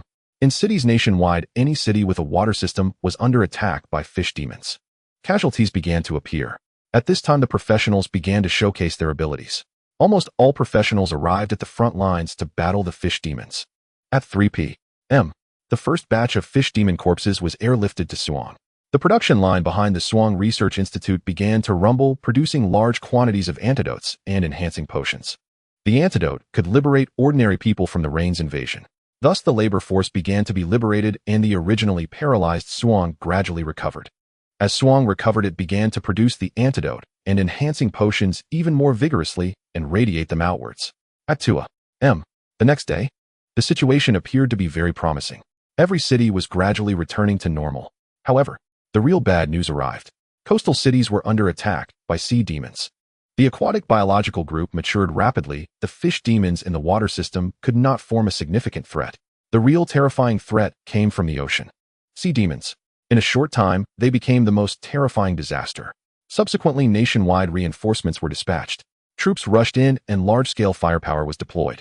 A steel wall was formed along the coastline to resist the sea demons' attacks. Beyond that, a great battle ensued. In just 20 short hours, the situation turned upside down. Coastal cities were on the verge of falling. It wasn't that modern firepower was lacking, but the coastline was too long. What followed was a protracted war of attrition. On the third day of the rain's arrival, Yisu looked at the battle reports in silence.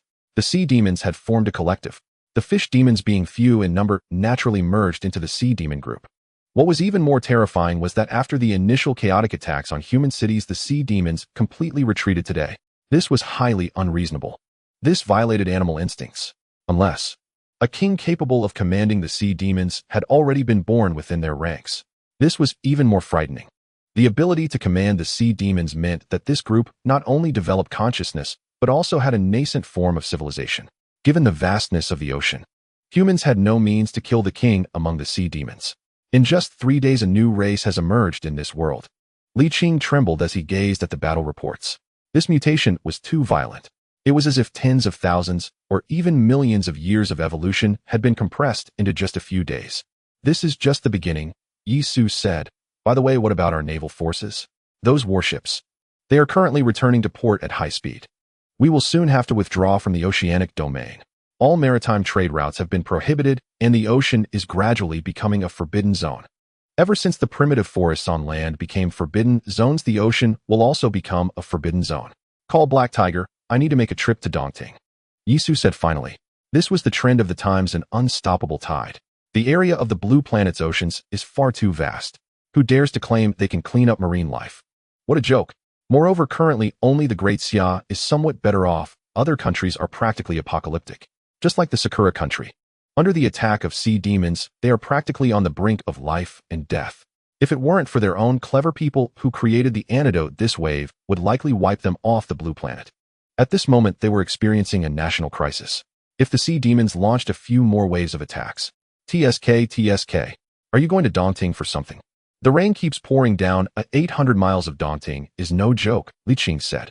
The higher-ups have no solution. Some unsolvable areas have directly turned into forbidden zones.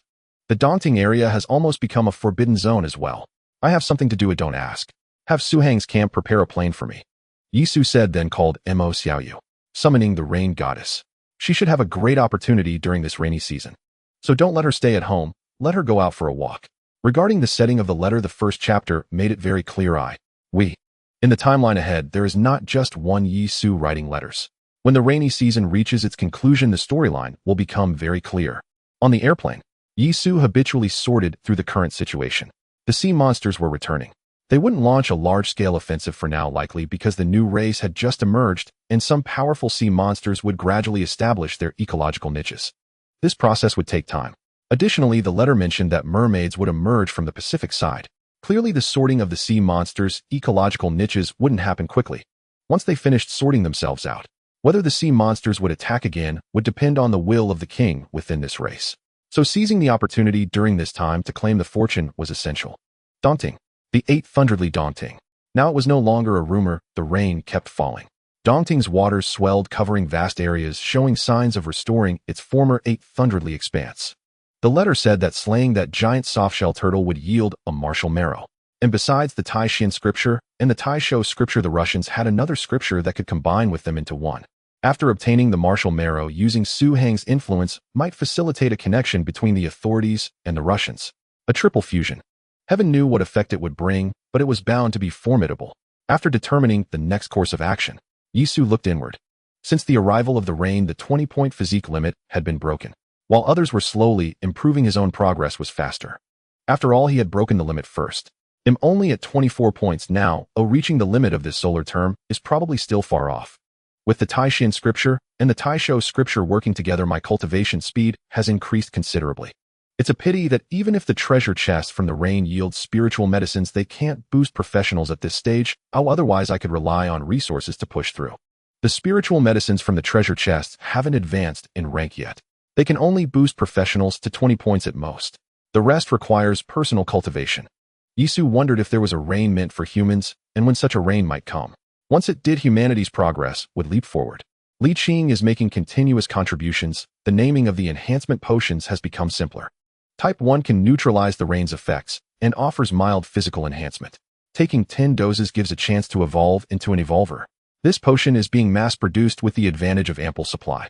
Type 2 incorporates king-level materials and rivals current spiritual medicines, while the current ones are uniformly called first-tier spiritual medicines. This potion can supply professionals and rapidly boost their strength, though its quantity is limited. Type 3 is Li Qing's magnum opus so far. In theory, its effects could match the yet unseen second-tier spiritual medicines working on professionals with over 20 points in physique. As for production, Yisu held a vial of the potion, shaking it gently. Type 3 enhancement potion was extremely limited in production, relying entirely on extracts from the Willow King's branches. Only a dozen bottles had been made so far, with little practical use, but immense symbolic value. At the very least, when negotiating with the Russians through the authorities later, this potion's significance would be invaluable. One could only say. As flora and fauna mutated rapidly, humanity was also advancing at breakneck speed. The rudiments of a professional civilization were being gradually constructed through the efforts of a group of people. Li Qing said that if this rain hadn't been relentless, the Great Xiao leadership would have arranged martial arts courses for students. With such courses and enhancement potions, professionals would become increasingly standardized.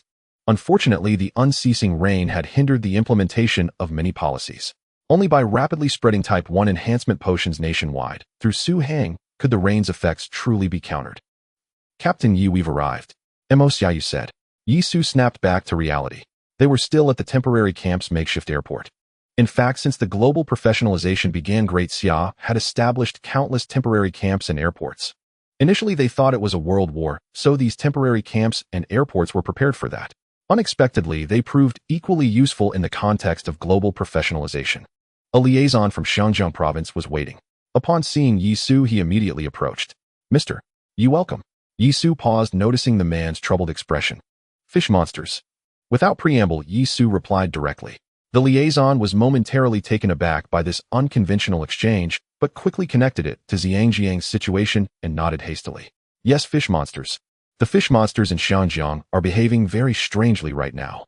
He then invited Yisu to a nearby large tent for detailed discussion. As they entered the tent, steam rose from Yisu's body. This was his body temperature alone, evaporating the rain-soaked clothes. After breaking the 20-point physique limit, Yisu's baseline body temperature had risen further, and he could even control blood flow to regulate it. Drying clothes was child's play. Tell me the details, Yisu asked. The liaison wiped his glasses, put them back on, and said, First, look at this water system's direction. He spread out a map. Xiangjiang had many waterways. Daunting Lake even regulated the Yangtze River's flow. The liaison traced the water system with his finger, outlining a path. A massive number of fish monsters have gathered, led by a giant turtle-like creature, and are advancing downstream in a mighty procession. We've plotted their route. They're heading to the sea. If they were just going to the sea, it might be fine, but the sheer number of fish monsters is causing trouble everywhere they pass, putting immense pressure on defense and raising the risk of floods. Xiangjiang has reported the situation. Troops have already been deployed, and many professionals are on their way. However, that giant turtle-like monster is too powerful. Whether to defend or attack has left everyone in a dilemma. The situation was clearly explained, but Yisu frowned. Can't we just bomb them with missiles?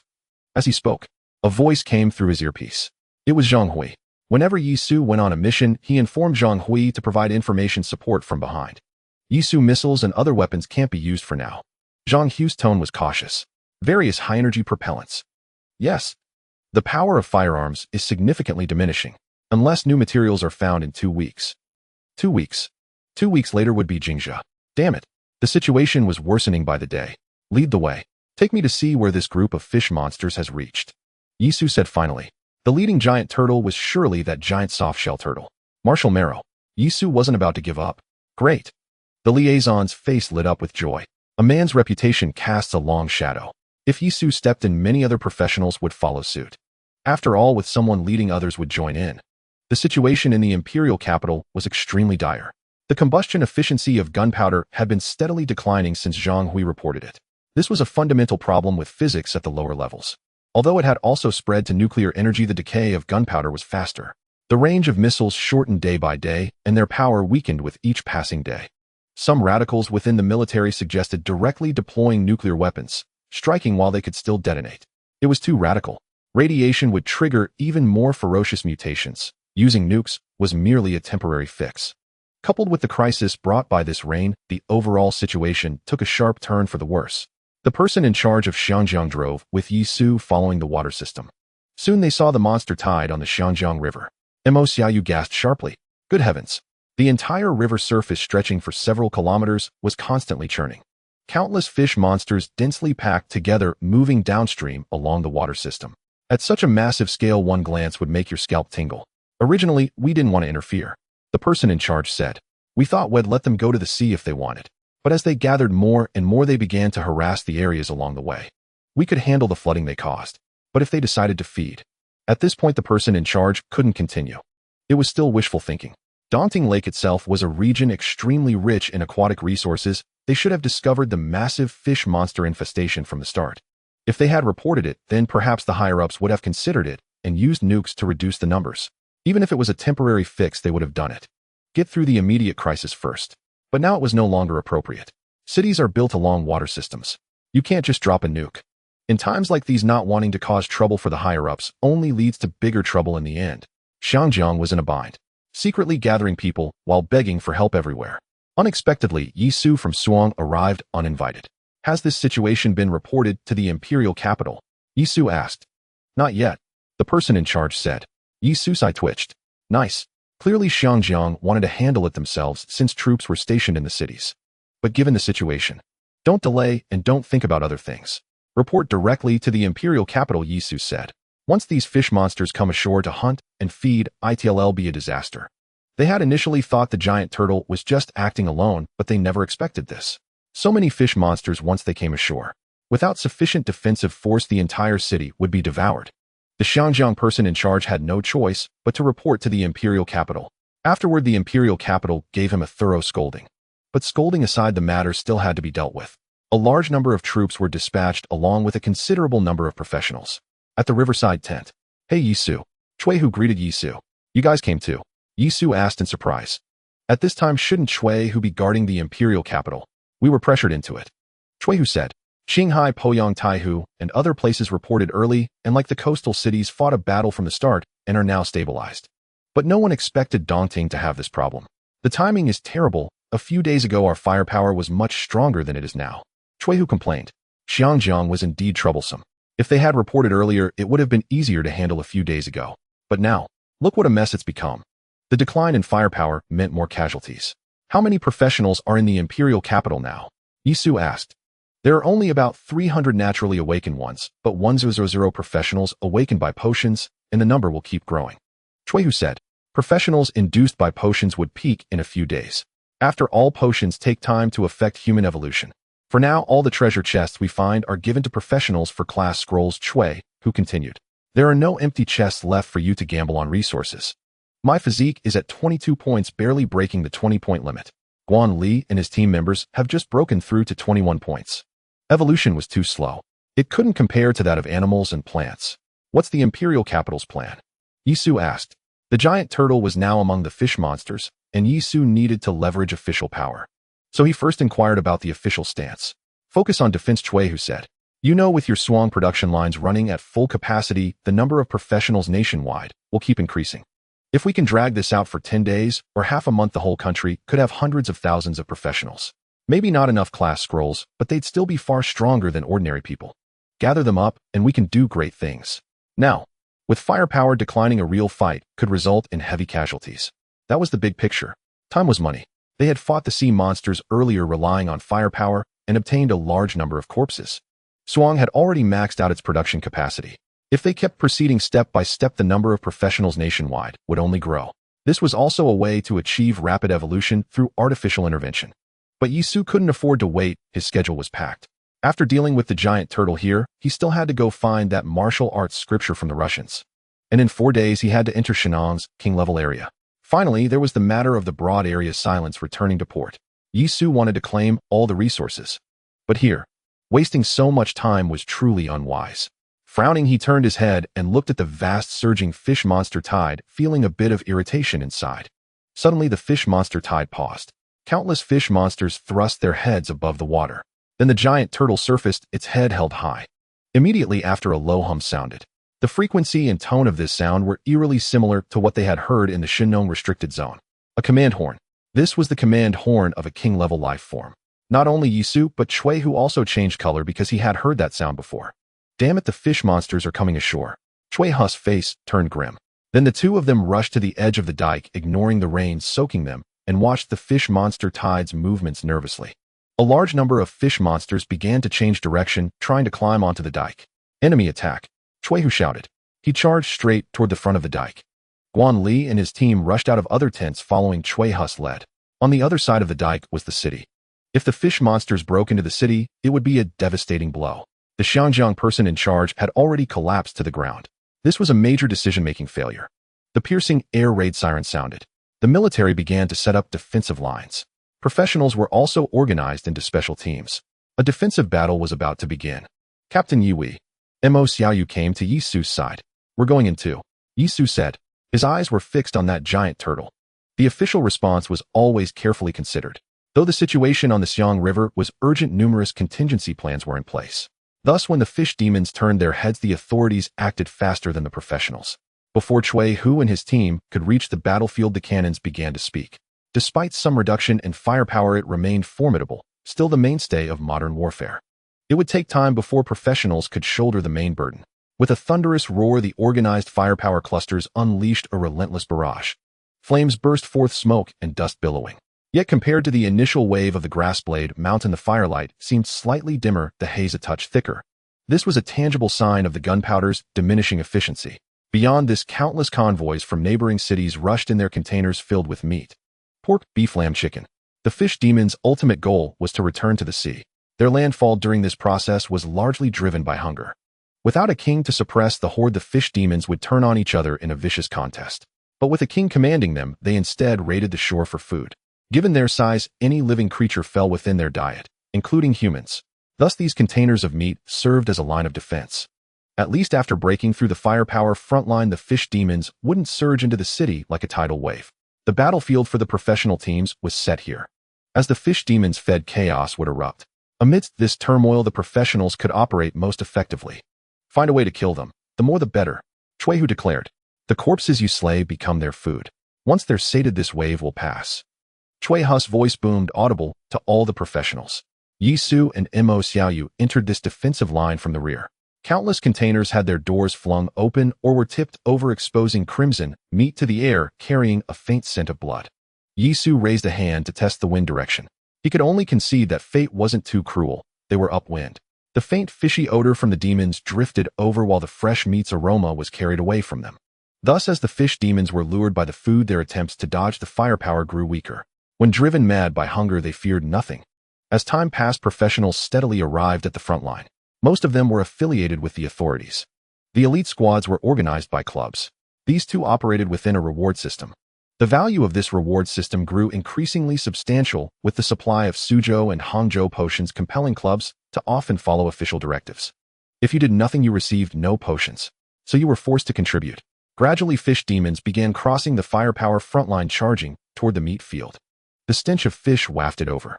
Many professionals swallowed hard. There had been too little time, most were not mentally prepared. But there was no choice. Circumstances forced growth. Either grow stronger and survive or die. Xiaoyu, this time blood will truly be spilled. Yisu spoke. The great battles of previous days, though he hadn't participated, were nothing like this. Those were a dimensional strike of overwhelming firepower. Casualties were minimal, almost non-existent. The enemy was driven back solely by force. Now, however, it came down to bloody hand-to-hand combat. Mo Xiaoyu replied, showing no concern. All she needed was to stay behind Yisu. It seemed she had found her niche. As long as she was behind Yisu, she could focus on healing without worry. How many enemies lay ahead? That wasn't her concern. She believed Yisu could cut through them all. Yisu took a deep breath, murmuring, "Here they come." The next second, the fish demons' roars filled their ears. They slammed violently into the front line of the meat field. Instantly, rivers of blood spilled forth. Chaos. Utter absolute chaos. Upon reaching the meat field, the fish demons, driven by starvation, didn't attack humans first. Instead, they frenziedly devoured the meat. This was the perfect moment for the professionals to strike. With swift slashes of their long blades, they cleaved off the fish demons' heads. Hundreds of pounds of flesh crumpled to the ground, becoming part of the meat field. Truly, there was a war genius among the higher-ups. The meat field fed the fish demons, while their fallen bodies continuously replenished its mass. The longer the fight, the more tightly the fish demons were locked into this zone. Forced to choose between fighting and feeding, their combat effectiveness waned. Indeed, humanity's greatest strength had always been its mind. Yisu entered combat mode, standing at the very front of the front line. As the fish demons charged, he didn't retreat a single step. For only on this front line could he keep a firm lock on the great turtle in the water. Damn it! Would this thing ever come ashore? If it did, had have a chance. If not in the water, Yisu had no such confidence. Blood splattered. One fish demon after another fell under Yisu's blade. The overwhelming stench of blood attracted even more of them. Yet Yisu paid it no mind. He continued to lock onto the great turtle while slaughtering. On another part of the front line, Chui Hu's squad held the line just as firmly. This way the rear faced far less pressure. Damn, is it hundreds of thousands or millions up front? Guanli muttered under his breath. The fish demons on the river surface churned densely, their numbers almost impossible to estimate. The battle intensified, the scent of blood carried by the wind straight to the river. This drove the fish demons into a frenzy. Even the great turtle's kingly aura couldn't suppress their primal urge to feed. The air trembled. The great turtle struggled to restrain the horde, but the agitation grew fiercer. Until, with a sudden crash, the entire river surface roiled and an unimaginable tide of fish demons surged ashore. A tide. They rolled forward like a black wave, layer upon layer, climbing over each other to reach the meat field faster. From afar, it looked like a dark flood rushing in. "You jinx!" Chui Hu glared at Guanli, then called for the military forces behind. This was the perfect moment to use the large-scale, newly calibrated weapons. Due to combustion efficiency issues, many missiles had lost their precision. Despite constant parameter adjustments, the problem of declining combustion efficiency persisted. But, for area bombardment, they were still perfectly adequate. With terrifying modern warfare potential, Daxia's exploration of firepower could truly dominate the globe. This tide of fish demons served as the perfect target. Countless points of light shot into the sky, then split the atmosphere, striking down like swords from beyond the heavens. Saturation strike. Amid countless flashes of fire, minced flesh danced through the air. It splattered down, mingling with the rain like a scene of apocalypse. After all, a single swipe left a sticky mess. The fish demons were truly unafraid of death. Instead, they scared a batch of professionals out of their wits. They always talk about how the battlefield is, but when you actually step onto it and face such a scene, not everyone can withstand it. A handful of bloody mud. How many could endure that? Only the official professionals fared better. The other freelancers and club professionals had nearly lost half their combat effectiveness. Some even vomited violently. Yisu's expression remained unchanged. Sensing movement behind him, he turned to see Mo Xiaoyu secretly flipping the clean side of his coat to wipe her face. Caught by Yisu, she could only grin sheepishly. "You're adapting quite well," Yisu remarked. "I can't see what's happening up front." Mo Xiaoyu said, "Want to take a look?" "No, as long as I don't look, I won't know what's happening." Good. She already had her own battlefield survival theory. Boom, boom, boom. The bombardment continued. The carnage field grew increasingly effective. The more fish demons died, the larger the carnage field grew. The larger it grew, the more the fish demons couldn't resist stopping to feed. Stopping to feed meant getting crushed, their bodies becoming part of the field. Thus it seemed a cycle had formed. Before the might of Daxiao, which produced hundreds of millions of golden cudgels annually, the firepower was absolutely sufficient. It seemed that if this continued today, could achieve victory in one battle. Completely eradicate the Xiangjiang fish demons. But this was merely a fantasy. After all, a king lurked in the water. A low roar of command echoed. The great soft-shell turtle began to forcibly direct the fish demons to breach the line. Many fish demons with some reserves and not driven mad by hunger responded instantly. They charged fiercely, crossing the fire line unmoved by the bait of the carnage field, and launched a full assault. Damn it, without the king these fish demons would be easy pickings. Chuehu cursed loudly. This was precisely why at the start of the frantic mutation of flora and fauna Daxia's authorities still had the energy to meddle. Without consciousness, without a collective, without command, without a hierarchy, numbers meant nothing. They would be driven by instinct. Just like the carnage field used against the fish demons. Without that great soft-shell turtle, no matter how many fish demons were present today, they would all be bombarded to death. Because driven by instinct, they would feed right on the fiery front line, becoming targets. But with the great soft-shell turtle, it became troublesome. That turtle wants to cause trouble. We have to bomb it, Chuehu said. Originally, he thought the fish demons would come ashore fight, and after many fed they'd return to the water, and all would be well. But the great soft-shell turtle, instead of recalling the fed fish demons, organized them to breach the line. That meant no negotiation. At that point, regardless of firepower accuracy, war was inevitable. Aim for that turtle, blow it to hell, Chuehu reported back. Then a meteor shot into the sky, heading straight for the great soft-shell turtle. A blade streaked across the heavens. The violent crystallization of technological civilization roared. Boom, boom, boom. The river surface churned into waves tens of meters high. Even without pinpoint accuracy under the carpet bombing, some weapons still struck the great soft-shell turtle. Blood mist filled the air. A wound was blasted open on the turtle's back. However, this wound, less than a meter across, was but a minor scratch for the turtle's ship-like bulk. A furious roar. This wave of bombardment thoroughly enraged the great soft-shell turtle. It howled, bellowed, paddled its massive claws, and turned to head ashore. Ashore! Ashore! Yi Su's eyes lit up instantly. I've been waiting for you to come ashore. If you don't, I have no way to deal with you, but once you're up here, you're finished. Perhaps rage had washed away the turtle's reason. After being hit, it actually prepared to leave the river and head toward the embankment. Not only did Yi Su's eyes brighten, but Chuehu's brows also shot up. Ashore, making itself a target. Guanli, report the battlefield status, tell the rear to blast it to hell. The king coming ashore had a significant impact on the overall situation. Once the great soft-shell turtle died, the remaining fish demons would pose almost no threat. For without the king's life force suppression, these fish demons would act on instinct. The carnage field would play its greatest role. The crisis brewing in Daunting Lake would be thoroughly resolved along this stretch of the Xiangjiang River. This idiot wants to come ashore? Perfect. Chuehu was overjoyed. The firepower even paused briefly, waiting for the turtle to come ashore. Yi Su licked his lips. His heart raced, his body temperature rose rapidly. The cold rain fell on him, but the chill quickly dissipated in the steaming mist. Mo Xiaoyu, standing close, seemed to sense Yi Su's intention from his warmth. Team leader, Yi, are we going to kill that big turtle? Mo Xiaoyu asked softly. You stay here, he'll go alone. Yi Su said. Martial Marrow. Another scripture. The fusion of 3 scriptures. Good heavens, it was right before him. The great soft-shell turtle roared as it moved toward the shore. It drove the fish demons into a frenzied charge.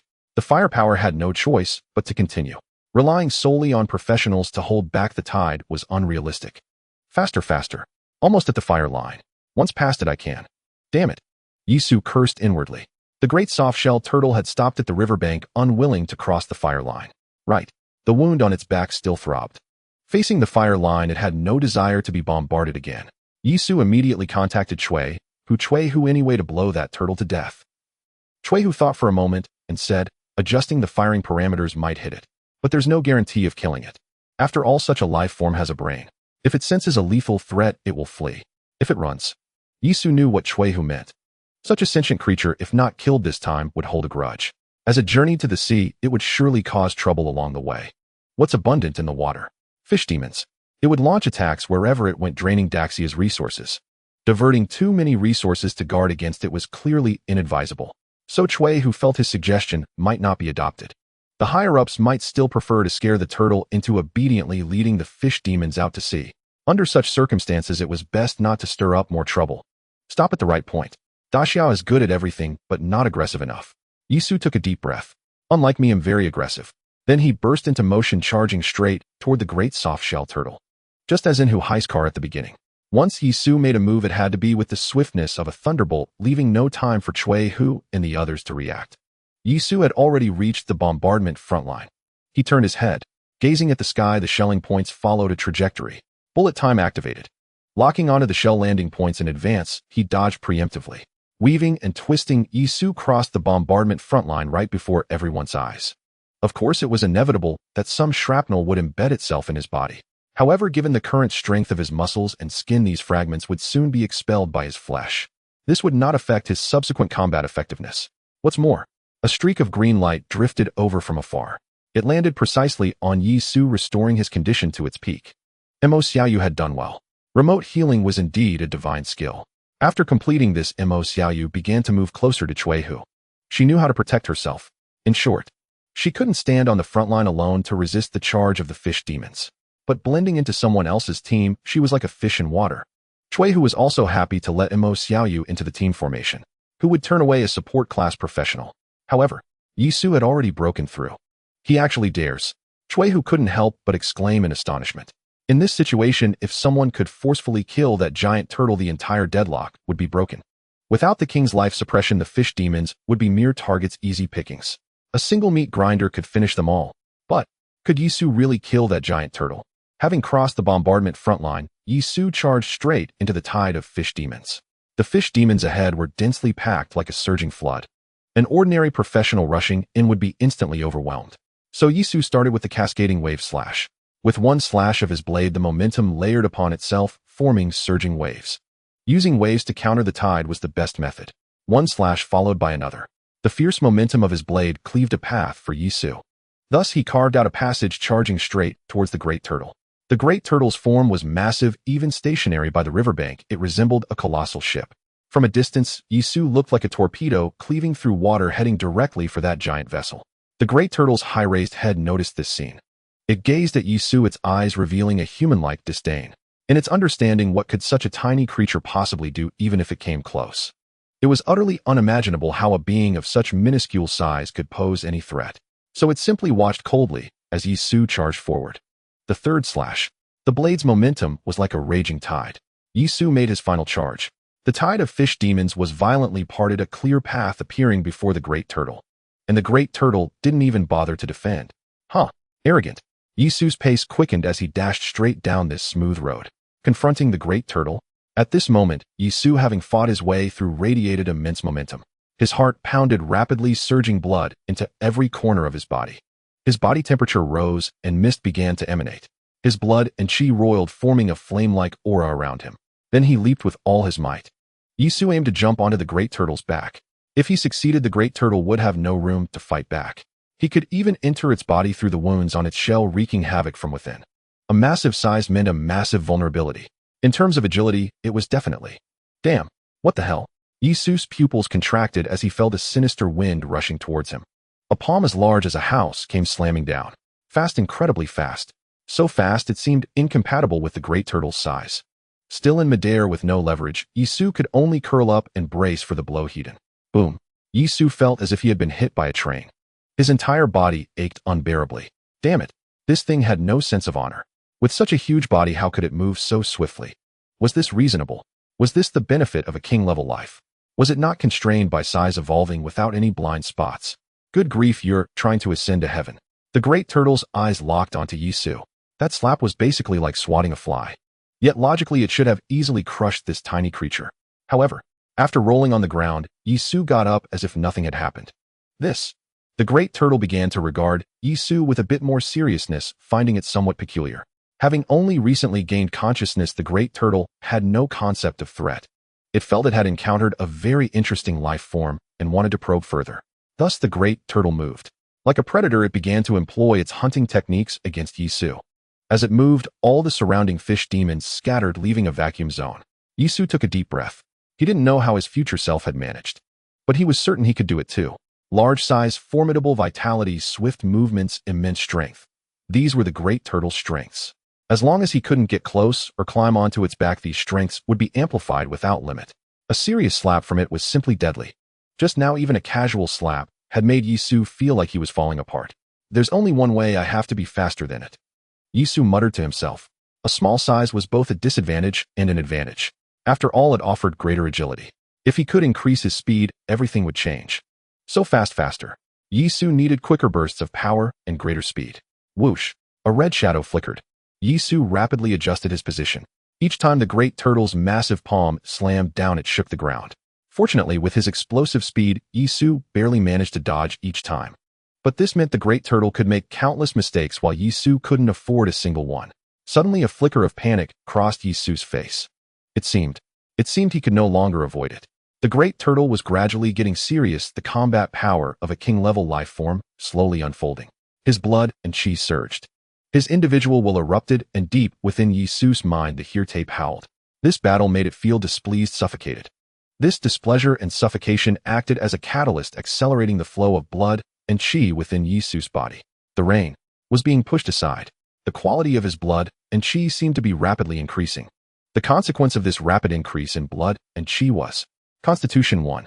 Yes, blood and chi were themselves the key to nurturing the body. With a faster flow of blood and chi, the body would be tempered to become tougher. Each time a threshold was crossed, it would manifest in the numerical values. With the increase in Constitution, a surge of newfound power erupted. Yisu broke out in a cold sweat. He looked at the palm that had fallen behind him. Indeed, between life and death lies great terror. And this was only a hint of crisis. In a true life-or-death moment, who knew what power the body might unleash to save itself? This eruption granted Yisu an opportunity. In a situation where his opponent could make countless mistakes, he was at a severe disadvantage. Therefore, as strength continuously surged through his body, Yisu grew even more aggressive. Seizing the moment before the great turtle could retract its claw, Yisu abruptly turned and leaped onto the back of the creature's hand.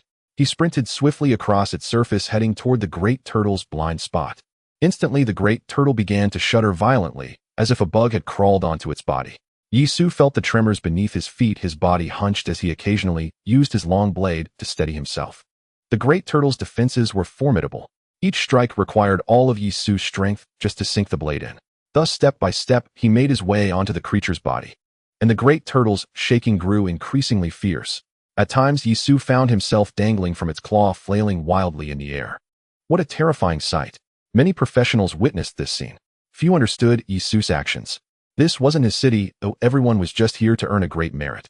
Why risk your life for it? Besides, wasn't the best approach simply to prevent the great turtle's death? If it drifted downstream, causing trouble now, and then they would have endless work and consequently endless merits to claim. You're completely unyielding. Insisting on stealing the spotlight, aren't you? I hope you die here. They all recognized Yisu, but doubted he could do anything to the great turtle. The official records clearly stated this was a king-level life form beyond the capabilities of current professionals. Meanwhile, Chui Hu and his group were tense with anxiety. Yisu was far too aggressive and his code of conduct was peculiar. It was hard to discern his true motives. Yet at this critical juncture, everyone hoped Yisu would ultimately slay the great turtle. Suddenly, the creature let out a long roar toward the sky. It had grown weary of Yisu's antics. With a twist of its massive body, it prepared to return to the river's surface. Once there, it would command the fish demons to climb onto its shell and overwhelm Yisu completely. Yisu, come back. Chui Hu's sharp eyes immediately predicted the great turtle's trajectory. His voice carried tremendous penetrating power. Even across the battlefield, Yisu heard him. However, a gleam of determination shone in Yisu's eyes. This was the perfect opportunity. If the great turtle returned to the water, given the creature's sluggish nature, it would not easily approach the shore again. A king-level life form in the water, he would have almost no chance afterward. Thus, I must take a gamble, Yisu muttered to himself. He quickened his pace, not retreating, but charging madly toward the great turtle's back. With a great splash, the turtle entered the water. Countless fish demons stirred restlessly. Hissing sounds arose, and some fish demons had already begun climbing onto the turtle's back. Get lost, Yisu roared, cleaving a fish demon in two. He searched frantically for the shell crater. The great turtle was powerful, but it wasn't capable of instantly healing its physical wounds. Otherwise, it would be truly invincible. He could race against time. If he could find that opening before being overwhelmed by the fish demons, he still had a chance. The sound of rushing water filled the air. The great turtle began to drift away from the shore, heading toward the center of the river.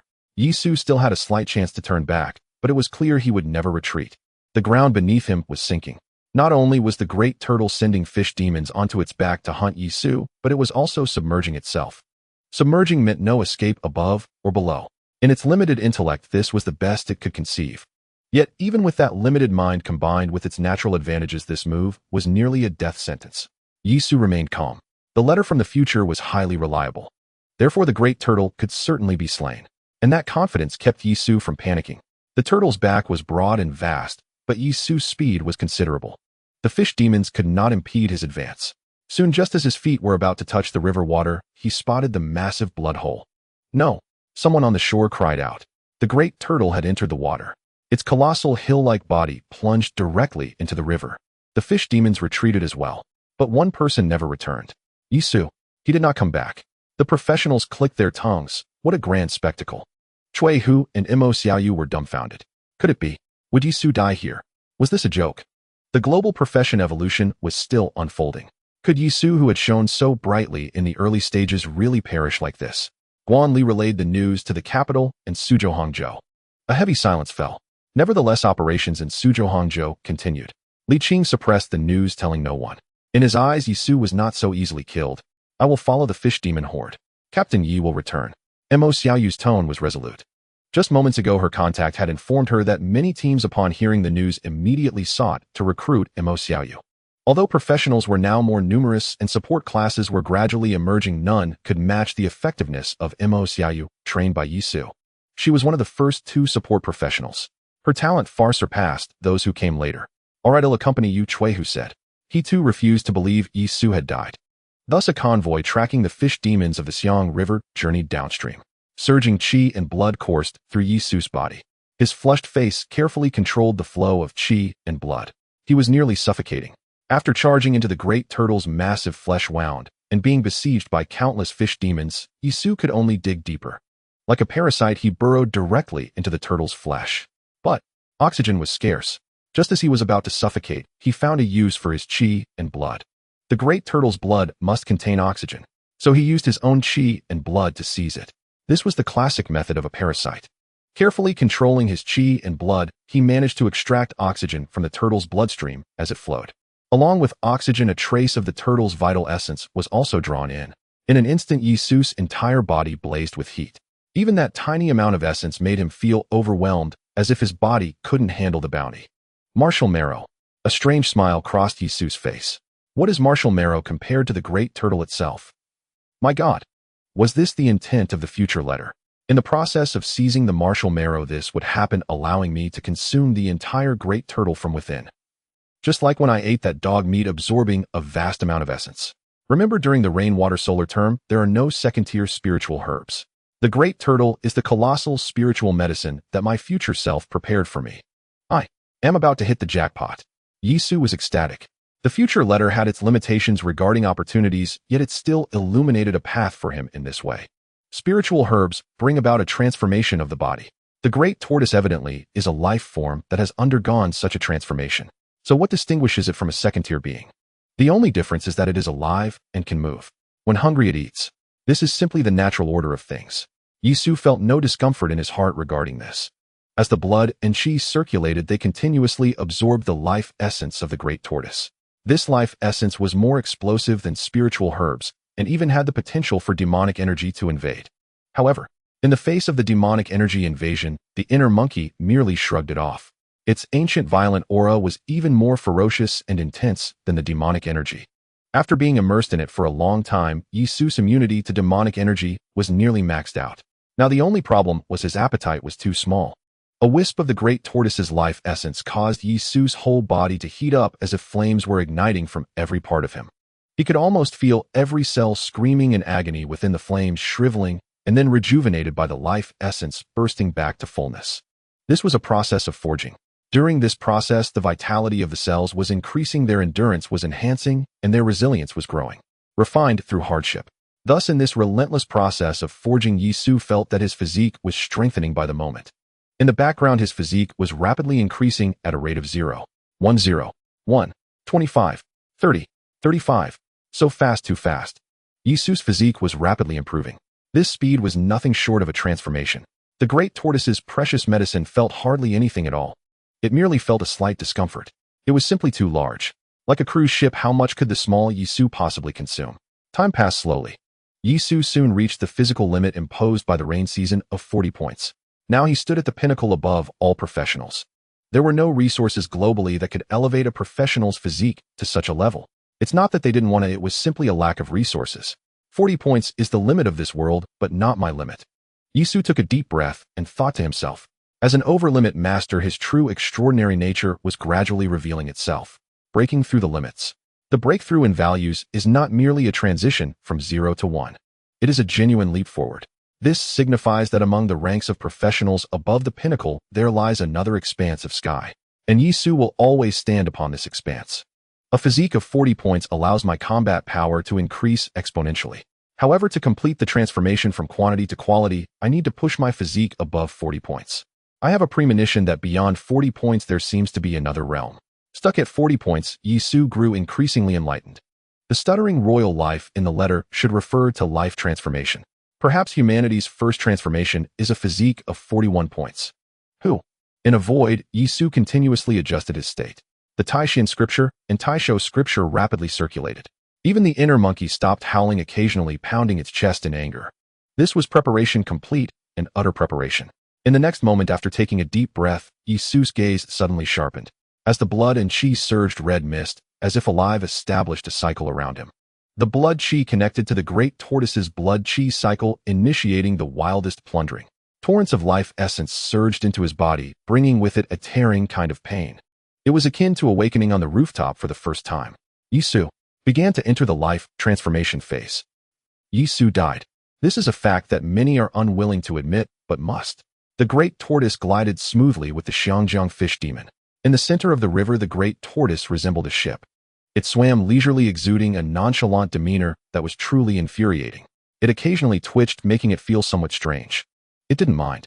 It thought it was just the wound from being driven ashore last time healing, and that a slight abnormality in its body was quite normal. I can't take it anymore. I request to give it a mushroom to try. Cui, who on the shore, said fiercely. Then the request was directly sent to the higher-ups. However, the higher-ups did not approve. The current situation is the best situation. The great tortoise is not commanding the fish demons to attack the shore. Let it enter the ocean. Fish demons, sea demons. Same origin, different species. Entering the ocean would lead to some conflict, and it might even die there. There is no need to create more trouble. Though the great Xia is gradually growing unafraid of the rain's assault, the situation remains dire. Just as stability was being restored internally, reports of numerous merchant ships capsizing on the sea began to surface. Moreover, there were even incidents of warships coming under attack. Now all energy was directed towards the sea. One must understand that the great Xia has spent a considerable amount of resources over the years. This wave may turn the ocean into a forbidden zone. The dumplings that took so much effort to produce. The Navy watches the battle reports daily, feeling a deep sense of unease. A century of Navy. The great Xia has such a foundation today. How much financial resources have been expended, and how many generations have contributed their efforts for this. Yet it is caught in this upheaval of the world. Once a pride, it has now gradually become scrap. How can one accept this? Even older generations looking at the battle reports cannot help but shed tears. Having endured so much suffering and humiliation, now this is the result. Alas, compared to this major upheaval, the death of a single professional seems rather insignificant. Director Li Yisu is already dead, but Su Hang needs a firekeeper, doesn't it? Zhao Qiming hurriedly flew to Su Hang by plane, not even stopping for a meal, rushing to find Li Qing. You even know about the firekeeper. What have you established a club? Li Qing did not even lift his head, asking directly. Just a bit of luck. Zhao Qiming replied with a smile. He is the father of Zhao Yuan. Leaving Su Hang was Zhao Yuan's decision, and as they left Su Hang with many professionals in this special rain season, professionals are the strongest capital. Timing.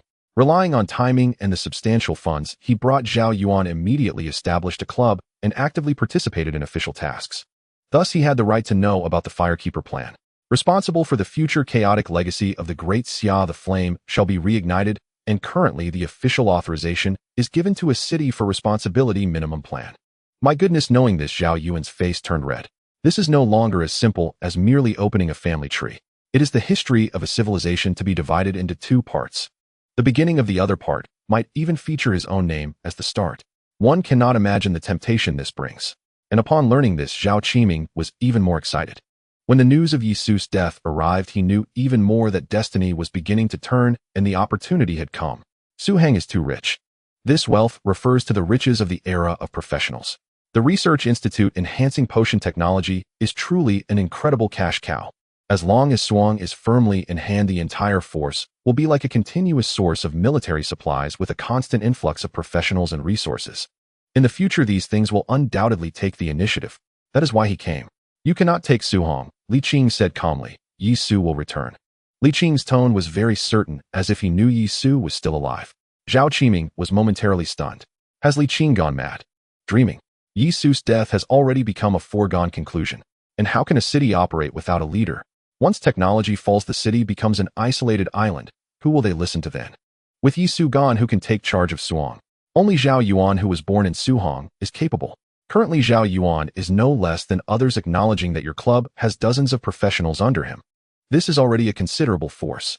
Directorly, what are you? Let's go. Don't covet his things. He's not to be trifled with. Li Qing said, you should understand why it's you and not Zhao Yuan. It's because Zhao Yuan is unwilling to come right.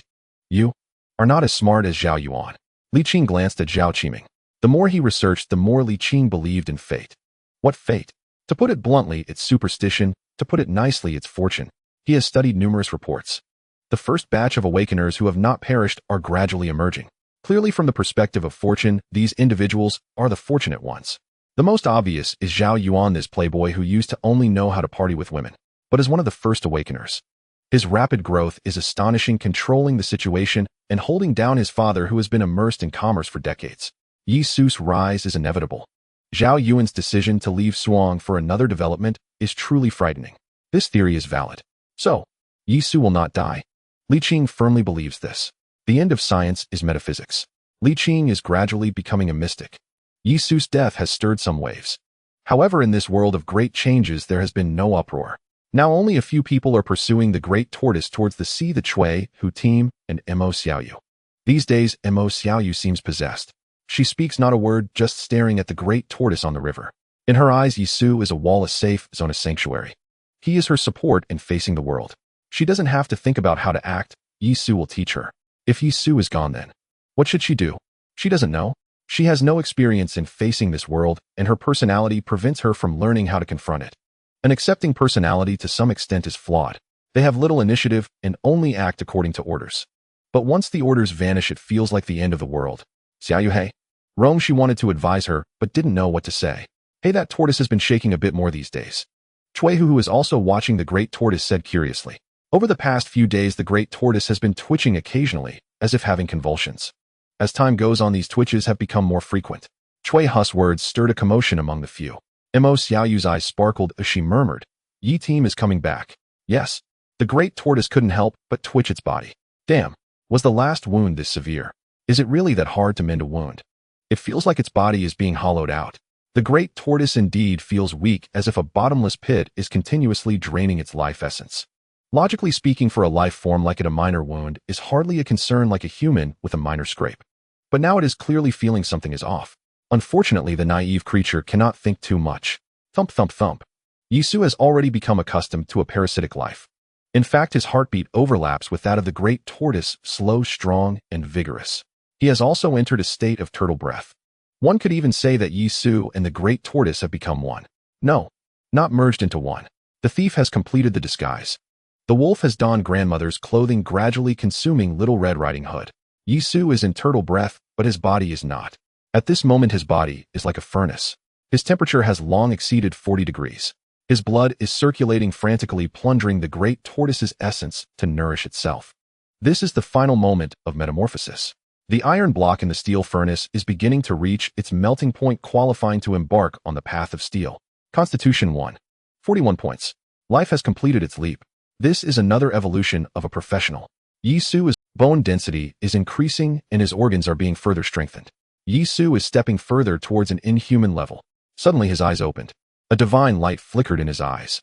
Yi Su stretched his body. His clothes were slightly ill-fitting as he had grown another 3 to 4 centimeters. He clenched his fists. In an instant, he seemed to hear his muscles howling, his body rejoicing. An indescribable feeling flowed within his heart. Even the restless heart has calmed down slightly. This is the leap. I can feel my transformation. 41 points of constitution, a professional's second metamorphosis. This great tortoise is simply the world's greatest treasure. Thump, thump, thump. Yi Su's heartbeat began to quicken. His blood energy formed, enveloping his entire body like raging flames. Accompanied by the powerful output of his heart, Yi Su felt an explosive force within his body yearning to be unleashed. Roar. A long howl erupted. Like an explosion, his blood energy surged like smoke, directly blasting through the great tortoise's flesh, bursting out from its scabbed wound. The howl swept like the wind, traveling dozens of miles. Roar. The great tortoise roared in fury. The intense pain from its body instantly drove it into a rage. As its demon power surged, it discovered Yi Su within it. No, it was the rapidly ascending Yi Su. Puff. Flesh and blood flew. Yisu reappeared on the back of the great tortoise. Breathing in the fresh air, Yisu felt a long-lost sensation. Then he looked down at the great tortoise. Goodness, this treasure is too much for me to consume. I can't finish it at all. I need to take it back to the research institute. Li Qing should have a better way to consume it. Eating also requires a scientific approach, right? A long howl startled the surroundings. Countless professionals turned to look. Smoke and flames rose. Yisu's figure seemed to shine, piercing others' eyes. Their pupils constricted. Yisu. He is alive. Moreover, it seems he has become stronger to an unreasonable extent. The aura of blood and smoke billowed thickly. Chui, who nearly rubbed his eyes in disbelief. This kid. He's really alive. It had been several days, and Chui, who had already given up hope, spending his time watching the giant turtle while mentally bidding farewell to Yisu. Unexpectedly, Yisu had survived. Moreover, the aura of blood and smoke emanating from him had achieved a state that Chui, who himself could not attain mimetic manifestation. Chui, who understood that the saying survive a catastrophe and enjoy good fortune was about to come true for Yisu. Soon he snapped back to reality. His first instinct was to report to the capital, not because Yisu had survived, but because the giant turtle might die. For the great Xia to fight the giant turtle would be a losing proposition. If a professional could handle it, then it would be worthwhile. After all, the current strategy for professionals was decapitation strikes. Yisu, are you online? Soon a voice sounded in Yisu's earpiece. Chui's information network was incredibly fast as Zhang Hui from Suong had immediately learned of the news and hurriedly contacted him. Yisu, am back online. Yisu chuckled. No time to chat for now, as this giant turtle is about to go berserk. Zhang Hui quickly muted himself on the other end. Roars echoed. The giant turtle was indeed rampaging. Its fury was unquenchable. It planned to submerge itself and summon fish demons to kill Yisu. Foolish Yisu thought to himself. Instantly, his entire body sprang into motion. This time he had hidden inside the turtle's body to avoid it, a surefire method to slay the beast. But he grew even more aggressive. Swiftly, Yisu darted across the giant turtle's back, reaching its neck in the blink of an eye. Sensing danger, the giant turtle whipped its head around. Yet all it saw was a flash of blade light. The roles of offense and defense had reversed. Over these days, the turtle had weakened while Yisu had grown stronger. Coupled with his elevated life level, Yisu no longer felt the oppressive pressure from the giant turtle as he had at the start. Nor did he sense much erosion from the demonic aura. It seemed its influence had vanished entirely. In other words, Yisu and the giant turtle were now beings of the same rank. If the turtle had simply sunk into the water, Yisu would have had a harder time maneuvering. But unexpectedly, the turtle tried the same old trick, attempting another fish demon assault. Tsk. Indeed, your kind grows in power far faster than humans. Yet your brains haven't truly developed. Assess the situation. 4 simple words of wisdom that such monsters couldn't grasp anytime soon. Die. With a furious roar, Yisu leaped up. This strike was a skill infused with the violent aura of the heart monkey, the surging killing force. Gathering all his strength for a single explosive outburst. Infinite power surged from the soles of his feet, transmitted through every muscle his spine, like a celestial river with force rolling in like tidal waves. Finally, it all converged upon the long blade. A black aura coalesced, nearly eclipsing the crimson of his blood and chi. At this moment, Yisu fulfilled people's fantasies of a powerhouse. The blade light was like a rainbow, cleaving through everything. Slash. The giant turtle turned its head swiftly, but not as fast as Yisu. Yisu's long blade shattered the scales on the turtle's neck. Then, propelled by the blade's momentum, he burrowed through like a loach, drilling into tofu, disappearing entirely inside. Yisu burst out from the other side of the giant turtle's neck. A massive bloody hole gaped open, and it was on the fatal neck. Through the transparent wound, the shattered cross-section of the turtle's cervical spine was almost visible. Blood sprayed, driving the fish demons into a frenzy. But with a single roar from Yisu, the fish demons fled in panic. This is my precious medicine. You want to snatch it? The giant turtle's head fell, its enormous eyes instantly losing their luster. It drooped limply onto the river surface, its life force rapidly fading away. Without the turtle's suppression, the fish demons instantly fell into chaos, devouring each other, eyeing the turtle's corpse, or glaring viciously at Yisu. All of the above. Though their numbers remained staggering, without a commander they were nothing but a rabble. Want them to charge ashore? They'd rather feast in the water first. After all, under the influence of the fallen leader, many fish demons harbored this sentiment. That was to devour their own kind and birth a new king-level life. Damn, the big turtle has been killed. Chui, who on the shore, was startled. Fast. Too fast. While the capital was still debating the cost-effectiveness of intervention, Yisu had already turned the tide on the battlefield. Brother Hui, I've killed the big turtle. Have the Xiangjiang people help me haul the carcass ashore, Yi Su said into his earpiece. All right. Zhang Hu's voice carried a thrill. So fast. The giant turtle in Xiangjiang was a special life form that even the great Xia had to worry about. Unexpectedly, it truly died at Yi Su's hands. As for the procedure, it was indeed correct. Zhang Hui could liaise with the authorities more quickly. The liaison system was designed for such processes. Soon Yi Su intimidated the fish demons from the turtle's back. Meanwhile, paper planes flew across the sky. Then massive ropes were thrown down, and the cranes on the shore began to set up. Many crises are like a tower of blocks. I pull out the crucial one, and the entire structure collapses instantly. The fish demons on the river were still numerous, but their threat had greatly diminished. Without a commander, they couldn't stir up any real trouble. Do you think some idea king would emerge declaring grand plans? No. Their brains couldn't handle such sophisticated operations. Now their priorities were first to eat their fill, second to eat even more, and third to prevent others from eating. And so, thus the giant turtle's corpse was slowly dragged to the shore. Then Shui, who mobilized dozens of armored vehicles to truly haul the turtle onto land. On the shore, the crowd gathered around the corpse marveling. So huge, truly enormous. More importantly, the corpse didn't stink from death. Instead, it emitted a peculiar exotic fragrance. This fragrance made one's mouth water, nearly tempting them to take a bite regardless of dignity. But soon personnel from the Shuang Research Institute arrived. Not only did Li Qing bring his team, but the Shuang garrison also sent people. They deployed an entire regiment to take over the guard duty of the turtle corpse, encircling it tightly to prevent any covetous eyes. Currently, no professional dared to clash with the military. As for why the Shuang garrison could rush to Xiangjiang, that was not their concern. Director Li Black Tiger Yu arrived quickly. In a temporary tent, Yi Su was comforting Mo Xiaoyu when he saw Li Qing and Black Tiger rushing in urgently. Yi Su, you were too careless. How could you just drag up a corpse like that? Before the Shuang forces arrive, others might covet it. Li Qing entered, and this was the first thing he said. Then he quickly changed into a white lab coat. The tent flap opened again, and a large group of people rushed in carrying a multitude of equipment. The giant turtle was so massive that it couldn't be moved away all at once. They could only dissect and study it on site. As for Yi Su, Black Tiger, and the others, they were soon shooed out by the bustling research team. Damn, speaking of which, I've been gone for a few days, right? Not a shred of concern. Yi Su said helplessly. Didn't everyone think I was dead, eh?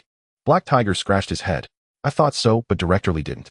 Anyway, from start to finish, he believed you'd live, so he wasn't bothered by your disappearance these past few days.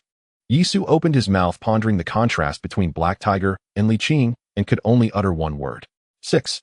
By the way, you mobilized the troops from the Shuang garrison. Isn't this? Yi Su thought for a moment and said this was serious business. Generally, troops from a defense zone couldn't be moved by just anyone. Black Tiger chuckled. Times have changed. Yi Su paused and nodded. The higher-ups truly had remarkable boldness.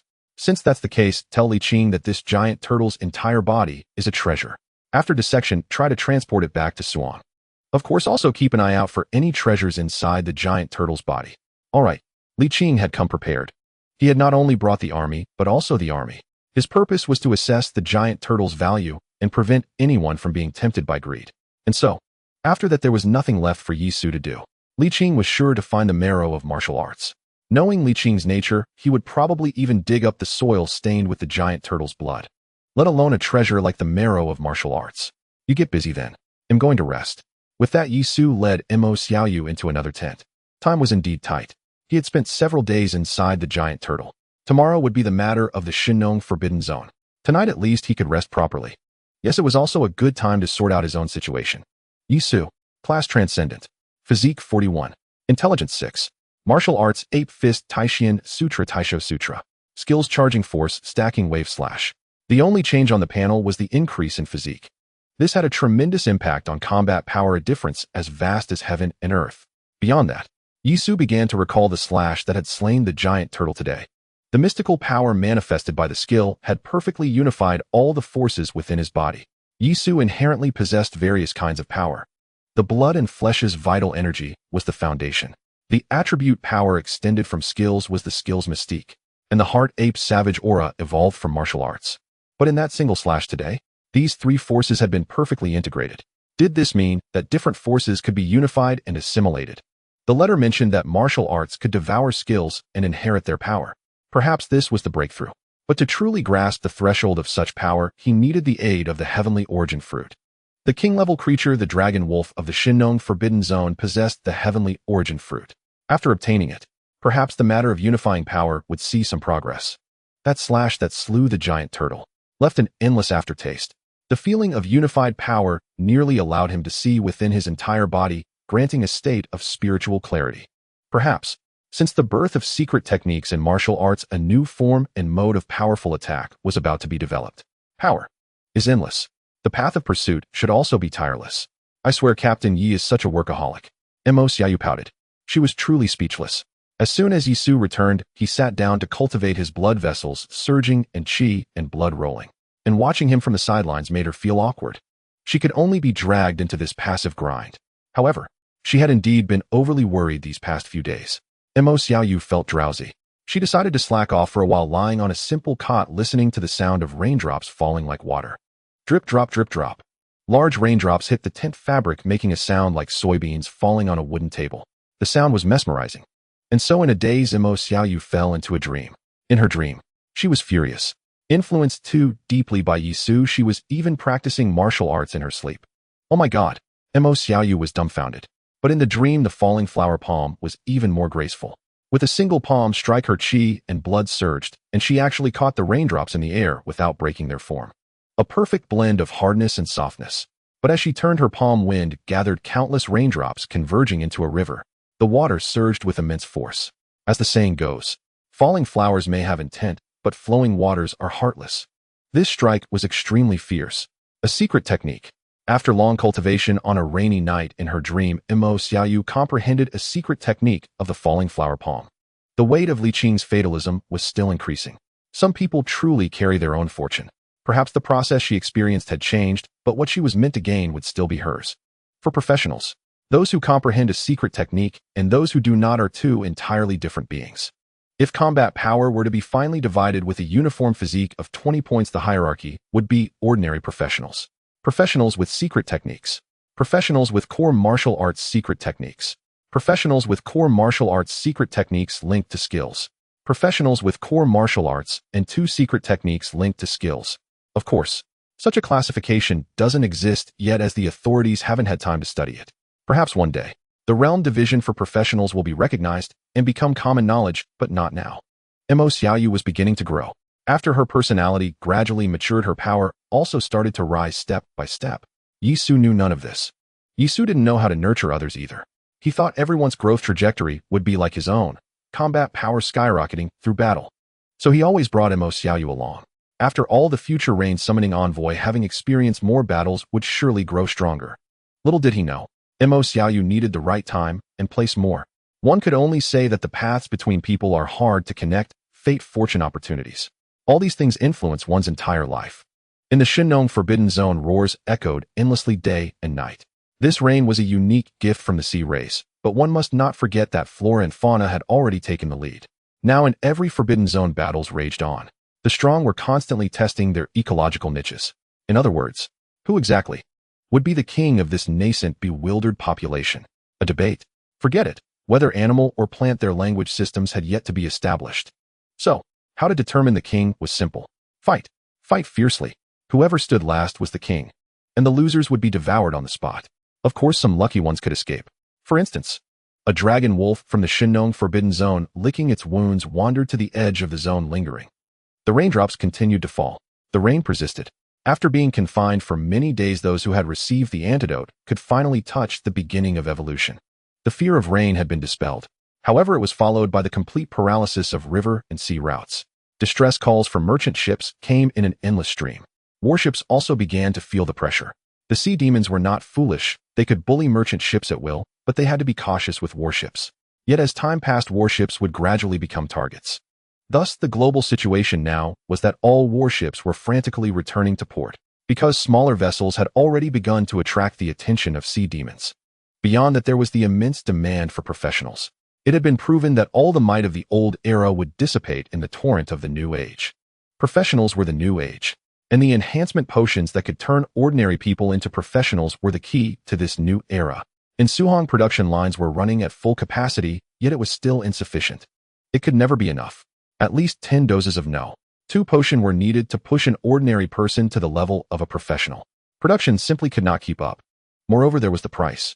Li Qing had no intention of hoarding to drive up prices. His price increases were all passive. After all, on the black market, a single evolution slot cost at least 10 million. There were too many middle-class families in Daxia. The phrase "don't let your child lose at the starting line" was enough to stir their assets.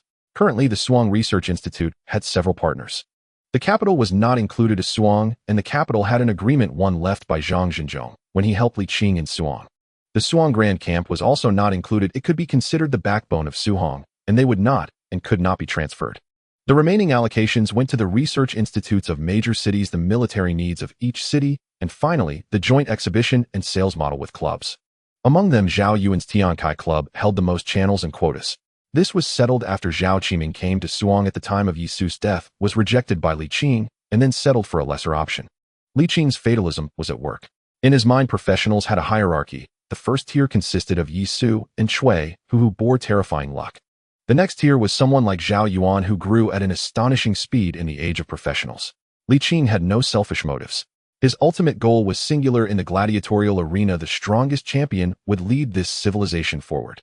Thus, these professionals had a ranking in his eyes. Suffice it to say, this era was filled with all kinds of monsters and demons.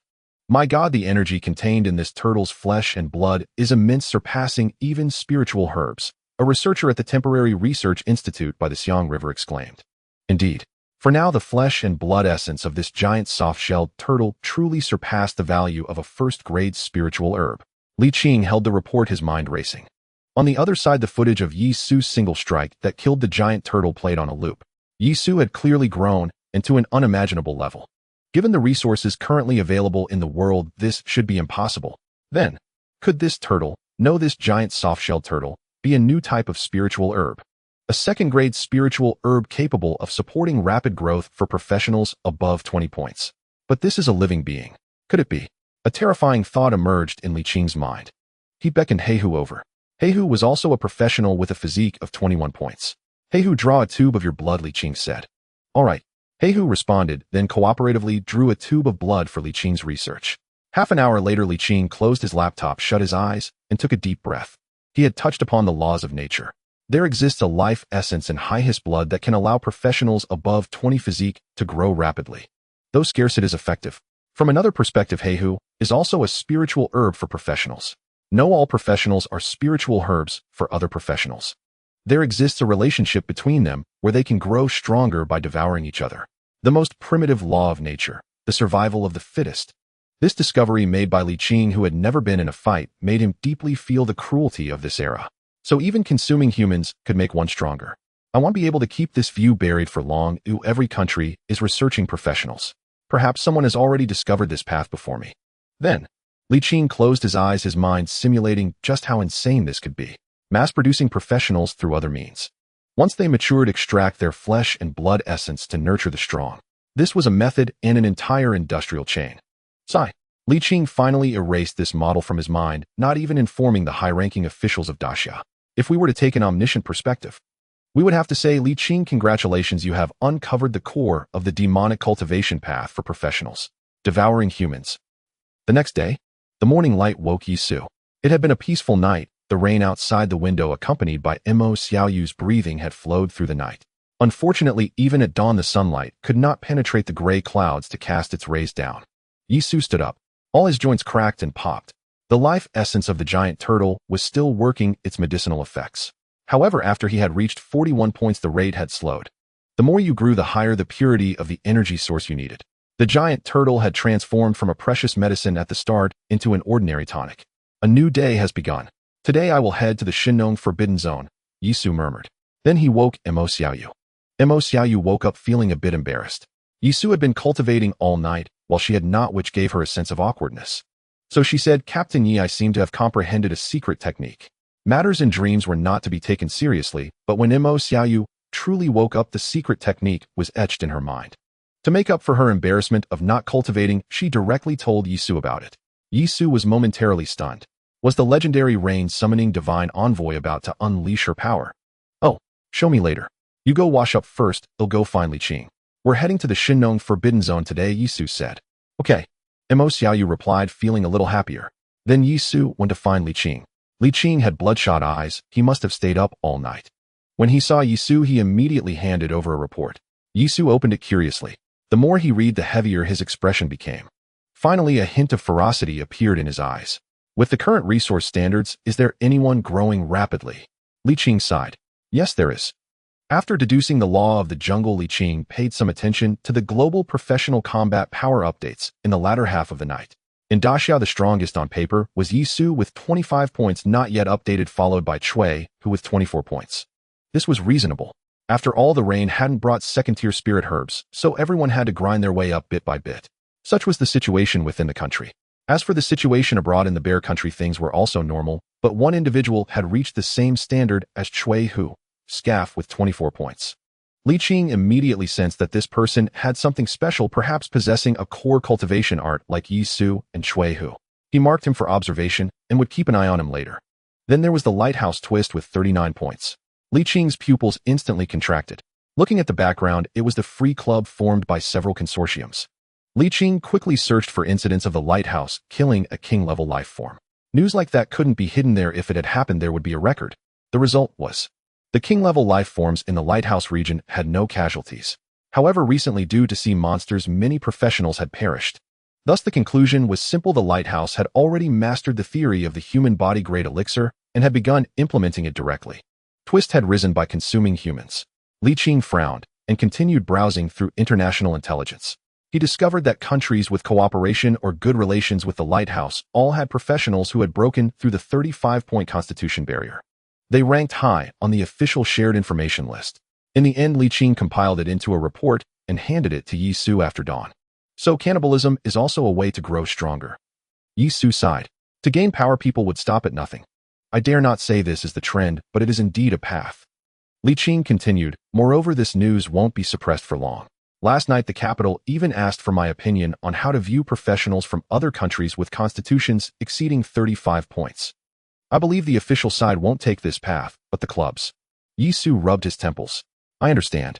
As long as Suang doesn't go down this road, it's fine. No, do you think I'm telling you how to get stronger? Don't tell me you think I can't see that you've gone further than all of them. Li Qing said, pointing at the giant tortoise carcass outside. At that moment, the giant tortoise carcass showed no signs of decay, and even the faint exotic fragrance was slightly richer than yesterday. Then you. I'm telling you not to run around. From a certain perspective, you are currently the most precious great elixir in the world, a third-tier spirit herb. Li Qing said earnestly. Yes, Yisu had already surpassed 40 points. If measured by medicinal efficacy, he truly was a third-tier spirit herb. Yisu scratched his head. I need to go to the Shinnong Forbidden Zone. I have no choice. You. By the way, has the giant tortoise been dissected? Did you find anything inside its body? Yisu quickly changed the subject.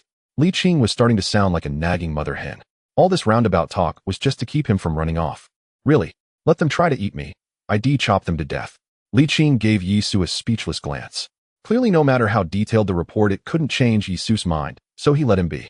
Actually, there is something. With that, he picked up a box from the side. I have to say, you're getting addicted. You want to go to the Shinnong Forbidden Zone because of this, don't you? Tisk, who would have thought that inside a king-level life form there would be such a treasure? Here, marrow of martial Dao. Li Qing believed that Yisu must have sensed the aura of the marrow of martial Dao. Then he guessed that king-level life forms contained treasures within, which was why he wanted to go to the Shinnong Forbidden Zone today. After all, the only king-level life form Daxia had truly investigated was in the Shinnong Forbidden Zone. Yisu took the box with a smile. Li Qing had finally understood. This was great. But to be fair, what Li Qing said made some sense. Why could a king-level life form become a king-level life form? Perhaps it was related to treasures. Otherwise, with everyone evolving the same way, why could it become a king-level life form? Director Li, please help me apply for exploration permission. They'll have Black Tiger prepare the plane. I'm leaving soon. Alright, be careful. Okay. Black Tiger was quick to act. On the temporary runway of the Interim Research Institute, a small plane was already prepared. Take care on the road. Black Tiger waved. Yisu, already on the plane, nodded, and the plane took off directly. Mo Xiaoyu pouted. She had said she wanted to show off her secret technique, but he hadn't taken it seriously at all, rushing off in a hurry. Yisu smiled. There was no rush. He would first get to the Shinnong Forbidden Zone. What if the dragon wolf came out and was killed by the military before he got there? That would be a waste of the heavenly origin fruit. His martial secret technique was showing faint signs of fusion. With the heavenly origin fruit, he could formally embark on this path. After all, professional advancement was a distant prospect, and everyone was stuck with 2 skill slots they couldn't move. If martial arts could devour skills, then he could continuously absorb skills. coupled with the transcendent limit's disregard for skill types. TSK. That would truly be the path to ascension. The explosive ape-fist devouring a healing skill was no longer a dream. Then fighting while healing while fighting. Call me Eternal Yisu. He. Suffice it to say, future information asymmetry could create monsters.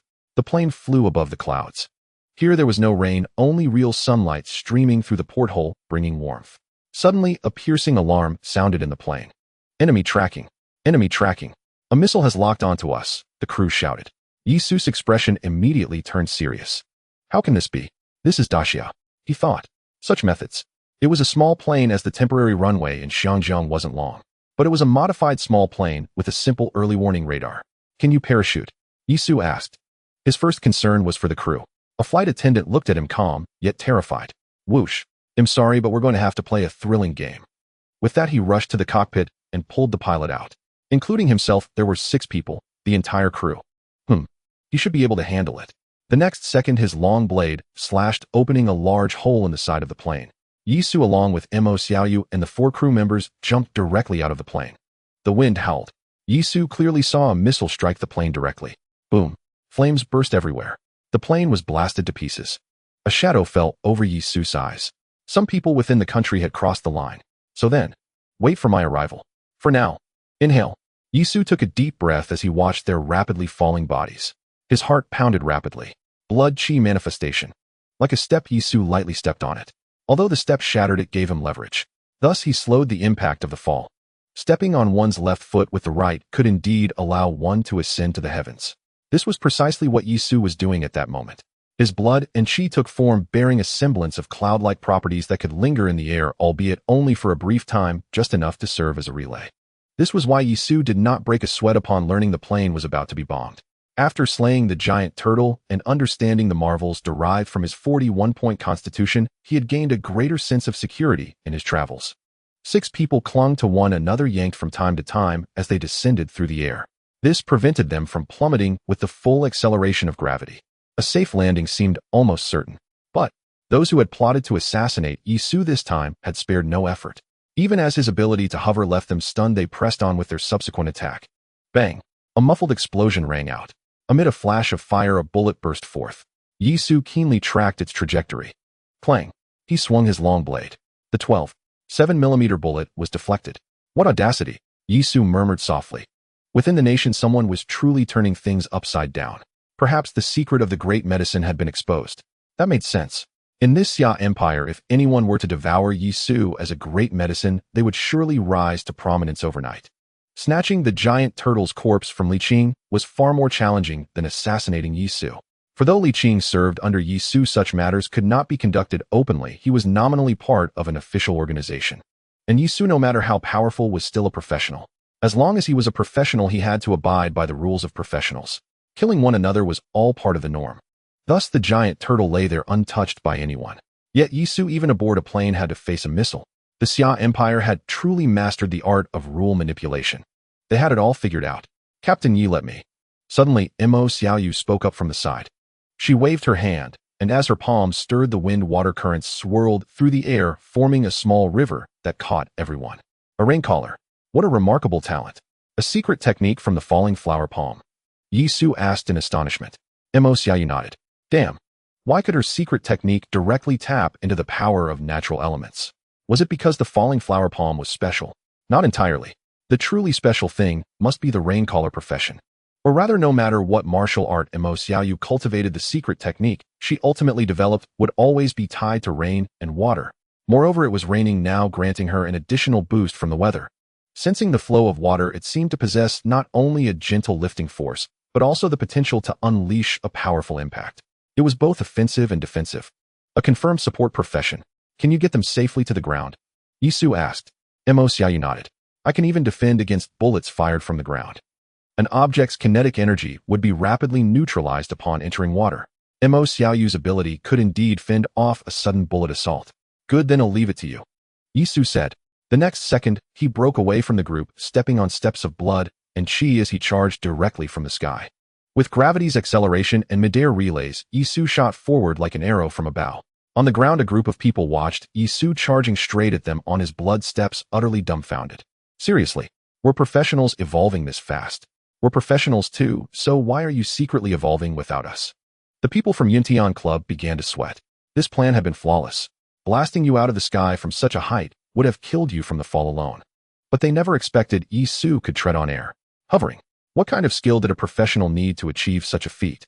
Not only Yi Su, but the support professional by his side was even more absurd. Water currents surging through the air. Huh, were you a mage? No, evolvers weren't supposed to be like this. Lu Qiao swallowed hard. When the club assigned him this mission, he had been extremely reluctant. After his last encounter with Yi Su in the Shinnong Forbidden Zone, he had nearly been scared out of his wits. But he couldn't resist the club's huge bonus. After weighing the plan's feasibility, he took it on. And now, run. The instinct to survive snapped him back to reality, and he immediately began to flee. Money was good. As long as the Xia Empire hadn't collapsed, money could buy anything. But you had to be alive to spend it. He fled, not even daring to look back. Suddenly a wail rang out. Lu Qiao shuddered, his feet moving even faster. Yi Su had landed.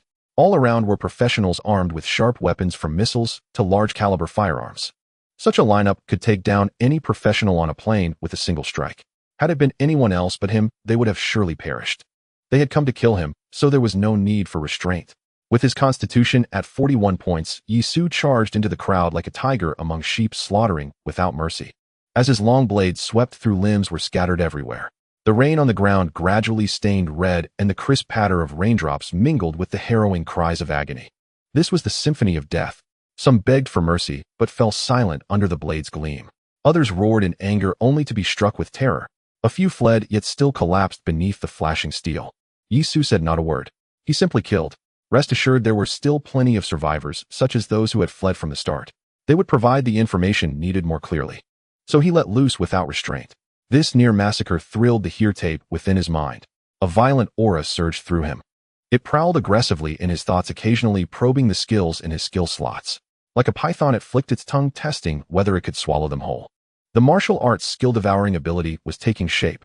Yi Su noted this scene, but did not pause his hand. Dozens of people were swiftly cut down. Finally, as the last head hit the ground, Yi Su flicked his blade and chased in one direction. Speed was the most direct manifestation of constitution. Lu Qiao had fled from the start, but he was like a tortoise that had set off first in a race. With a few quick bounds, Yi Su caught up effortlessly. You seem quite familiar. Then Yi Su's voice sounded in Lu Qiao's ear. Lu Qiao stumbled, rolling several times on the ground.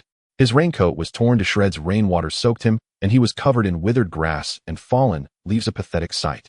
Why, Yi Su? Lu Qiao's voice trembled.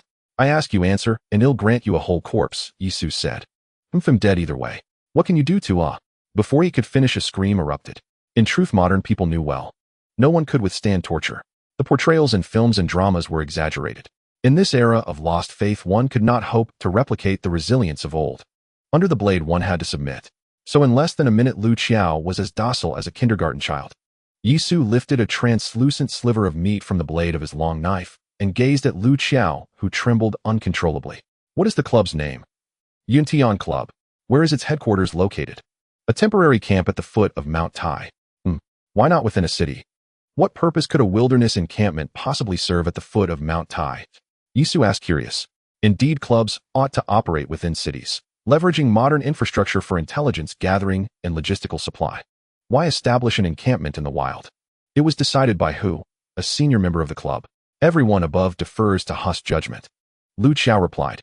At that moment, a memory surged through Lu Qiao's mind. Before departure, the middle-aged man named who had pulled him aside and said, Lu Qiao, don't let your bones grow stiff. Soft bones survive best in this age. Lu Qiao had dismissed the warning, only to discover under Yi Su's precise surgical slashes that his bones had truly gone soft. Who? A cultivator. Yes, he's rumored to be a special class cultivator. Many pivotal strategic decisions within the club originate from him. Oh, including the assassination attempt on me. No, that order came from the club's founder. The grudge traces back to Li Mingyuan, our Yuntian Club's pillar and cornerstone. The chain of enmity was remarkably clear. Li Mingyuan was indeed a prodigy among the first wave of cultivators, battle-hardened and ruthlessly efficient. Had he lived, he would unquestionably have become the club's linchpin. Besides killing me, do you have any other demands? For instance, taking my corpse back? Yes. Lu Qiao stared at Yi Su in stunned disbelief. The club's paramount directive was unequivocal. No matter how many pieces Yi Su's body was reduced to, even if scraped up with a shovel, his remains must be retrieved. Bring him back no matter his condition. Yisu nodded. Excellent. Everything was now perfectly lucid. Yintian Club had learned of the Great Elixir. So, they regarded him as the Great Elixir. TSK. How delightfully ambitious. Very well. You honored your word, I shall honor mine. I shall dispatch you painlessly. Yisu said, then advanced blade in hand. Wait. Lu Qiao recoiled in abject terror. My bones are soft. I'm soft, Yisu. I want to live. Spare me, and I'll do anything. A sharp shink. His plea changed nothing. One clean stroke severed his head. That final remark was utterly incongruous. Someone clearly briefed him beforehand. Who? A special class cultivator. Who overruled consensus to erect the encampment at Mount Tai's base. Fascinating. It seems I must pay him a visit.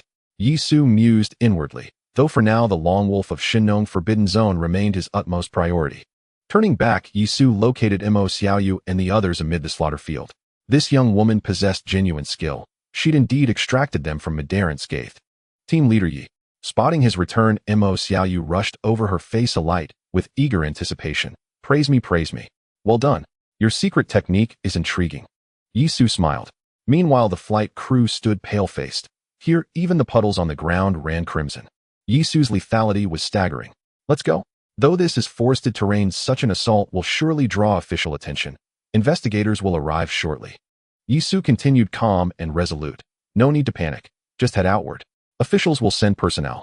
After all, missiles detonated Madare. How could they ignore that? And so the group set off in unison. Yisu and Mo Xiaoyu were unfazed. Cultivators maintained high core temperatures, rendering cold rain negligible. The flight crew, however, suffered terribly. Icy rain sent violent shivers coursing through their bodies. Fortunately, Yisu's estimation proved accurate. Within half an hour, a helicopter appeared overhead. After lowering ropes to hoist them aboard and verifying identities, the crew's shock deepened. Private deployment of portable missile systems. Unheard of. It was unthinkable. They immediately proposed escorting Yisu and his companions directly to the main encampment for verification. But Yisu pressed for speed, insisting the flight crew's testimony sufficed. He requested only that the 2 crew members be flown first to the provisional encampment of the Shinnong Forbidden Zone. The helicopter acquiesced. After all, cultivators like Yisu held substantial implicit authority. Helicopter transit thus became merely a procedural formality. Accordingly, this aircraft delivered Yisu directly to the Shinnong Forbidden Zone encampment without delay. Ever since Zhizai initiated exploration, the Shinnong Forbidden Zone had ceased true seclusion. Numerous clubs and urban cultivators entered, lured by promises of great merit. Especially today, the influx was extraordinary, far exceeding normal thresholds. Upon descending from the aircraft into the encampment, Yisu stepped into a maelstrom of attention. Countless gazes converged upon him. Hate, envy, bloodlust, reverence. With a single sweeping glance, Yisu locked onto one figure. A middle-aged man stood motionless in the rain, eyes faintly bloodshot, saliva trickling unnoticed, dissolved instantly by the downpour. You're fond of gossip. Do you recognize him? Shh. Yisu asked Mo Xiaoyu. She studied the man intently, then shook her head. I recall nearly all first awakened cultivators. This one isn't among them. Strange. He evokes a primal dread, as if confronting a feral beast. Humph. Yisu interjected, eyes narrowing slightly. His physical constitution exceeds 30 points, and yet he isn't first awakened. His evolutionary pace outstrips even mine. As he spoke, Yisu's gaze sharpened. This man had ascended by devouring others. In Daxia, demonic cultivators were never in short supply. Taboos meant nothing when power beckoned. Fascinating. Whoever stood behind him must be formidable indeed. Even he felt compelled to report it to the authorities. Let's move. We'll engage the encampment and gather intelligence. Yisu declared. So many cultivators had converged upon the Shinnong Forbidden Zone. Why? Was it the ripple effect from his slaying of the giant soft-shell turtle? Or had news of overseas cannibalism already flooded domestic channels? Had every cultivator now learned the truth? That the Shinnong Forbidden Zone was the ultimate training ground for demonic cultivators, where non-cannibalistic practitioners might seek royaltier life forms, while demonic ones feasted freely. For them all were elixirs, royaltier life forms, cultivators above 30 points. Each a feast awaiting consumption. Where demand exists, markets flourish. The Shinnong Forbidden Zone's meteoric rise was inevitable. As Yisu strode into the encampment, the man watched, saliva flooding his mouth, his mind roaring. Eat him, devour him, consume him. Soon Yisu obtained vital intelligence. Cultivators began arriving en masse just after midnight, as if coordinated. Wave after wave of aircraft descended, disgorging squads of cultivators. Upon learning this, Yisu contacted Li Qing of the Xiangjiang Provisional Research Institute. There he discovered that during his overseas data retrieval at midnight, adversaries had traced his digital footprint and unearthed fragments of intelligence. Subsequently, major foreign powers packaged the cannibalism reports and transmitted them domestically. By the time Yisu was airborne, the revelation had swept across the entire nation. Currently, the Xiangjiang Institute faced mounting pressure, stemming directly from the giant soft-shell turtle's carcass. Yisu assured them pressure will vanish soon. He took a deep breath, then led Mo Xiaoyu toward the Shinnong Forbidden Zone. The moment he moved, dozens of cultivators surged after him like wolves scenting blood. Yisu remained strikingly conspicuous, bearing as he did an extraordinary array of reputations. Whether among official practitioners or independent ones, his name had already resounded across the realm. Soon observers began tracing his movements to deduce his profession, and arrived at a chilling hypothesis: Yisu was likely a seer-class specialist. Thus it often felt as though Yisu appeared at the heart of every major event, emerging each time not merely unscathed but enriched. Where Yisu moved, others followed without hesitation. The Shenlong Forbidden Zone was no ordinary territory. Its perils escalated relentlessly with time. Royalty or life forms, they had long since taken root here. To venture in now would be sheer suicide, yet Yisu was no reckless fool. His decision to enter signaled treasure within, prompting legions of practitioners to trail behind, eager only for a single drop of the feast. This place is perilous. Perhaps Yisu will falter, even fall. Then, what greater rare medicinal essence exists in the world today than Yisu himself? The dragon wolf still prowled the fringes of the Shenlong Forbidden Zone, occasionally licking its wounds, but more often scanning for prey. As a royalty or mutated beast, it had awakened nascent intelligence, and under relentless threat, that intelligence surged forward with startling speed. Like mortals who grow wiser through hardship, repeated setbacks had sharpened its mind. The arboreal spirits dwelling within the Shenlong Forbidden Zone were not to be trifled with, especially the Willow Sovereign, which had ambushed the dragon wolf on multiple occasions. It craved the dragon wolf's flesh and blood with ravenous intensity. After repeated assaults, the dragon wolf kept its distance, far, far away. No one knew why the Willow Sovereign adhered so strictly to its own path within the zone, refusing to step beyond its boundaries. Perhaps it too had suffered grave consequences once. Though distance ensured safety, it also starved the dragon wolf of sustenance. It needed flesh and blood, not just to heal its grievous wounds, but to reclaim its peak strength and march back to seize dominion over these 10,000 mountains. Flesh, blood, it craved them desperately. Yet fleeing the Forbidden Zone to hunt beyond was unthinkable. It had tried before. But upon crossing a certain threshold, metallic beasts would descend from the sky, crashing to earth with blinding fire and deafening thunder. Their shockwaves tearing at the air, mere proximity could shatter the senses. So the dragon wolf dared not stray outward. Now it burned with restless agitation, its intellect and primal instinct locked in ceaseless conflict. To charge deeper into the mountains. Unthinkable. The mountain sovereign was too formidable, had crushed it repeatedly. To flee outward. Terrifying. The sky rained iron death. Its agitation swelled raw and unrelenting. Yet, that agitation soon stilled. A scent reached it. Rich, dense, almost fragrant with the promise of flesh. Today that aroma thickened rapidly, spreading from all directions, converging like a tide toward this very place. A premonition stirred deep within the dragon wolf. Fortune had smiled upon it. Perhaps very soon a bounty of living flesh would stream into these mountains, offering itself as feast. Indeed, that intuition proved true. It was not merely scent, it was sight. Far beyond its reach, beyond the borders it dared not cross, strange bipedal creatures advanced in great numbers toward its lair. They were alien, unnerving, even stirring ancestral dread within its bones. Yet the allure of their flesh was irresistible. Devour. Just 10, no 20, would mend its hidden injuries. And then, 50, 100 more. Heavens above, might it evolve anew. Then even the mountain sovereign would kneel before its might. The dragon wolf's thoughts quickened, sharp and hungry. It melted into distant thickets, eyes locked on those humans. It entered the hunter's trance. Yisu led Mo Xiaoyu into the mountains. Yu Shui's letter proved less precise than Li Chun's. It only stated that an injured dragon wolf lurked somewhere along the perimeter of the Shenlong Forbidden Zone. Its exact location left to discovery. How can I possibly find it? Why should I? Yisu murmured inwardly, then paused, realization dawning. Why indeed? Because of the throng of practitioners trailing behind him. The Willow Sovereign had shown unmistakable hunger for his flesh, so perhaps the wounded dragon wolf felt the same. Add to this the prevailing theory of supreme medicinal essences, and Yisu sensed he had stepped into a surreal self-reinforcing cycle.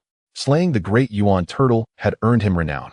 That renown drew crowds the moment he entered the Shenlong forbidden zone, and those crowds in turn would draw out the wounded dragon wolf. One link forged another, tight, inevitable. Was this mastery of fate, or merely the crushing weight of inevitability? Either way, the script unfolded flawlessly. Yisu stilled his thoughts and scanned the surroundings. The dragon wolf might lie hidden anywhere.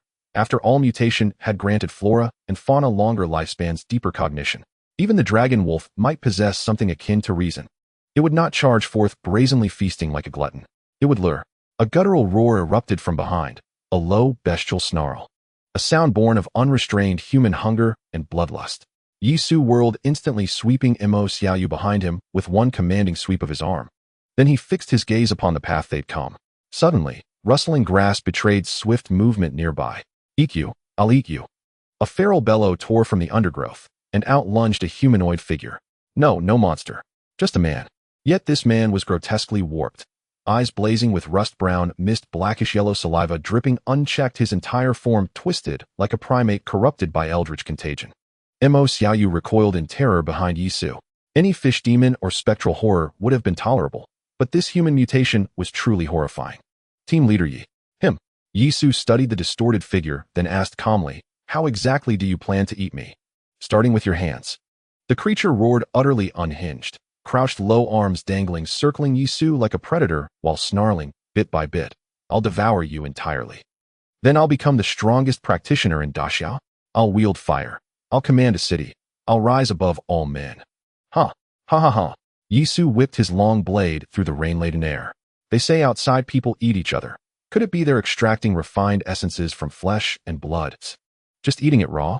Evolution has spent millions of years forging defense mechanisms against such folly. You cannot withstand them. Haven't you heard? Cannibalism breeds prion disease." The creature froze, stunned as if struck by a metaphysical hammer, utterly undone by the sheer conceptual weight of the truth. Who in their right mind consumes humans raw? Do you truly believe cultivators are an entirely different species? Viewing a cultivator as a rare medicinal herb stems from the potent blood-key essence coursing through their bodies. Extracting this essence yields a quality rivaling that of a second-tier spirit herb, though quantity remains scarce given the immense losses incurred by current refinement techniques. Yet this remains a legitimate path to power enhancement, a practice commonplace abroad. Why then did it mutate into literal cannibalism upon crossing our borders?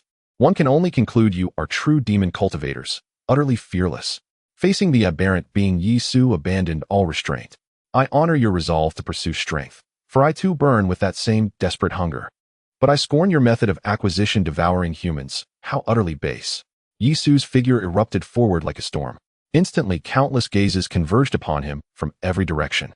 Yisu's true strength had long been shrouded in mystery since his slaying of the great Yuan. Legends spoke of it with awe, how a sovereignty or life form fell beneath a single blade, its feet blazing across the heavens like the sun itself. Thus, when he finally moved in earnest, all eyes turned. The aberration shrieked incoherently, perhaps a lingering side effect of its cannibalism clouding its mind beyond reason. Or perhaps it was deliberately deployed as bait, to gauge Yisu's true height. Yisu remained indifferent. "Your gazes burn fiercely, restlessly. But after this one strike you shall temper your pride and still your agitation."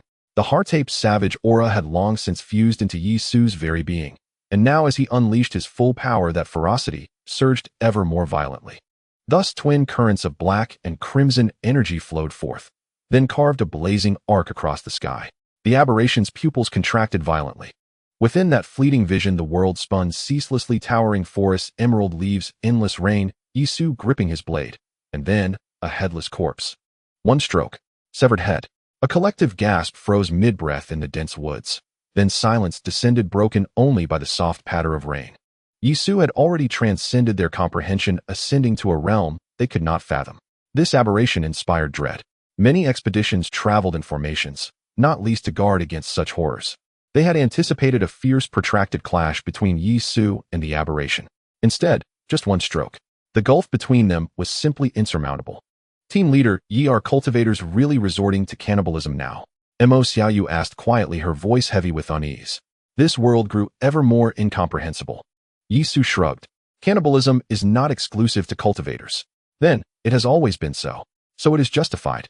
"Oh, impressive ambition," Yisu remarked. "Then grow stronger, ceaselessly. For if the cultivator ascension process continues unchecked, and our societal order collapses, humanity will inevitably descend into apocalypse. Apocalypse, that is when true cannibalism begins. Perhaps future chronicles of other races will record it. Thus, humanity collapsed, clinging to existence, exchanging children for sustenance. At that moment, Mo Xiaoyu looked at Yisu and suddenly understood why he pushed himself so relentlessly. Humanity fails to learn from history, yet some devote themselves wholly to preventing history's grim repetitions. Yisu embodied the quintessential Xia cultivator. The two pressed onward. No destination was needed, no search required. Yisu trusted instinct. Longlang would appear. An injured Longlang, humanity's supreme medicinal essence, rich in blood qi and vital essence. These threads had already coalesced, and the team trailing behind him. The perfect lure. In truth, Yisu's judgment was flawless. Longlang had already detected them and shadowed them closely. Its fury swelled with each passing moment. Flesh brimming with extraordinary vital essence. To consume it would restore its peak strength, or perhaps even elevate it further. How could it possibly resist? Under the onslaught of primal instinct, its fragile consciousness shattered like a breached dam, irretrievable. And so, shhhk, raindrops exploded midair. Longlang. The hunt commenced. Its burst of speed was blinding, from rustling underbrush to fangs locking onto a throat. Mere seconds elapsed. By the time someone sensed something amiss, all they saw was a colossal wolf, 5 to 6 meters tall, nearly 10 meters long, crunching down on a human skull with its maw. With a violent shake of its head, it wrenched the entire spine clean out. Blood sprayed in all directions. Brutal, savage. A piercing scream tore through the air. Do not mistake the scream's timbre. It belonged to a man terrified beyond measure. Longlang glanced at him once, then ignored him, returning instead to its feast. Warm blood flooded its throat. Vital essence surged into its body. Longlang instantly succumbed to rapture, the raw ancient instinct to feed eclipsing all else. To its eyes, these were merely bipedal sheep, twitching helpless. That scream pierced the air for miles around. It's here. Yisu's spirit flared. Though Longlang remained unseen, Yisu knew. This was it. Quick, follow my steps. Yisu shouted, seizing Mo Xiaoyu's hand and surging forward. His foot struck the air, cracking like brittle stone. With a thunderous leap, he launched them both skyward. Though this expended vast reserves of blood qi, speed was paramount. Mo Xiaoyu tensed instantly. Yisu's abrupt explosive surge signaled an imminent cataclysmic battle. Her gaze steadied. With a flick of her wrist, churning water spiraled upward, coalescing into a shimmering aqueous ring encircling them both. Boom, boom, boom, boom. Yisu soared unimpeded. No foliage obstructed his path, as he charged downward through open-air velocity unmatched. From above, one could clearly see clusters of figures converging toward the source of the scream. A second glance revealed a massive, indistinct silhouette weaving through the forest canopy. Its form was colossal, truly immense. What is that? That is our target, Yisu declared, and plunged straight downward. Shwa! Something hurtled toward him.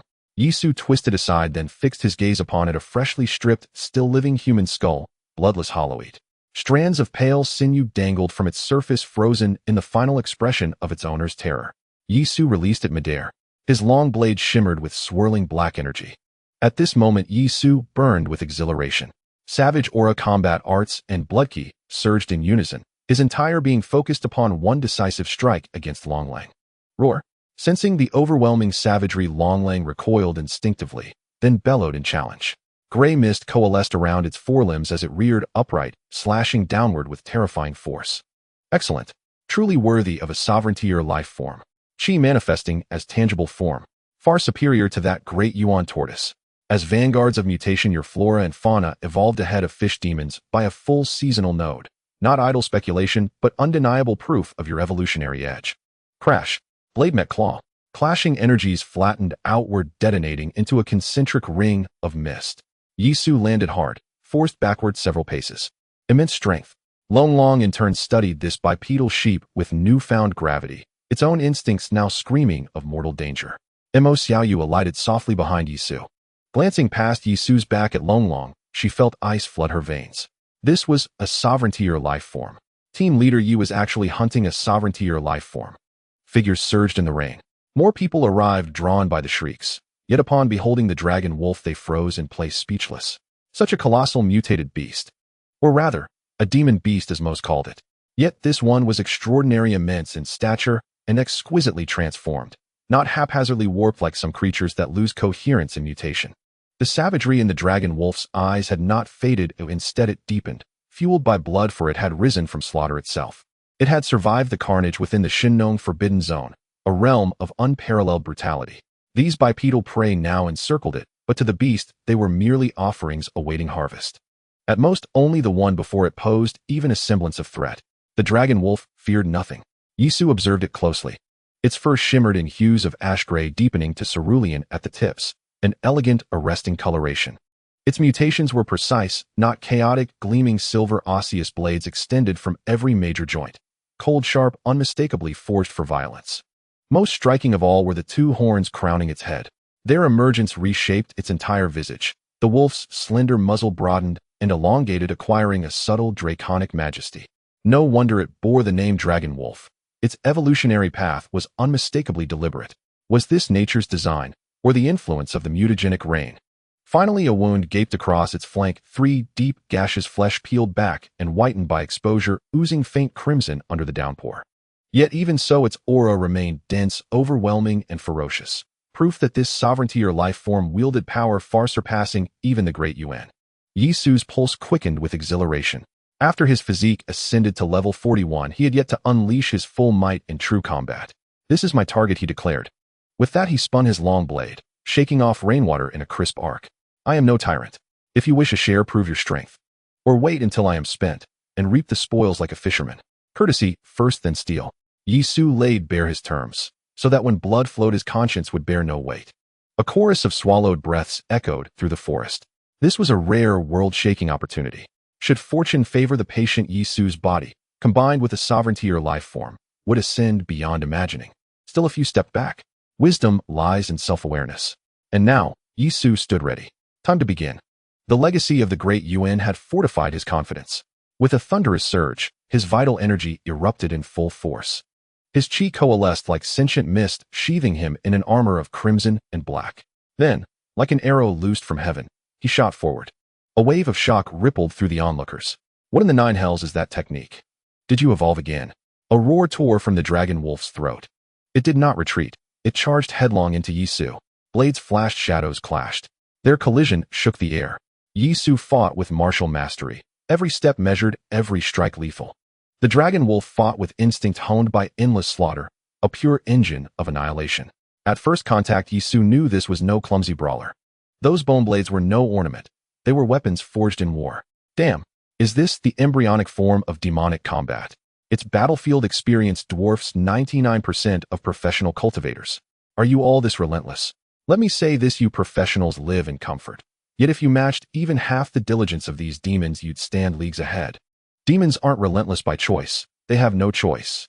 The sovereign throne of the Shinnong Forbidden Zone remains vacant, and sovereignty beings tear each other apart daily, fighting or marching toward it.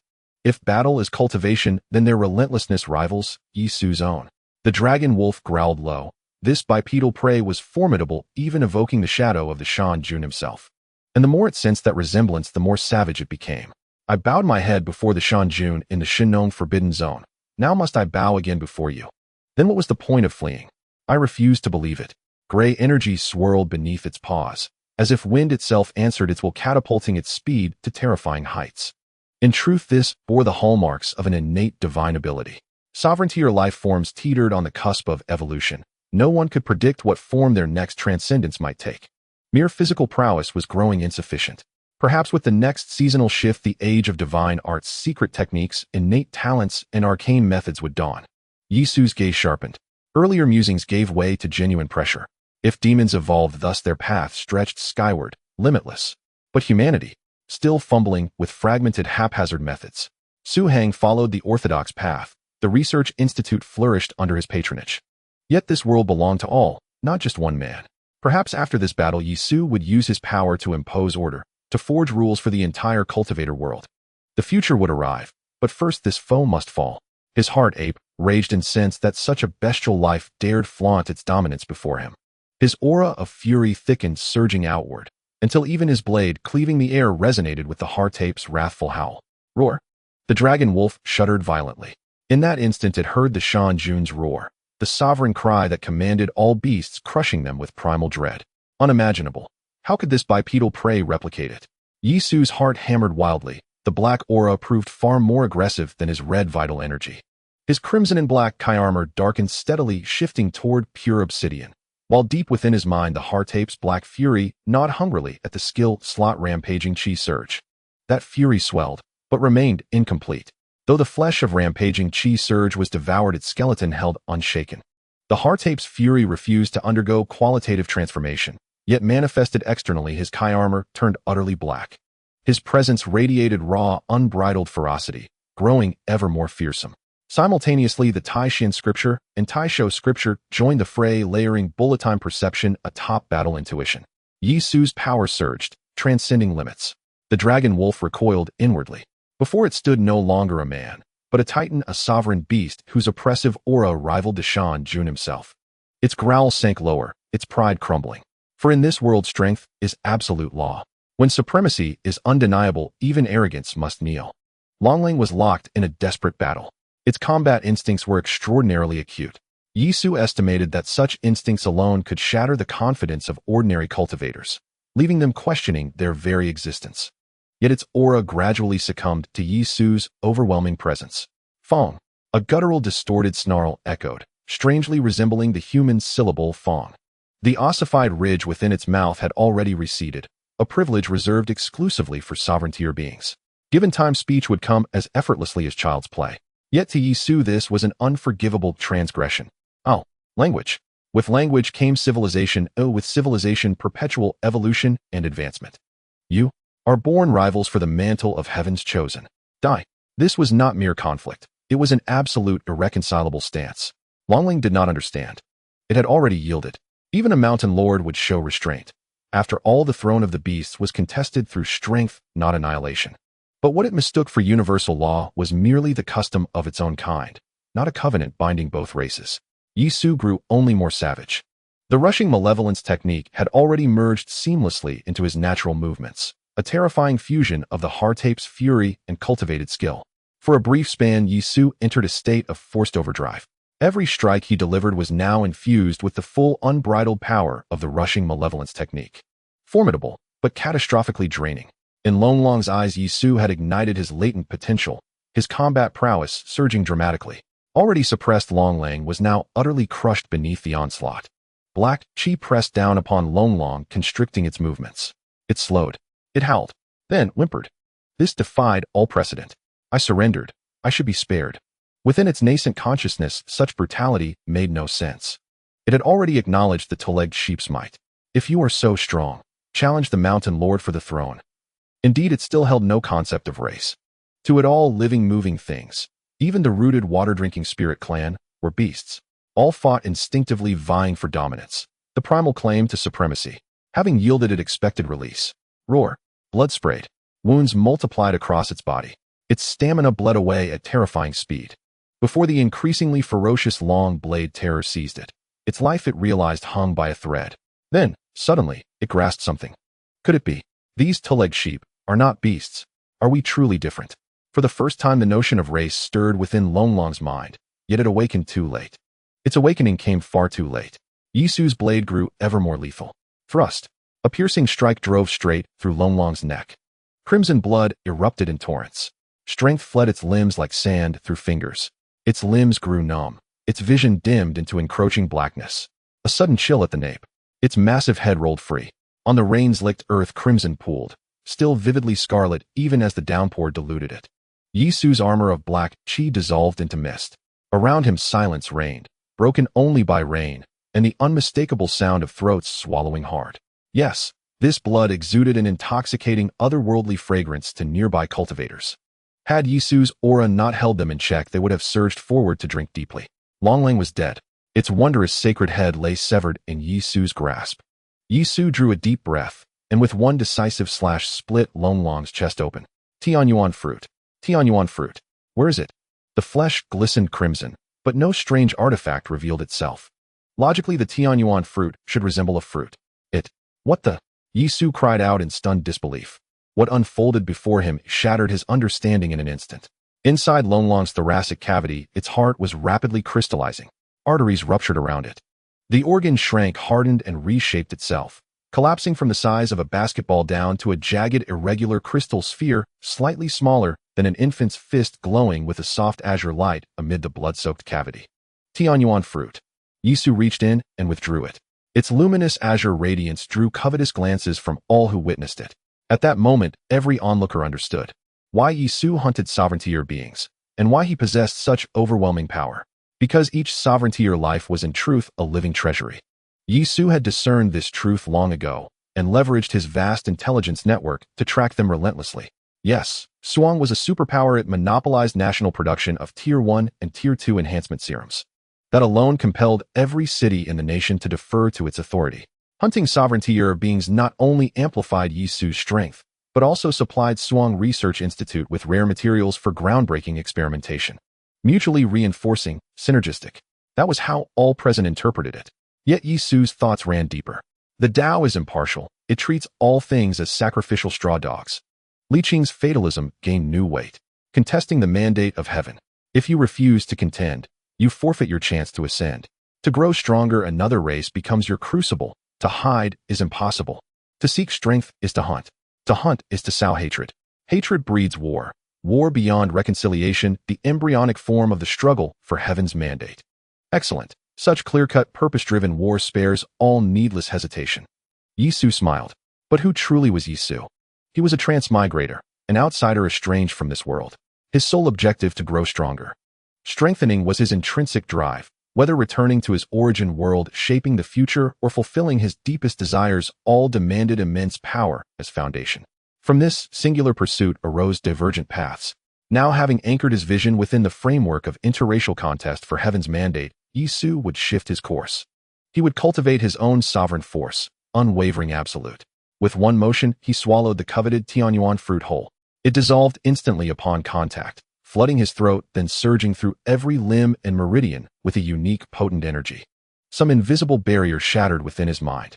His heart leapt in jubilation, then roared forth, lunging into his skill matrix, seizing the skeletal structure of the rushing malevolence technique and devouring it whole. His martial arts absorption ability had long hovered at the threshold of perfection. With the Tianyuan fruit's aid, Yisu had finally crossed it. Yet what new technique would emerge remained uncertain. Time alone would tell.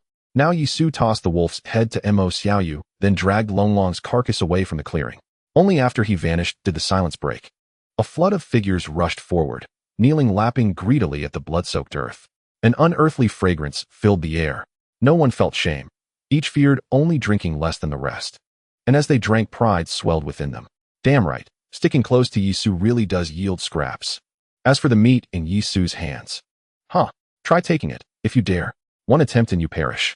Emerging from the dense forest, Yisu arrived at the provisional base camp he'd established during his first expedition into the Shinnong Forbidden Zone. The firebreak remained, but stripped of towering trees, it now stretched as a vast meadow. Suddenly, Yisu's gaze sharpened.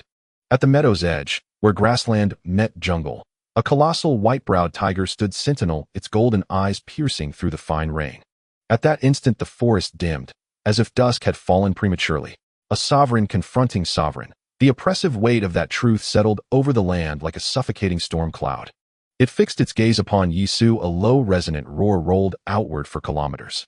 Then it spoke. Unhuman. Its lingual bone refined, speech achieved.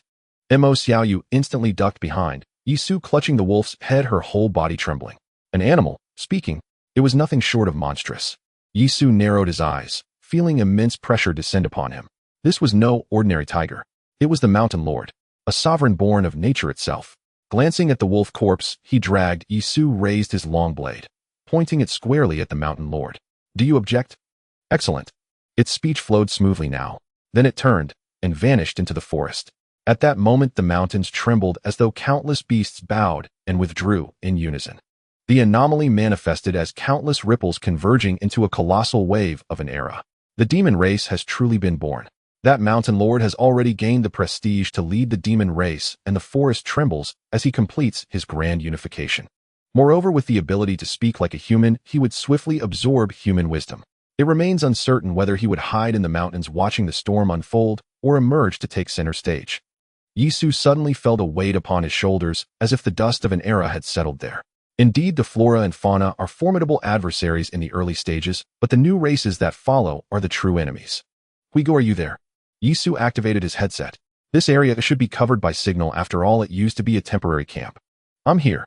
Zhang Hui had just connected to the signal. At this stage, it was impossible for the Shinnong restricted zone to have full coverage. Help me contact Chui, who I lost my phone during the battle, Yisu said. Sure, I'll transfer you. Zhang Hui immediately began the operation. 5 seconds later, Chui Hu's voice came through. Yisu, what's up? I'm on a plane heading to the Fuhua aircraft carrier. The king-level life in the Shinnong restricted zone has started to speak. Yisu stated directly. Chui, who was taken aback. He wasn't a fool and understood what Yisu meant. You saw it. Yes, there is a high possibility that the Shinnong restricted zone has been unified by it. Just how many demons must be hidden within all those mountains? What do you mean? You have direct access to the higher-ups. Report this situation immediately. We can't wait. Just drop a nuclear bomb to clear the area. Chui, who trembled in the plane. This matter was far too significant. Dropping a nuclear bomb, is that for real? Due to the rain, the core area of the Shinnong restricted zone exceeds 10,000 square kilometers, plus the surrounding areas, such a vast expanse. That is a true demon king. It represents a brand new race, one with immense potential. Chui, who the heavens do not favor us. The first rain, the second rain, are all targeting humanity. We are not resolute enough. I understand. I will report it, but whether it will succeed or not, I have no confidence. The radicals felt the conservatives were too aggressive. The conservatives believed the radicals were too cautious. Yisu, who hoped for a stable order, was the first to propose a nuclear bomb strike. The high-ups, fearing the world might collapse, were striving to maintain order. Yisu was still unable to determine the direction of the overall situation. What he was doing now were merely tasks he needed to accomplish. The dragon wolf had already been slain. The Tianyuan fruit was already in hand, and the desire derived from the ape fist was currently devouring the skill of the killing momentum. Once the devouring is complete, his strength would undoubtedly increase further. Yet even so, Yisu still did not lower himself. His personal might was not yet at the level of changing the heavens and the earth. The war between races is fought on logistics, foundation, resources, and living force. The approach of Su Hang is correct. Accumulating resources and foundation is essential. Therefore, it is time to truly begin nurturing living forces with a plan. The first step in nurturing living forces is to prevent practitioners from killing each other. One theoretical large drug produced abroad has created such chaos. Perhaps. Yisu took a deep breath. It seemed he had found his ecological niche. We go coordinate 2 planes, one to bring back some supplies to Su Hang, and the other I need to head to Mount Tai. Yisu spoke into the headset. Sure. Zhang Hui immediately began coordinating. At this time, he realized what kind of privileges Li Qing had exchanged for Yisu's great merit. This brought about privileges. Yisu's position was awkward yet transcendent. Behind him stood Su Hang. And because of him, Su Hang held a transcendent status among all cities. Thus, no matter where Yisu was, he could coordinate official forces for assistance. After all, wouldn't the decision-maker of Su Hang give you face? When you need the potions, don't blame Su Hang for not giving you face. It's a mutually beneficial relationship. In a situation where Yisu needs to run around for opportunities, this is simply a cat's portal. Soon the temporary camp in the Shinnong restricted zone prepared 2 planes for Yisu. After bringing the dragon wolf's body back to Su Hang, Yisu took Mo Xiaoyu to Mount Tai. Currently, Mount Tai has 2 temporary camps. One is the official large camp. The other is a club camp built at great expense by the Yuntian Club. This is also the first time the club has expanded its territory outside. It is quite strange that the Great Xia did not intervene, which has stirred many clubs into action. They are able to predict future turmoil. They also know that famous mountains may become treasure lands in the future. At once, people's hearts are unsettled. Upon arriving at the official temporary camp at Mount Tai, Yisu found a car and headed towards the Yuntian Club camp. Mo Xiaoyu was holding a tablet, scrolling through the information on it, which was from the official internal information network. Many details could not be found on the ordinary internet. Many clubs are applying for outdoor station camps. Mo Xiaoyu said, it seems the officials are going through the processes, and it looks likely they will approve. After looking, those outdoor station camps have many demons appearing. Is the official trying to use the club's strength to deplete the demon race's power? Exactly. It just feels a bit absurd, right? Yisu continued, with the current strength of the clubs, what impact can they have on the demon race? It's like a drop in the bucket. Rather, it is the officials who are letting unstable factors out to avoid difficulties in managing them in the cities. Not every club can obtain the license to use fire. Mo Xiaoyu nodded, feeling it made sense. If the clubs want to expand their territory, they can go ahead. After all, the dangers outside are immense, and if everything is managed by the officials, the logistics alone would consume massive resources. Regardless, allowing the demon race to grow rapidly is unwise. It is better to give it away. Also, from the contact person's notebook, the number of practitioner deaths has begun to surge. Mo Xiaoyu continued to look at the tablet and said, Many comments attribute this to the large drug theory. People are consuming lives. For power, whether it is clubs or individual organizations, they are following this path. In fact, there were also negative comments among them. They claim that Su Heng monopolizes resources. It's clearly the no. 3 enhancement potion can replace the second-tier spiritual medicine, yet Su Heng is unwilling to release it, forcing many to choose the path of human-based drugs. In reality, the production of the no. 3 potion is exceedingly scarce.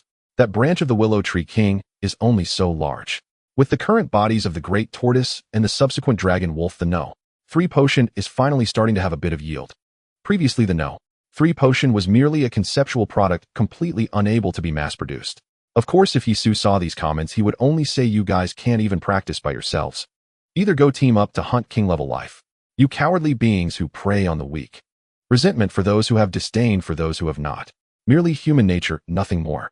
In short, the current world of professionals is utterly devoid of order. Hunting and counter-hunting prevailed everywhere, devouring others to strengthen oneself. Fortunately, it was confined to the world of professionals and had yet to affect ordinary people. Yet if this continued, it would soon spill over into the lives of ordinary people. For they too were gradually learning, kill a professional, devour them, and you too could become one. This temptation was immense. Or rather, a nightmare of power-devouring, disregarding all order was being born. Mount Tai Camp, we've arrived. Yisu stepped on the brake and got out of the car with Mo Xiaoyu. Through the curtain of rain, the temporary camp of the Cloud Sky Club was still under construction. With high wages, many workers could still be found. After all, there were now things more alluring than school district housing, marriage, or having children. Without money, how could one buy enhancement serums? Without enhancement serums, how could one awaken as a professional? Would you be content to live your entire life, or let your child live theirs as an ordinary person? Ordinary people always had chains around their necks. They wouldn't change just because the times did. The construction is progressing fast, even faster than the official projects. Mo Xiaoyu remarked. But it will soon be abandoned, Yisu said, carrying his blade as he entered the temporary camp. Since Li Mingyuan, the Cloud Sky Club had targeted Yisu more than once. Perfect. Today I'll make you the beginning and cement my own niche. The temporary camp was a massive circle. Prefabricated concrete piles were driven in first, then like stacking blocks, concrete barriers were gradually built up.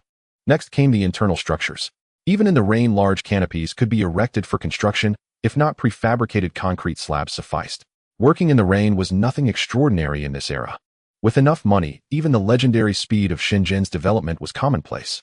In an unfinished high-rise, a young man suddenly stood up, his gaze fixed on the distance. He's here. Stars seemed to flow in his eyes as if he could see through the rain. To Yisu. Hiss! What a towering! He fell silent. The next 2 words wouldn't come out. It was as if those words would touch some future cause and effect. Excellent, excellent, excellent, the young man said excitedly. In my clan, some chose Chui Hu, some chose Yingxi, and some chose Qiu Qi. No one bet on Yisu. Then I will. I believe in Yisu. Pioneers' bones forge ahead through hardship. I don't believe that prophecy. He was thrilled, waiting for his first meeting with Yisu. The Cloud Sky Club was in a panic. Yisu had come to their doorstep. Immediately, all professionals went into hiding. They sent ordinary people to deal with him. A direct confrontation was impossible. No one could match Yisu's strength. So they had to use the rules. Professionals could fight and kill each other, but they couldn't harm ordinary people. That was the rule. An iron law decreed by Daxia. Even Yisu, the Cloud Sky Club believed, would have to bow to it. Yisu, take one more step, and I won't be polite. A security guard, an ordinary man, blustered. He was terrified. His only support was the rule. It was the source of his bravado. I've checked. The founder and other elders of the Cloud Sky Club are all here, right? So step aside, Yisu said. These were just employees doing their duty. There was no need to make things difficult for them. Yes, and so what? At that moment, a young man stepped forward. My name is Qian Zihan. This Cloud Sky Club is run by my Qian family. What can you do about it? He laughed arrogantly. As an ordinary man protected by the rules, he feared no one, not even the strongest professional, Yisu. The rules were profoundly unfair. If an ordinary person schemed against a professional, unless caught red-handed, the authorities would never side with the professional. This was the unfairness born of the rules.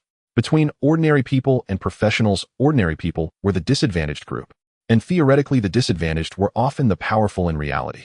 Countless professionals gnashed their teeth in frustration. You simply couldn't act. Don't think this is just a temporary camp, it's already connected to satellite networks. Do you dare make a move? Believe me, a 4K high-definition video will be streamed on every major video network within 3 seconds.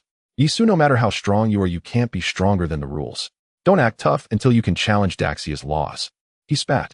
Qian Zihan spat on the ground. In fact, the moment Yisu appeared, major video sites had already started live streaming. Even high-ranking officials were watching. Everyone's minds were churning, eager to see if Daxia's rules could contain the strongest professional in the land. This was a Pandora's box. Currently, only Yisu had the power to touch and open it. If he acts unless Daxia executes Yisu immediately, the order will collapse in an instant. Yisu, what choice will you make? Yisu, fight for justice for us professionals. Yisu, swallow your pride. You're the strongest professional. Wait until the order collapses, then you can kill to your heart's content. Do it, do it. I can't wait anymore. Countless people harbored their own agendas. Some professionals wielding long blades and possessing supernatural power had to be restrained by rules. Why? Survival of the fittest. Ordinary people should know their place. If you're not a professional, you're a slave. Break the rules, let the era of professional revelry begin. There were also ordinary people praying with clasped hands. Their reliance was on order. If it collapsed, they would fall into the abyss. Qian Zihan. That's me. So what? First one. Huh. Swish. The long blade swept. The young man was instantly separated from his head. That single strike sent a chill through all of Daxia. A professional had finally clashed head-on with the official rules. On one side was the torchbearer. Daxia had placed its hopes in the shadowy power broker of Suang. On the other side was the cornerstone of Daxia's stability, the rules ordinary people relied on to survive. The two collided with a thunderous impact in the rain that day. Oh! The security guards screamed and fled. Yisu, his long blade dripping with blood, walked step by step into the camp. At this moment, Daxia trembled. Countless professionals watching the screens were eager to act. They waited for Daxia's response.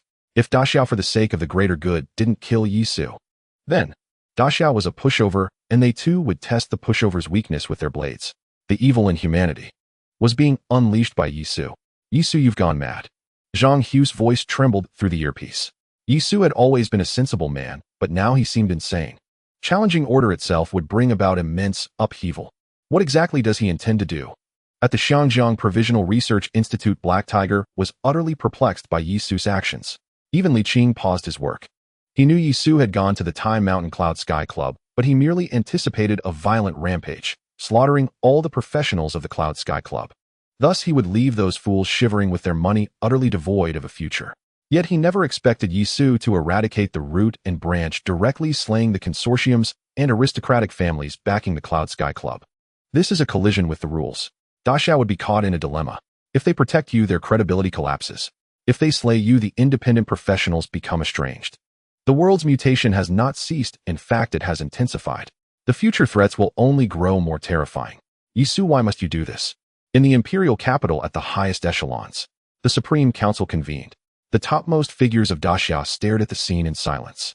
The Chancellor tapped his fingers lightly on the table, masking his inner unease. The Public Security Headquarters has submitted a request. A magnate began. Wait a little longer, said the leader, his tone calm, as if he had a well-thought-out plan. Yisu advanced through the curtain of rain. His long blade grew increasingly stained with blood. The slaughter continued. The founders of the Cloud Sky Club and those lofty elders felt their scalps tingle. They began to flee. Yet under Yisu's hunt, they had no escape. Some shouted their names, claiming their influence. But it was all meaningless. Yisu was like a pure killing machine, slaying the high-ranking one by one. Killing ordinary people was far too easy. 1 slash per kill. Utterly exhilarating. Thus, one by one, the famed elders or celebrities were slain. Remnants of the old era relying on dwindling power dare to bind me with rules. Yisu's expression was icy. He ignored all pleas and threats, slaughtering his way through. Unbeknownst to him, countless complaints flew directly to the Daxia High Command. Yet the Daxia High Command remained steadfastly inactive. Hearts were unsettled. Compared to other nations, Daxia was the most stable. Because under the Iron Law, the boundary between ordinary people and professionals was separated. And now Yisu was shattering this constraint. He was challenging this rule. The clubs were both terrified and elated. If Daxia truly did nothing, could they then assume the order of Daxia had collapsed and seize control of the cities? If so, it would no longer be transcendence, but true feudal lordship. The real era was coming. Thus, they complained about Yisu while hoping Daxia would not deal with him. Interest, the most primal interest, began to crush all morality and order. The demon race has taken shape. The sea race is also consolidating. And we are madly scheming for trivial gains. Do you know? I am terrified of death. Yisu murmured. I am strong. I can reach levels you cannot fathom.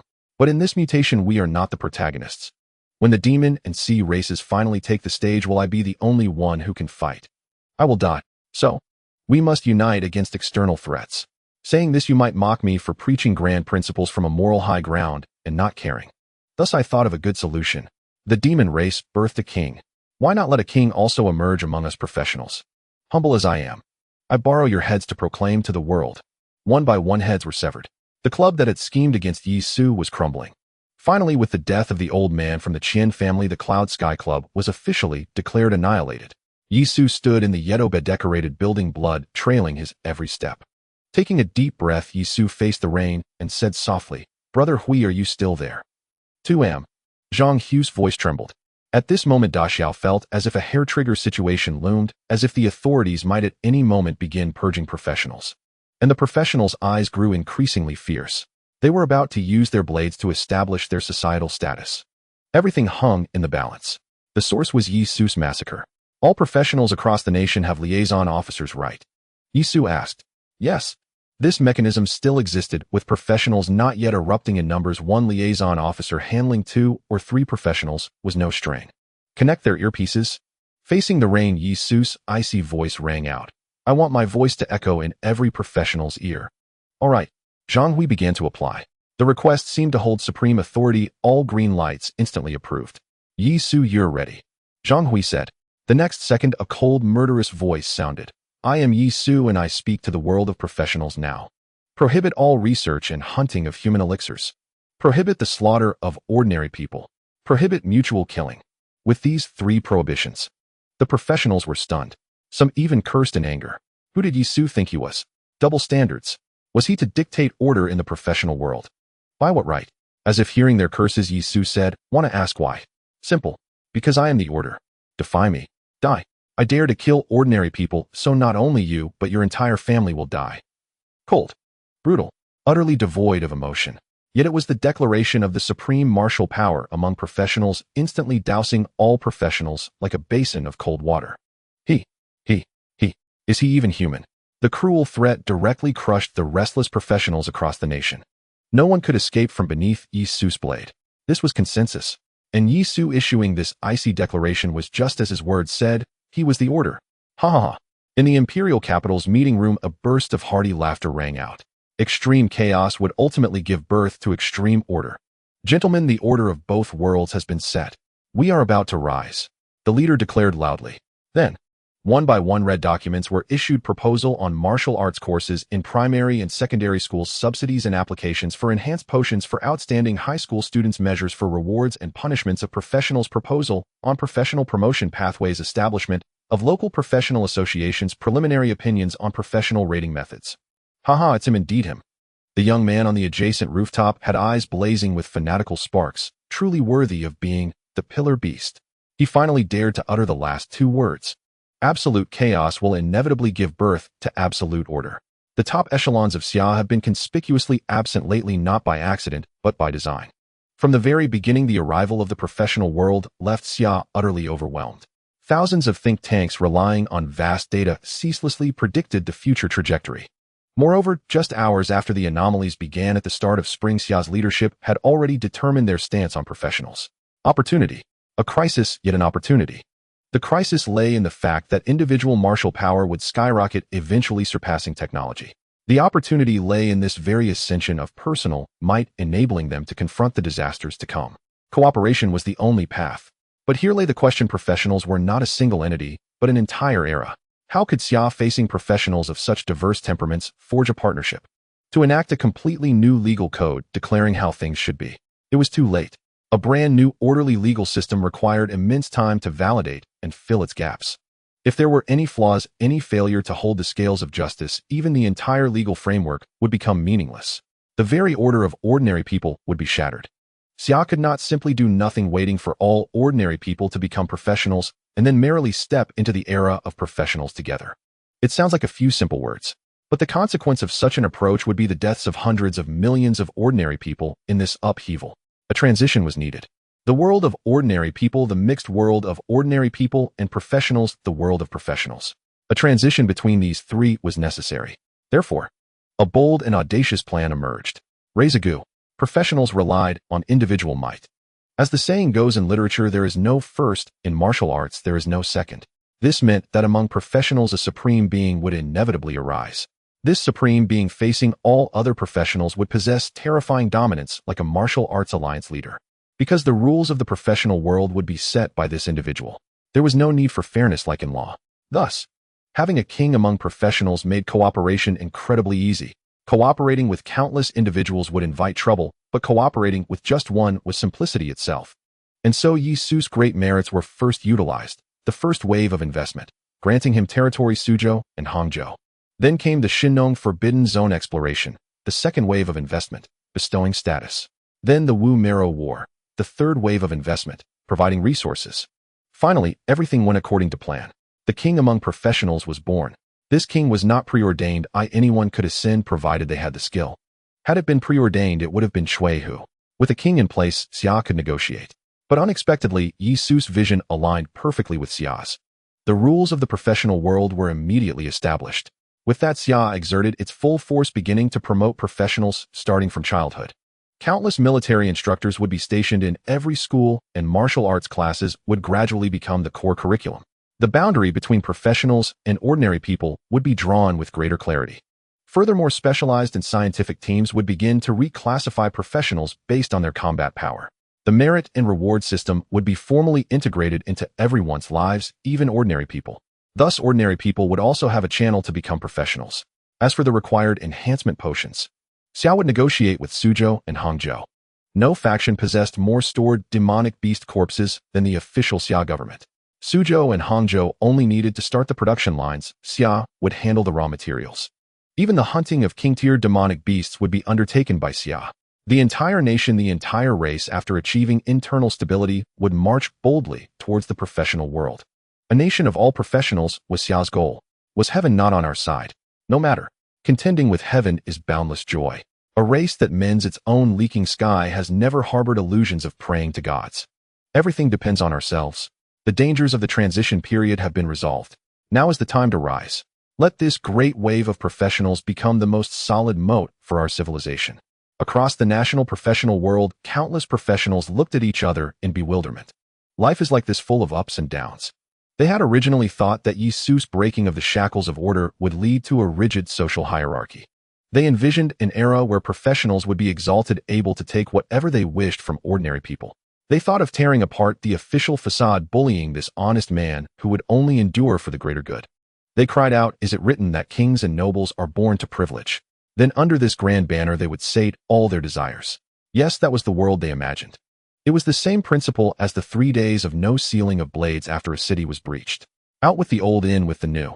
First satisfy the professionals' desires, then talk about preserving the continuity of civilization. But unexpectedly the situation took a complete turn. Above the heads of professionals, a sword of Damocles now hung. Ambitious professionals suddenly realized this was a conspiracy. Perhaps the Xia government and Yi Su had reached an agreement. A king who defied the rules had been born, and he was now pressing down on every professional. Dare you make a move? Some pulled the earpiece from their ear, ready to crush it and roam the vast world freely. But they dared not. Truly they could not. If Yi Su had split from the government, you might survive, but if Yi Su and the government were working together, you were finished. The two worlds had unified. No one could hide. You commit a crime, Yi Su gives the order, and the government kills you in Yi Su's name. Either way, it was all under the banner of righteousness. With righteousness on their side, order prevails. Regardless, professionals could no longer cause trouble. To put it another way, you could throw away your earpiece and go kill other professionals. But other professionals had earpieces and could instantly report your name, appearance, and whereabouts. Once the government's big data matched it, where could you flee? To put it yet another way, you wouldn't dare throw away your earpiece yourself because it was your own anchor against being consumed by other professionals. Human nature was locked in a cage. Evil was firmly suppressed. The lawless era they had envisioned ultimately failed to arrive. The liaison system, a stroke of genius. Countless people sighed. In the end, they could only suppress the evil within and abide by the rules. At Mount Tai, Yi Su continued to walk. The ordinary people of the Cloud Heaven Club were dead, but professionals remained. Some even seemed to be waiting for Yi Su. In an unfinished building, Yi Su met a person, a young man. With a serious expression on his face, the moment he saw Yi Su, he almost pedantically straightened his clothes. He walked over with measured steps. This humble one is Zhuge, who from Chuanshu, greetings to the Great One. Yi Su gazed at the young man with keen interest. Shinnong Forbidden Zone, Lord, who as Lu Qiao had called him. Waiting for me. Or rather, did you lure me here? Yes, Yi Su said. It is I. Speak plainly. Whose archaic affectation are you imitating? Haha. This manner of speech signifies scholarly lineage. Zhuge, who now smiled bashfully. A noble house. Zhuge. Is this the Zhuge I know? If your lordship means the Marquis of Wu from Shu, then indeed it is. Humph. Emulating your ancestors. Do you believe the realm has fallen into chaos? And so you emerge. More or less. Not just the realm. The entire world teeters on the brink of upheaval. We who have long concealed ourselves must now step into the light. State your purpose directly. I am in a particularly murderous mood at present, Yi Su remarked. Noble houses truly exist. When Wusu had reviewed Chui, whose memories he'd glimpsed the golden hall of Wudong, cross-referencing that with Chui, whose original identity revealed that this world still concealed profound truths. Yet, why surface now? What gives? Dragon-slaying techniques. Don't be absurd. Every student mastered them under the 9-year compulsory education system. Marxist-Leninist theory has even levied taxes on them millennia into the future. If such knowledge were truly scarce, Yi Su would not need to suppress all cultivators with such brutal force. Every one of those cultivators yearned to cry out, "Are kings and generals born of noble blood," then drown the imperial capital beneath waves of rebellion. That was simply the Dixia temperament. I have come solely to ensure the continuity of civilization. Zhuge, who declared, "Your lordship, please hear me out." The global advent of professions marks a celestial turning point, an epical shift wherein individuals continually ascend to ever greater power. And with every leap in personal power, ambition inevitably blooms. Who, having grown strong, refrains from striking the weak. Who, wielding immense strength, does not covet beauty. A sharp blade invites bloodshed. Overwhelming power compels one to tread upon humanity's highest threshold. Otherwise, what is cultivation for? Yet, this celestial timing favors neither humankind, nor the demonic clans, nor the oceanic races whose might swells beyond measure. If humanity exhausts itself in internecine strife, how shall it contend with demons and sea folk? Civil war merely rots flesh within the pot. Future generations may whitewash history, but the decay remains.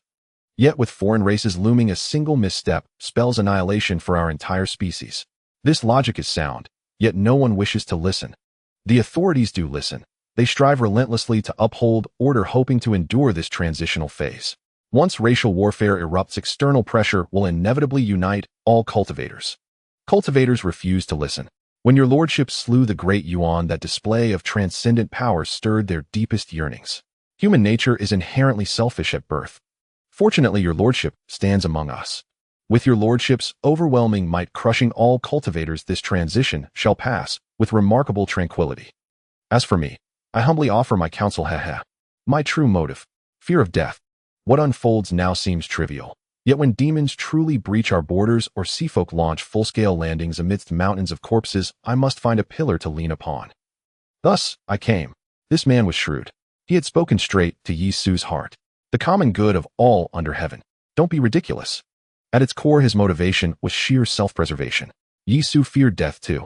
Because of the human body, elixir cultivators had descended into frenzied mutual slaughter. Once seafolk landed, or demons entered the fray, would Yi Su fight alone? Do you take this for Xinxia cultivation? Thus, suppressing cultivator and cultivator violence preserved vital strength. Even landing one extra blow against demons on the battlefield would ease Yi Su's burden of survival by a fraction. His prospects were boundless, guided forward by the future letter blazing a trail ahead. So long as he survived, he might yet rival Xinxia immortals. Here Yi Su's extreme caution became unmistakable. And Zhuge, who, beneath all his lofty rhetoric, shared Yi Su's singular objective. Indeed, only through survival does possibility bloom. Should one attain transcendent power, bearing 2 capitals and 13 provinces upon one's shoulders, or rather fastening the common good of all under heaven like a sash about one's waist, that too would be possible. You're intriguing, let's walk and talk, Yi Su said. Right away. Zhuge, whose eyes lit up, he felt nearly hired on the spot. What profession do you hold? A specialized auxiliary profession. Moi. Haha. I am an astroseer. I glimpse fragments of the future. Whoosh. Yi Su halted instantly. In that instant, Zhuge, who felt an infinite tide of terror and murderous intent envelop him. You? Have you glimpsed my future? Yi Su asked. He wanted to kill this man. His future. This was Yi Su's most closely guarded trump card. In a massive battle, your lordship leads the charge and falls in the end. Zhuge, who spoke, sweat beading on his brow. Oh. Yi Su dissipated the killing intent. In that single sentence, Zhuge, whose motives lay fully exposed. Brilliant minds possess certain quirks. Is the future fixed thus? I refuse to believe it. I shall use my intellect to rewrite it and thereby prove my own supremacy. And so, he approached Yi Su. His ultimate aim survival. His goal altering Yi Su's fate. His purpose fulfilling his personal ideals and realizing his worth. In that moment, Zhuge Hu truly secured his position. Astro-seeing reveals only slivers of the future. But the future letter, that was the ultimate advantage. Yi Su returned to Suzhou Hangzhou with Mo Xiaoyu and Zhuge Hu. Li Qing meanwhile was mopping up the final remnants. Everyone would soon return. Suzhou Hangzhou bustled with unprecedented energy. Airports teemed with activity, military aircraft streamed in continuously delivering countless demon corpses. Researchers handled handovers while frantically expanding production lines. Boxes upon boxes of Type II elixir rolled off the assembly line. It would be distributed across cities nationwide, exchanged for vast quantities of resources and capital. Previously, such scale would have been unimaginable. Yet after Yi Su solidified dominion over the cultivator world, Xia unleashed its full might, racing headlong toward universal cultivation. The research institute's accounts overflowed with staggering wealth. They didn't even know where to spend it. Zhuge Hu's arrival could not have been more timely. Neither Yi Su, Mo Xiaoyu, He Hu, Li Qing, nor the Suzhou Hangzhou garrison commander possessed strategic planning acumen. This fortune could not be swiftly converted into foundational strength or influence. Zhuge Hu arrived like providential rain. So, you who bear the honored title of Marquis of Wu, give us your counsel. Yi Su said, build a city. Zhuge Hu declared without hesitation. Suzhou Hangzhou today is a modernist metropolis. But the future belongs to an age of martial prowess. Such a modern city is riddled with vulnerabilities. No walls, no defensible choke points, no defensive armaments, no capacity for self-sufficiency. Therefore my proposal is clear: build a city. Circulate this wealth. At this point he looked at Yi Su meaningfully and added, we control the elixir. We can open shops. Resources for construction can be reclaimed via elixir trade. First, wealth circulates, giving ordinary citizens hope of becoming cultivators. Second, those newly minted cultivators will remain bound to this city. Population, wealth, resources. These constitute true foundational strength. Numbers on paper, idle, and bank accounts are utterly worthless. The authorities had never engaged with Yi Su directly, yet in certain decisions their paths began to converge. The next day after Yi Su returned to Suong, a new company emerged in Suong, Suong Unlimited Liability Company. Shortly after, the Suong Research Institute was directly merged into it. In an instant, the entire nation was shaken. The authorities had finally ceded their power to the king of the professional world. From then on, this company became Yi Su's facade and the epicenter of power in Suong.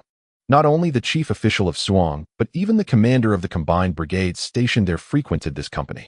A colossal alliance of professionals was born. In comparison, the clubs seemed like child's play. Soon after, the Suong company announced its planned city building. With Suong as the center, a circle extending 70 kilometers in radius. If completed, this would be a megacity spanning over 5,000 square kilometers. The entire nation was astounded. But it didn't end there. Right after Su Hang's announcement, the imperial capital, magic capital Luoyang and Mountain City declared their own city-building projects almost simultaneously. And their areas were equally vast. Within hours, numerous cities followed suit. If completed, the landscape would be dominated by 5 colossal megacities surrounded by a constellation of smaller ones. This would mobilize over 100 million laborers across Daxia. The entire nation was being galvanized. Did ordinary people willingly take on such work? After all, the world had changed. Yes, they did. Every city had official direct sale stores stocked with potion no. 2. As long as you had money, you could buy it. You might think your own life is hopeless, but you have to consider your children. Without participating in this project, what means would your family have to purchase the potions? Becoming a professional was the mainstream path. Moreover, even after becoming one, you'd need potion no. 3 to enhance your strength. All of this required money. Although policies provided potions for top-performing students or those who made rapid progress in martial arts classes, they were ultimately a minority. In the end, it demanded the whole family's hard work to support one member becoming a professional. The economy began to circulate, domestic demand was stimulated. The conflict between professionals and ordinary people was diverted. Earning more money became the new primary social contradiction. In the era of professionals, a new historical current emerged. Propelled by countless individuals, a new order stabilized, sweeping everyone forward with its momentum. Paving the way with pioneer bones, forging ahead with grit. Does this mean Yi Su will ultimately perish on the path of the Forerunner? In the imperial capital, the chancellor murmured softly. Yes, said a young man whose features resembled Zhuge Hu's. This is his best ending. From the perspective of righteousness, he will be a hero. From the standpoint of civilizational rule, this is his destiny. The Chancellor said, so this is what you meant by saying no amount of power is too much for him, right? Isn't it? He will enter the annals of history, his name will be etched in the chronicles. This is all we can do for him. The young man continued. In times of transition, governance wavers. He is a titan propping up Dacia as it teeters on the brink. In times of peace, such a figure becomes a lingering burden, dying on the path forward. Isn't that the best outcome? Enough, I understand. Go and rest. The Chancellor said, pinching his brow. The young man left. The Chancellor watched him go and sighed softly. There was no humanity in him. Zhuge. True to his name, he surveyed the world's grand currents with the ambition to devour 1,000 miles. With his special auxiliary professional talent skill stargazing, he pieced together a path for civilization's survival from fragments of a broken future. He was undeniably a genius. Yet his methods were equally ruthless. Since the future foretold your death, let your death be more meaningful. The king of professionals will bear the blame. Let him bear more. We will whitewash you in future histories. All for the sake of civilization. We thank you for your sacrifice.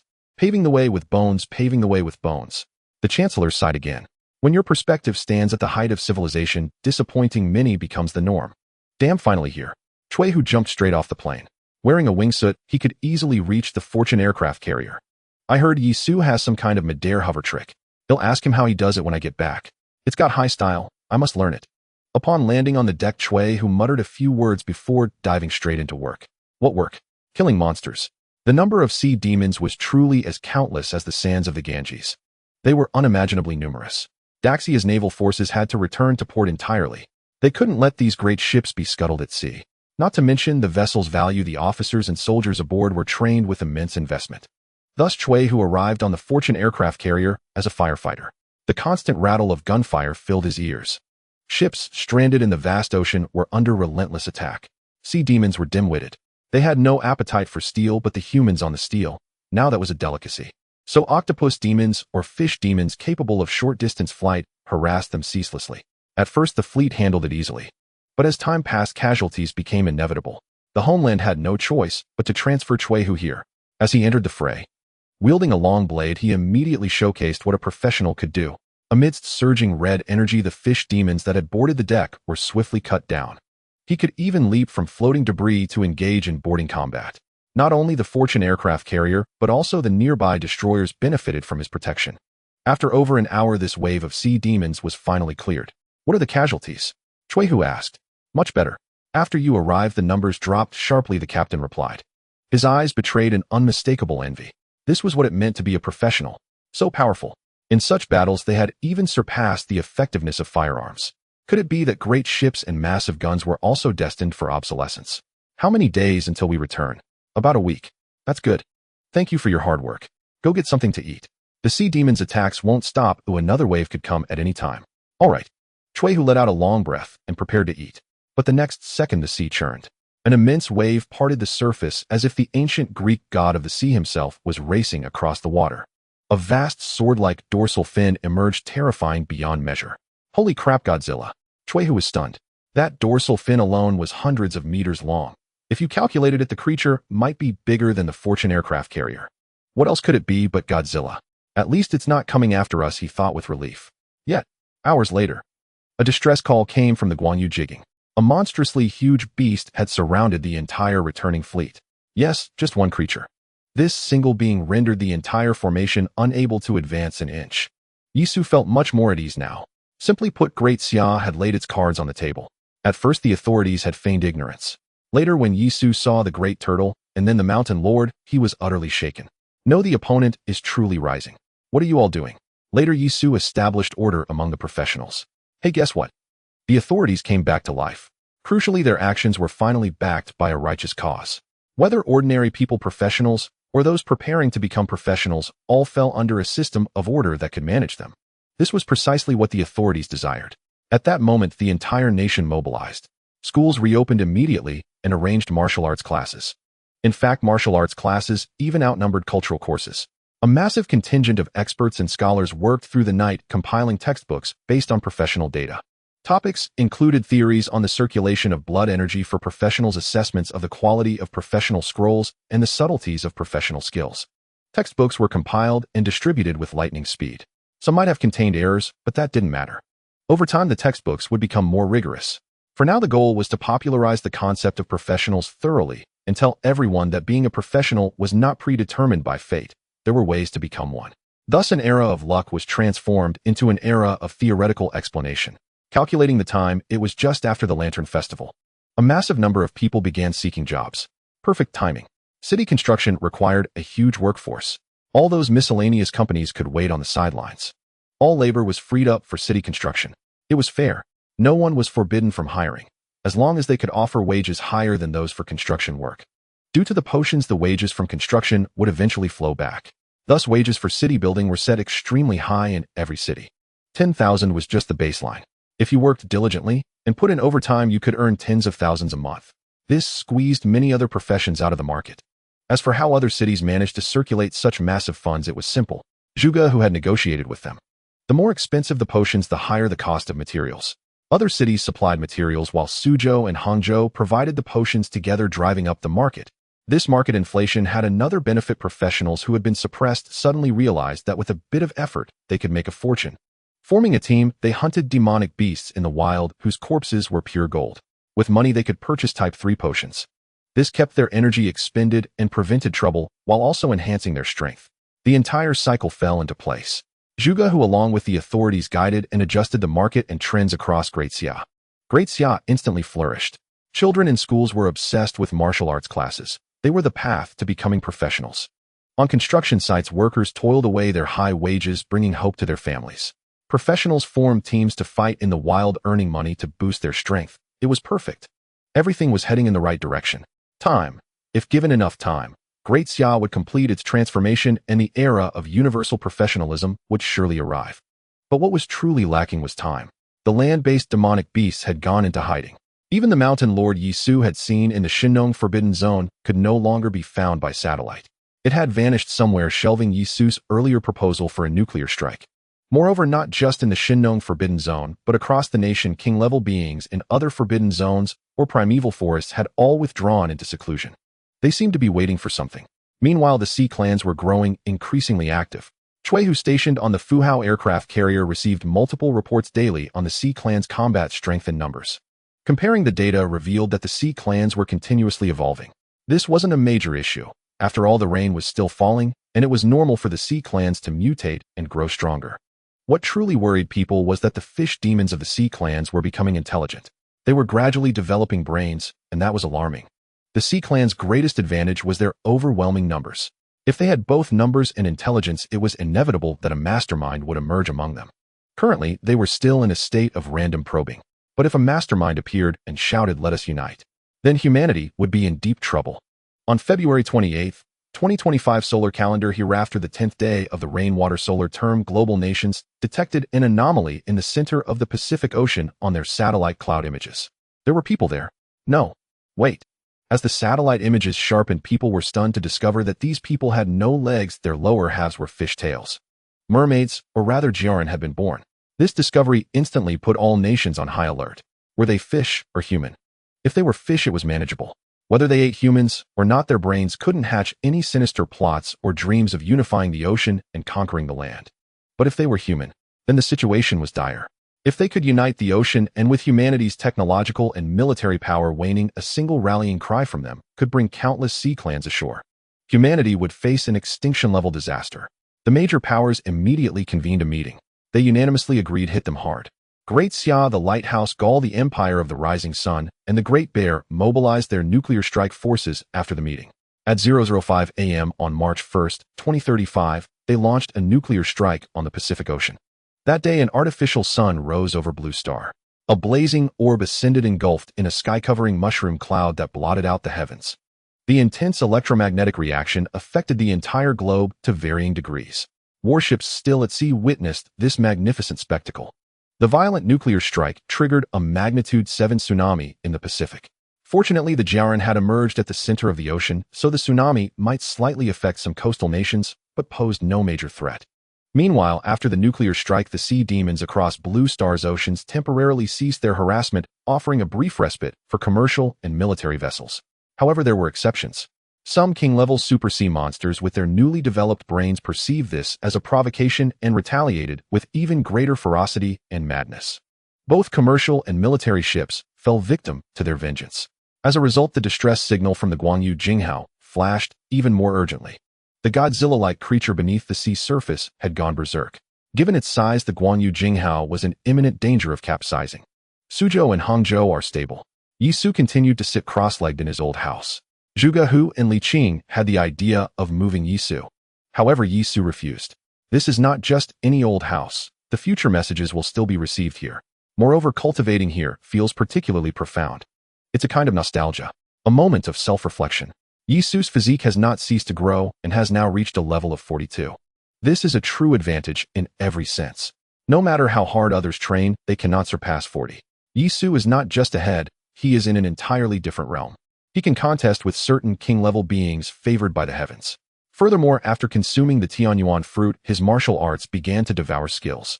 The heart monkey is still gnawing at the rushing energy. It will probably take some more time. After fully absorbing it, Yi Su has no idea what will emerge. But with the future as a guarantee, Yi Su believes that his combat power will surely see a tremendous increase. Lastly, there's the application of blood energy.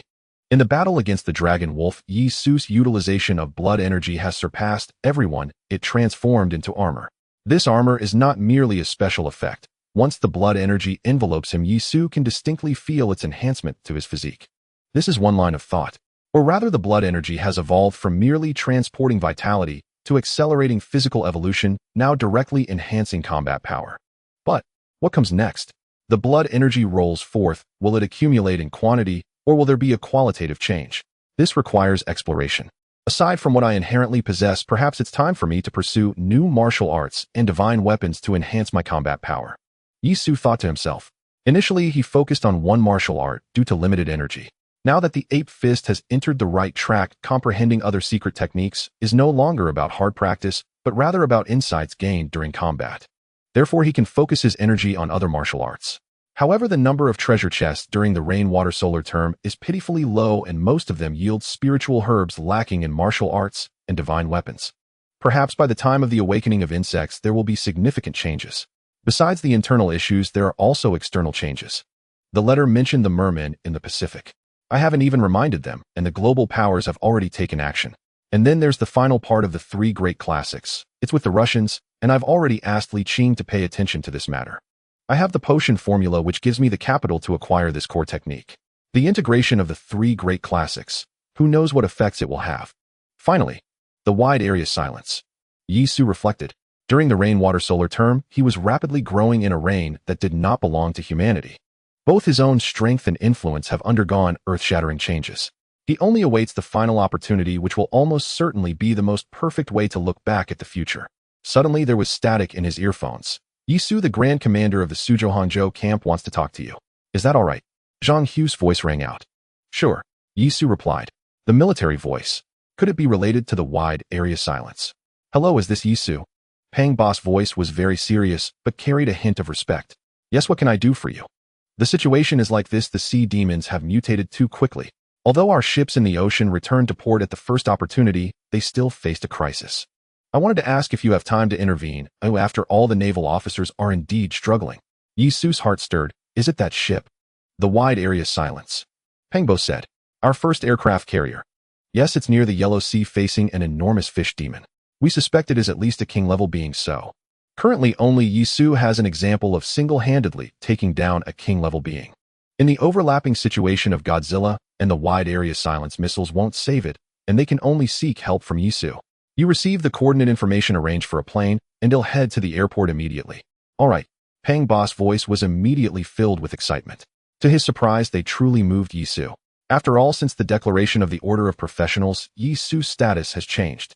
He said he would listen to the order, but not the declaration, which was merely polite. Soon enough, Yi Su arrived at the airport.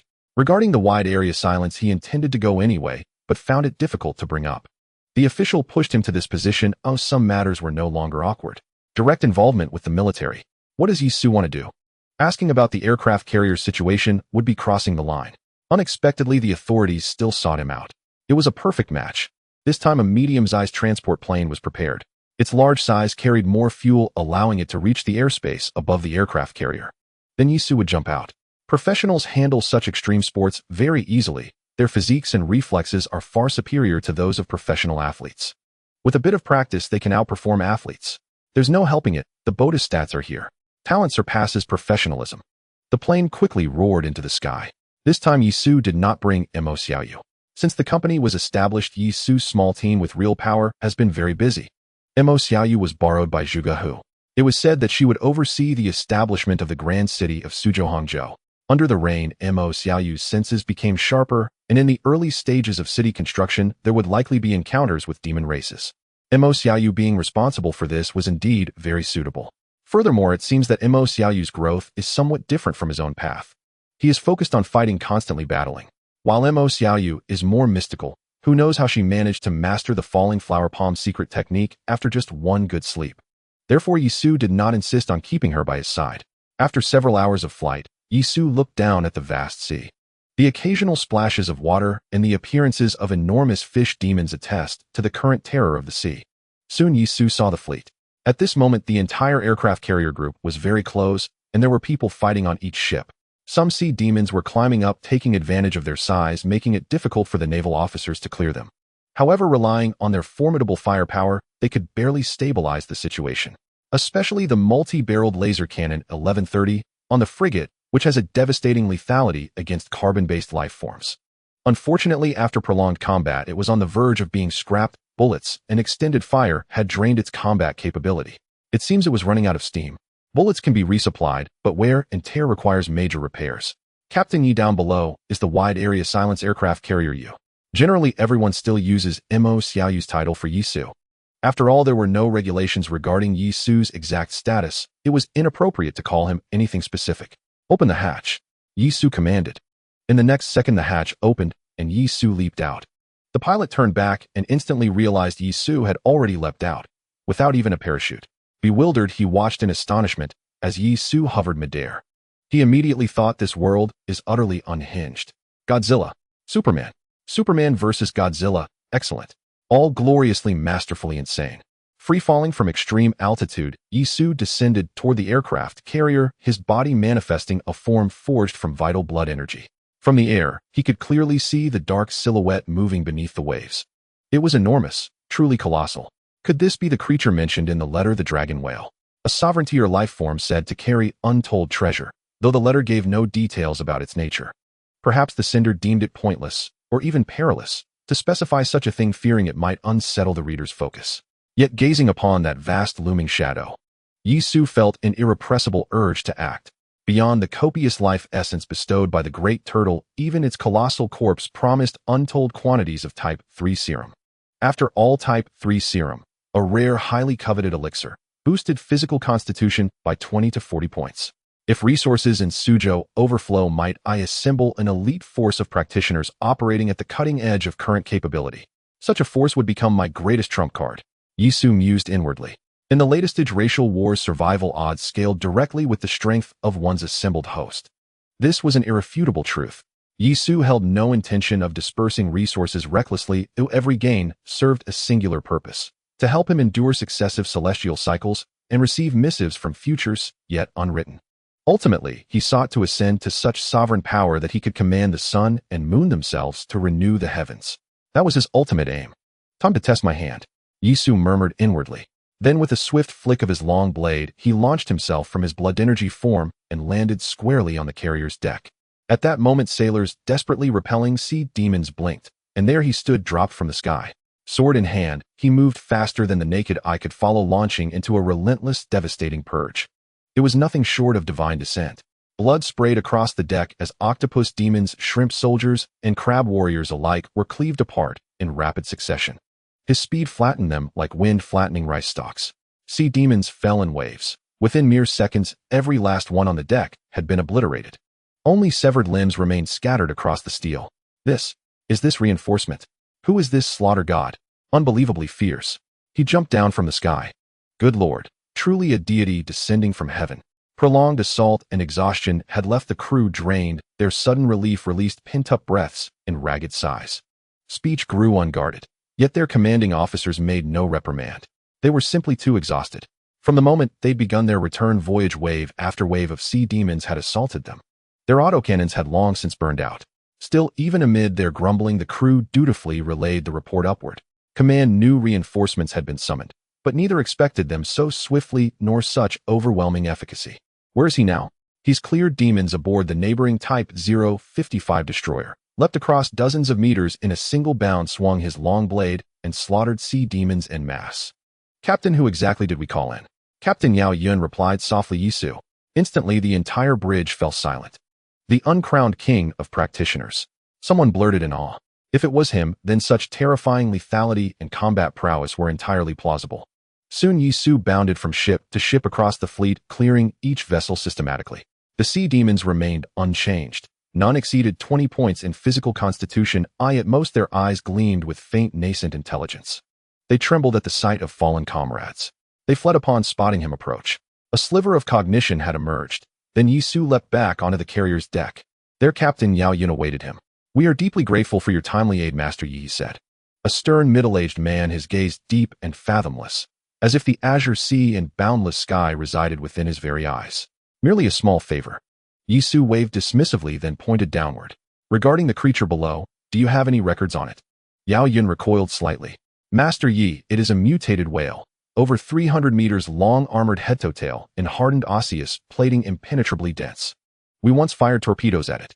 Despite its immense size, it moves with startling agility and possesses formidable intellect. Beneath the waves, it is virtually invincible. Yao Yun reluctantly conceded. And truly, beneath the sea it was invincible. The task force's submarines had been abandoned, not out of indifference but necessity. To retain them would have meant certain death for their crews. There was no alternative. Has it ever attacked naval vessels? Yisu pressed. Yes, a supply ship has already sunk, Yao Yun confirmed. Fortunately, we evacuated personnel ahead of time. No casualties occurred. However, it appears unfamiliar with ship architecture. When the supply ship sank, its jagged deck fracture sliced the creature deeply. Thousands of tons of weight carved a grievous wound, enough to make it recoil in pain. Afterward, it ceased attacking ships altogether. Yet within hours, the wound fully healed. Such regenerative capacity. Yao Yun's assessment of underwater invincibility was no exaggeration. Massive scale, extraordinary speed, near impenetrable defense, and staggering regeneration. These attributes converged to render it nearly impossible to kill without weapons of mass destruction. Yet it lurked just beneath the hull's evading attack. Thus this stalemate persisted. A whale. Yisu stroked his chin, pondering. Since it is a whale, does it surface to breathe? Yes, Yao Yun affirmed, glancing at his watch. It should surface any moment now. We'll maintain distance during its respiration, because... Before he could finish, a thunderous whoosh erupted beneath the waves, the sound of a colossal surge rising. Yao Yun's expression shifted instantly. Grab hold of something stationary. It's surfacing to breathe. Yisu blurred into motion, reappearing instantly at the carrier's starboard edge. He looked up. The sea swelled violently, a titanic hump erupting as massive bony plates pierced the water's surface like radiant sky-piercing swords. Then its broad armored back broke the waves, bearing a vast, deep crater. Was that its respiratory orifice? The dragon whale surfaced, directly alongside the carrier. Its sheer magnitude threatened to tilt the vessel itself. The next instant, a torrent of pressurized air blasted forth from the crater. A deafening guttural roar tore through the air, visible shockwaves rippling outward. Excellent. Even its breath generated sonic booms. No wonder it bore the name dragon whale. Concentric shockwaves hurled sailors off their feet. After several seconds, the booms faded. In their wake came a piercing, sustained howl. The exhalation, complete inhalation, now underway. A sly grin curled Yisu's lips. He launched himself skyward. Clang, clang, clang, clang.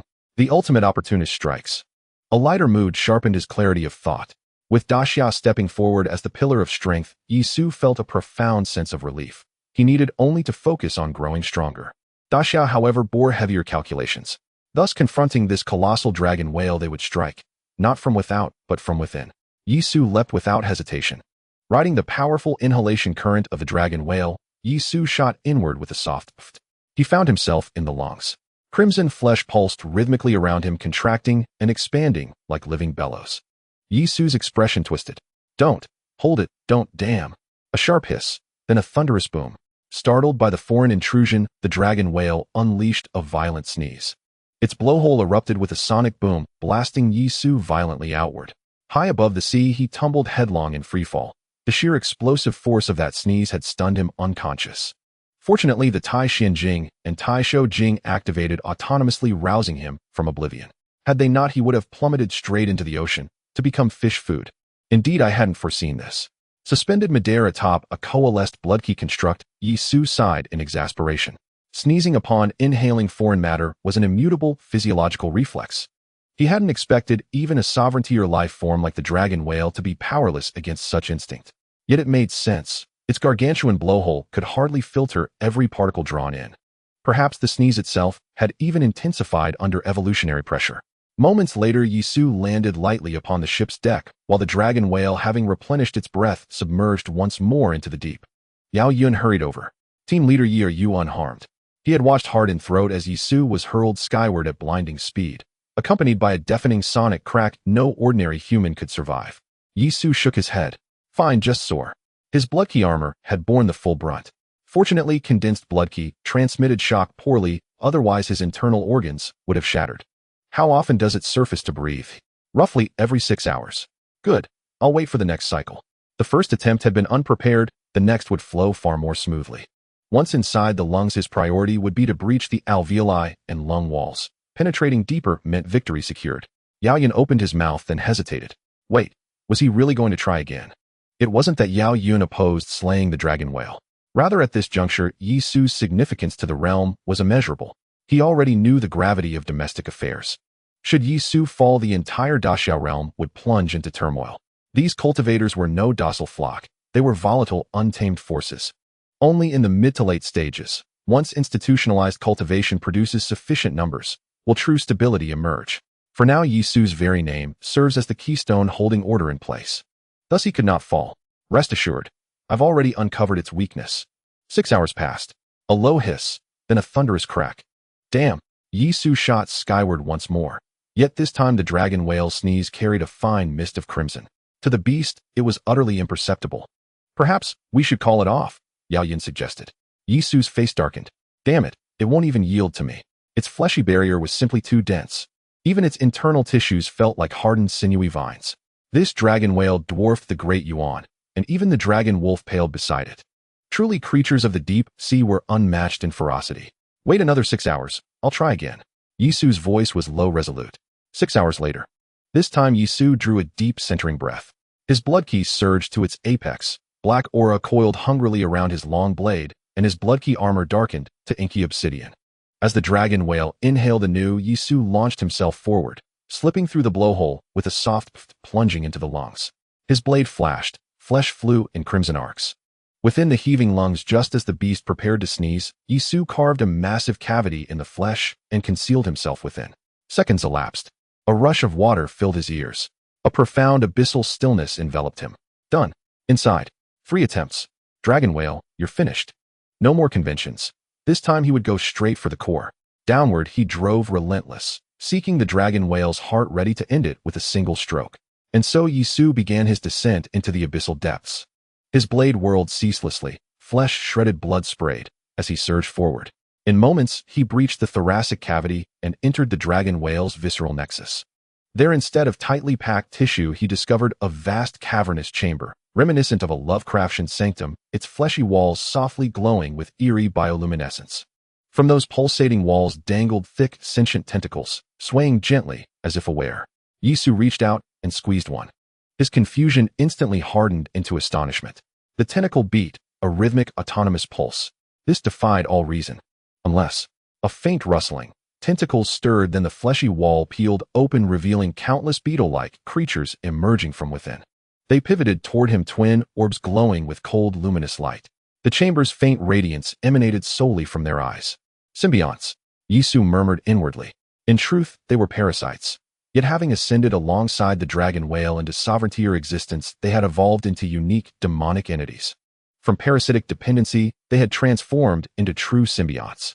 This fleshy chamber served as their sovereign stronghold. From an evolutionary standpoint, these symbionts functioned as biological sentinels, specialized defenders tasked with eliminating any foreign intruders breaching the dragon whale's interior. That made sense. How could a sovereigntier life form of such magnitude possess so glaring a vulnerability? So this is your secret. Yi Su smiled faintly. I'd assumed you were merely another sluggish relic like the great Yuan. Clearly the dragon whale had undergone far more complete evolution. Yet this did not render his strategy obsolete. Come, he commanded, his voice ringing with challenge. As if comprehending, the symbionts shrieked shrilly and charged en masse. Each resembled a chitinous beetle, broad as grinding stones, with trailing tentacle tails. Their speed was formidable, nearly 1.2 meters per second. In a blur, swarms converged, blanketing him entirely. Yisu shifted his stance, evading seamlessly, and slashed outward.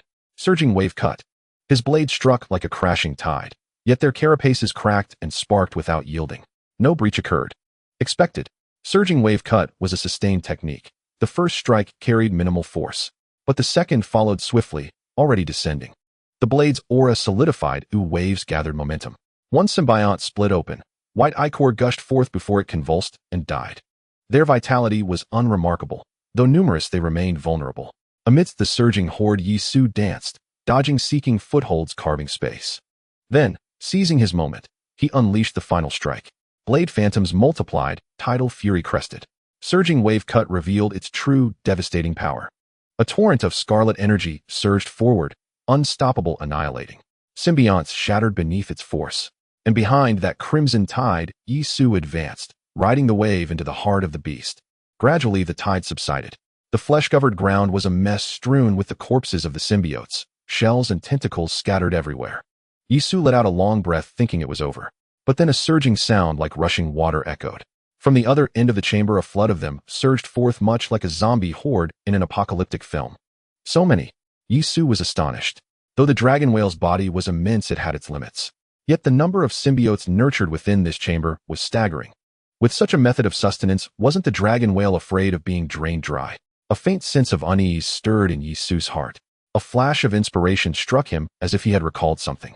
As his blood energy surged, he prepared to face these symbiotes, for no matter how vast the chamber, there was little room to maneuver. Simultaneously, he used his blood energy to probe the corpses of the symbiotes, attempting to draw from them through the method of blood energy connection. A heap of shells stirred. Yisu's blood energy flowed, establishing new circuits of blood energy within the broken bodies of the symbiotes, thereby absorbing their vital essence. The next moment, a strand of blood energy, crimson to the point of purple, returned. Yisu's face flushed abruptly. Wrong, you were all wrong. Yisu's eyes suddenly lit up. The dragon whale's flesh was merely at the king level. Yet these symbiotes were astonishingly half a tier higher than the whale. In other words, these symbiotes were the true essence of the dragon whale. The term symbiote was clearly inappropriate. Hive seemed far more fitting. The dragon whale was merely a vessel, a shell within which the symbiotes were the true core. Or rather, this was a hidden preparation in natural evolution for the awakening of insects. So that's it, he mused. These symbiotes can be seen as insects. They await only the thunder of the awakening of insects to become the protagonists. The dragon whale is but a husk, a vessel nurtured for the protagonist of the next solar term. Damn, if not for the letter from the future, no one would ever uncover this secret. Every solar term harbors a cradle for the protagonist of the next. This is a monumental discovery. The awakening of insects marked the beginning of calamity. Even without the future letters mentioned, Yisu knew the insect race would inevitably emerge. With thunder's roar, all things stir. Just like the silkworms raised in childhood, when the thunder of the awakening of insects passed, tiny black silkworms would crawl out from eggs as small as sesame seeds. Yet the insect race's evolution could not ascend to heaven in a single step with a clap of thunder. It required foundation. It does not cry out until it startles all. This meant they needed a sufficiently nurturing cradle. Now the mystery was solved. In the rain, those massive beings that seemed to be the protagonists of the current solar term were actually cradles, nurturing grounds for the next solar term's protagonist. Slaughter them all. That was Yisu's first thought after understanding. But soon he changed his mind. The life essence of these symbiotes was of a high tier. In Li Qing's hands, this would become Formula 3.5. Such a potion could nearly affect Yisu himself. The efficiency of body enhancement through scientific research far surpassed Yisu's method of blood energy absorption. The dragon whale is both a cradle and a prison. I need to find a way to bring it back alive. No, not necessarily alive. After all, a king-level life form decays very slowly. If I kill the dragon whale, I trap the symbiotes within its body at my mercy. Having figured out the key, Yisu turned and fled. Don't kill them yet. These things are now precious medicine. Kill the dragon whale first. Within the fleshy chamber, Yisu struggled to discern direction, but the blood vessels were unmistakable. Vessels leading to the heart grew thicker. With a slash of his long blade, he cut into a chamber wall and burrowed inside. Here a blood vessel ran through the flesh. Following it for a stretch revealed its thickening trend, thereby indicating the dragon whale's heart location. Pushing forward, Yisu was like a tunnel-boring machine charging madly through the dragon whale's flesh. Guided by the blood vessels, he gradually approached the heart. Outside, the dragon whale thrashed. It felt pain as if a storm raged within its body. It rolled wildly, trying to alleviate the agony. But to no avail. Yisu drew closer and closer to its heart. A sinister grin spread across Yisu's face. The thick scent of blood stirred the inner monkey within him. It was still gnawing at his skills, but the blood would only hasten its feeding. Ultimately, this was Yisu's path of growth. Only blood could accelerate his evolution. The inner monkey thrived in such an environment. Slowly, the blood vessels thickened, from the size of a child's arm to the girth of a man's embrace. The heart was not far now. The fleet watched the dragon whale churn endlessly on the sea's surface. They knew Yisu, having burrowed into its belly, was wreaking havoc like Nezus stirring the ocean. Indeed, who could withstand a god of slaughter charging into their gut? Suddenly, a blast of air erupted from the dragon whale's blowhole. A crimson mist spread. Yao Yun, seeing it drift over, stepped back slightly, but quickly caught on and shouted, "What are you waiting for? Breathe it in." This man was sharp, reacting swiftly. The king-level creature's blood was explosively potent, and Yisu had already atomized it. Wasn't this being fed directly into their mouths? The soldiers hesitated at first, as if not comprehending. Then they scrambled over, inhaling the blood mist deeply. It smelled of blood, but more so of a strange fragrance. Instantly, countless faces flushed red. Those with cultivation methods start practicing, those without get moving. Yao Yun shouted, then assumed a stance, beginning a set of boxing forms. On the deck, everyone was in motion. No cultivation method. No problem, do push-ups. After inhaling the dragon whale's blood mist, the soldiers' push-ups were like springs rebounding with each rep. From above, it looked like a massive ecstatic frenzy. Yet only they knew what was happening inside their bodies. Ordinary people felt it most acutely, a violent warm current surging through their bodies, accelerating their heartbeats and raising their temperatures. Their physiques were rapidly strengthened, charging toward the level of professionals. The blood of a king-level life form. During the Dragon Wolf incident, professionals had bent down to drink the broth. Now the soldiers enjoyed an even higher tier of atomized absorption. Within minutes, many had evolved from ordinary people to professionals. Those already professionals felt their physiques rapidly enhance. The dragon whale was a nutrient vessel for the protagonist of the awakening of insects. It was a treasure trove.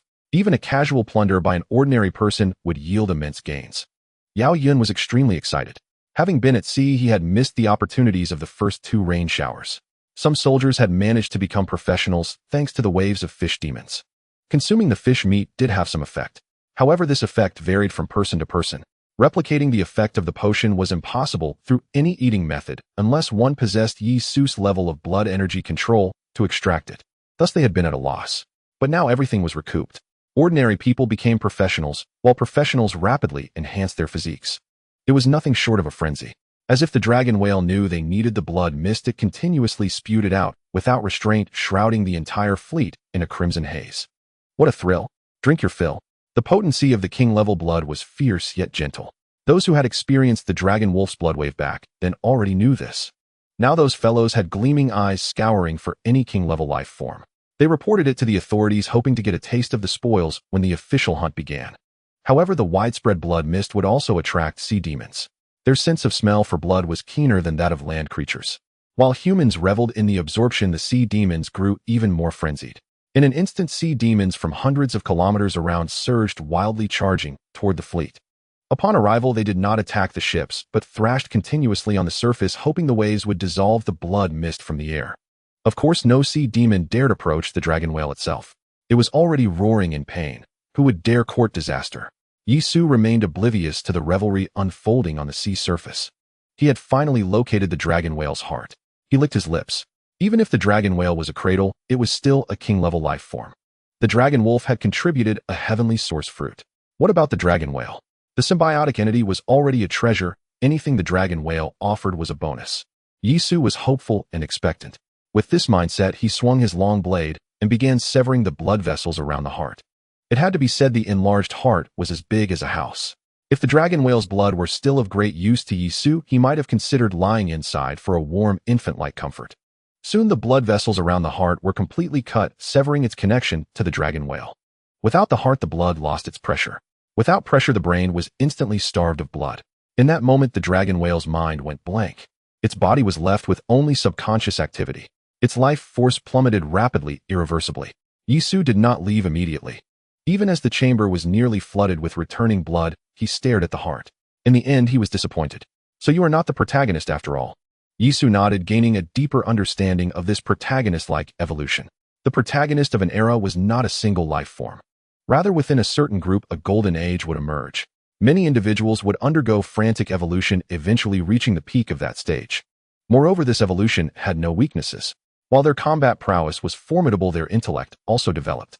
The Dragon Wolf's final human speech and Mountain Lord's strategic retreat proved they were gaining intelligence.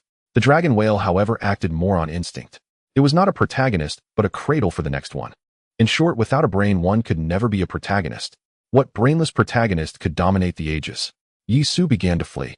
The symbiotic entity was in pursuit. To preserve the freshness of these great medicines, Yisu did not fight back, but sought to escape through the Dragon Whale's massive mouth. Then, using blood energy to take form, he stepped through the air and returned to the aircraft carrier's deck. Upon arrival, he saw Yao Yun hitting an adjutant. "What are you doing?" Yisu was puzzled. Yao Yun's face was flushed red, and he moved with a hyperactive bounce. "Just digesting, digesting." Yisu understood. The Dragon Whale's blood mist still lingered. These people had absorbed too much. It was like when Yisu had eaten dog meat before. His whole body burned, and he couldn't resist throwing punches. But the blood mist they had absorbed was far more potent than dog meat. "First, give the order to drop the anchor," Yisu said. "All right." Yao Yun didn't know what Yisu intended, but still gave the command. In the command room, soldiers quickly lifted their legs while pressing the anchor release button. Yisu then stepped into the air again, trying to use the anchor to tow the Dragon Whale's corpse back. The symbiotic entities would not emerge.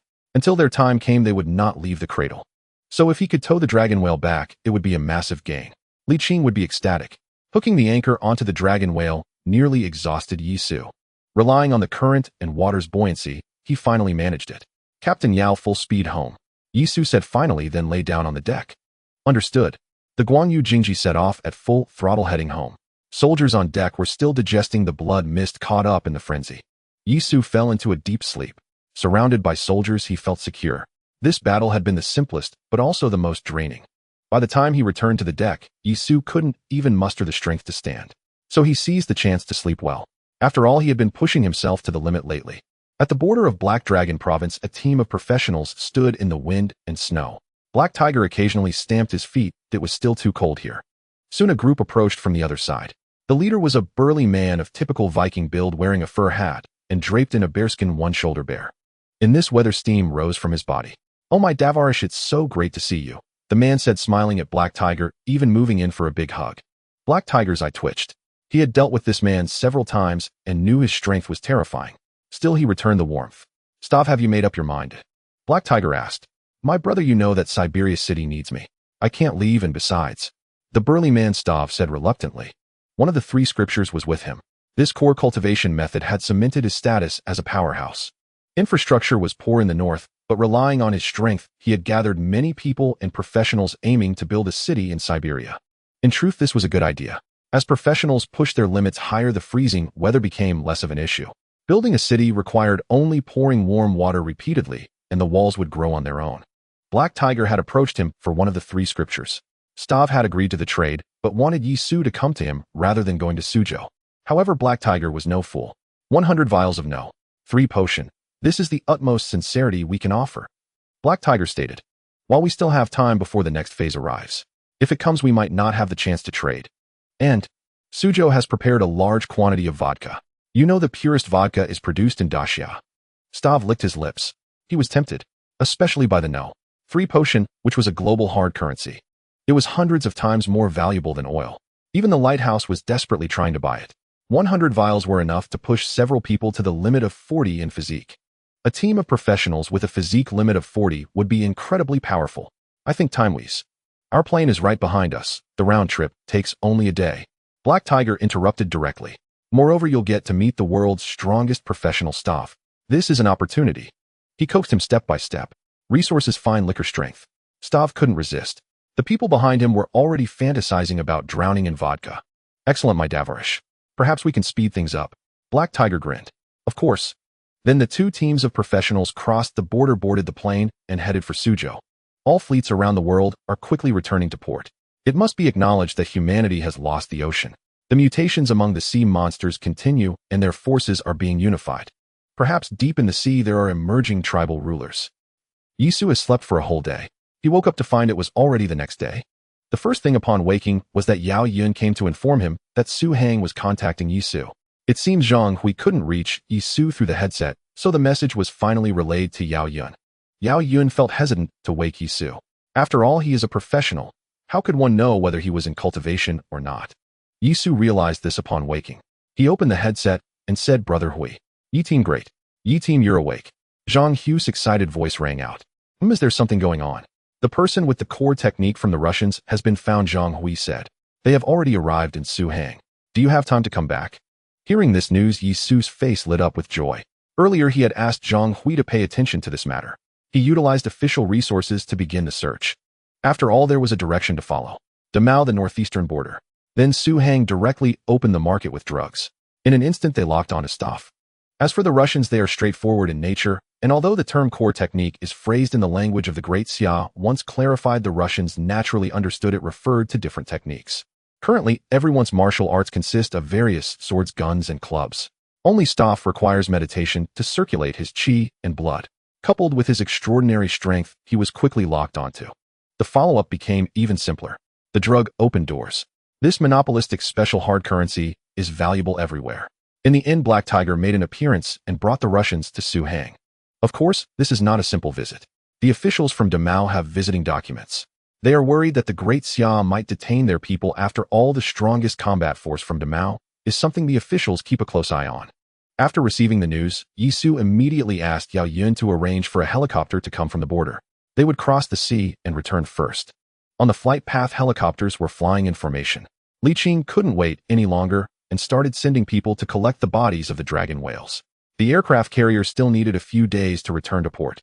But now time is extremely precious. According to Yisu, they should first gather some symbiotic organisms to study. Class 3. 5 Spiritual Medicine. This is quite enticing for researchers. After several transfers, Yisu successfully arrived in Su Hang. The airport in Su Hang is busier than ever. Numerous cargo planes continuously flew back and forth, transporting a vast number of monster corpses. Then these were processed on Su Hang's assembly line and boxes of drugs were shipped out. Not only air routes, but land transport was the same. During the spring rains, trees mutated and destroyed many roads, but they have now been repaired. The sprawling land routes are playing their role. This is the advantage of order. As long as order remains, there will be maintenance for all infrastructure. Cities support and cooperate with each other, achieving an effect greater than the sum of its parts. Perhaps it's time to publicly release the formulas for Drug No. 1 and Drug No. 2. Yisu thought to himself. Su Hang has completed the preliminary accumulation. Drugs No. 1 and No. 2 will soon be everywhere. By making them public, other cities can produce them independently, facilitating the return of construction funds from all parties. At the airport, Zhuge, who was there to greet Yisu, and he happened to discuss this matter with him. However, absolutely not. Zhuge, who said, "Sir, I know you want to enhance the foundation of the Great Xia to face future challenges. However, once the drugs are made public, you will face a problem, which is that the city officials may not be able to safeguard the formulas. If they can't safeguard them, then things will become serious. Clubs, consortiums, or other organizations will start mass production, and a new economic cycle centered around the drugs will be disrupted. This could lead to even greater disasters." Yisu came back to his senses. He indeed had not considered this point. If the clubs had access to the drugs, then, if anything were to happen, they would become independent, creating a nation within a nation, and with the drugs their power would develop even faster. For the greater good, he would rather progress a little slower. If the 5 fingers of the Great Xia cannot be united into a fist, then their potential for war will plummet. Yisu nodded. It indeed required more consideration. As expected, he was not cut out for grand strategies. Professional matters should be left to professionals. Zhuge, who observed Yisu and thought to himself, Yisu still has his shortcomings. However, in the future I still need to report more information to him, so that his judgment on the bigger picture can be sharper. A strong person should not have shortcomings. Yisu was unaware that Zhuge, who had already decided to try to cultivate Yisu's perspective on the bigger picture. Perhaps under his guidance, Yisu would one day be able to navigate the grand currents of the world. Soon accompanied by Zhuge, who Yisu arrived at the Research Institute. Currently, the institute is undergoing continuous expansion, becoming increasingly grand. It has even established Su Hang's status on a national level. After receiving the news, Black Tiger hurried over with Staff. He was a bit anxious. Staff was in a hurry to return. The Russians sent inquiry letters several times a day, and the capital had to follow up on the situation. If it were to take a few more days, the Russians would think the Great Xia had kidnapped their people. After drinking vodka, Staff finally met the main person. In that moment, his chi and blood surged. This was due to both parties possessing core techniques. Staff. The big man extended his hand. Yisu reached out and shook his hand. Yisu. Staff's face turned red, his chi and blood almost overwhelming. Yisu's reaction was even more intense. He truly lacked this last piece of the puzzle. The Tai Xian Jing and Tai Shou Jing were running wildly, and Yisu even experienced a ringing in his ears due to the excessive speed of his blood flow. I must admit the wonders of this era. Perhaps I will witness the birth of a near legend. Staff said excitedly. This reaction was too intense. He learned from the Great Xia about the method of peeling away core techniques. What a pity, even though Russia is vast, they have never heard of the essence of martial arts. Then, let's begin, Yisu said, unable to contain his emotions. The three scriptures combined, further enhancing combat power. A sudden thunderclap, or perhaps the last few days of rainwater leading to the sea creature's landing. Combat power is too important. Good. Staff was also a straightforward person. The two entered the secret chamber under the lead of Black Tiger. With a click, the door to the secret chamber closed.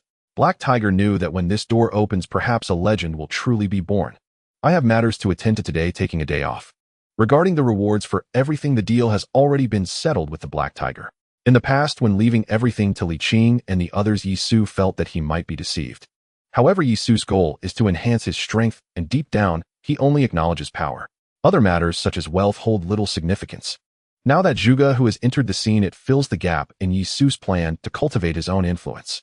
Zhuge Hu's allegiance is not a mere power struggle with Li Qing and the others. He genuinely seeks to create a towering pillar. No matter the wind or rain, it stands firm. This is the source of Zhuge Hu's sense of achievement. One could say that once you reach this level, everyone's goals become very clear. Li Qing only needs to think about the resources he wants to research, as if madly conducting research is his mission. Zhuge Hu is devoted to building influence, constructing cities, spreading teachings, dividing the Su and Heng camps, and forming an unnamed group of professionals, etc. Everyone is unwavering in their resolve. In the secret chamber, Staff knows the process. Sitting cross-legged on the ground, he says, "Come on, but remember, don't go rummaging through my memories too forcefully, or he'll get angry." Strong individuals are unafraid. Even if memories are exposed to Staff, it's not a big deal. There's a sense of straightforwardness. Yisu responded, then took out the martial essence. He took a deep breath. Viewing someone else's memories evokes a sense of curiosity, but now before him lies one of the three scriptures. Yisu felt an even greater urgency. In the next moment, the martial essence was activated. Yisu entered Staff's memory space. Before he could search, a sphere of light floated directly towards him. The Taibai scripture. The effect of the martial essence began to manifest, and this core technique started to replicate. Yisu could feel a new martial arts technique being born within his martial arts slots. Meanwhile, the Tai Xian and Tai Shou scriptures glimmered brilliantly in their slots. Soon the Taibai scripture was fully replicated. In an instant, 3 martial arts slots shone simultaneously. Subsequently, they all fused into one slot inscribed with Bai Shou Tai Xian Jing. This. Yisu closed his eyes, his brows slightly furrowed. Who can write the following Bai Shou Tai Xian Jing? This is a poem by Li Bai. But come on. The professional world is not about playing around with chivalrous tales. This core technique must harbor some peculiar secret within. However, at this stage, neither research nor the progression in the professional world can provide any clues. Forget it. Let's not worry about what this name means for now. The 3 scriptures unite. It should possess something extraordinary. The bullet time of Taishuan, the combat instincts of Taishou, but what will Taibai bring? Yisu circulated his blood and qi. The blood and qi roared loudly. The physique, which was initially hard to stimulate in this version, was once again pushed forward. This push is not the kind that flows through limbs and bones, but rather it targets the skin, constantly reinforcing and completing it. My skin is becoming more resilient, Yisu thought, and my blood and qi are also rapidly strengthening. The 3 scriptures uniting cannot just have this effect, right? This doesn't make sense. Yisu was unsatisfied. A trifecta can elevate a piece to 2 stars. Aren't you going to provide some special effect? It's unreasonable. What's going on? Yisu continued to observe. After several minutes, a sudden chill enveloped him, and he felt a sense of clarity. Intelligence 1, Yisu was astonished. He had no idea how to gain a point in intelligence at first, and it hadn't increased since. Now, wait. After his mind cleared, Yisu suddenly noticed that there seemed to be a different kind of power within his body. He suddenly opened his eyes. Staff had already left, but Yisu did not pay attention to this. Instead, he excitedly extended his hand palm, facing upwards. A stream of unique energy gathered in his palm. This was a higher level of power. He took out a long knife, guiding this energy into the blade.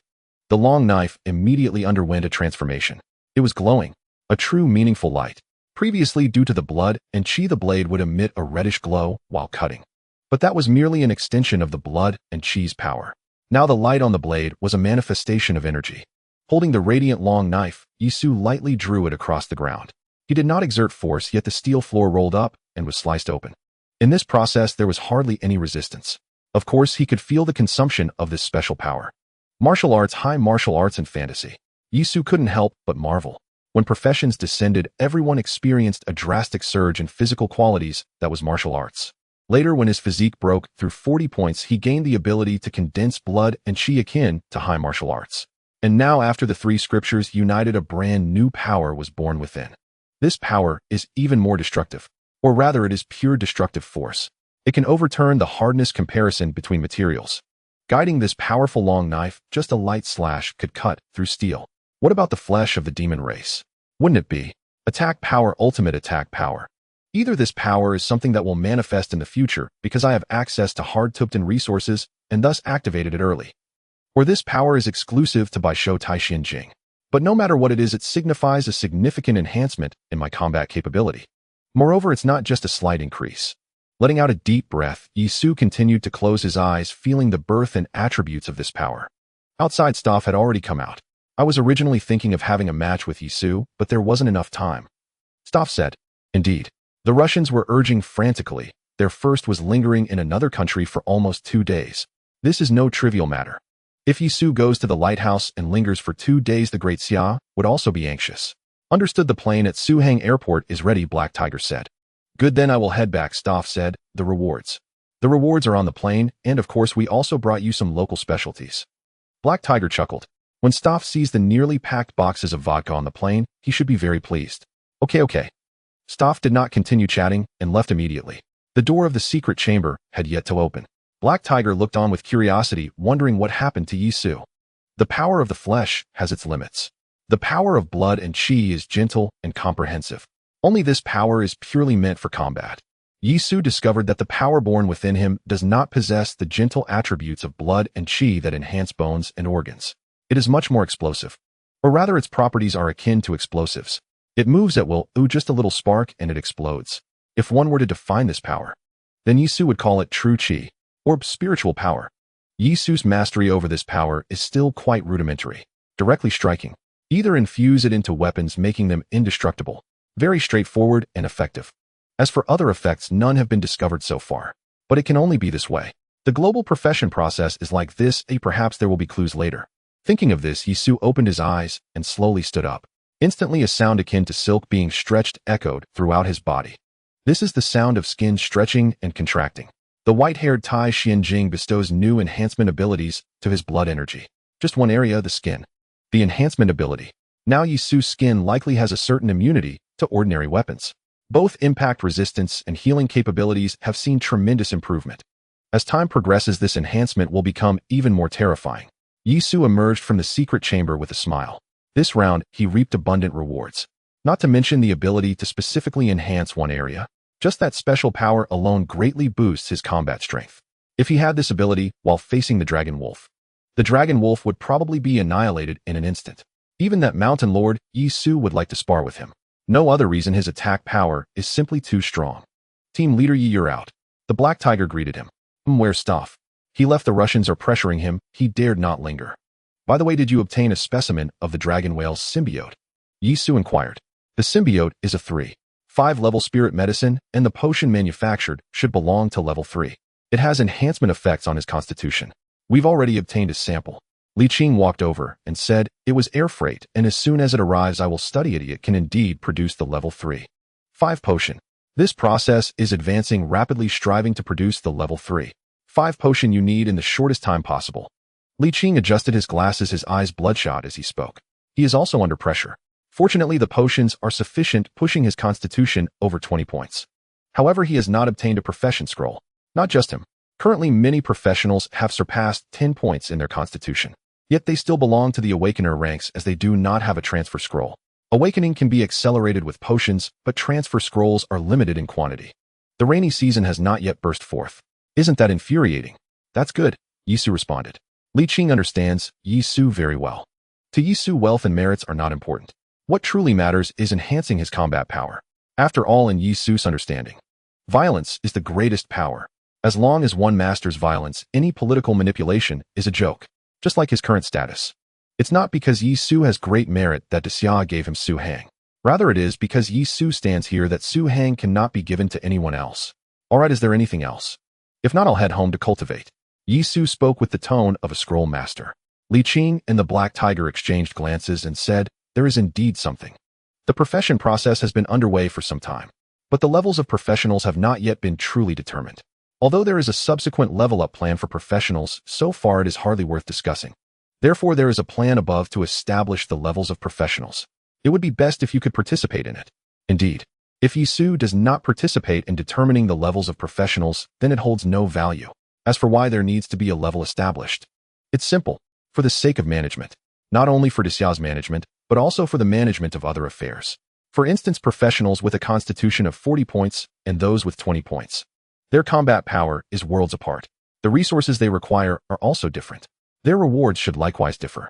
Some professionals with 25 points in constitution have explosive combat power stronger than those with 35 points. How should the rewards be planned then? Just because I have 25 points in constitution, should I receive less than those with 35 points? But my combat power can obliterate them. Should I have to prove my combat power every time before taking on a task or something else? It's very troublesome, extremely troublesome. After the merit system matures, disputes arising from such issues have been too frequent. Thus, Xia must consider establishing a professional tier plan in advance. What kind of establishment method? Yisu inquired. This establishment is indeed necessary. If you participate, then experts and scholars from all over the country will come, and we will determine the levels of professionals in Su Hang. Li Qing said. Good. Yisu nodded. If there is no need to travel, then he will accept it. Better to let others run than to have himself run around. Alright, I will report this message. It should be in the next couple of days. Okay, then I'll return to cultivate. Yisu said, then left. Having just gained new powers, he wanted to play around with them after returning. After Yisu left, Li Qing got busy as well. Meanwhile, the Black Tiger sneakily slipped into the secret chamber. Soon the rolled-up metallic floor caught his attention. He gently stroked it with his fingers, his eyes filled with shock. This is aircraft carrier steel brought over to make a safe house for Li Qing. What are these traces? Is this still human? The Black Tiger was puzzled, his heart only filled with shock. Yisu is simply racing down the path of evolution. Across all cities nationwide, planes quickly took off. Various research teams along with some of the most elite professionals gathered in Su Hang. Because this time the government is set to establish levels for professionals.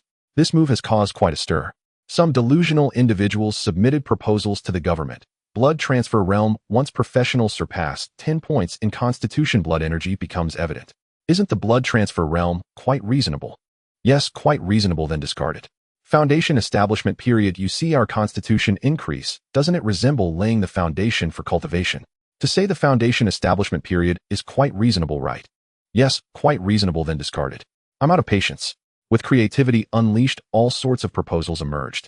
Although some made the government feel there's a bit of rationale. But you must remember, the establishment of tiers requires substance. Without Yisu's participation and endorsement, it is meaningless. Thus teams from across the country all came.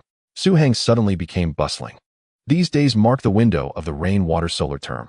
The Sea Clan shows no signs of landing, and the Demon Clan remains hidden deep in the mountains. The grand infrastructure of the Great Xia is underway. With no external threats and internal stability, it is essential to quickly establish the levels for the professionals. Those who have come along are the elite from each city, and they do not have much time to spare. Otherwise, like Staff, their cities will be urging them madly. Upon returning home, Yisu did not see Mo Xiaoyu. This girl has become addicted to work. However, he encountered Zhuge, who was holding a stack of documents. Team leader, you take a look at this. Here, take this document. This is about a university for professionals that we are preparing to build during the process of constructing the new city. Once built, we will enroll students nationwide, supply them with enhancement potions, and have military officers train them. This way, a continuous stream of professionals will emerge. Of course, team leader Yi, you will be the honorary principal. We need to discuss the age for enrollment. I believe we can break the norm and not set a specific age. We will use the No. 1 potion for testing. Those who awaken with 5 bottles are good seedlings, and those who awaken with 3 bottles are geniuses. Then we will decide the supply based on their results. Also, Yisu felt overwhelmed. As previously stated, Zhuge, who did not come to gild his resume or waste time. He is genuinely hard at work. A university for professionals. According to this standard, is it a Huangpu military academy for professionals? What the hell? Stop messing around. I need to cultivate. You decide on these matters. I want to cultivate, Yisu said. Zhuge, who was taken aback for a moment, then reacted and said, Team Leader Yi, as the global profession develops this way, power is important. How power is formed is your headache, not mine, Yisu replied. I only need to control one thing, which is. At this point, Yisu looked at Zhuge, who. In an instant, an indescribable aura radiated from Yisu. I am strong enough to bind powers tightly together. Strong enough that no one dares to resist. Even to the extent that only I can accomplish certain things. That will be enough.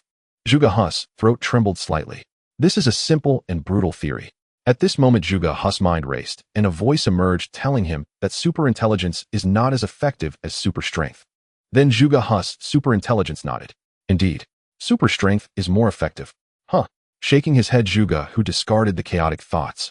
But he also understood that attempting to cultivate a sovereign might not be feasible.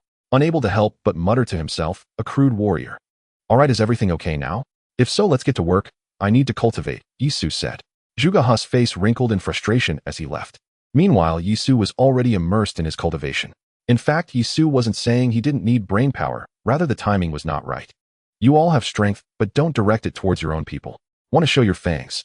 Wait until the world collapses to talk about it. This situation now resembles that of Emperor Qin in ancient times. Chaotic, dangerous, restless. Everyone is waiting for the death of the emperor. Only then will one know who is Li Gui and who is Li Kui. The national expert team arrived quickly. The nearby cities gathered in the afternoon. They convened in a sports arena in Suzhou and Hangzhou.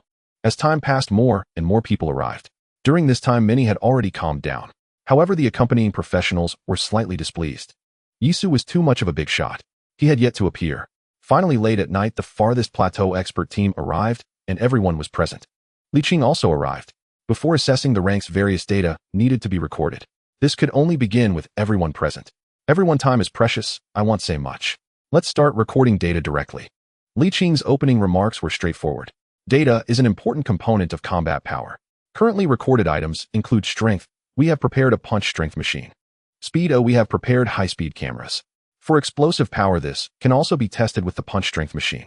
Finally, for reaction time, we have prepared a dodging arena with firearms, shooting rubber bullets evaluated by high-speed cameras and corresponding programs. We will start with awakeners of 10 points of physique. Suzhou and Hangzhou have prepared 2 participants along with dozens of you who brought them to take an average of various data. In this way, the data will be relatively accurate. The testing methods are recognized by everyone. The combat power of professionals comes from a combination of strength, agility, reaction, and explosive data. Don't even think about techniques. A punch of 10 tons and a punch of 1 ton have no techniques in between. If there are, they are negligible, and reaction time will serve as the evaluation standard. Everyone nodded. This is a very reasonable approach. Soon the professionals entered and data recording began. Professionals with 10 points of physique were precisely on the cusp of lacking vitality. In the punch strength machine, the force of a punch measured was 1 ton. Roughly 1 ton. Over 20 people fluctuated around this data. Some were slightly higher, reaching up to 1,123 kilograms, while others were slightly lower, down to 953 kilograms. Calculating this, essentially 1 ton is the dividing line for professional physique. 1 ton is the average line for 10 points of physique, Li Qing said. No one from the expert team objected, but some professionals looked displeased. Because there were loopholes. Wait, I have an objection. Sure enough, someone raised a dissenting voice. My name is Chiu Chi, we have a punch strength machine at home. He continued, when I had a physique of 10 points I tested it, and a punch was 21 tons. By the way, at that time I had not yet successfully transitioned to a professional. The scene erupted in an uproar. This data was clearly incorrect. Many frowned. If the data cannot be roughly similar, the professional level cannot be assessed. Just as the scene was about to descend into chaos, a voice rang out. There is no need for doubt. It is merely a matter of having a slightly higher explosive power. This involves the method of exerting force, which can be classified under the explosive category. With that voice, the entire venue fell silent. Everyone looked at the person who had just appeared. The scholars of the expert team adjusted their glasses while the professionals had mixed feelings. Li Qing breathed a sigh of relief. Yisu has arrived. Only with him present will these professionals truly act as testers and learn to keep quiet. After all, those who possess great power tend to believe that fists can determine everything. At this moment, all the professionals fixed their gazes on Yisu. Their fervent stares seemed capable of melting him. Yet no one spoke a word after Yisu finished his statement. Because the moment Yisu stepped in, the professionals instantly perceived the issue. They were outmatched. Indeed, even without a confrontation, the thought involuntarily surfaced in their minds. Professionals possess an acute sensitivity toward the powerful. Whether it was Cui Hu or the rising star Qiuqi, they could almost instantly discern who stood above the rest. Whoa, this is insane, this guy. Qiuqi was inwardly stunned. When Yisu entered and glanced at him, that single look was enough for Qiuqi to understand. He absolutely could not win. Entertaining such a thought meant the gap between them was immense. Hence his exclamation of awe. The uncrowned king of professionals is no joke. So you think. An awakener is just an entry-level standard. Yisu said, before acquiring a profession, as one's physique improves, they do become stronger, but the enhancement is limited. They lack the blood and chi power that a profession brings, resulting in very low explosive force amplification, and they also lack the striking techniques and reaction speed that martial arts provide. I suggest that for awakeners, only two metrics are needed: strength and speed. That is, by gauging strength and speed data, one can assess the foundation of an awakener. In the future, the blind box nature of profession scrolls might very well be cracked. A major reason for this evaluation was precisely that. They needed data to assess a person's talent. This talent would then determine whether one received a good profession or an ordinary one. Now we can begin testing speed, Yisu announced. The entire venue fell silent. Li Qing was chuckling inwardly. This was the stature of Yisu. On the surface, and even officially, Yisu was merely a professional. In truth, he was the uncrowned king among professionals. The weight of that title was undeniable. Soon the speed of these 20-odd individuals was measured. The fastest clocked in at 15,231 meters per second, top speed the slowest at 12,213 meters per second. 900 kilograms, 12 meters per second, as the entry-level rating for awakeners. What does everyone think? Li Qing inquired. These were the data, stark and clear. Agreed. Agreed. Agreed. There were no dissenting voices throughout the venue. Thus, the data assessment for awakeners can be set at 10 points of physique. A punch force of 900 kilograms and a speed of 12 meters per second correspond to a talent level of 1, the most common. For every additional 100 kilograms in punch force and every extra meter per second in speed, the talent level increases by 1. How about that? No one objected. Then for the title, professional entry level, Li Qing said, looking toward Yisu. Yisu nodded. Everyone else also gave a slight nod. Thus, the starting standard for professionals was established. 10 points of physique. A punch force of 900 kilograms and a speed of 12 meters per second equated to a talent level of 1. A punch force of 1,000 kilograms and a speed of 13 meters per second meant a talent level of 2. And so on. This data would become the primary metric for schools in the future, determining the allocation of resources. In this way, the training value of a professional could be ascertained. It would also prevent those with extremely poor talent from wasting too much effort here. After all, if your improvement consumes several times the resources of others, why bother? With this settled, many in the expert team breathed a sigh of relief. Yisu observed the entire scene. Seeing this reaction, his heart skipped a beat. Such a strong response.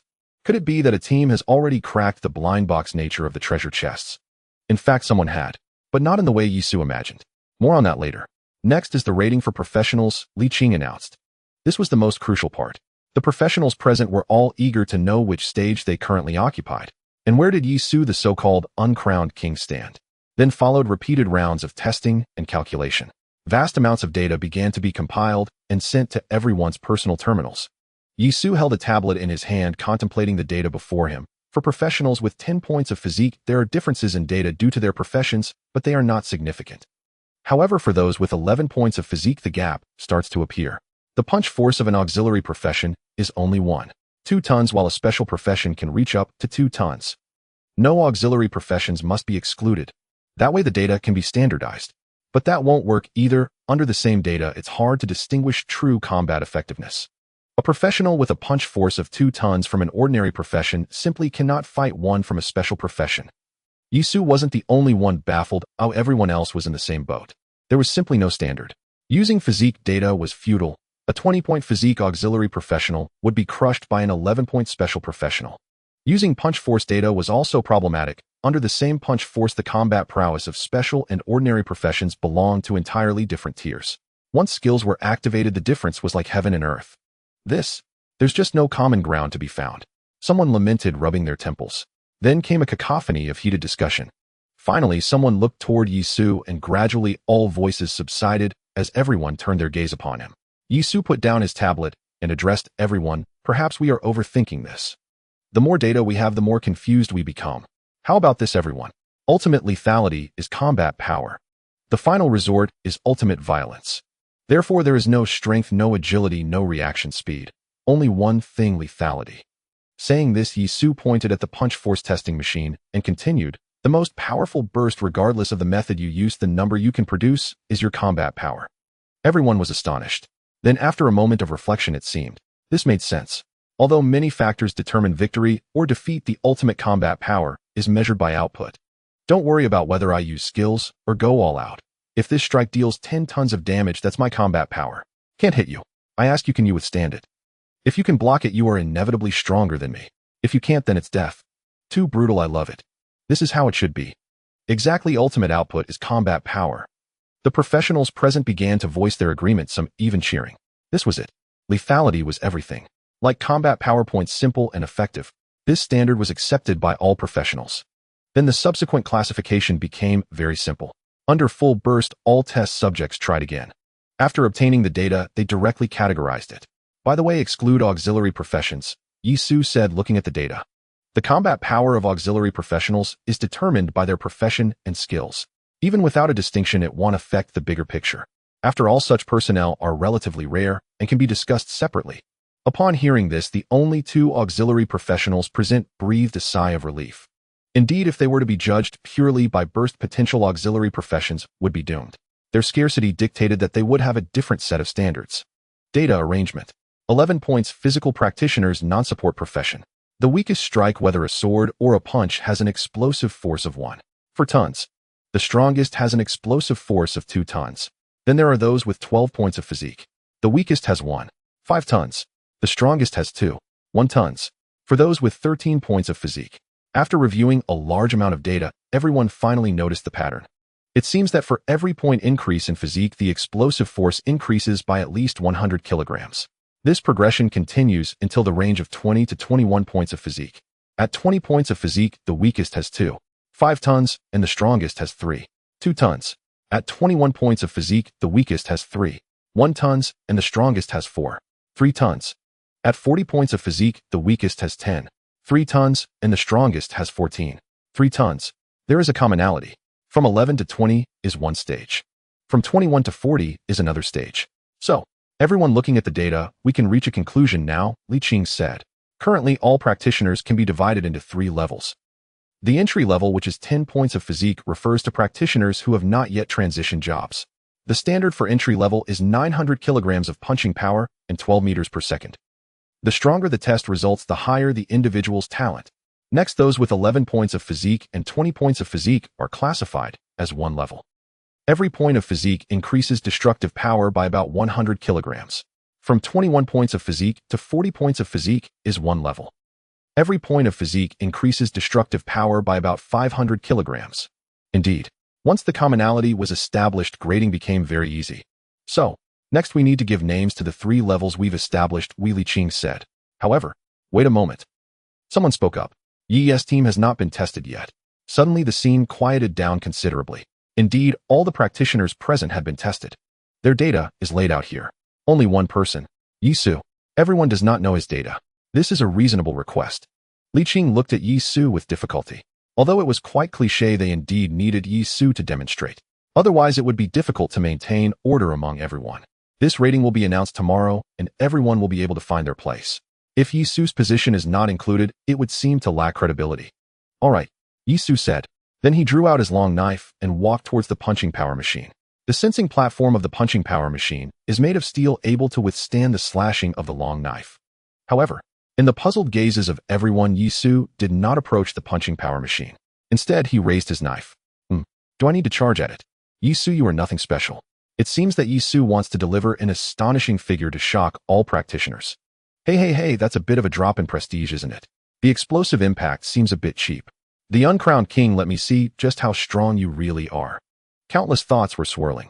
Yisu's strength was about to manifest. However, the next scene left everyone stunned. Yisu did not charge at all. Instead, he stood about 5 meters away from the punching power machine. He raised his long knife. Swish! The long knife slashed, the air vibrated, and after the slash, a wave of transparent air exploded. However, this was not terrifying. What was truly terrifying was a dreamlike white blade light that sliced out directly from the long knife. Boom. The punching power machine and the steel sensing platform were directly cleaved apart. Along with the entire massive machine, it was sliced open. The cut was as smooth as a mirror shining brilliantly under the overhead lights. With a crash, over 2,000 researchers stood up, their faces filled with shock. And those practitioners, each one with their mouths agape, looked as if they had seen a ghost. What the hell are you doing? This poet. Why does your style differ from ours? Blade light. Blade energy. Cutting through iron like mud. This world has gone mad. It's unimaginable. Before coming here, these practitioners were still pondering what method Yisu would use to intimidate everyone. After all, he is the uncrowned king. If he doesn't show a bit of strength, people won't accept it. And then to pull off something that sounds good but is not convincing would be embarrassing. In the end, Yisu gave everyone a big surprise. As countless people were shocked, they also felt relieved. Relieved that they did not jump out to question Yisu beforehand. That was incredibly exaggerated. This guy is completely on a different level from us. It was as if his version was advanced. Questioning. Opposing. Sparring. Don't be ridiculous, brother. After this strike, who would dare to tremble? Zhuge, who hiding in the corner, rubbed his nose. He shook his head helplessly. Indeed. Under such a show of force, what other schemes were needed? He felt like a clown. This Yisu, this, Li Qing was also stunned. This was something that could not be predicted. No one would have thought that Yisu would deliver such a strike. Beyond expectations and absurd. Let's establish another level. Yisu said. Currently practitioners have 3 levels established. No 4. Yisu himself should be listed separately. All right, Li Qing nodded somewhat dazedly. A few minutes later, the venue returned to normal. Now the attention directed at Yisu had diminished significantly. Most people merely glanced at him. There was no choice. He was too strong. The majesty of the strong would unconsciously cause others to build barriers in their hearts, making them aware that staring is impolite.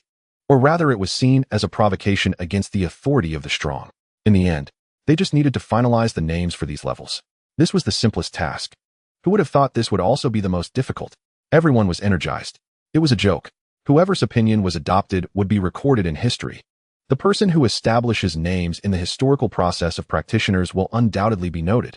Now the expert scholars and practitioners were each unwilling to back down. What? Level 1 practitioners, Level 2 practitioners. Get lost, stop blabbering here. How can such terms be written into history? What? Bloodline transition.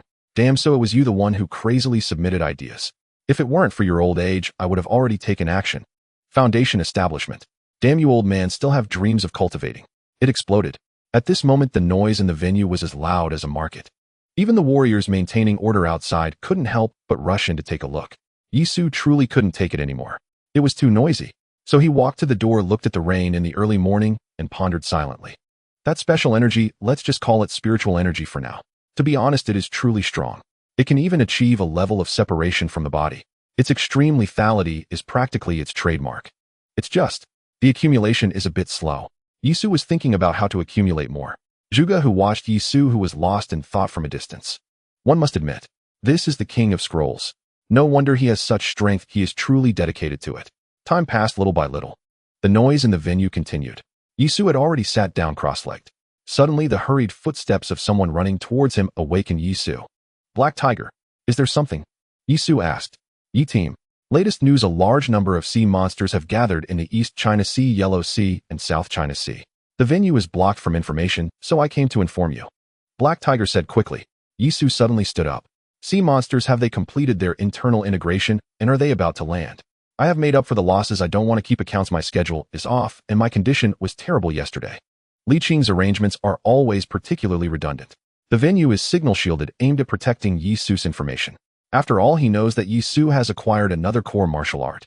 As a stabilizing force in the Great Xia, it is normal for Li Qing to make such arrangements. However, unexpectedly, this incident occurred midway. Yisu immediately entered the venue with Black Tiger. As people saw Yisu come in, their voices lowered slightly.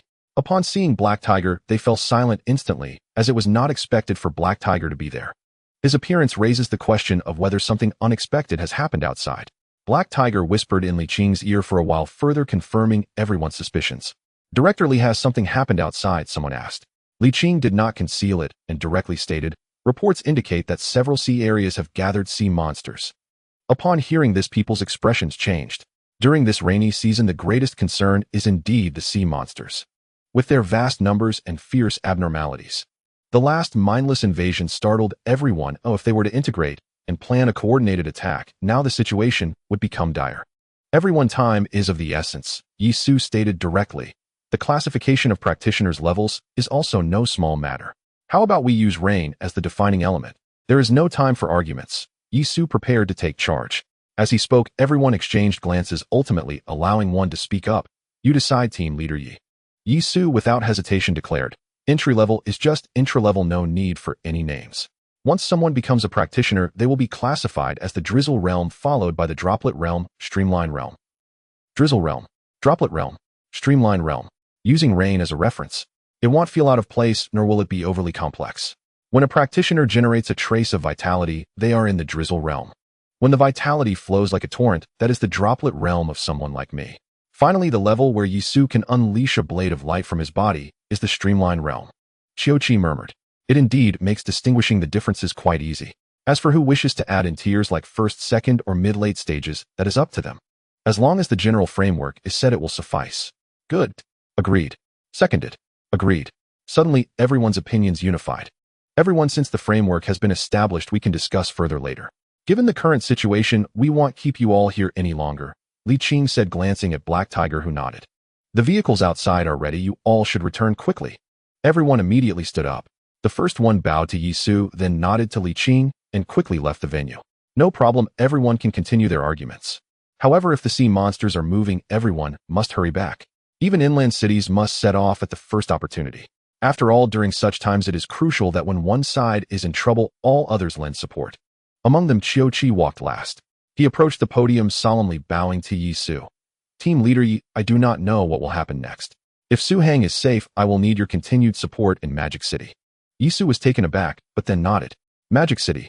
If the sea monsters truly land, the pressure on Magic City would indeed be significant. After receiving Yi Su's response, Qiuqi quickly departed. At the same time, Yi Su immediately got busy. First, after the venue's signal shield was turned off, his earpiece buzzed. Team leader Yi, are you there? We go. What's the matter? Team leader Yi Chui, who from the Imperial capital, is looking for you. All right, please connect him. Soon Chui Hu's voice came through. Yi Su, the situation is urgent. There is a gathering of sea monsters in the Yellow Sea, and they have started to move. They will enter the Bohai Sea in a few hours. The pressure on the Imperial capital's defense perimeter will be immense if... Yi Su frowned. The foundation of the Great Xia has not yet truly formed. Moreover, the coastline is very long. If the sea monsters fully land, the pressure on all defenses will be extremely high.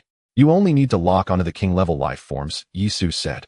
You can attack anything else at will. I will handle the king-level life forms. Wait. Suddenly, Yi Su recalled something. The letter mentioned that a dragon would appear in the Yellow Sea, hiding the secrets of king-level life forms. The movements in the Yellow Sea were precisely the reason for Chui Hu's call. Observe closely. I feel there will be a very tricky king-level sea monster. If you spot it, send a photo over. All right, Chui Hu promptly agreed. The call ended. Zhuge Hu then appeared. This time he did not bring any paper documents, but directly handed over a tablet. Team leader Yi, I have sent you the information. Currently, there are quite a few practitioners in Su Hang, and I have organized them under the company's name. Among them, there are practitioners from the Su Hang camp forming 5-person teams. I have sent you their numbers and codes. Then there is the coastline of Su Hang and the waterways. If the sea monsters land, the pressure on our own defenses will be great as well. I suggest. Yi Su directly interrupted him. Among these 3,000 practitioners, on paper 90% probably do not have occupational scrolls right. In modern terms, they are basically entry-level practitioners with only a few at the droplet realm and drizzle realm correct. This is not just a problem for Su Hang, it is a nationwide issue. The number of entry-level practitioners will rapidly increase due to the potions. However, there are not enough occupational scrolls to match them. And for the practitioners at the drizzle realm, due to the supply of the number 2 potion, they have quickly advanced to the droplet realm. This has resulted in an imbalanced model where there are many at the lower tier, very few in the middle tier, and slightly more at the upper tier. Correct. Zhuge Hu replied. The combat power of these practitioners is hard to determine. The main defensive strength still relies on the firepower support of the Su Hang camp. Explain the situation to the commander of the Su Hang camp. By the way, the most important thing is to definitely ask him if the Su Hang camp is equipped with mushroom eggs. Zhuge Hu was taken aback for a moment and then quickly left. In fact, Zhuge Hu wanted to replicate the mode of hunting the giant tortoise before using practitioner teams to build subsequent defenses against potential sea monster landings. However, currently the combat power of practitioners is not strong. A large number of entry-level practitioners without occupational changes have limited combat abilities. To put it bluntly, practitioners at the Drizzle realm are ineffective. A single talent skill can always inflict damage on sea monsters. Entry-level practitioners, however, have to rely on their standard weapons to slash. They are fundamentally at a disadvantage. Yisu understood why Zhuge who was doing this, as it could indeed sift out potential practitioners in a harsh environment. However, Yisu felt that they should not exhaust the vast population in such a manner. The war of races has yet to truly begin. It is crucial to preserve every viable force. The gathering of sea demons once again stirred the relative tranquility of Daxia. However, this time was different. Both worlds had their own order and none could escape the confines of the 3 realms and 5 elements. In Daxia, movements had already begun with vast quantities of supplies and weapons being mobilized. The coastal regions and key water towns were all disaster-stricken areas. From these satellite images, it indeed feels as though the sea demons are about to make landfall. At the Suang Research Institute, a gathering of key personnel from various quarters took their seats. Yisu turned to address them after examining the massive image. Seated at the table were Suhang's chief administrator, Huang Bongjie, Suang Garrison Commander Lei Yongtian, Li Qing, Black Tiger Zhuge, Huimo Xiaoyu, and Zhang Hui. Captain Yi, the Suang chief administrator, spoke first. Suang covers a large area, and the surrounding city walls have taken initial shape. Though their defensive capabilities are limited, they still provide some measure of protection. However, areas outside the city walls have no defense at all, particularly the Zhousha region. Abandon it. Before Huang Bongjie could finish, Lei Yongtian of the Suang Garrison interjected directly. Zhoushi's geographical location is unfavorable. Abandon it and relocate the population inland. You, Huang Bongjie's face flushed red. Was he joking? That was an entire city. Lei Yongtian, gazing at the cloud chart, said, "Wake up. If the sea demons were to spread across the land in their numbers, they could overwhelm all of Daxia. Complete preparation is impossible. In fact, if necessary, we may decide to employ atomic bombardment. The contingency plans from headquarters are quite pessimistic." After speaking, Lei Yongtian cast a glance at Yisu. The decision to deploy atomic bombs from the Suang garrison would ultimately depend on his perspective. Nevertheless, the pessimism from above was evident. The final days of the rainwater solar term were deeply unsettling. So why even talk about Zhousha? Focus on key defenses. Yisu made the final decision. Comprehensive defense is impossible. We lack the strength. Now, while there's still time, begin relocating the population. The Suang chief administrator sighed and ultimately nodded in agreement. Such was the nature of the sea demons. When they were still, everyone was at ease. But once they stirred, all cheerfulness vanished. By the way, Yisu turned to Zhang Hui. Zhang Hui used the liaison system to inform headquarters to notify all professionals in every region. Once the sea demons launch a full-scale landing, every professional must participate in the defensive battle, especially those from inland regions supporting the coastal areas. Tell them I may not know who shows up, but I will certainly know who doesn't. Understood, Zhang Hui replied. The inland professionals were to be mobilized, though they wouldn't be working for free. Daxia's merit system was already well established. For them, the sea demon landing presented an opportunity to earn substantial merit points. These were the broad strokes of the meeting, followed by discussions on finer details.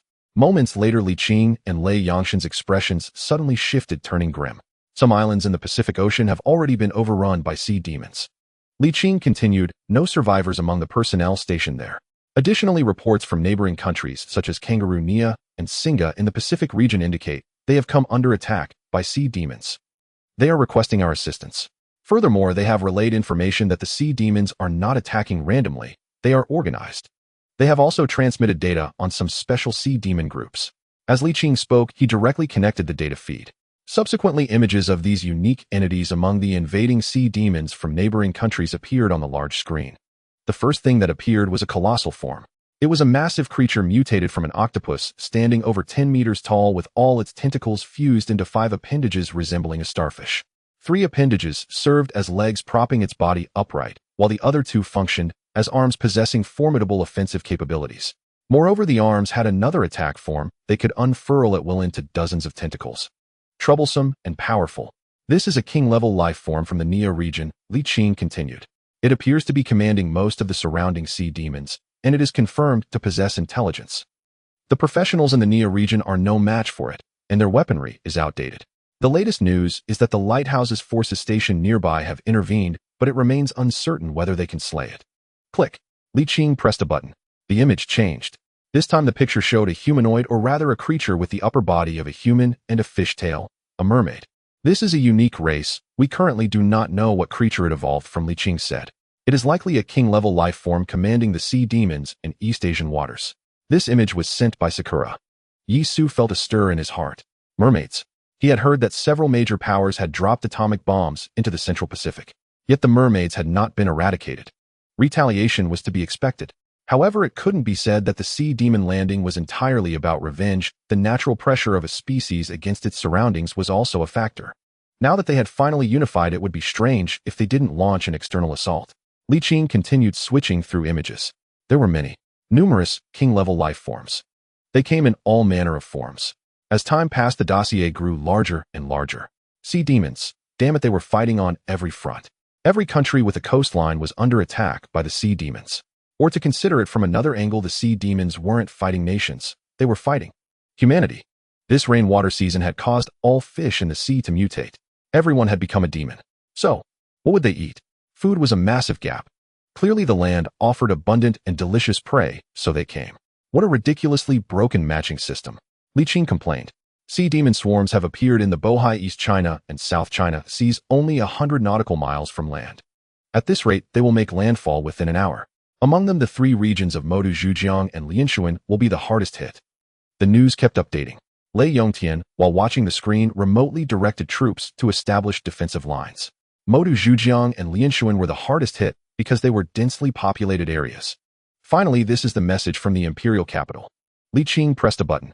4 king-level life forms, 1 for each region: a giant tortoise, a dragon shark, an armored crab, and a flood dragon. Yisu's gaze sharpened, locking onto the flood dragon in the image. It was a mutated sea snake stretching dozens of meters in length, its scales gleaming brilliantly. When it roared, its 2 venomous fangs glinted coldly. Moreover, one could see a sinister cunning in its eyes. So human-like. The flood dragon must possess extremely high intelligence. Everyone prepare to move out and take your positions, Yisu said finally. The high-level meeting in Suang was more about putting faces to names. Yisu didn't present any truly substantive plans. In truth, Zhuge, who could have done it. But Yisu didn't let him take charge. That fellow's philosophy of survival of the fittest was too strong. He had no regard for the passing of life. At this early stage, it would be too wasteful. Consuming active forces in such a manner was indeed too wasteful. Thus, the overall strategy remained under the deployment and command of Daxia. As for Yisu himself, he had his own matters to attend to. First, it could be confirmed that these 4 king-level life forms were capable of landing. Furthermore, eliminating them all would definitely suppress the sea demon landing. So the course of action was simple: kill the 4 king-level life forms and quell this sea demon landing. That should be enough. It was almost Jingzhou already. Jingzhou was even more terrifying. Captain Yi, you have to take me along this time, Mo Xiaoyu said with a smile, her voice laced with a playful mutter. After working independently for a time, her character had changed somewhat. True, Yisu was a safe haven, and Mo Xiaoyu could have followed his lead without changing. But Zhuge, who wouldn't? Mo Xiaoyu lacked strong opinions. Then thrust her into the role of a project lead, where looking up meant seeing hundreds or thousands waiting for her decisions. Even without opinions, she had to forge them. You rascal. Yisu chuckled. Then speaking into his earpiece to Zhang Hui, he asked, Zhang Hui, are the planes ready? Ready, Captain Yi. They'll also keep an eye on any news about the king-level life forms, Zhang Hui replied. Afterwards, Yisu and Mo Xiaoyu drove to the still under construction city walls of Suang. At a city gate nearby, a massive population was migrating into the city. Lei Yongtian was right, some things had to be abandoned.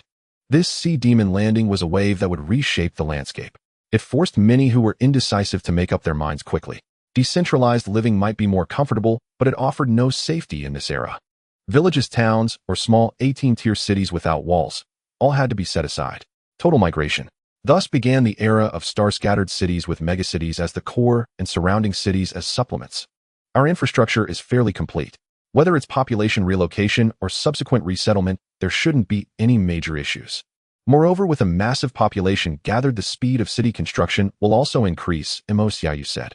Knowing Yisu disliked being inundated with documents, Zhuge, who handed them to Mo Xiaoyu instead, letting her brief Yisu. This time it's been agreed construction must not stop even if the sea demons are at the city gates, she continued. But Yisu interrupted, don't talk about that. Keep a real-time watch on the sea demon situation. Oh, Modu is on the front line, Zhujiang and Lianshuan will be a bit slower. According to reports, in about 15 minutes, sea demons will start landing at Modu. But there's no news on the king-level life forms yet. They might not be the first to land. As the words fell, Yisu immediately looked up. Above the sky, one vapor trail after another appeared. These were the flight paths of long-range, medium-range, and ballistic missiles. The sea demons still in the ocean would first suffer a wave of bombardment. Technology. I wonder how long it can hold. Yisu murmured, watching the vapor trails. Whether it's the slowing burn rate of gunpowder or the passivation of nuclear energy, none of that matters. Once electrical energy is deconstructed, that would be the moment the world truly collapsed. Without electricity, all of Daxia's cities would instantly become isolated islands. The imperial capital would lose all control over any city. Thus, losing electricity meant the world's collapse. Latest news: the first wave of bombardment has hit Modu, and the results are decent. But half a minute after the bombardment, many sea demons suddenly surged out of the Pujiang River. Those creatures were cunning, but fortunately the firepower line held them back. Mo Xiaoyu said. Meanwhile, Zhousher has been submerged. Wait, a tsunami. Mo Xiaoyu tensed up instantly. Zhousher was flooded by the tsunami. The tsunami will carry the sea demons forward. In half an hour they will arrive at the gates of Suang. Captain Yi Lei Yongtian from the Suang garrison is on the line. Zhang Hu's voice chimed in at the right moment. Put him through. Captain Yi, the tsunami at Zhousher is helping the sea demons travel. Lei Yongtian said, I'm going to start echelon attacks to effectively deplete their numbers. Any objections from your side, Captain Yi? None. You're more professional than I am. Handle it as you see fit, Yisu replied. Understood. Shortly after, flames lit up ahead. Lei Yongtian had ordered the troops to open fire. Zhang Hui, connect me to Huang Bangjie, the Suang chief. Understood. Captain Yi, this is. Huang Bangjie's voice came through quickly. How's the population relocation going? We only have 15 minutes left. Well, make it. I've had contingency plans ready. In 10. No 5 minutes the convoy will arrive to take the masses to the other city gates. Huang Bangjie said, his voice rapid and clear. Our analysts have assessed the strait. The tsunami won't breach the Suang walls. At most it will deliver the sea demons here. So using a convoy to evacuate the populace is a sound plan. After asking, Yisu hung up. Soon. Mo Xiaoyu spoke again. Modu is clashing with the sea demons. The numbers are immense. And the previous baiting tactic with the meat farm isn't working well. The sea demons clearly have an organized structure. Qiu Qi is leading a team of professionals into the fray, searching for the king-level life form commanding the sea demons. Lei Yongtian has stationed a helicopter at the city wall. Captain Yi. It's over there. Mo Xiaoyu pointed to a helicopter hovering almost stationary at a landing pad a few hundred meters away. Yisu could reach it in under half a minute and take off immediately, minimizing time loss. Professionals across the nation are mobilizing too, Mo Xiaoyu continued. An estimated 1,200 professionals are heading to Modu, expected to arrive in about an hour. Over 1,000 professionals are coming our way. Nearly 2,000 professionals are entering the fray from the imperial capital. Around 1,000 professionals from Zhejiang. Combined with the professionals already in these major cities, almost all professionals in the nation are involved. This number was linked to Yisu. If not for the early development of the potions, there wouldn't have been so many professionals. Over at Lighthouse, the total number of professionals didn't even reach 1,000. Focus your mind. That's enough reporting, Yisu said, squinting. In the distance, a tide was visible with sea demons bobbing within it. They had arrived. This was the true debut of the sea race since their unification. Having claimed the oceans, they sounded the first horn of attack. With their own strength, they began to vie for more living space. Survival is the foremost priority of any race. After humanity became the masters of Blue Star, their first act was to imprint their footprints upon every corner of the world. Be it lofty mountains or the abyssal deeps, anything unseen stirred an insatiable curiosity. The same held true for the sea demons. The ocean was their domain, while the land remained an unexplored vista. Moreover, the land offered delectable two-legged sheep. At this moment, the battle between the landed sea demons and humanity was escalating into a white-hot frenzy. Gunpowder erupted with light and heat, blasting the approaching sea demons into dismembered limbs. Blood turned into a crimson mist amidst the shockwaves. The thick scent of gore and gunpowder fueled the adrenaline of both races. Both humans and sea demons now had bloodshot eyes. Beneath the walls of Suhong, Yisu and Mo Xiaoyu joined the fray. Their focus was not on slaughtering indiscriminately, but on decapitation strikes. The hierarchy of sea demons had yet to be determined. However, Yisu could keenly sense those with physiques exceeding 20 points, even reaching 40. These were his targets. As a type of demonic beast, such physiques granted formidable defense against firepower and lethality against professionals. Slaying them was Yisu's purpose. As previously stated, his current aim was to preserve as much of humanity's effective strength as possible. Thus, the sea demons at the Luozhu realm, posing the greatest threat to effective strength, had to be eliminated first. Captain Yi, it seems there aren't any big catches on our side, said Mo Xiaoyu. Big catches referred to those king-tier life forms. Suang was not the primary target. The real horror was unfolding in Modu. Endless sea demons surged like tidal waves while shells fell from the sky as numerous as raindrops. Though the combustion efficiency of gunpowder was diminishing, explosions remained humanity's mainstay. On the battlefield of Modu, the ground was already carpeted with a thick layer of flesh and blood. Yisu did not respond to Mo Xiaoyu. The defensive pressure on Suang was manageable. With Yisu present, it was utterly secure. Most professionals who rushed to Suang were merely coasting, knowing there would be no fierce battle there. Stop chattering. Killing the Luozhu realm sea demons is the real priority, Yisu said. Behind his back, Mo Xiaoyu stuck out her tongue and fell silent. Ahead lay the firepower frontline. Lei Yangshan's subordinates unloaded their munitions furiously. Behind them was the professional frontline.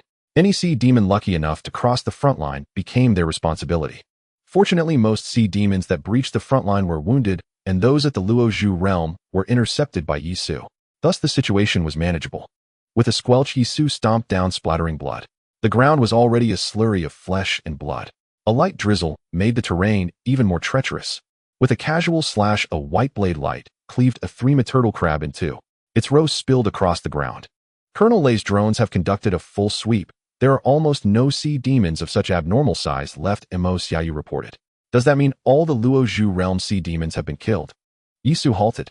This was not good news. The lighter the pressure on Suhong, the greater the strain on the other 3 battlefields. Behind those 3 battlefields lay 3 colossal cities of Daxia. Should they fall, the loss of effective strength would be counted in the hundreds of millions. Zhanghui, have there been any reports from those 3 battlefields? Have the king-tier life forms landed? Yisu couldn't help but ask. At Modu, in the imperial capital, the king-tier life forms are being tracked. They remain at sea, not yet landed. As for the Pearl River, the king-tier life form has not been locked onto. The last coordinate was detected 20 minutes ago. The Pearl River Delta, the economic hub of Yu and Yi provinces, housed a massive population. Its city layout differed from Suhang's. Instead, 3 cities were built in a triangular formation, mutually supporting each other. From a certain perspective, its defenses were even more formidable. Given the precedent of Shenzhen's speed, these 3 cities were constructed no slower than Modu, perhaps even faster. Though the walls had some defensive capability, the region's extensive waterways posed a problem. Sea demons. Captain Yi. Zhang Hu's voice suddenly cried out. The king-tier life form at the Pearl River has appeared. It silently reached the city walls of Pearl River City and is now damaging them. Hearing this, Yisu grabbed Mo Xiaoyu and turned to leave. He sprinted toward the aircraft. Continue reporting. Yisu ordered Zhanghui. It's an armored crab, nearly 7 or 8 meters tall. The area it treads upon seems to turn into mud, Zhanghui said. Whenever heavy firepower targets it, it immediately burrows into the mud. It simply shrugs off smaller caliber fire. At this rate, the walls of Pearl River City will soon be breached. The city is requesting reinforcements. High command is trying to contact you. I'm on the plane. Yisu's voice rang out. The aircraft was nearby, and Yisu reached it in a burst of speed. As soon as he boarded, the plane took off. The distance from Suang to the Pearl River was about 1100 kilometers, too far for a helicopter. Thus, they headed directly to Suang Airport. Minutes later, Yisu and Mo Xiaoyu jumped off the plane. They then boarded a modified fighter bomber. With a roar, it took off and broke the sound barrier. At Mach 2, reached the Pearl River in about half an hour, Yisu told Zhanghui. Notify them they're not to fail to hold out for that long. Understood. A city breach would trigger horrific consequences. Defenseless civilians would be slaughtered en masse. At this moment, Pearl River City truly felt precarious. The newly erected walls were tottering. Outside, the roars shook the heavens. After the king-tier armored crab appeared, the city's chief official immediately organized the evacuation of civilians. He ordered the Pearl River garrison to use the city wall as the firepower frontline. Once breached, they were to bombard that frontline directly. Buildings could fall. It didn't matter. They could be rebuilt. As long as the people survived, everything could be restored. Just hold out for half an hour, shouted Lu Zhuan, the chief official of Pearl River City. Half an hour? What use is that? By then the city will be breached, and the sea demons will pour in like water, argued another official. Pani. I suggest we evacuate the civilians quickly. Once the wall falls, don't bother with anything else. Just deploy tactical nukes. At worst, we'll sink the Pearl River. Lu Zhuan was stunned by his bloodthirst. It hasn't come to that, Lu Zhuan said. I know you're dissatisfied with the site selection for Pearl River City, but don't go this far. We've invested so many resources into it. Yisu is coming to reinforce us. If we can just hold out for half an hour, we can.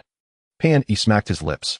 He had initially wanted to say that against a tide of sea monsters, what could Yisu alone possibly do? but the words caught in his throat. During the Suzhou professional ranking conference yesterday, many details had leaked. The most definitive point was that Yi Su was currently the only one at the Lujing realm. His combat power was comparable to a mortal cultivation. Professionals at the Luozhu realm possessed considerable strength, and ordinary firearms could no longer harm them.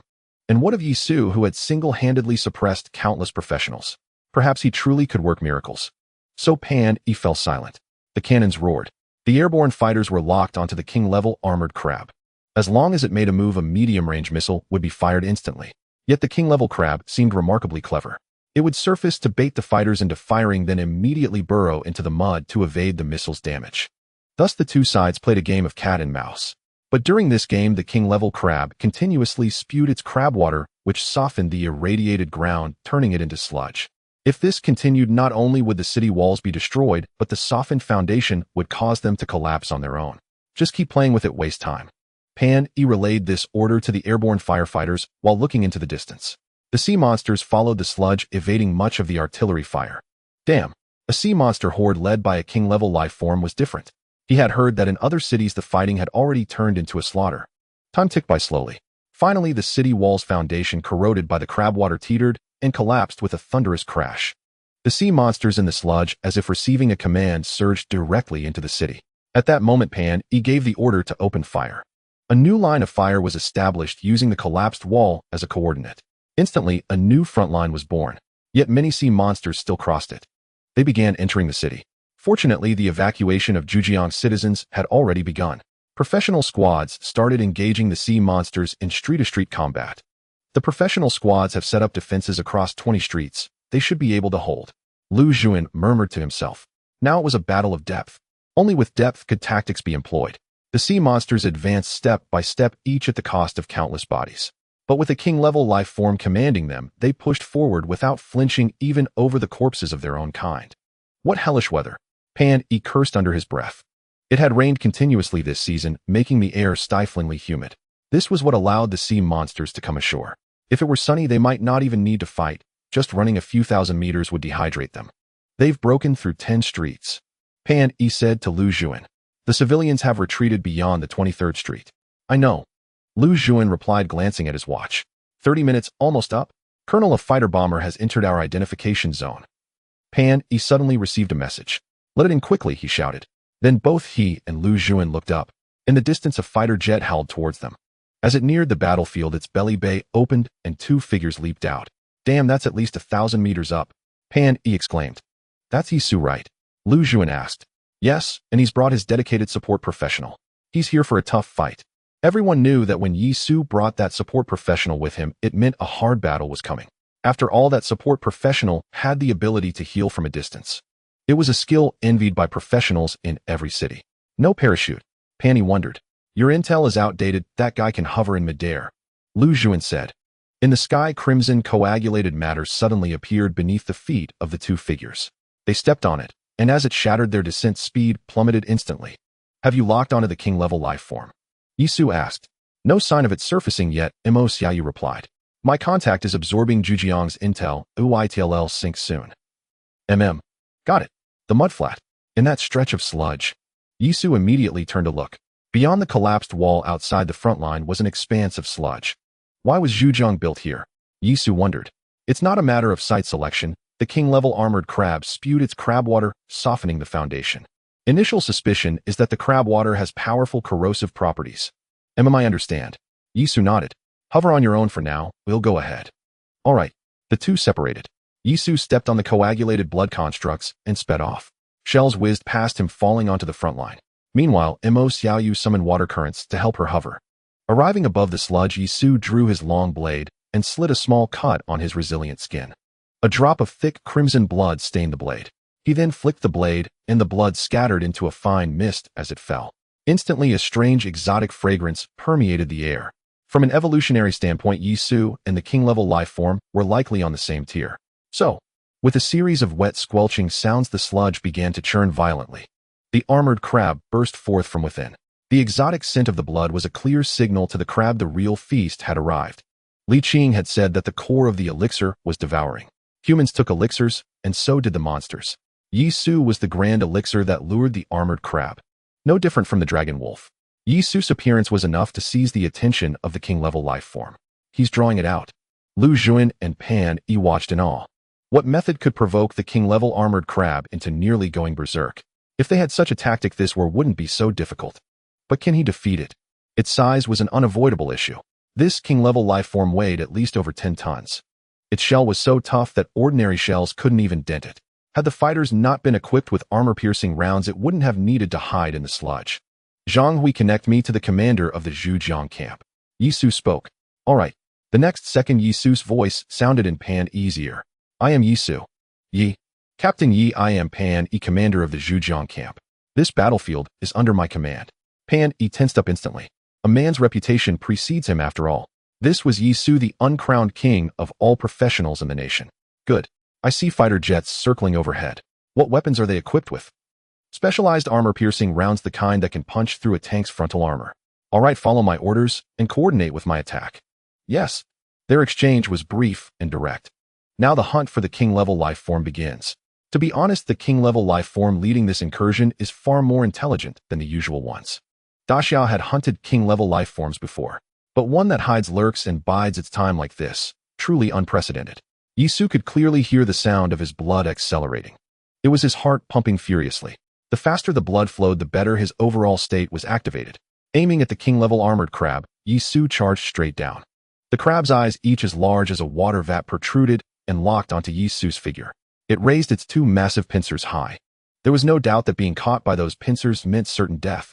A red current of blood energy swirled around Yisu, enveloping him like a suit of armor. His body descended rapidly. Crack! The crab's pincers snapped shut mere inches from Yisu. The blood energy manifestation on his hand shattered. It was precisely this pause that saved him from being caught. Calculated precisely. Your mind is quite sharp. Yisu muttered to himself. This armored crab could no longer be viewed through the lens of a mere animal. It was a truly intelligent life form. Bracing himself against a pincer, Yisu flipped over and leaped onto it. Before the other pincer could clamp down, he dashed straight towards its back. That's the way with large animals. Heh, it can't scratch its own back. Suddenly, the armored crab seemed to sense something. Its entire body shuddered. Yisu instantly felt a sensation of weightlessness. Flip over. The moment the crab sensed Yisu trying to climb onto its back, it immediately rolled over. It slammed its back into the mud. The mud was the crab's home turf. Setting aside the corrosive properties of the crab's fluids, the environment alone made it impossible to fight it there. Truly intelligent. Yisu praised inwardly, but his movements did not cease. Stepping into the void to leave the area above its back, he shouted, Pan Yi, attack. TSK.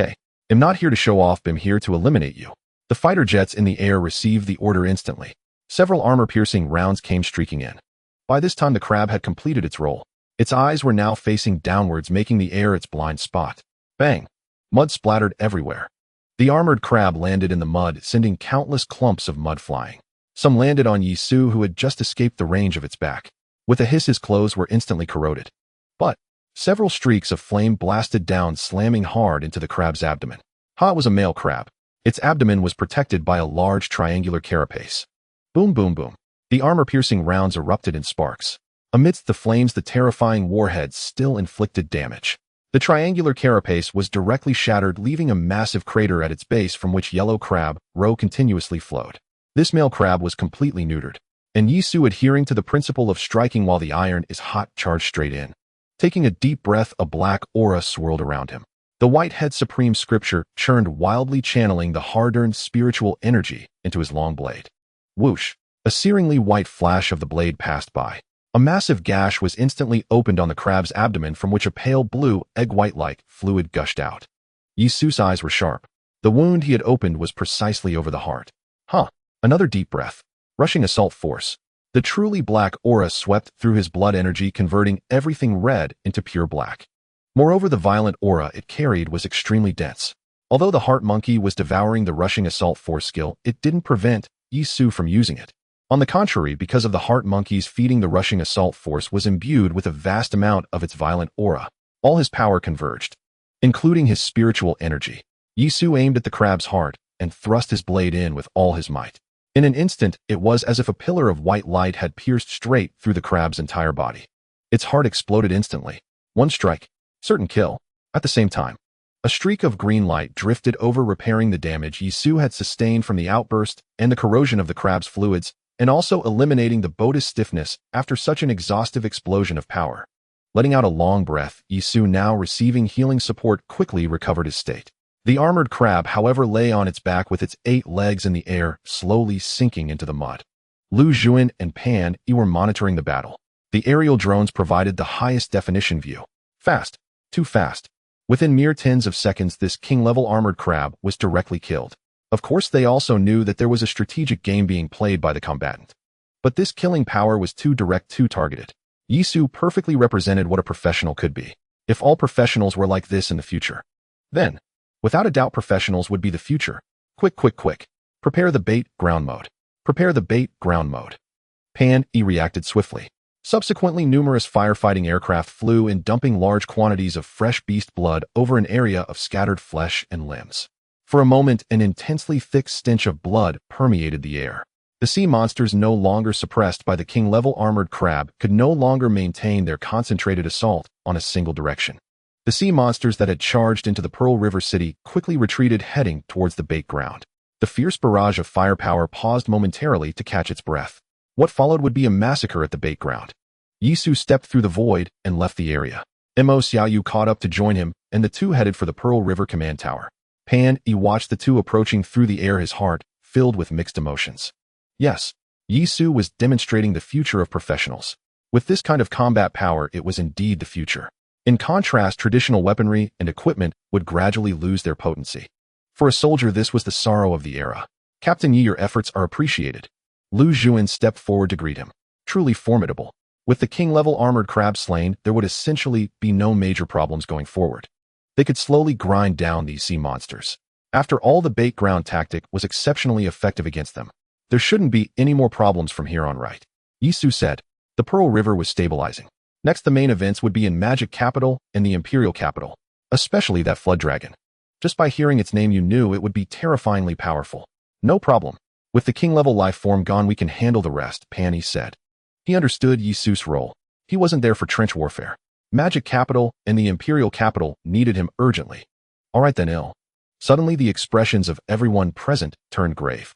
Because their earpieces all sounded simultaneously, at the Imperial Capital battlefield, the Chui Hu team killed the king-level life form Dragon Shark, but was ambushed by the Flood Dragon. Chui Hu is severely injured. Simultaneously, the king-level life form from Magic Capital has appeared, abandoned the Magic Capital battlefield, and is heading to the Imperial Capital battlefield. Currently, over 30 professionals are heading to the Imperial Capital for reinforcement. All battlefields have converged into one, the Imperial Capital battlefield. Everyone was stunned for a moment. Then Yisu said calmly, prepare a plane. The Sea Demon's landing was meticulously organized and premeditated, a fact beyond dispute. Yet no one could have foreseen how events would unfold. They launched a full-scale assault on a single battlefield, directly targeting the Imperial Capital of Daxia. Had a strategic intellect truly emerged among the Sea Demons in such a short span? For should the Imperial Capital fall, the blow to Daxia would be catastrophic. Not only symbolically, but structurally, the entire macro-level command and coordination of the war effort would instantly collapse. At that point, the Sea Demons would land along Daxia's entire coastline, and its coastal regions would inevitably fall. This was the grand calculus of total war. How swiftly they evolved. Above, swarms of aircraft surged toward the capital. Below, every major transport artery, railroad, and logistical corridor rushed reinforcements and combat assets to the capital's defense.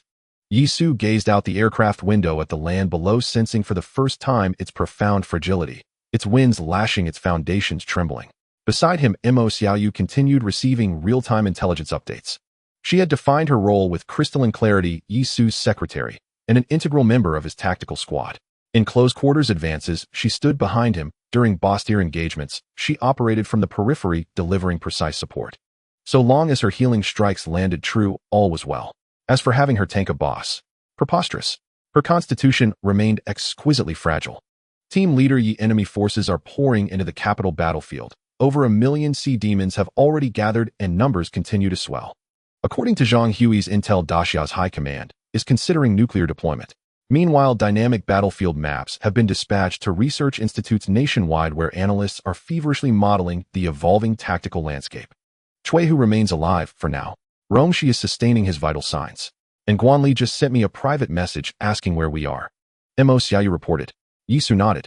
Since the rise of alchemical serums, Daxia had gained hundreds of thousands of awakened practitioners, but only a select few possessed authentic vocational scrolls. The rainwater season treasure chests were exceedingly rare. The true bedrock of Daxia's strength still lay with those who awakened during the beginning of spring. Moreover, Mo Xiaoyu remained the sole auxiliary practitioner capable of direct, instantaneous healing. The rain-calling divine envoy. Perhaps her legend shall be forged right here on the capital battlefield. Yisu mused inwardly. Locate Chui, whose exact position will deploy directly via aerial insertion. The capital front appears dire. Zhang Hui consolidated intelligence. But unless information was unambiguous and operationally critical, he filtered out noise before reporting to Yisu. After all, everyone knew Yisu was relentlessly disciplined. Whenever he had spare time, he devoted it entirely to cultivation. Thus Zhang Hui adopted a method devised by Zhuge, who channeling all raw intelligence through Mo Xiaoyu. Influenced by her network of informants, Mo Xiaoyu had cultivated a keen aptitude for intelligence gathering and developed her own rigorous synthesis methodology. Understood, she affirmed. Moments later, the aircraft entered the capital's airspace, or more precisely, the Jingji region Tianjin. The true front line lay along the coastal belt. That stretch of land had become synonymous with severed limbs and acrid smoke. Relentless artillery barges transformed it into a zone of perpetual apocalyptic bombardment. Further inland, the Dongli district formed a secondary front line manned by over 200,000 practitioners, beyond which any sea demon breaching the line would be intercepted and eliminated. The entire theater sprawled across a colossal expanse. Both sides committed staggering volumes of firepower and manpower. Reinforcements continue arriving in waves. Jinbao Expressway, Jining Expressway, Beijing Tianjin Expressway, Chongshin Expressway, Jinjin Expressway, all operating at maximum capacity. Latest report from Jiaolong, it has made landfall at Nanwan Park. Chui Hu and his team are there, Mo Xiaoyu added. The aircraft veered toward the coordinates. Upon arrival, Yisu and Mo Xiaoyu leapt from the fuselage without hesitation. Midair, Yisu beheld Jiaolong, hissing softly in awe. Immense. Its serpentine body stretched over 100 meters, its scales shimmering with an eerie inner luminescence beneath the ashen sky. That peculiar radiance struck Yisu like a physical blow. Could it be spiritual energy? Let's rendezvous with Chui Hu first. Yes. The two plummeted rapidly through the air. On the ground, Chui Hu's unit spotted them and immediately fired a signal flare to guide their descent. The flare's brilliant arc drew startled glances and caught the attention of several flying fish, which darted en masse toward the pair. Yet they posed no threat to Yisu. With a casual gesture, Mo Xiaoyu summoned a torrent of water, crushing the creatures instantly.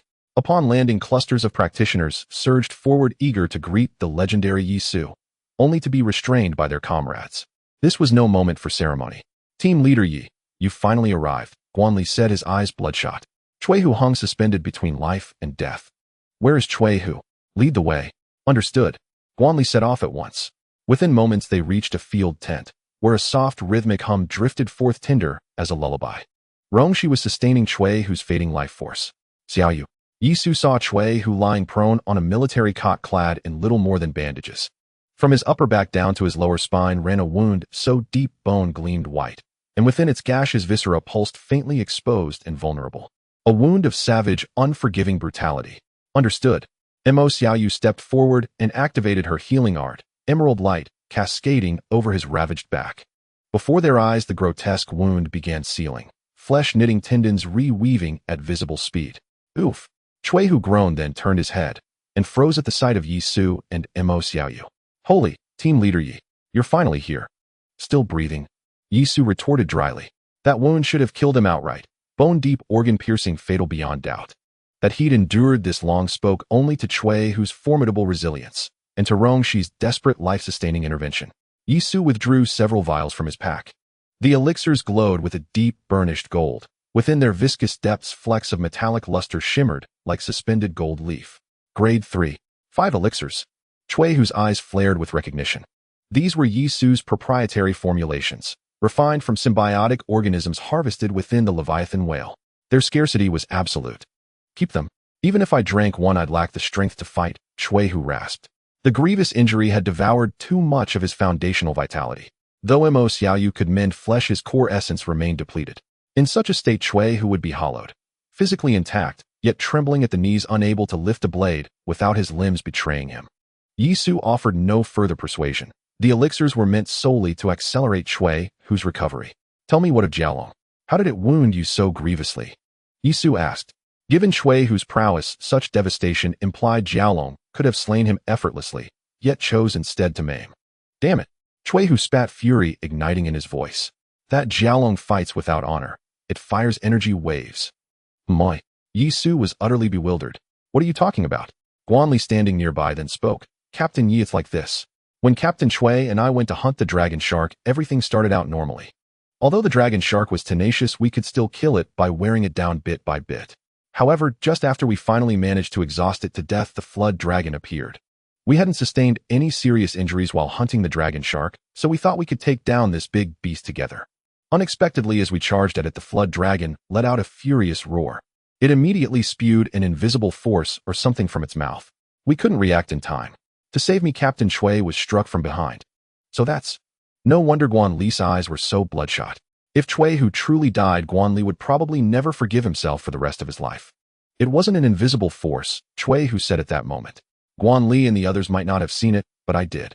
It was a cyan blade of light. Pale cyan, extremely fast, and without any sound of breaking air, very treacherous. Yi Su's gaze sharpened. He reached for an apple nearby and tossed it into the air. Then with a flick of his finger, a pale blade of light shot out, cleaving the apple in two. Catching it, he said, like this, eh. Guan Li stared dumbfounded. An air blade from a distance. But Chui Hu grew excited. Yes, that's it. Only yours is colorless while that one had color. As he spoke, he reached out.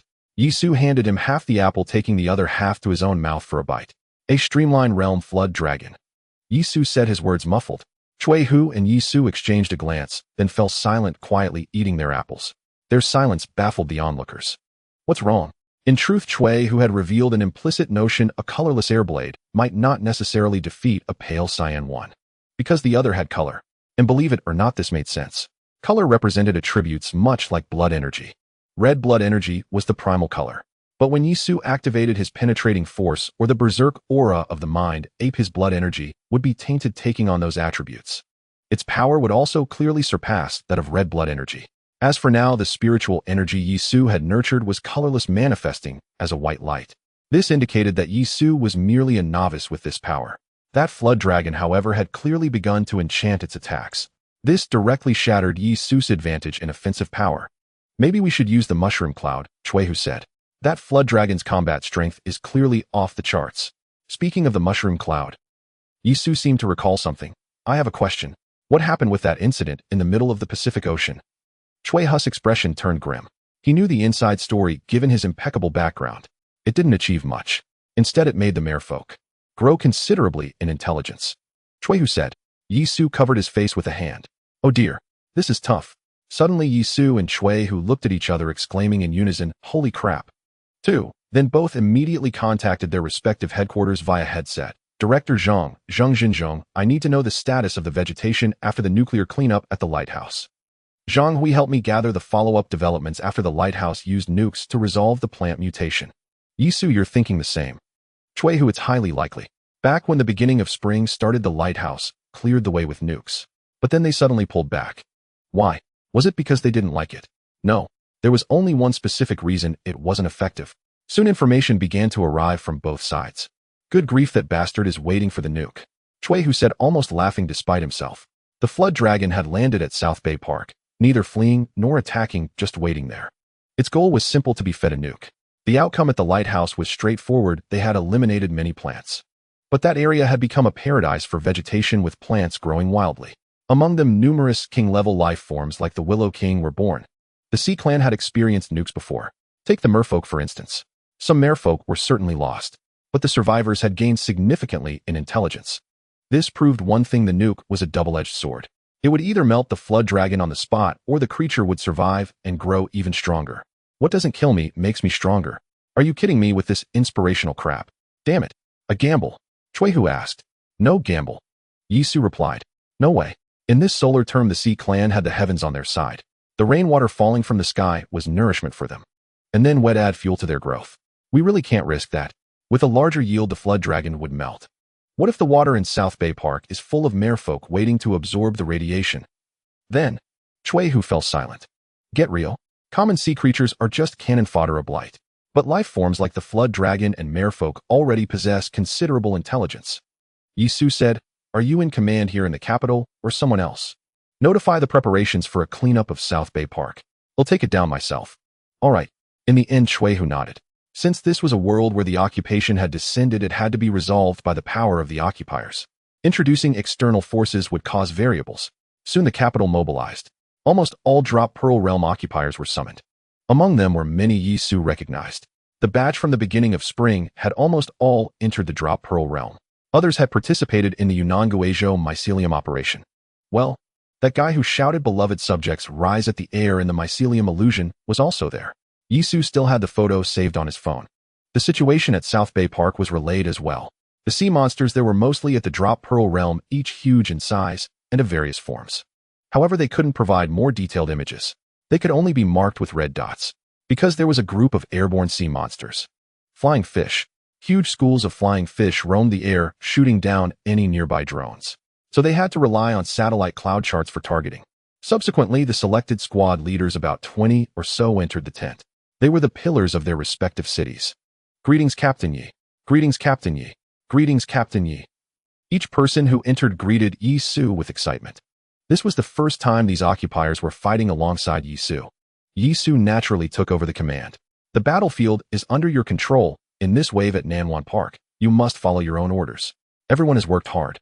Yisu said, "When we came over, the liaison should have already informed everyone of the relevant situation. Therefore, I won't elaborate too much. The goal is very simple. After we advance, you are to intercept all the sea monsters of the Falling Pearl Realm and not let them disturb me as I take down the Flood Dragon. The overall plan is that simple." Having said that, Yisu looked at everyone and continued, "Is there anyone who has any objections? In such a battle situation, the simpler the arrangement, the better, since this is a team operation. Excessive complexity would only create more loopholes." Upon hearing Yisu's words, everyone nodded in agreement. No objections. This request from Yisu was entirely reasonable. A squad of the Falling Pearl Realm generally can handle one or several sea monsters of the same realm. After all, the practitioners of the Falling Pearl Realm are among the very first batch. Everyone has a profession, and almost all of them are fully equipped with skills. With such a configuration, defeating a sea monster is indeed not much of a problem. Moreover, everyone will not slack off in their efforts. The reason is simple: the Great Xia cannot collapse at this moment. From the perspective of industrial structure, the various cities are unbalanced. Once the imperial capital collapses, the potions you obtain from Su and Hang will not be worth the same price.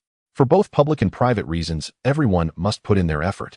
No one complained about unity. The tangible benefits were right there. The Great Xia plays with human nature. After agreeing on a time, the practitioners began to enter the battlefield. Others in Nanwan Park began to withdraw.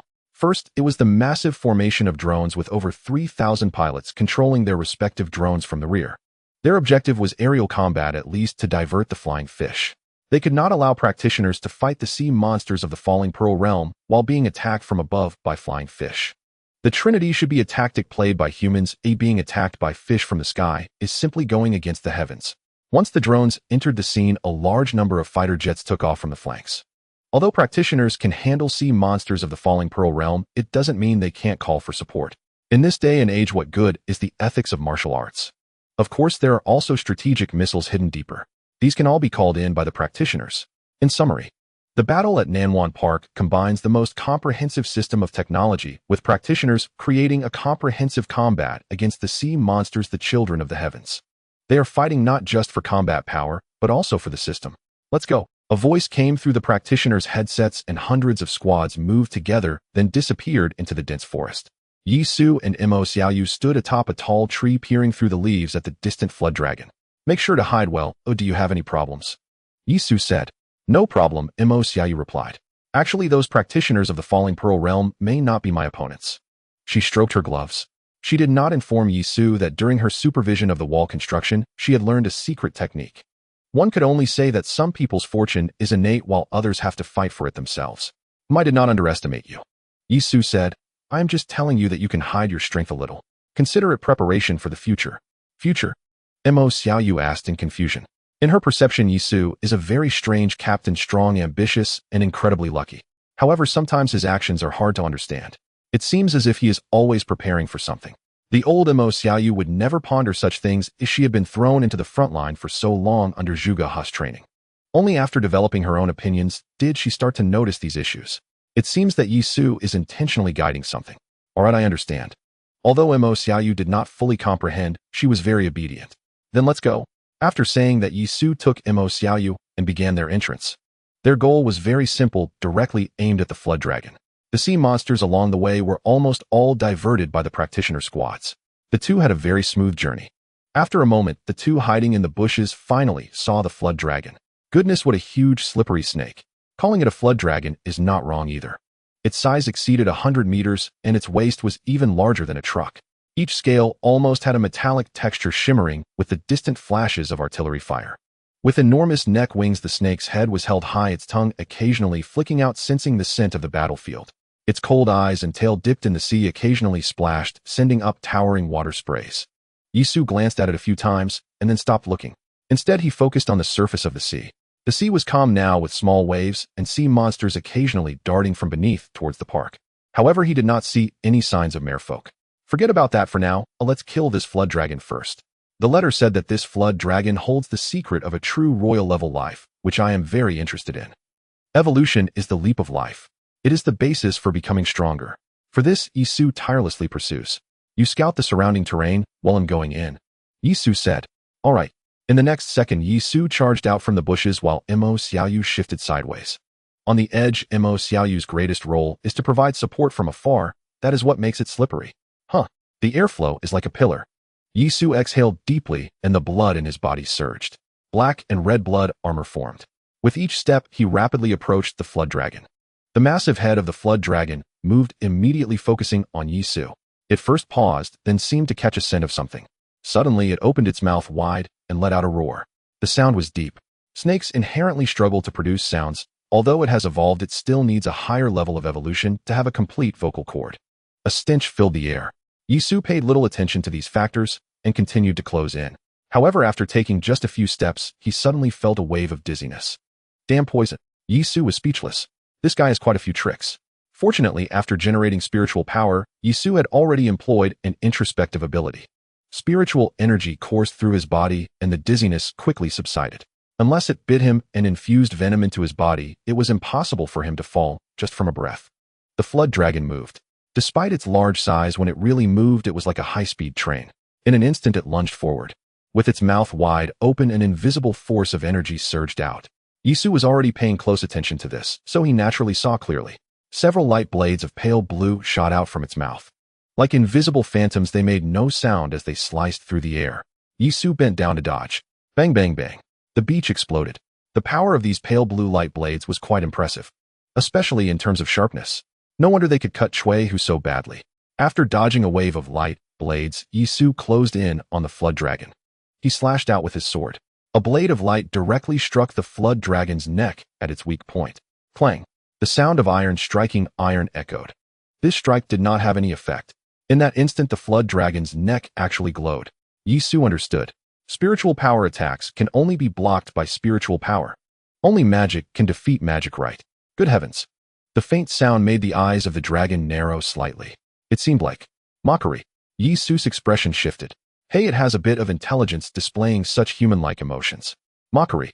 Then let's have some fun. In the next moment, the dragon and Yisu were locked in fierce combat. This beast has some tricks. It feels like it has begun to cultivate on its own. Yisu thought to himself. In battle, he appeared arrogant and brutal. However, in reality, he was more cautious in combat than he was in dealing with the world. This was a strategic disdain for the enemy while tactically valuing them. Moreover, this dragon was indeed extraordinary. It didn't rely purely on its beastly form's brute strength. Instead, it had its own methods, especially its tail whip and the series of smooth light blade attacks, effective and deadly. First, it swept its tail to force you off the ground, then it would shoot at you. If not for Yisu's ability to step through the air for momentum, this small combo alone would have put him in grave danger. The dragon's gaze had changed since the mockery at the beginning. Both sides surprisingly felt as if they were on the same level. More frighteningly, the other party seemed to be deliberately holding back. It wasn't Yisu who was holding back. Rather, it was that the dragon was too close to the shore. At the slightest movement, it could dive into the sea and escape. Yisu was not here to defeat it. He aimed to kill it. At this moment, the black and red armor gradually deepened. The black aura began to overshadow the original red blood energy, and Yisu was gradually increasing his power. This would allow him to resist the dragon's increasingly agile form. Secondly, he could attempt to lure the dragon deeper onto the shore. A low growl. The deep roar seemed much louder than before. The dragon's body was becoming more agile. No, it was not just more agile. As the battle progressed, a massive amount of heat began to generate within the dragon. After all, it had transformed from a sea snake. Initially, as a cold-blooded creature, the dragon's body was somewhat rigid, but it was now gradually loosening up. The explosive heat of its blood brought more driving force, making its senses and movements even more rapid. Good heavens! Yisu was gradually increasing the pressure while the dragon was also warming up. The hotter the dragon's body became, the clearer its intentions were expressed in its eyes. The hidden cruelty and brutality were nearly impossible to suppress. A beast is a beast.